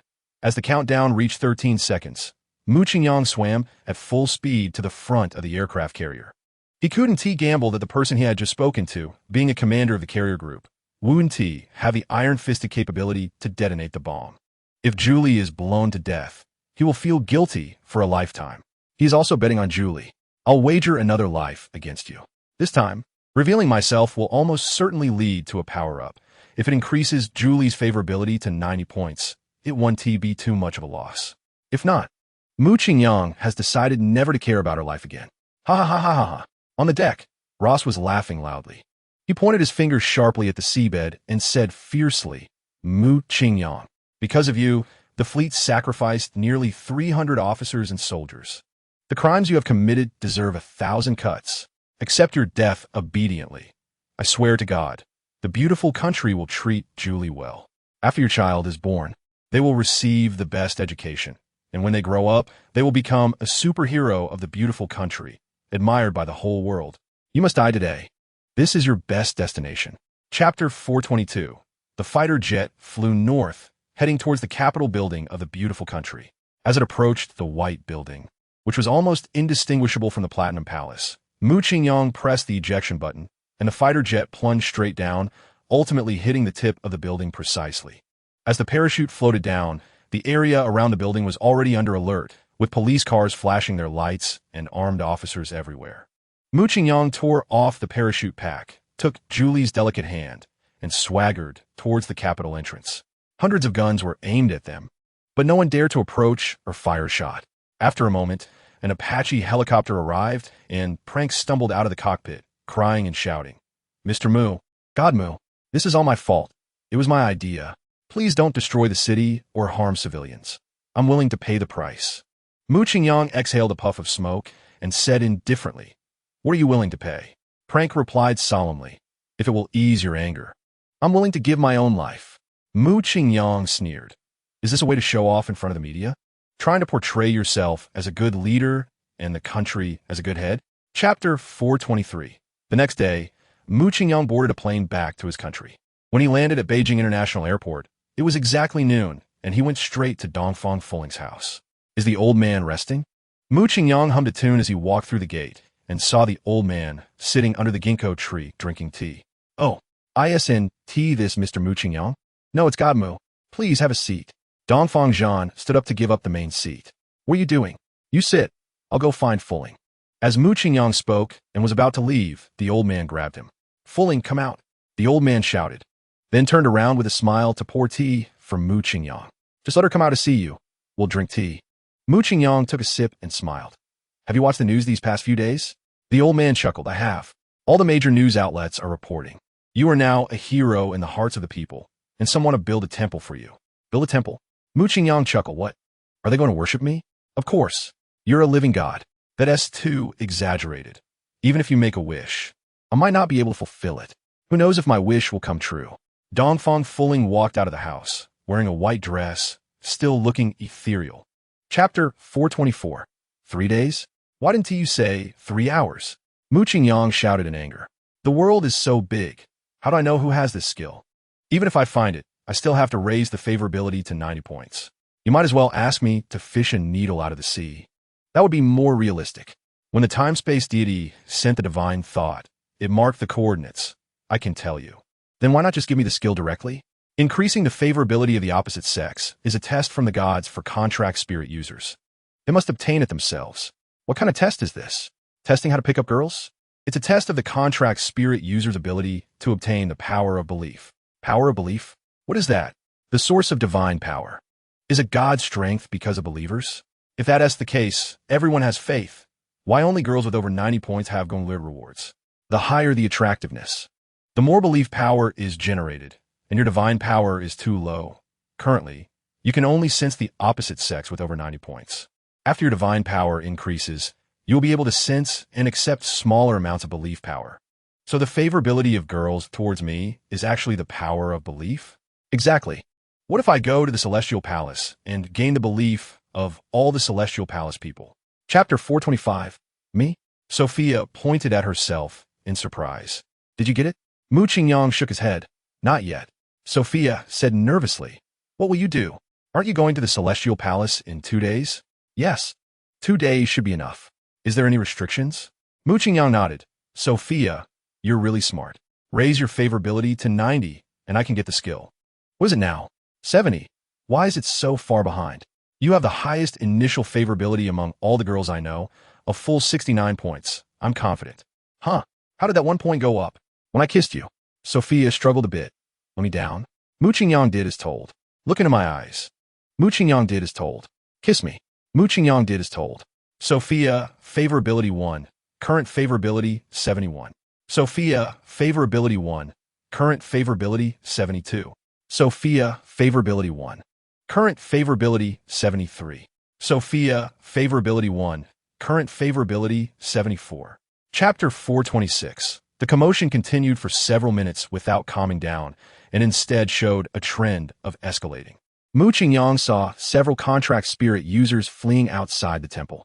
Just as the atmosphere was about to get out of control, a deafening metallic clash echoed throughout the temple. Mu Qingyang felt as if he had a truck horn blaring in his face. His head was buzzing, and then a fierce wind rushed from behind. He turned around to see the sea god slowly raising his trident, mimicking the action of the towering statue behind him. Mu Qingyang was shocked. What did the war god just say? Their strength is only 1/10? Damn, the sea god just jabbed his spear and almost took me away. Our lives are in the hands of these gods with just a thought. Run? What did I escape from? Mu Qingyang turned his head to see how the few people who had run far were doing. There were no longer any people there, only a few pools of glaring blood mist. At this moment, the goddess of life sighed, her jade hand gently raised, with shimmering divine light at her fingertips. Before that light could grow, the illusion god called out to stop her. Guyuna, don't waste divine power. Those few are not worthy of resurrection. Chapter 427. Since there are no objections, let's group according to your performance on the mortal star. After the martial god finished speaking, he waved his hand, and the remaining 900 people were instantly divided into 5 square formations, facing the triangular map below. Mu Qingyang looked down. He was in the martial god kingdom. Next, you have 5 minutes to devise a strategy. This competition allows for teaming up. Any creative ideas you have can be implemented, and we will not interfere. As soon as the martial god finished speaking, the spirit contractors immediately began to stir. In the formation where Mu Qingyang was, a muscular man nearly 2 meters tall shouted loudly. Before I got the system, I was a fitness coach and have won multiple bodybuilding championships. I can bench press 300 kilograms for 8 sets, and I can kill a cow with 1 punch. I need 2 awesome teammates. Immediately, a sturdy man approached. Hello, strong man. I've been practicing combat since I was 8 years old, and it's been over 20 years. I won so many championships that my hands are sore. I can easily take on 5 at once. If we join forces, we can definitely advance. The muscular man threw a punch, which the combat man easily dodged, and the muscular man grinned. All right, is there anyone else awesome? Bring it on. Our team will definitely secure a divine storage spot. Chapter 428. In the temple, the 5 deities quietly watched the performance of the spirit contractors. When Mu Qingyang dug out the first berry, the goddess of life spoke. All spirit contractors are desperately setting traps and taking high ground, but this person from the blue star, Mu Qingyang, is surprisingly calm and looking for the antidote. I intentionally planted the purple spirit pearl underground, thinking it would take at least 2 days to be discovered, but it was found in just 2 hours. Did he discover the special aspect of the map? The martial god responded. In the 5 minutes of preparation before the competition, Mu Qingyang showed no signs of forming a team and was quietly observing the map. There is no food or water on the map. Only the purple spirit pearl can replenish energy and moisture. By the time the other spirit contractors realized this problem, the purple spirit pearl may have already been completely dug up by Mu Qingyang. I've always emphasized strength and luck, but on the path to becoming a deity, how can one succeed without wisdom and strategy? I never expected that out of nearly 1,000 spirit contractors, he alone discovered the secret. The illusion god pondered. He has a bit of cleverness, but not enough courage. After landing, he didn't even think about fighting. His first instinct was to disguise himself and look for the antidote. Chapter 429. Mu Qingyang moved very carefully along the way. He would immediately crouch down at the slightest rustle. It had been a day and a night since entering the map, and most of the surviving spirit contractors had increased their strength. He knew he was not their match. The spread of the poison should not be slow. As he traveled, he encountered many teams rushing urgently towards the inner circle. He reached into his bag to feel the 3.5 purple pearls and decided to dig 1 more before heading to the final circle. After more than 2 hours of trekking, Mu Qingyang arrived at his destination. After crawling and searching for 5 or 6 hours, he finally found that shade of crimson purple again. Just as he dug out the pearl, a loud commotion came from behind him. Listening closely, it seemed like the poison gas was coming. He secretly rejoiced. Fortunately, I found the purple fruit, Otherwise, all my efforts over the past half-day would be in vain. But he still couldn't get up. He needed to let those people run far away first. Mu Qingyang lay still on the ground, and the noise behind him grew louder. Feeling very close, he glanced back and thought, damn it, that group of people is running straight toward where I'm lying down. If I'm not careful, they'll step on me. No. Mu Qingyang mentally prayed for protection. Perhaps his prayers worked as the crowd rushed past his arms. Chapter 430. After running for more than 2 minutes, Mu Qingyang finally escaped the poison circle. At this time, his whole body was in excruciating pain, and he bit down on half a purple pearl with tears in his eyes. He silently estimated the effectiveness of the purple pearl. From falling into the gray mist to breaking out, it took about 5 minutes in total. One pearl lasts 5 minutes, and I still have 2.5 left. If I start now without eating or drinking, I can last about 12 minutes longer than the other spirit contractors. The poison spreads about 1 meter per second, which means 60 meters a minute and 600 meters in 10 minutes. If I push it to the limit, I can hide 700 meters away in the final circle. The poison is now very close to the center point. At this rate, by the time the sun sets tomorrow, it will likely fill the entire map. I don't know how many spirit contractors are left, but fortunately, my strength has improved significantly. Now, even if I run openly, I don't have to be too afraid. Let's go full speed to the final circle and find a good hiding place first. After making up his mind, Mu Qingyang quickly moved his legs and ran for another 3 or 4 minutes, suddenly spotting about 10 blurry figures in his line of sight. As the distance closed, Mu Qingyang realized these were the people who had previously wanted to eat him. Chapter 431. The fitness coach angrily pointed at the mountaintop and cursed. Damn it. There's old Six. He has been poisoned for at least 2 minutes in that position. How is he still alive? The secular disciple replied. He must have the antidote. The combat man spoke urgently. Stop chatting. Let's rush up and eliminate him, or one of us will die. The fitness coach and the secular disciple did not move, and the combat man understood. At that distance, they would be poisoned before reaching him. The expressions of the 3 men turned fierce as they all launched attacks on each other. Since one of the team must die, it was better to strike first. Whether by coincidence or prior agreement, the fitness coach and the secular disciple simultaneously attacked the combat man. The 3 were of similar strength, and the combat man was soon taken down to the ground. In the temple, the goddess of life waved her hand, and the poison mist instantly vanished without a trace. The time and space god lightly brushed his robe in the void, and Mu Qingyang, the fitness coach, and the secular disciple suddenly appeared in the temple. Mu Qingyang looked around, and the other 12 qualifiers from the 4 divine kingdoms were already standing in the temple. Congratulations, the martial god said. You are the chosen ones of fate. I now officially appoint you as the divine storage of the heavenly vault. Chapter 432. Mu Qingyang was very anxious now. He didn't know if his explanation had any effect. In any case, the 5 deities all wore in different expressions and said nothing. It's over. Mu Qingyang silently cursed.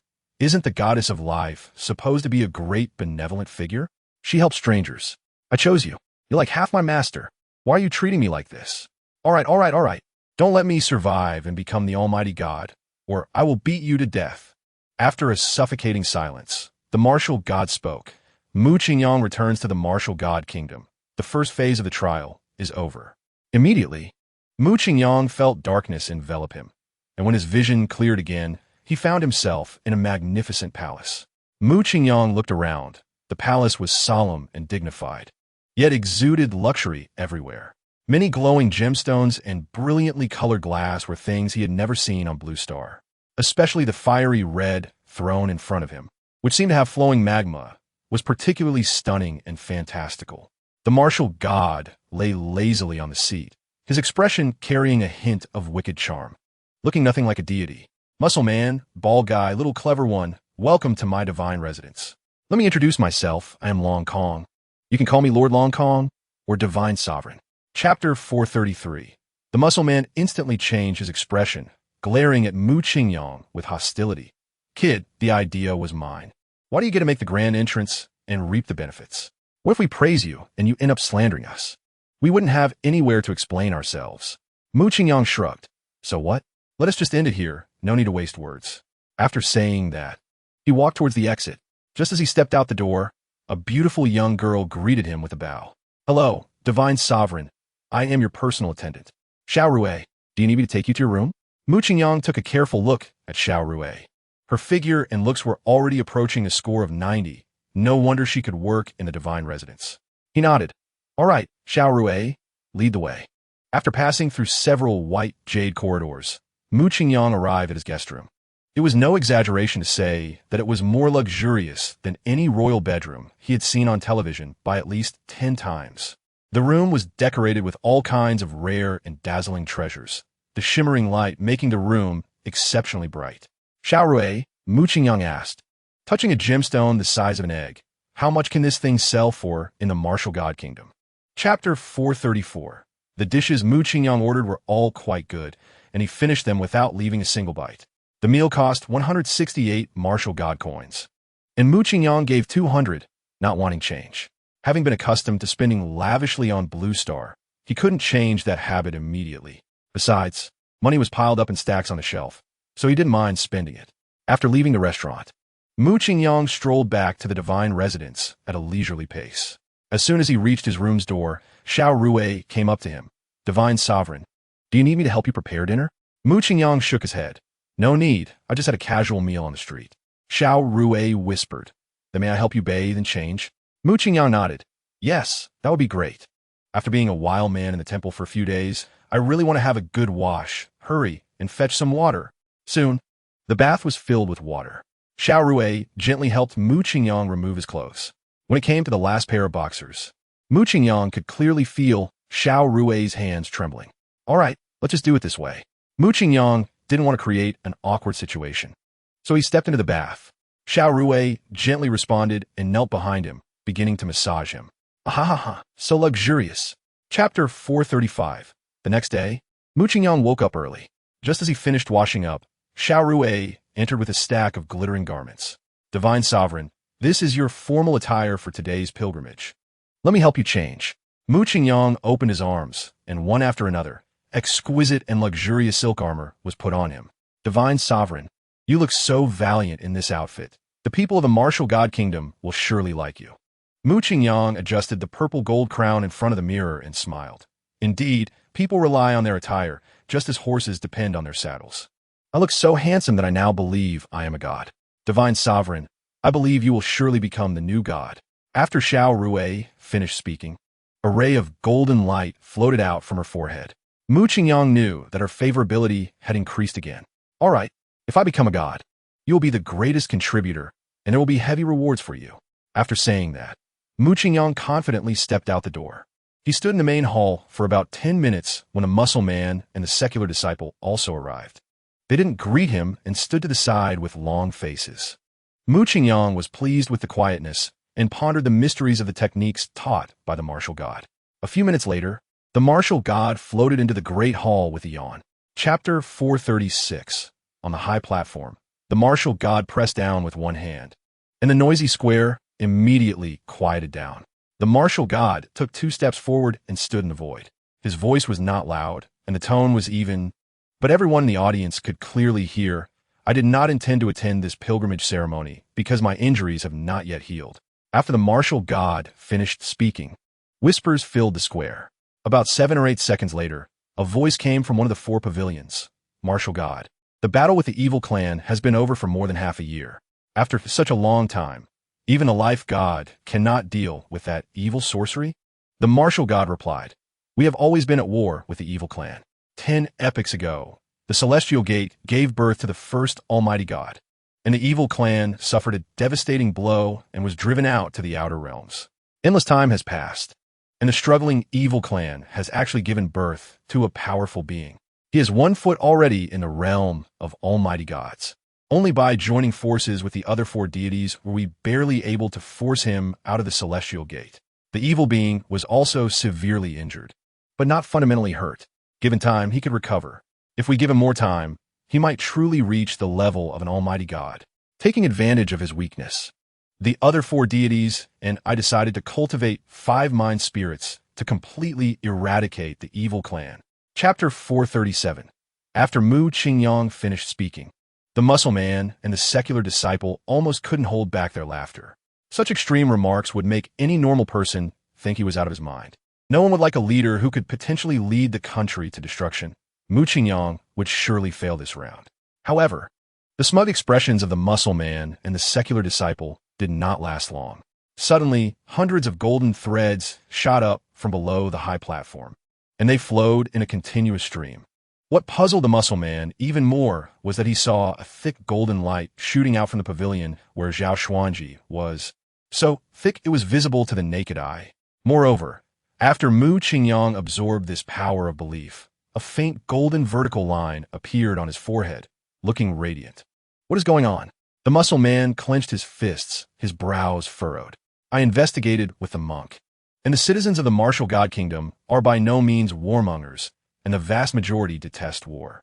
How could Mu Qingyang, with such extreme views wanting to use the entire country's strength to fight that outer evil clan, receive so much power of belief? And why does the Zhao family support him? It's infuriating. How detestable. Mu Qingyang completely ignored the muscle man's jealous and frenzied gaze. He only felt an energy surging continuously within him, with every cell in his body cheering, and every limb becoming exponentially stronger with each passing second. Chapter 438. Mu Qingyang finally understood in his heart. Logically speaking, his reckless remarks in the morning should not have been able to harvest the belief power of a top-tier big shot like Zhao Xuanji. It turned out that he had such a deep-seated blood feud with the extraterritorial evil clan. Mu Qingyang clasped his fists. Master Zhao, please don't take offense. The trial concerns life and death. If one is not careful, it could lead to irreparable consequences. I must be cautious. Zhao Xuanji nodded. I can understand that, which is why I brought up this heart-wrenching past.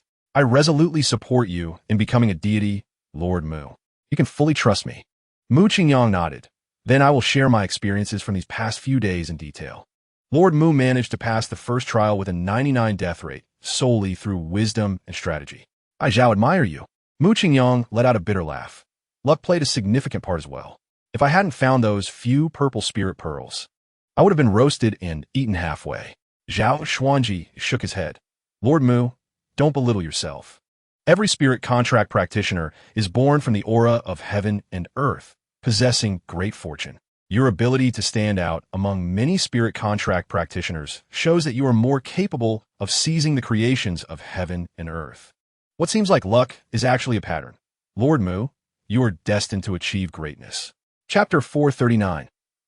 Upon hearing Mu Qingyang's words, Zhao Xian was directly stunned. In 20 years, she had never encountered a man who dared to speak to her like that, leaving her somewhat bewildered. The 7 or 8 big men at the table exchanged looks, all with expressions of disbelief. Who is Zhao Xian? The first beauty of the martial god country, designated by the martial god, the national goddess, the most favored little princess of the Zhao family, who had chased after the old patriarch with a broom at the age of 7 or 8. She was truly pampered and loved. When had she ever been spoken to in such a manner? After a few seconds of silence, Zhao Xian weakly asked, "What'd you just say?" Mu Qingyang maintained his aloof demeanor. "I don't want to repeat myself. Eat." Zhao Xuanji's brothers and nephews gave Mu Qingyang face, quickly raising their glasses to divert the topic. Zhao Xian stared blankly at the food in her bowl, not knowing what to think. Zhao Xuanji felt very sorry for his only daughter and didn't want her to feel even the slightest unhappiness. So he leaned over and whispered, "Lord Mu is a rare genius who appears once every few eras. He is very likely to become the second all-powerful deity of the Heavenly Tower. It is normal for such a prodigy to have a bit of temperament. Don't be angry." Chapter 440. Zhao Xian sat down half a position away from Mu Qingyang, although there was a distance of 30 to 40 centimeters. A refreshing aura still penetrated deeply into her lungs. Hiss! Mu Qingyang took a deep breath and shifted slightly closer to her. Zhao Xian quickly used her elbow to push against him. "What are you trying to do?" Mu Qingyang nodded. "I want to." Zhao Xian didn't react immediately, but once she understood his meaning, her expression changed instantly, her beautiful eyes glaring at Mu Qingyang. "Lord Mu, please behave yourself. If you continue to be so frivolous, I will turn around and leave." Mu Qingyang hurriedly explained, "Miss Xian, please don't take offense. This is a joke from our planet. I only intended to lighten the atmosphere. Nothing more." Zhao Xian's expression softened a bit, but her tone remained icy. "Then please move a bit further away. I'm not used to sitting so close to the opposite sex." Mu Qingyang only shifted a tiny bit. Chuckling, It's because Miss Yin smells so good that I can't help but want to get closer. During dinner, I thought it was the fragrance of a flower garden. I never imagined that not even 1,000 flowers could compare to you. With such a huge compliment, Zhao Xian's expression didn't change much. Mu Qingyang realized that she wasn't swayed by flattery and immediately shifted back to his aloof demeanor. Chapter 441, Flower Garden, Dining Table. Zhao Xuanji occasionally glanced towards the pavilion. When he saw his daughter and Mu Qingyang cozily close together, he felt both reluctant and gratified. His precious daughter, whom he had carefully protected for 20 years, seemed to be on the verge of being taken away. However, if things progressed smoothly, he could not only avenge his two deceased sons, but also have Zhao family become the close kin of the next all-powerful deity. If he could truly gain such an honor, Zhao Xuanji could stand tall and speak with his ancestors 100 years later. In a great mood, Zhao Xuanji began to raise his glass more frequently. After drinking for 30 minutes, he once again glanced sideways, only to see his daughter and Mu Qingyang walking towards him one after the other. Zhao Xuanji stood up to greet them. Xian, it's still early. Why not chat with Lord Mu a bit longer? Zhao Xian said something that left her father puzzled. The battery is dead. Mu Qingyang explained. It's a little gadget I brought from Blue Star. The energy has run out. Zhao Xuanji nodded. Then let's sit down and drink 20 pots. Discussing the follow-up plans while we drink. Mu Qingyang raised his hand, pointing to the dining table. Master Zhao, please. Lord Mu, please. Chapter 442. A verbal promise seemed insufficient to fully reassure Zhao Xian. She extended her index and middle fingers towards the sky. Just this is not enough. You must swear to the deities. Mu Qingyang nodded. All right, whatever you say goes. How we do it? Zhao Xian made a hand gesture similar to forming a seal. Like this. Mu Qingyang followed suit. Zhao Xian then recited a bunch of prefixes, and Mu Qingyang complied. Then you swear to abide by the two agreements just made. Mu Qingyang complied. Is that enough? Let's go. After saying this, Mu Qingyang leaned closer to Zhao Xian and asked in her ear, Am I the first man to enter your room? Zhao Xian deliberately quickened her pace. No. You are far from it. Also, don't ask such boring questions again. Mu Qingyang quickly caught up. Aren't I just chatting normally? Xian, can you be a bit nicer to me? Zhao Xian glared at him sideways. I feel like you're thinking of something bad. The oath of the Heavenly Tower is not just for show. If violated, there will be divine punishment. You mustn't do anything excessive. Mu Qingyang thought to himself. The martial god is my master, and other deities are friends of my master. My connections are extraordinary. Isn't there a small privilege for violating trivial oaths? Chapter 443. The next day, Mu Qingyang got up very early. He had completely forgotten about the oath from last night and marched upstairs. Knock, knock. Mu Qingyang lightly tapped on the wooden door. Zhao Xian, curled up in her blanket, thought it was a maid bringing food and lazily replied that she didn't need it. Turning over to sleep again, Mu Qingyang pretended not to hear and pushed the door open to enter. Didn't we say it wasn't necessary? A slightly groggy voice came from the bed covered with a pink canopy. Mu Qingyang gently leaned over and pulled back the curtain. He saw Zhao Xian, with slightly messy hair, clenching a pillow between her legs, half of her bottom exposed outside the blanket. Her stunning beauty combined with her playful sleeping posture was quite tempting. Mu Qingyang swallowed hard a few times, gently sat down, and stealthily tugged at the blanket.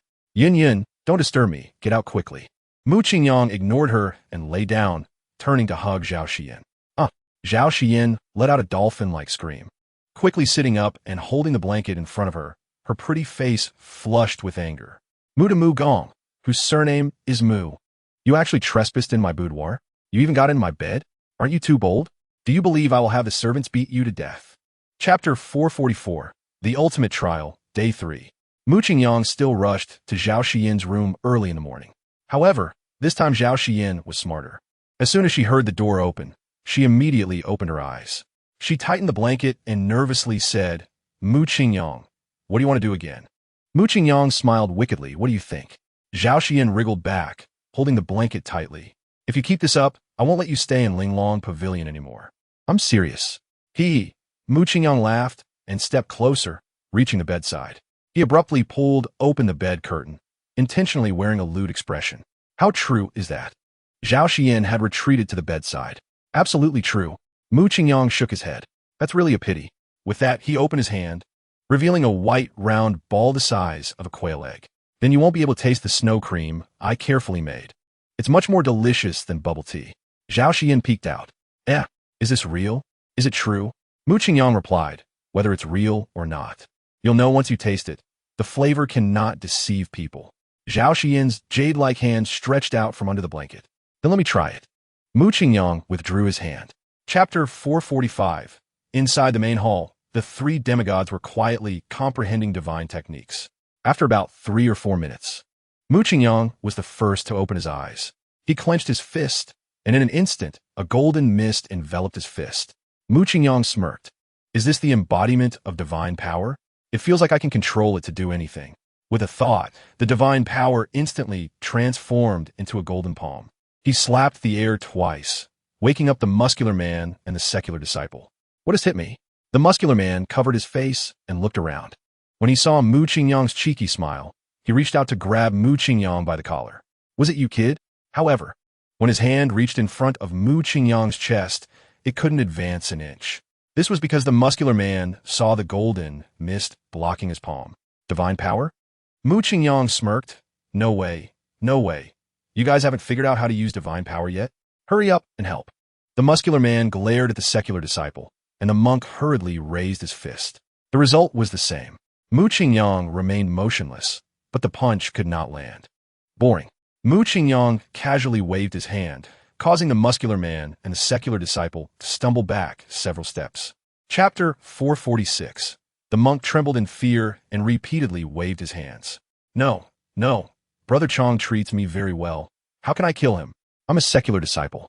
I can't repay kindness with enmity. Gu Feng chuckled. Hee, Lord Tianju, you really don't take the ultimate trial seriously, do you? Do you think this is a game? Then he changed his tone to a stern one. This is a matter of life and death. If you hesitate to act, do you believe that if Zhang Chong were sitting here, he would agree to our demands without hesitation? The monk lowered his head, not daring to speak. Yong Ding patted his shoulder. Lord Tianju, don't be afraid. The head of the Gu family raised his voice out of urgency, but the reasoning is still valid. This is not the time for kindness and morality. Being soft-hearted will only lead to your own demise. Tianju weakly said, I'm afraid I won't be able to make the move. How about you few family heads help me? Gu Feng sneered. If we dare to take action against the demigod, would we need to say all this to you? After considering it, the monk lowered his head again. The three family heads exchanged glances, and Yong Ding chuckled. Lord Tianju, are you worried that we are using you to kill? Chapter 447. In the next 3 days, Mu Qingyang followed Zhao Xuanji, traveling to various places. With the success principles from Blue Star and his persuasive skills, each speech garnered him a large amount of belief power. As a result, the golden mark on his forehead became increasingly radiant, and his divine power surged. In the military camp of Moonlight City, Mu Qingyang began again. I give 1 million to those who betray me. Those who are loyal to me in the future will earn billions. Do you understand? Applause. The audience erupted in applause, countless golden threads converging towards Mu Qingyang, making him feel unprecedentedly powerful. Yes, that's right, bro. If I maintain this absorption speed in 7 days, I will definitely surpass the muscular man and that monk. No, that's still not enough. I'll add 2 more speeches today. While Mu Qingyang was brainwashing himself, Zhao Xuanji's confidant approached. Lord Mu, the family head has urgent matters to discuss with you. Mu Qingyang nodded. I understand. I'll go right over. Inside the handsome tent, Zhao Xuanji looked serious. Lord Mu, the family's intelligence department has reported that one of the demigods, Zhang Chong, is dead. Mu Qingyang's heart skipped a beat. Chapter 448. The city gate of Rock City slowly opened, and the citizens who had been blocked at the entrance streamed out. The rules of survival had long disappeared. Young men ran quickly, while women and children were left far behind. Many children were separated by the crowd, crying loudly under the city gate. Zhao was slumped in his chair. At least some can still escape, but it's a pity that this giant rock city will become the lair of those evil creatures. A man with a mustache supported his arm. City Lord, we should hurry and flee. If we wait any longer, it will be too late. Zhao Kui struggled to stand up. Let's go. But the mustachioed man suddenly froze. Zhao Kui followed his gaze and saw the citizens who had just managed to escape turning back in droves. Behind them were the soldiers of the evil clan forming a wall. Are they trying to wipe us out? Zhao Kui's hands trembled as he pointed below. The encirclement hasn't closed yet. Hurry. Go bring my blood-sweating steed. I need to charge out. The man with the mustache had a mournful face. Sir, it's too late now. We are finished. Beneath the city walls, cries filled the air as many commoners had already been captured by the foreign evil tribes. Some were impaled on spears. Some had their necks broken, and others were being eaten alive. Chapter 449. After resting for a night in Giant Rock City, Mu Qingyang hurried to his next destination without stopping. After rushing through 3 cities, the trial time had arrived with only 2 days left. On the morning of the 9th day, just as the sun was rising, Mu Qingyang set out on his journey back to the holy city. Everything that needed to be done had been done. The rest was left to time.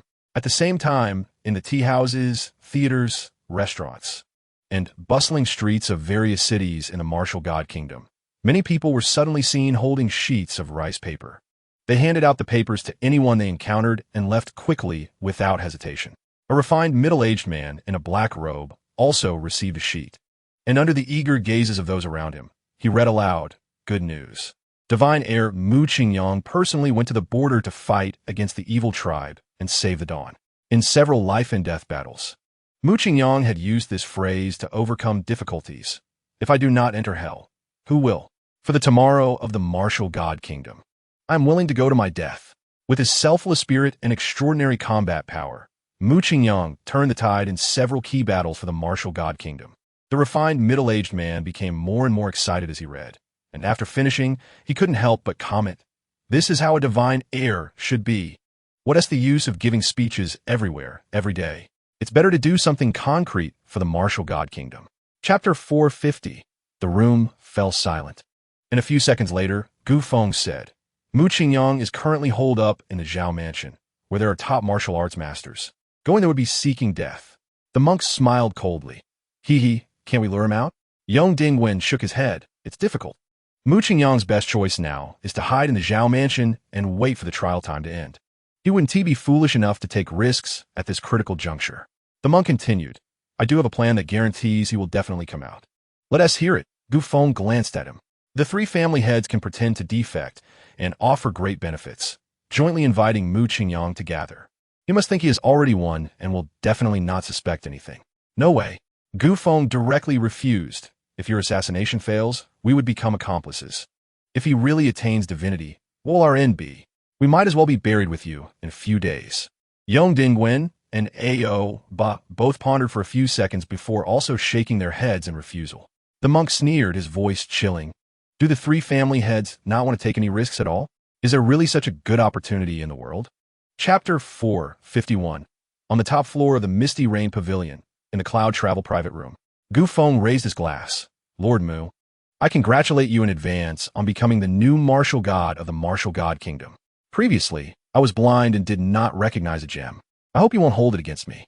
Please give me a chance to redeem myself. In the future, my Gu family will definitely assist you with all our might." Mu Qingyang did not want to engage in worldly matters and directly reassured him, "I have no interest in worldly possessions. My heart is only for pursuing a higher realm. So regardless of whether I become a god or not, the Gu family will remain the same Gu family." "Ha ha!" Gu Feng laughed happily. "Lord Mu's realm is beyond our understanding, but what I said will not change. The Gu family will definitely do our utmost to govern the divine kingdom well." Mu Qingyang nodded and drank from his cup. As they exchanged cups, Ao Ba and Young Dingwen also expressed their loyalty in turn. Mu Qingyang gave them affirmative answers, and the meal was filled with joy. After feeling a bit tipsy, Mu Qingyang raised his glass. "That's enough for now. Let us leave it at this. I still have to go back and comprehend the divine arts taught by the martial god. We can gather again when we have time."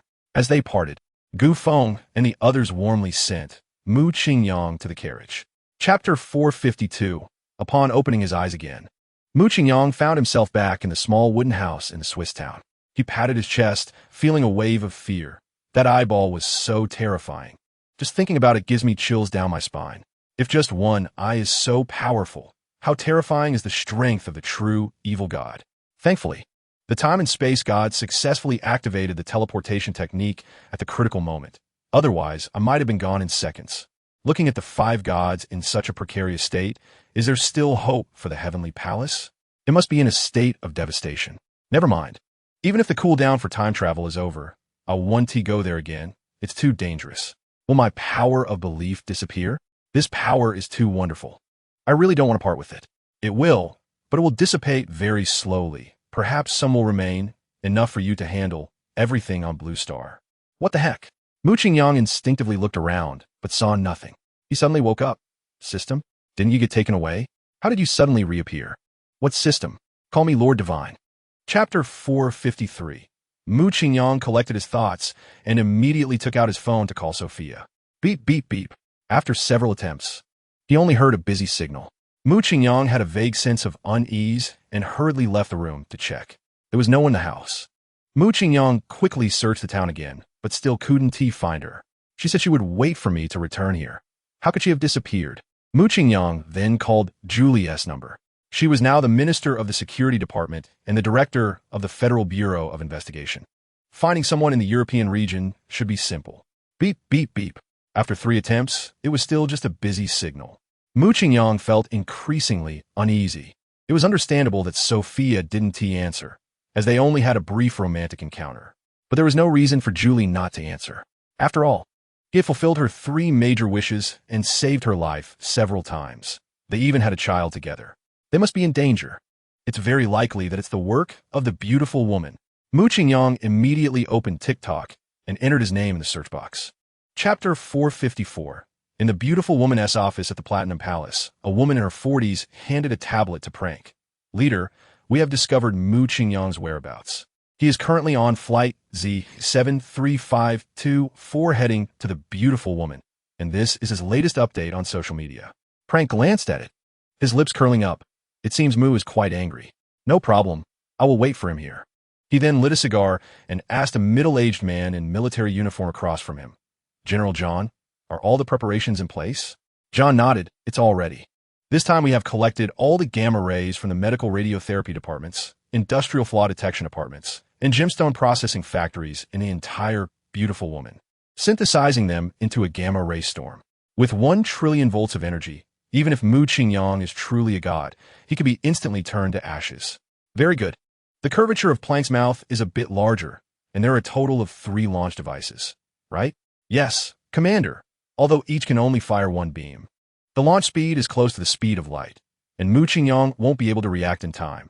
He is undoubtedly doomed this time. Remove the isolation and let the reporters and the public in.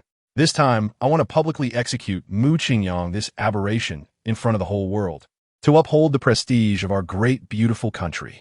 Chapter 455. Old Plank, where have you hidden the 2 girls? It's been over 2 hours, and they still haven't arrived. You aren't trying to pull any tricks, are you?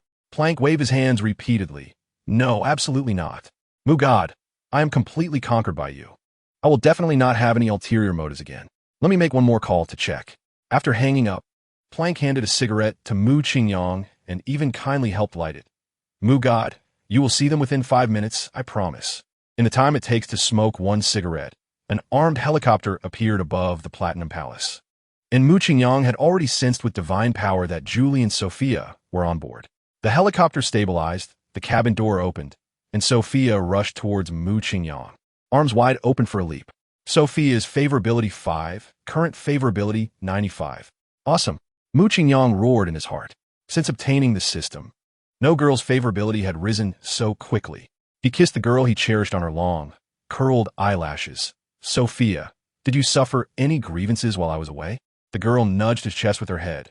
I was scared when they took me away, but after that, life was quite pleasant, just that I missed you a bit. Chapter 456. On the plain of Huaxia, Sophia was like a curious baby, constantly asking Mu Qingyang about the Tianke. When she heard that he defeated the monk with overwhelming force, her eyes lit up. When she heard about the giant eye appearing in the sky, she curled up in Mu Qingyang's arms in fear. What happened next? What happened after being transported to the temple? Well, just as I was about to say something exciting, Mu Qingyang's phone rang. He instinctively picked it up to check. It was a message from Dongfang Fuling. Mu Qingyang hurriedly opened it. Are you back? I heard you turned the beautiful country upside down. Is Dongfang fooling her? I can't wait to meet her. Mu Qingyang ignored the martial god and replied, is the news so well informed? Yes, your husband has fully conquered the beautiful country. By the way, are you interested in politics? Want to be the leader of the beautiful country? Dongfang Fuling, not interested. I like extreme sports and academics, you know that. Mu Qingyang, I know. If you really want to go into politics, you could start as a county official now. Dongfang Fuling, don't talk about this. When will you return to the country? I have good news for you. Chapter 457. When Mu Qingyang brought the last dish to the table, Bai Jiao Jiao and Lu Man and I also arrived. What bad intentions could a little lowly have? She opened her arms and jumped into Mu Qingyang's embrace. Brother Mu, I finally see you again. You suddenly disappeared without a word, didn't answer calls or messages, and I thought you were in danger. Mu Qingyang rubbed her head. There were some urgent matters in the sky. I was handling them with a few gods. The little lowly raised her head. Brother Mu, what are you talking about? Are you a god? Just a little god. I'll tell you slowly while we eat. Okay. The little lowly nestled in Mu Qingyang's arms, refusing to leave. Bai Jiao Jiao tugged at her clothes. Man and I, hurry up, it's my turn. Lu Man and I let go, and Bai Jiao Jiao obediently hugged him, pressing her ear against Mu Qingyang's heart, looking like a little wife. Mu Qingyang turned to look at Dongfang Fuling, his expression slightly helpless, indicating that it was her own doing, not his fault. Dongfang Fuling smiled indifferently, and Mu Qingyang understood her meaning. It's up to you. Mu Qingyang grew bolder and rubbed Bai Jiao Jiao's face. Chapter 458. Mu Qingyang put down his phone and said, the beautiful country will fully cooperate. Let's organize a meeting, preferably this afternoon, to quickly discuss the promotional content. The old man nodded. No problem, my courtyard is in the second ring. It only takes a little over 10 minutes to get to the first ring for a meeting. That's great. After dinner, the old man took Mu Qingyang to smoke and drink tea under the ginkgo tree. Suddenly, Mu Qingyang noticed Bai Jiao Jiao pulling Dongfang Fuling into the bedroom. Now, with a thought, Mu Qingyang could summon divine power to eavesdrop on others' conversations. He was curious about what the two girls would talk about, so he extended his divine power. Fuling, can I discuss something with you? Dongfang Fuling's voice was playful. Oh, just say what you want. This timid tone isn't your style. What do you think about Mu Qingyang and Sophia's relationship? Them? Dongfang Fuling paused. They should just be ordinary friends. Don't oppose Mu Qingyang having friends. Bai Jiao Jiao's tone was a bit anxious. No, they are definitely not just friends. Chapter 459. It was already 2:41 p.m. when he came out of the hotel. Mu Qingyang glanced at his phone and saw no missed calls, so he dialed. Sorry, Minister Liu. I was delayed by something urgent. I'll be there right away. Definitely within 10 minutes. No rush. Take your time, Mr. Mu. Okay, see you soon. It was Mu Qingyang's first time entering the Grand Hall, and it looked exactly like what he had seen on the news, but being there in person was even more shocking. Led by the staff, Mu Qingyang entered the conference room. The moment he stepped through the door, everyone stood up to welcome him. Mu Qingyang scanned the room and saw many familiar faces. This was the first time meeting offline, but he often saw them online. Hello, leaders. Mu Qingyang smiled and nodded in greeting. The first seat, a middle-aged man with a square face and a stern expression, pointed to the frontmost seat. Mr. Mu, please take a seat. Mu Qingyang nodded and sat down. And the square-faced, middle-aged man directly got to the point. Before the meeting, I contacted leaders from over 70 countries, and without exception, they all agreed to our request. I believe the beautiful country's response will be the same. The path for promotion is now clear, and we are considering what content to use. Chapter 460. After dinner, Mu Qingyang flew back to Jiangnan City. Sophia was not done playing yet, so she stayed in the capital. When he got home, it was already close to midnight, and Ruan Yi was still awake, waiting for him on the sofa. You're back. Ruan Yi smiled sweetly and got up to greet him. Yes. Mu Qingyang leaned down and kissed her on the lips. Did you miss me? Ruan Yi nodded. Mu Ge, what have you been busy with during this time? And Sheng and Wenwen thought you were with me and came to my house to look for you a few times. Mu Qingyang took her to sit on the sofa and recounted the events of Tianke once more. Tian, Shun? Ruan Yi was very surprised. This is too fantastical. I have always been a materialist. Mu Qingyang smiled and said, I used to not believe in ghosts and gods either, but then I inexplicably became a spirit contract holder. And through some strange twists of fate, I diligently acquired many skills, which led to being chosen by the gods of Tianke, overcoming many obstacles to become the new martial god. Ruan Yi leaned against him. That makes sense. Without extraordinary abilities, humans could never defeat the Rosethal family. Chapter 461. Okay, so where are we going to play? As Mu Qingyang spoke, his hand had already touched Liang and Cheng's long leg. Mu Qingyang, let go of me right now. Don't make me lose my temper. Mu Qingyang was almost overwhelmed by the martial god's whims, and he replied, Kong Ge, did you download out a map? Have you figured out your location? I am a new martial god now, the all-powerful god in the future. Are you teaching me how to do things? You're ruthless. Mu Qingyang, I really like this. Don't make me beg you. Konga, you the great martial god. Always acting like a loser who has never seen a woman. I have to ask, you're not still a virgin, are you? Damn it, I'm fed up. Don't get angry. Let us talk slowly. I've told you before, gods must not have mundane emotions. Back when I was still a spirit contract holder, girls who like me lined up in the kingdom of life. What kind of extraordinary ones Haven T I dated. I'm not joking. They're definitely not worse than Dongfang Fuling and Liang and Chou. But I've been a martial god for over 1,000 years. And even if I can't express my feelings in Tianke, can I say a few words here in the mortal world? Huh. Mu Qingyang wanted to laugh. 1,000 years. That's more patience than a ninja turtle. Chapter 462. Is the child enough? Is the child enough? Mu Qingyang kept asking Liang and Chou, pressing close to her ear. Enough, enough, Mu Qingyang, stop, hurry up and stop. Upon hearing this, Mu Qingyang slowed down, took a sharp turn upwards, and headed straight for the mountaintop. A few minutes later, Mu Qingyang flew to a steep cliff and asked, "Is this the cliff path you mentioned?" "Yes." The beautiful girl nodded. "There's almost no place to step. Isn't it terrifying? No wonder no one comes here. It's just right. That way no one will disturb us." After saying this, Mu Qingyang slightly raised his hand, and Liang Inchong gently floated out. "Ah, Mu Qingyang, what are you doing? Come over and hold me. I'm scared." Mu Qingyang smiled and said nothing, slowly using his divine power to lift her to the edge of the cliff. "Stand steady, you can do it." Liang Inchong hurriedly held onto the iron chain, trembling all over, her voice shaking. "I feel like I can't stand still. Woo woo woo. Mu Qingyang, hurry up and come over." Mu Qingyang smirked. "Beg me."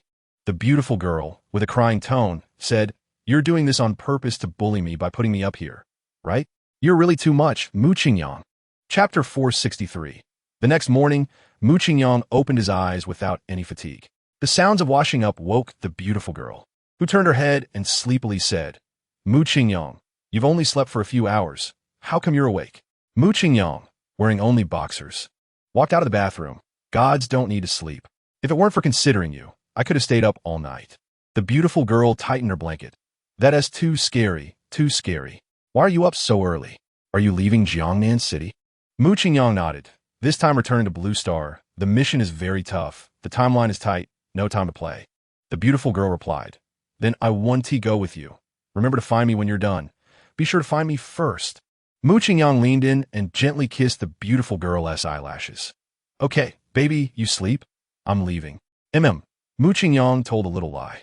The speech in Gang City was at 2 p.m., and he didn't need to set off this early. However, there was still a beauty in Jiangnan City, so he had to keep everything balanced, right? He took the car and drove the Cullinan straight to Shishan Yunlu. In the Chinese-style villa, Chen Chu and S family was busy with their own things. Chapter 464. The speech lasted until around 6 p.m., and at the end, more than 10 times the light points from the last time gathered towards Mu Qingyang.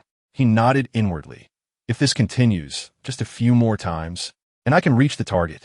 Sophia's favorability also needed to rise and sink. Otherwise, she wouldn't be able to leave later. Next stop, take her abroad. First to Cherry Blossom Country, then visit Xiang Naitsai, and then to Great Britain. Speaking of which, Victoria has always wanted something to happen with me. But we've missed each other every time. This time, no matter what, I have to fulfill her wish. Mu Qingyang bowed, then rose into the air, and with a slight lift of his right hand, the audience member Su Meyer floated up as well. In midair, the two flew away together under the witness of tens of thousands. In Su Meyer's small villa, the dining table was set with 4 dishes and a soup, scrambled eggs with chives, boiled oysters, braised sea cucumber, beef tendon stew, and goji berry black chicken soup. "Muga, you've been tired these past few days, right? Let me serve you a bowl of soup," Su Meyer said, elegantly lifting her orchid fingers, skimming off the oil film, and serving Mu Qingyang a bowl of clear soup with hundreds of goji berries floating in it. "Here, drink it." Mu Qingyang took it and gulped it down in one go. Chapter 465. At 7 p.m., in the super popular Agro restaurant in Jingdong, Mu Qingyang pushed open the largest private room. "Muga, you finally came?" Sophia rushed over and tightly hugged Mu Qingyang, her eyes sparkling with excitement. Being president is so awesome, especially being the president of Sanko Zoo. This afternoon, Xiang Nightsai and I took dozens of little brothers to the mall, and passers-by were stunned. Huh, I'm so happy. Mu Qingyang playfully scratched her nose. You're a fake artist, right? Aren't artists supposed to be quiet and gentle girls? Who likes to be the boss and take dozens of little brothers? Ha ha. Sophia was so happy like a child. I don't care, I just like it. Mu Qingyang nodded. The position of the general president of Sanko Zoo had been vacant, so I'll give it to you. Really? Sophia exclaimed in surprise. What level is the general president? Is it higher than the president? I'm not very sure about this. Xiang Nightsai, do you know? Xiang Nightsai nodded. Usually, the successive heads also serve as the general president. In terms of authority, they are about the same, but the successive heads are more orthodox, and their prestige is also higher in the minds of the members. Chapter 466. Victoria completely didn't mind the opposite sex around Mu Qingyang. She walked towards him with tears in her eyes and fully threw herself into his embrace. Mu, the last time we met was at your title conferral ceremony. Although it was only 3 months ago, it feels like 3 years have passed. Mu Qingyang stroked her golden hair. So much unexpected has happened since then. I really wanted to see you, but because of the big beauty, I couldn't go abroad. Victoria nodded. I know what happened between you two, but I didn't expect that when we met again, you would already be a deity. Mu Qingyang wiped away the tears at the corner of her eyes. So now you are a goddess's woman. Are you satisfied with this outcome? Yes.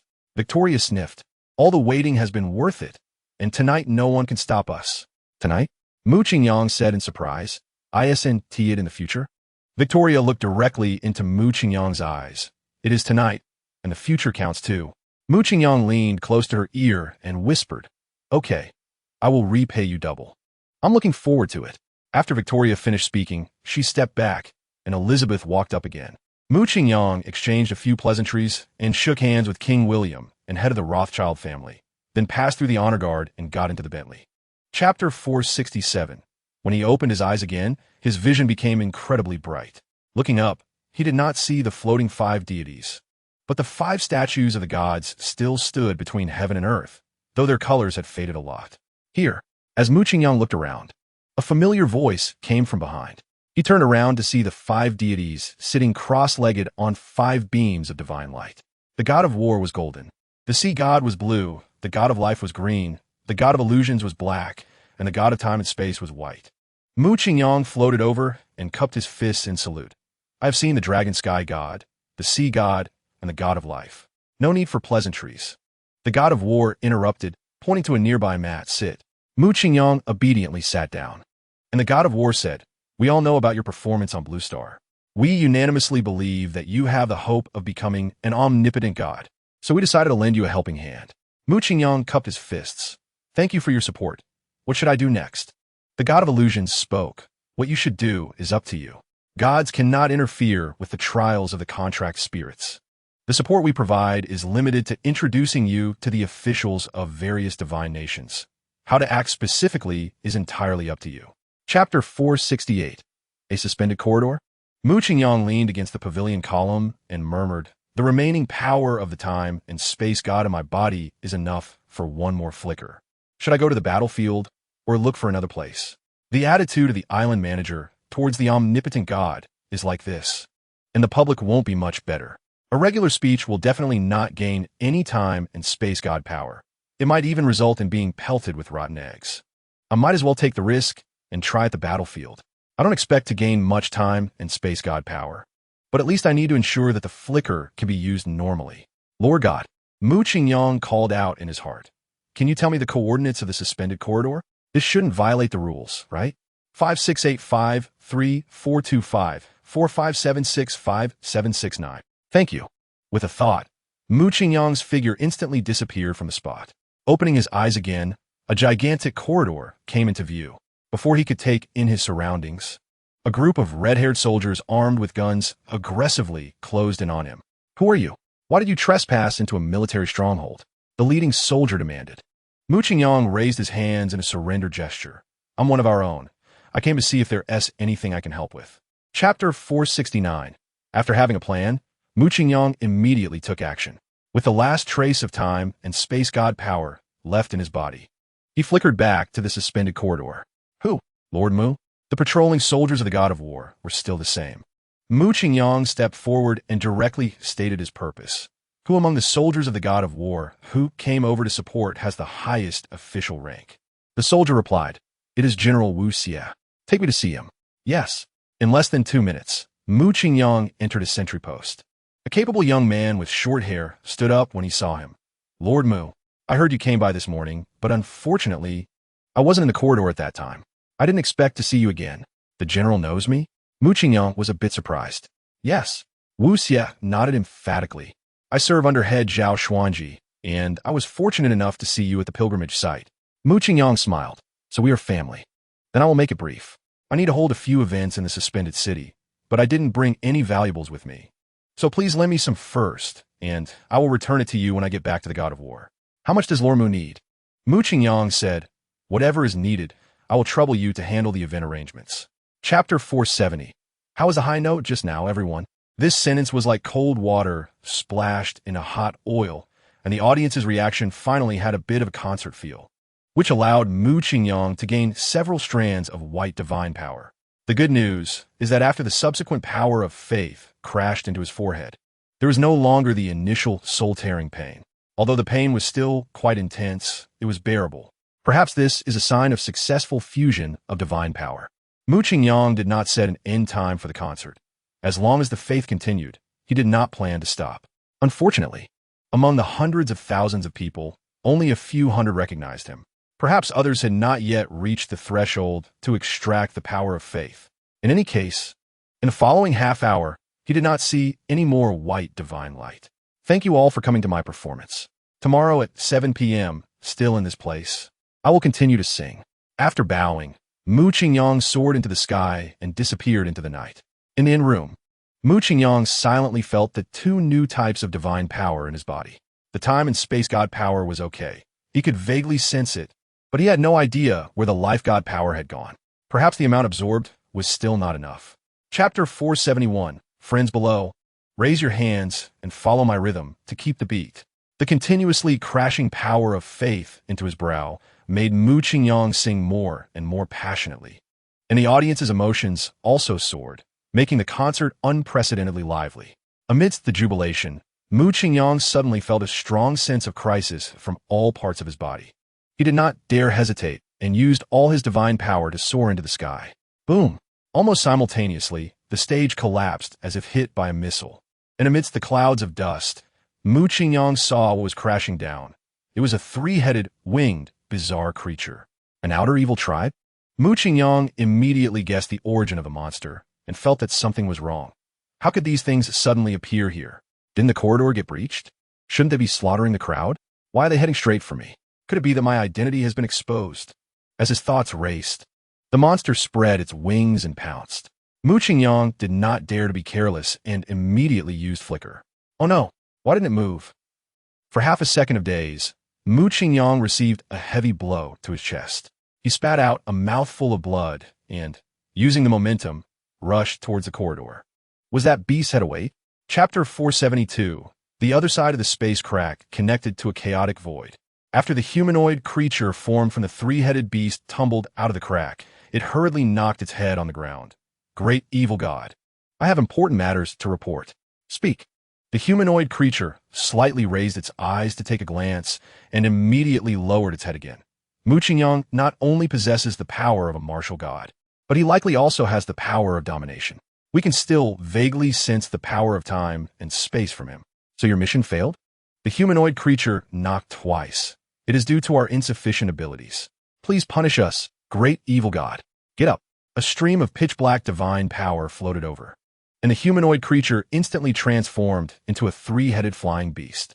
Return to the heavenly gate and notify all clansmen, at all costs, eliminate Mu Qingyang. Yes. Just after the three-headed flying beast responded, a huge space crack appeared out of nowhere, and in the next moment, the three beasts vanished. In the chaotic void, a throne hovered in the air. The evil god slowly stood up and murmured, I only sensed that a contract spirit user was returning, which is why I gathered the demon generals to exterminate him. I didn't expect to uncover such significant matters. Chapter 473. The sacred city of the Life God Kingdom was particularly lively today. At the city gates, government offices, vegetable markets, tea houses, and wine houses, Soldiers were posting notices. Within a morning, the news of the newly appointed martial god, Mu Qingyang, urgently supporting the life god kingdom spread. By around 1 in the afternoon, citizens of all ages poured out of their homes, all heading towards the holy square. By 2 o'clock, the vast square was already packed with people. The clamor of discussions reached its peak after the 4 managers took the stage. Mu Qingyang was very satisfied with the atmosphere. The more heated the discussions among the crowd, the higher his popularity, and as long as he operated properly, he would gain significant divine power. A stunning entrance would definitely be a plus. With a thought, Mu Qingyang instantly flashed to the sky above the high platform, slightly spread his arms, and slowly descended from above. The crowd's reaction was surprisingly enthusiastic. Several strands of green light had already floated into Mu Qingyang's brow. When his toes gently touched the ground, Mu Qingyang suddenly spread his arms wide, his divine power operating at full speed, and countless people at the scene saw 3 types of brilliant divine light erupting from between his brows. The golden light dominated, enveloping his entire body, while white sparkles flickered everywhere, and the green was not very obvious, just a hint in the center of his brow. Chapter 474, Twin Peaks, Falling Sky Valley. A young woman in fine silver armor, with a strikingly beautiful appearance, looked unwillingly at the top of the valley. Her voice and demeanor carried a certain heroism. Damn it, the evil clan has moved out in full force. Someone must have leaked the news. If reinforcements don't arrive soon, we will all fall here. Better if they don't come, she thought. I was too impulsive. If I had chosen to retreat the defense line, with so many elite forces in the coalition, I wouldn't have to lead them to their deaths. General Tianwei, a handsome man in general's armor, said, "We can't waste any more time. Let us protect you as we break out." Hung Tianwei shook her head. The disparity in strength is too great. There is no hope for breakout. Maintain formation. Even if we die, we must take a few more of those monsters with us. Above the valley, a monster with a beast's head and a human body, with sharp teeth and claws, cackled. "It's been almost 3 hours. Where are the reinforcements? My patience is wearing thin." That jade-faced young lady looks delicious. Sighing, go cut off her arm for me to have a snack. Chapter 475. The drought demon returned to the evil clan's camp in the life god kingdom, its mouth stained with blood. A demon general, who had always been at odds with it, laughed heartily. Drought demon, you actually got beaten to the ground in the life god kingdom. If you're not strong enough, just stay in the back and don't embarrass the demon star. The drought demon, already frustrated, opened its claws and clawed at him. Another demon general did not hold back and directly fought with it. Enough. The fighting between both sides was stopped by a wing monster. If you want to show off, go to the battlefield. Don't be reckless here. The drought demon locked onto the neck of that demon general. Am I strong enough? I could easily take you down. If it weren't for a demon lord-level powerhouse suddenly appearing from the life god kingdom, I would have wiped out that coalition army long ago. A demon lord-level powerhouse? The flying beast asked. Aside from the 5 gods, there is no such level of combat power in the Heavenly Gate. But the power of the 5 gods has long been diminished. Have contract spirit users returned? What does that person look like? The drought demon replied. It's a contract spirit user, not only mastering the power of time and space, but also capable of healing. It's truly unbelievable. Chapter 476. Is it strong enough? Is it strong enough? The flying beast questioned while swinging its fist. Feels good, right? Still pretending? I'll smash your mouth. The flying beast raised its claws high, gathering strength before suddenly stabbing down. However, before the attack could land, it suddenly let out a roar and quickly retreated. Mu Qingyang, the flying beast, looked at its torn flesh wings. I will tear you apart. Come on. Mu Qingyang shouted angrily. Get the hell away from me. Suddenly, divine light erupted around him, dyeing the sky with 3 colors. And all the evil clan surrounding him were bounced away. You flying beast. It pointed at him. Were you just pretending? What's wrong? Is it not allowed? I'll let you beat me for free for so long. Asking for a pair of chicken wings as compensation for nutrition is not too much, right? After saying that, Mu Qingyang rushed towards the flying beast, which was fleeing while shouting, "Merge! Hurry! The evil god has given a death order to kill this person. Drought demon, hold him back." Upon hearing this, the drought demon flashed in front of Mu Qingyang, knowing it couldn't win, and directly unleashed all its firepower. But it was of no use. As the drought demon was beaten into a lump, The flying beast's fusion was complete. It resembled the humanoid creature Mu Qingyang had seen last time, with horns on its head, bone spurs protruding from its shoulders, elbows, and knees, making it look quite intimidating. Chapter 477. Stepping through the city gate of Nana City. The first sight was a crowd blocking the main road. Mu Qingyang asked, "What event is happening? Why is it so lively?" Baldy randomly grabbed a passerby and asked, "What happened? Why is everyone gathered here?" The passerby cupped his hands. "General, a contract spirit user has returned. They are gathering brave individuals in the central square to go out and fight against the evil clan. Nana City is saved." Baldy said, "Did you not see our triumphant return? Lord Mu from the martial god kingdom has already wiped out the evil clan outside the city. What are we gathering soldiers for?" "Really?" Baldy pointed at Hung Tianwei. "With General Tianwei here, who would dare to lie?" The bystander turned their head, their tongue getting tangled. "General Tian Hungwei, I understand now. I must immediately tell this good news to my family and friends." Hung Tianwei said, "Let's hurry over and announce the victory news early to prevent the people from being worried." Mu Qingyang raised his left hand slightly. "Let's go. I will take you flying." On the high platform of the square, 2 men and 1 woman were working hard to gather manpower. Chapter 478. In the night sky, a tall figure slowly ascended, flying towards the outskirts of the city. Mu Qingyang arrived at the grassland where he was battling the evil clan, leaning against a tree trunk and slowly closing his eyelids. As the sun set and rose, the sky gradually brightened, and the evil army that Mu Qingyang had been waiting for finally arrived. The leader was still the drought demon, but it was no longer as arrogant as yesterday, stopping 100 meters away from Mu Qingyang and calling over several demon generals accompanying it. "Everyone, that person ahead is the one the evil god ordered to be killed. He slaughtered thousands of our evil army yesterday. Today, we will avenge our kind. Without further ado, let's merge." Merge. Mu Qingyang looked at the 3 humanoid creatures that had transformed from 9-headed beasts without any fear, but rather with a sense of eagerness. Perhaps his achievements had been reported back to the martial god kingdom, or perhaps due to Zhao Xuanji's relentless efforts. His martial god power was increasing every moment, and the speed was not slow. Just in one night, it had more than doubled compared to yesterday. Yesterday, I barely held on for 5 minutes against 1 demon lord. And today 3 came at once. How exciting. I can't wait. Chapter 479. After more than an hour of frenzied slaughter, it was unknown how many sea beasts had their heads crushed by Mu Qingyang. The chaotic evil army was pushed back by Mu Qingyang alone by several hundred meters. 3 young men with human faces in the mermaid army looked at each other. Is this the divine reserve Mu Qingyang from the martial god kingdom? His combat power is so strong. Did he just say he is the new martial god? Wasn't the trial time indefinitely postponed? Has the martial god kingdom already determined the outcome so quickly? Look, a few strands of belief power are drifting towards him. Why is he screaming so miserably? No sea beast is attacking him? Is it because of absorption disorder?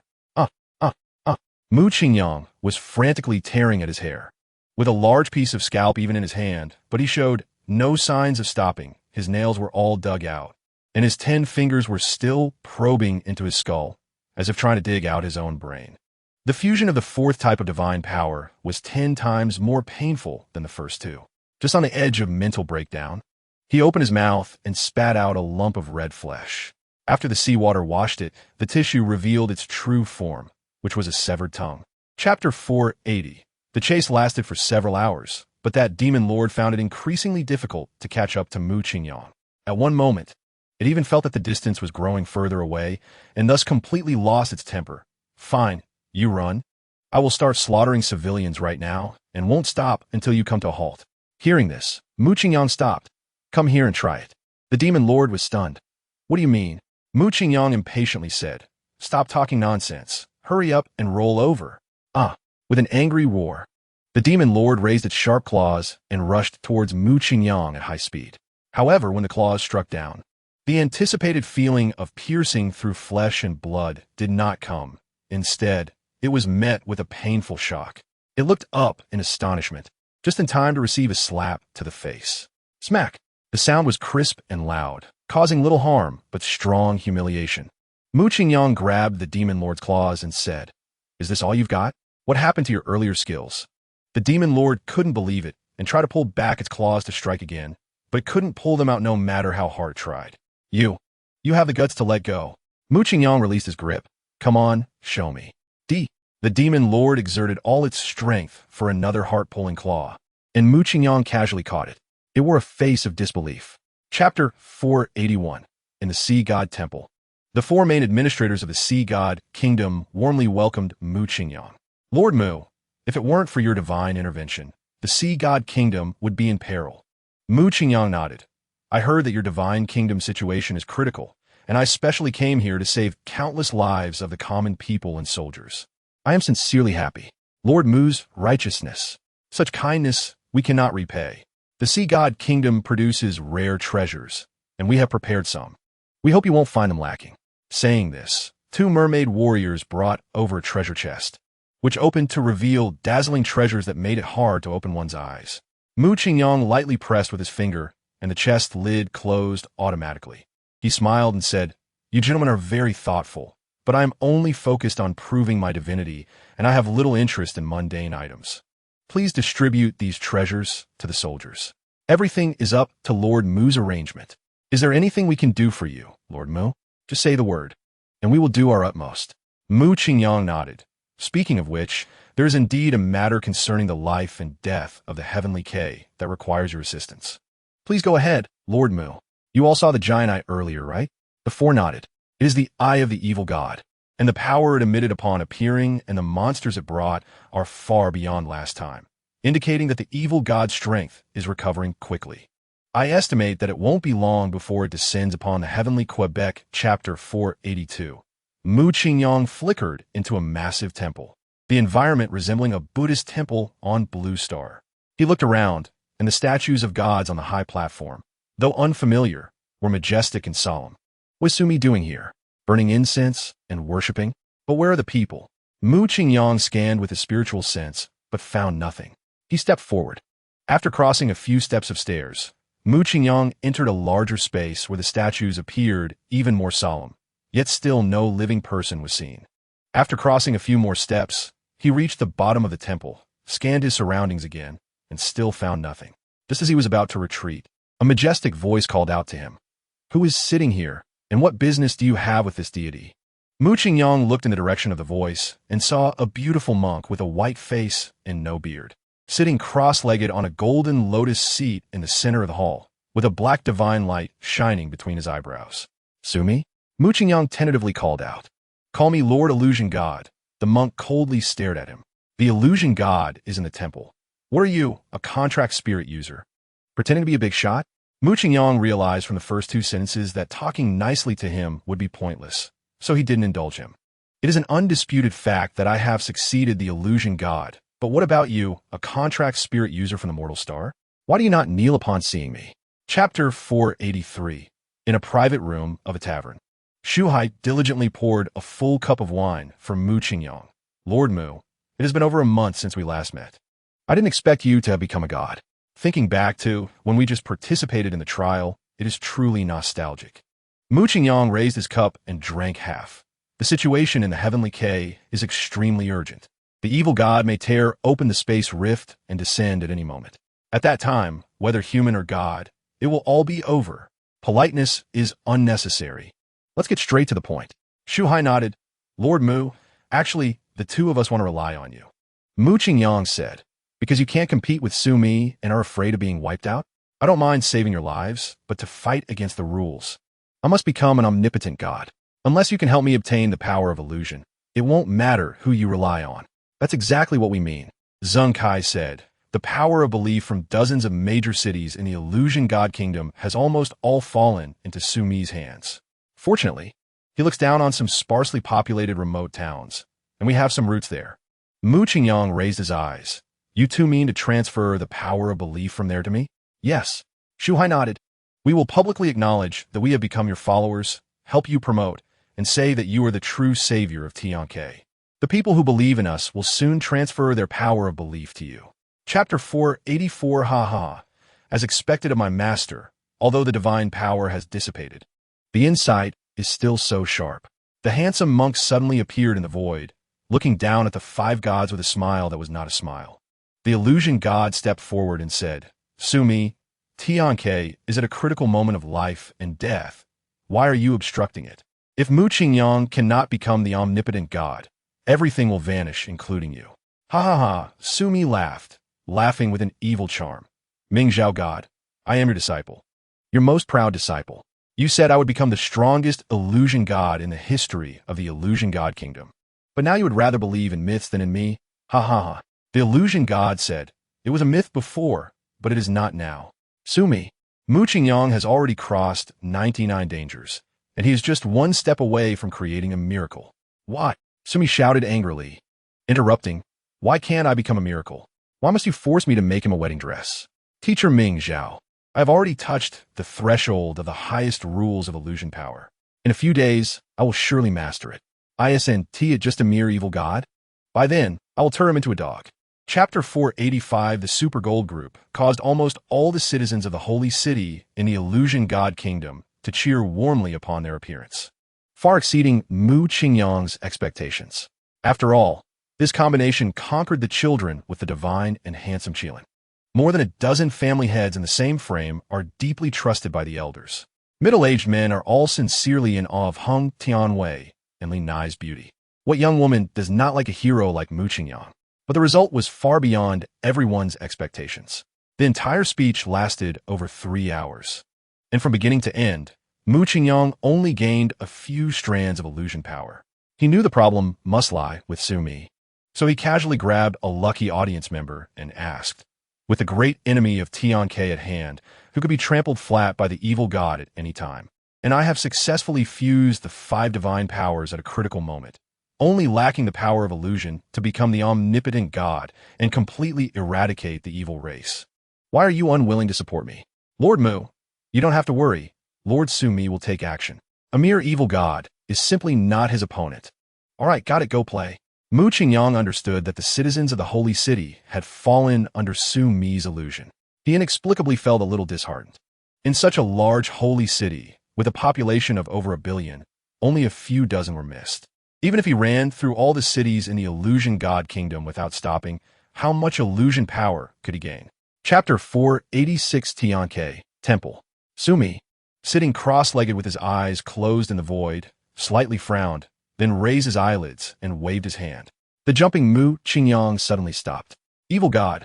Mu Qingyang's chest heaved like a bellows. I will kill.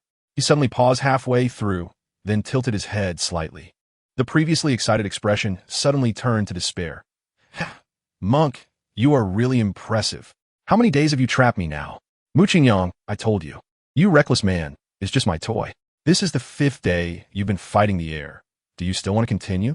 Mu Qingyang covered his eyes with one hand, the corner of his mouth curling up, but his voice was very mournful. You are running out of divine power, right? It's okay. Everything is over. Asa how vesa di asa hot. Di? Sumi laughed loudly. It seems you haven't experienced my strength deeply enough. Indeed, I have less than 30% of my divine power left, but keeping you for another 2 or 3 days won't be a problem. Do you want to try? Mu Qingyang took a deep breath, sitting cross-legged in midair. Chapter 487, why does it feel like the evil god's Dharma form is even more solid than last time? The sea god swallowed. The spatial rift is also more stable than last time, the time and space god pondered. The vitality is weaker, but the level of life has improved. The life god's voice trembled a bit. His injury should not have healed, but his strength has advanced. The war god looked serious. This time it is even harder to deal with. The only one who could smile was Sumi. A shadow has scared you all like this? TCH, as long as I want. I can show a Dharma form 10 times more divine than him. Just a bluff. Watch me. After saying that, Sumi soared into the air, and behind him, a truly extraordinary Dharma form was indeed manifested. As Sumi flew higher and higher, the Dharma form also grew larger, eventually becoming the size of the devil god Shadow. Evil and treacherous, who gave you the dog courage to invade the heavenly palace. Sumi's voice, enhanced by divine power, resonated throughout the universe. Kneel down and confess your sins. In the high sky, Sumi's Dharma form pointed a finger, and a surging black divine light surged out, changing the color of heaven and earth. The citizens of Tianke witnessed this scene, all raising their arms and cheering. And the people of the Illusion God Kingdom were almost frenzied. Chapter 488, Mu Qingyang secretly cursed the cunning old thief and then opened all his divine power, saying loudly, "Evil spirits and demons, do not be rampant. As long as I, Mu Qingyang, still have a breath left, I will never allow you to harm even a hair of any Tianke citizen." After finishing, he soared into the sky, and a huge Dharma form also appeared behind him. Actually, flickering would be more convenient, but flying up is more shocking. This feeling of hope, rising slowly, will definitely harvest a lot of power of belief and can buy some time.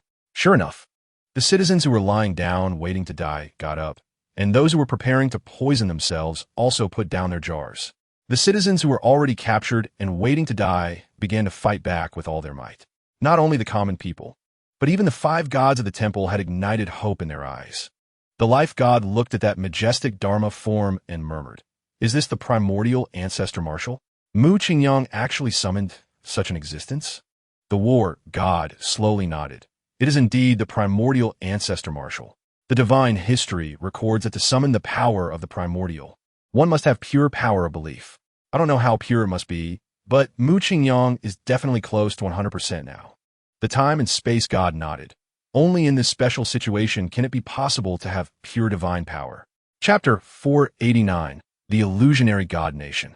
The members of the Golden Group watched as Mu Qingyang continuously shattered and reformed, finally understanding what was happening.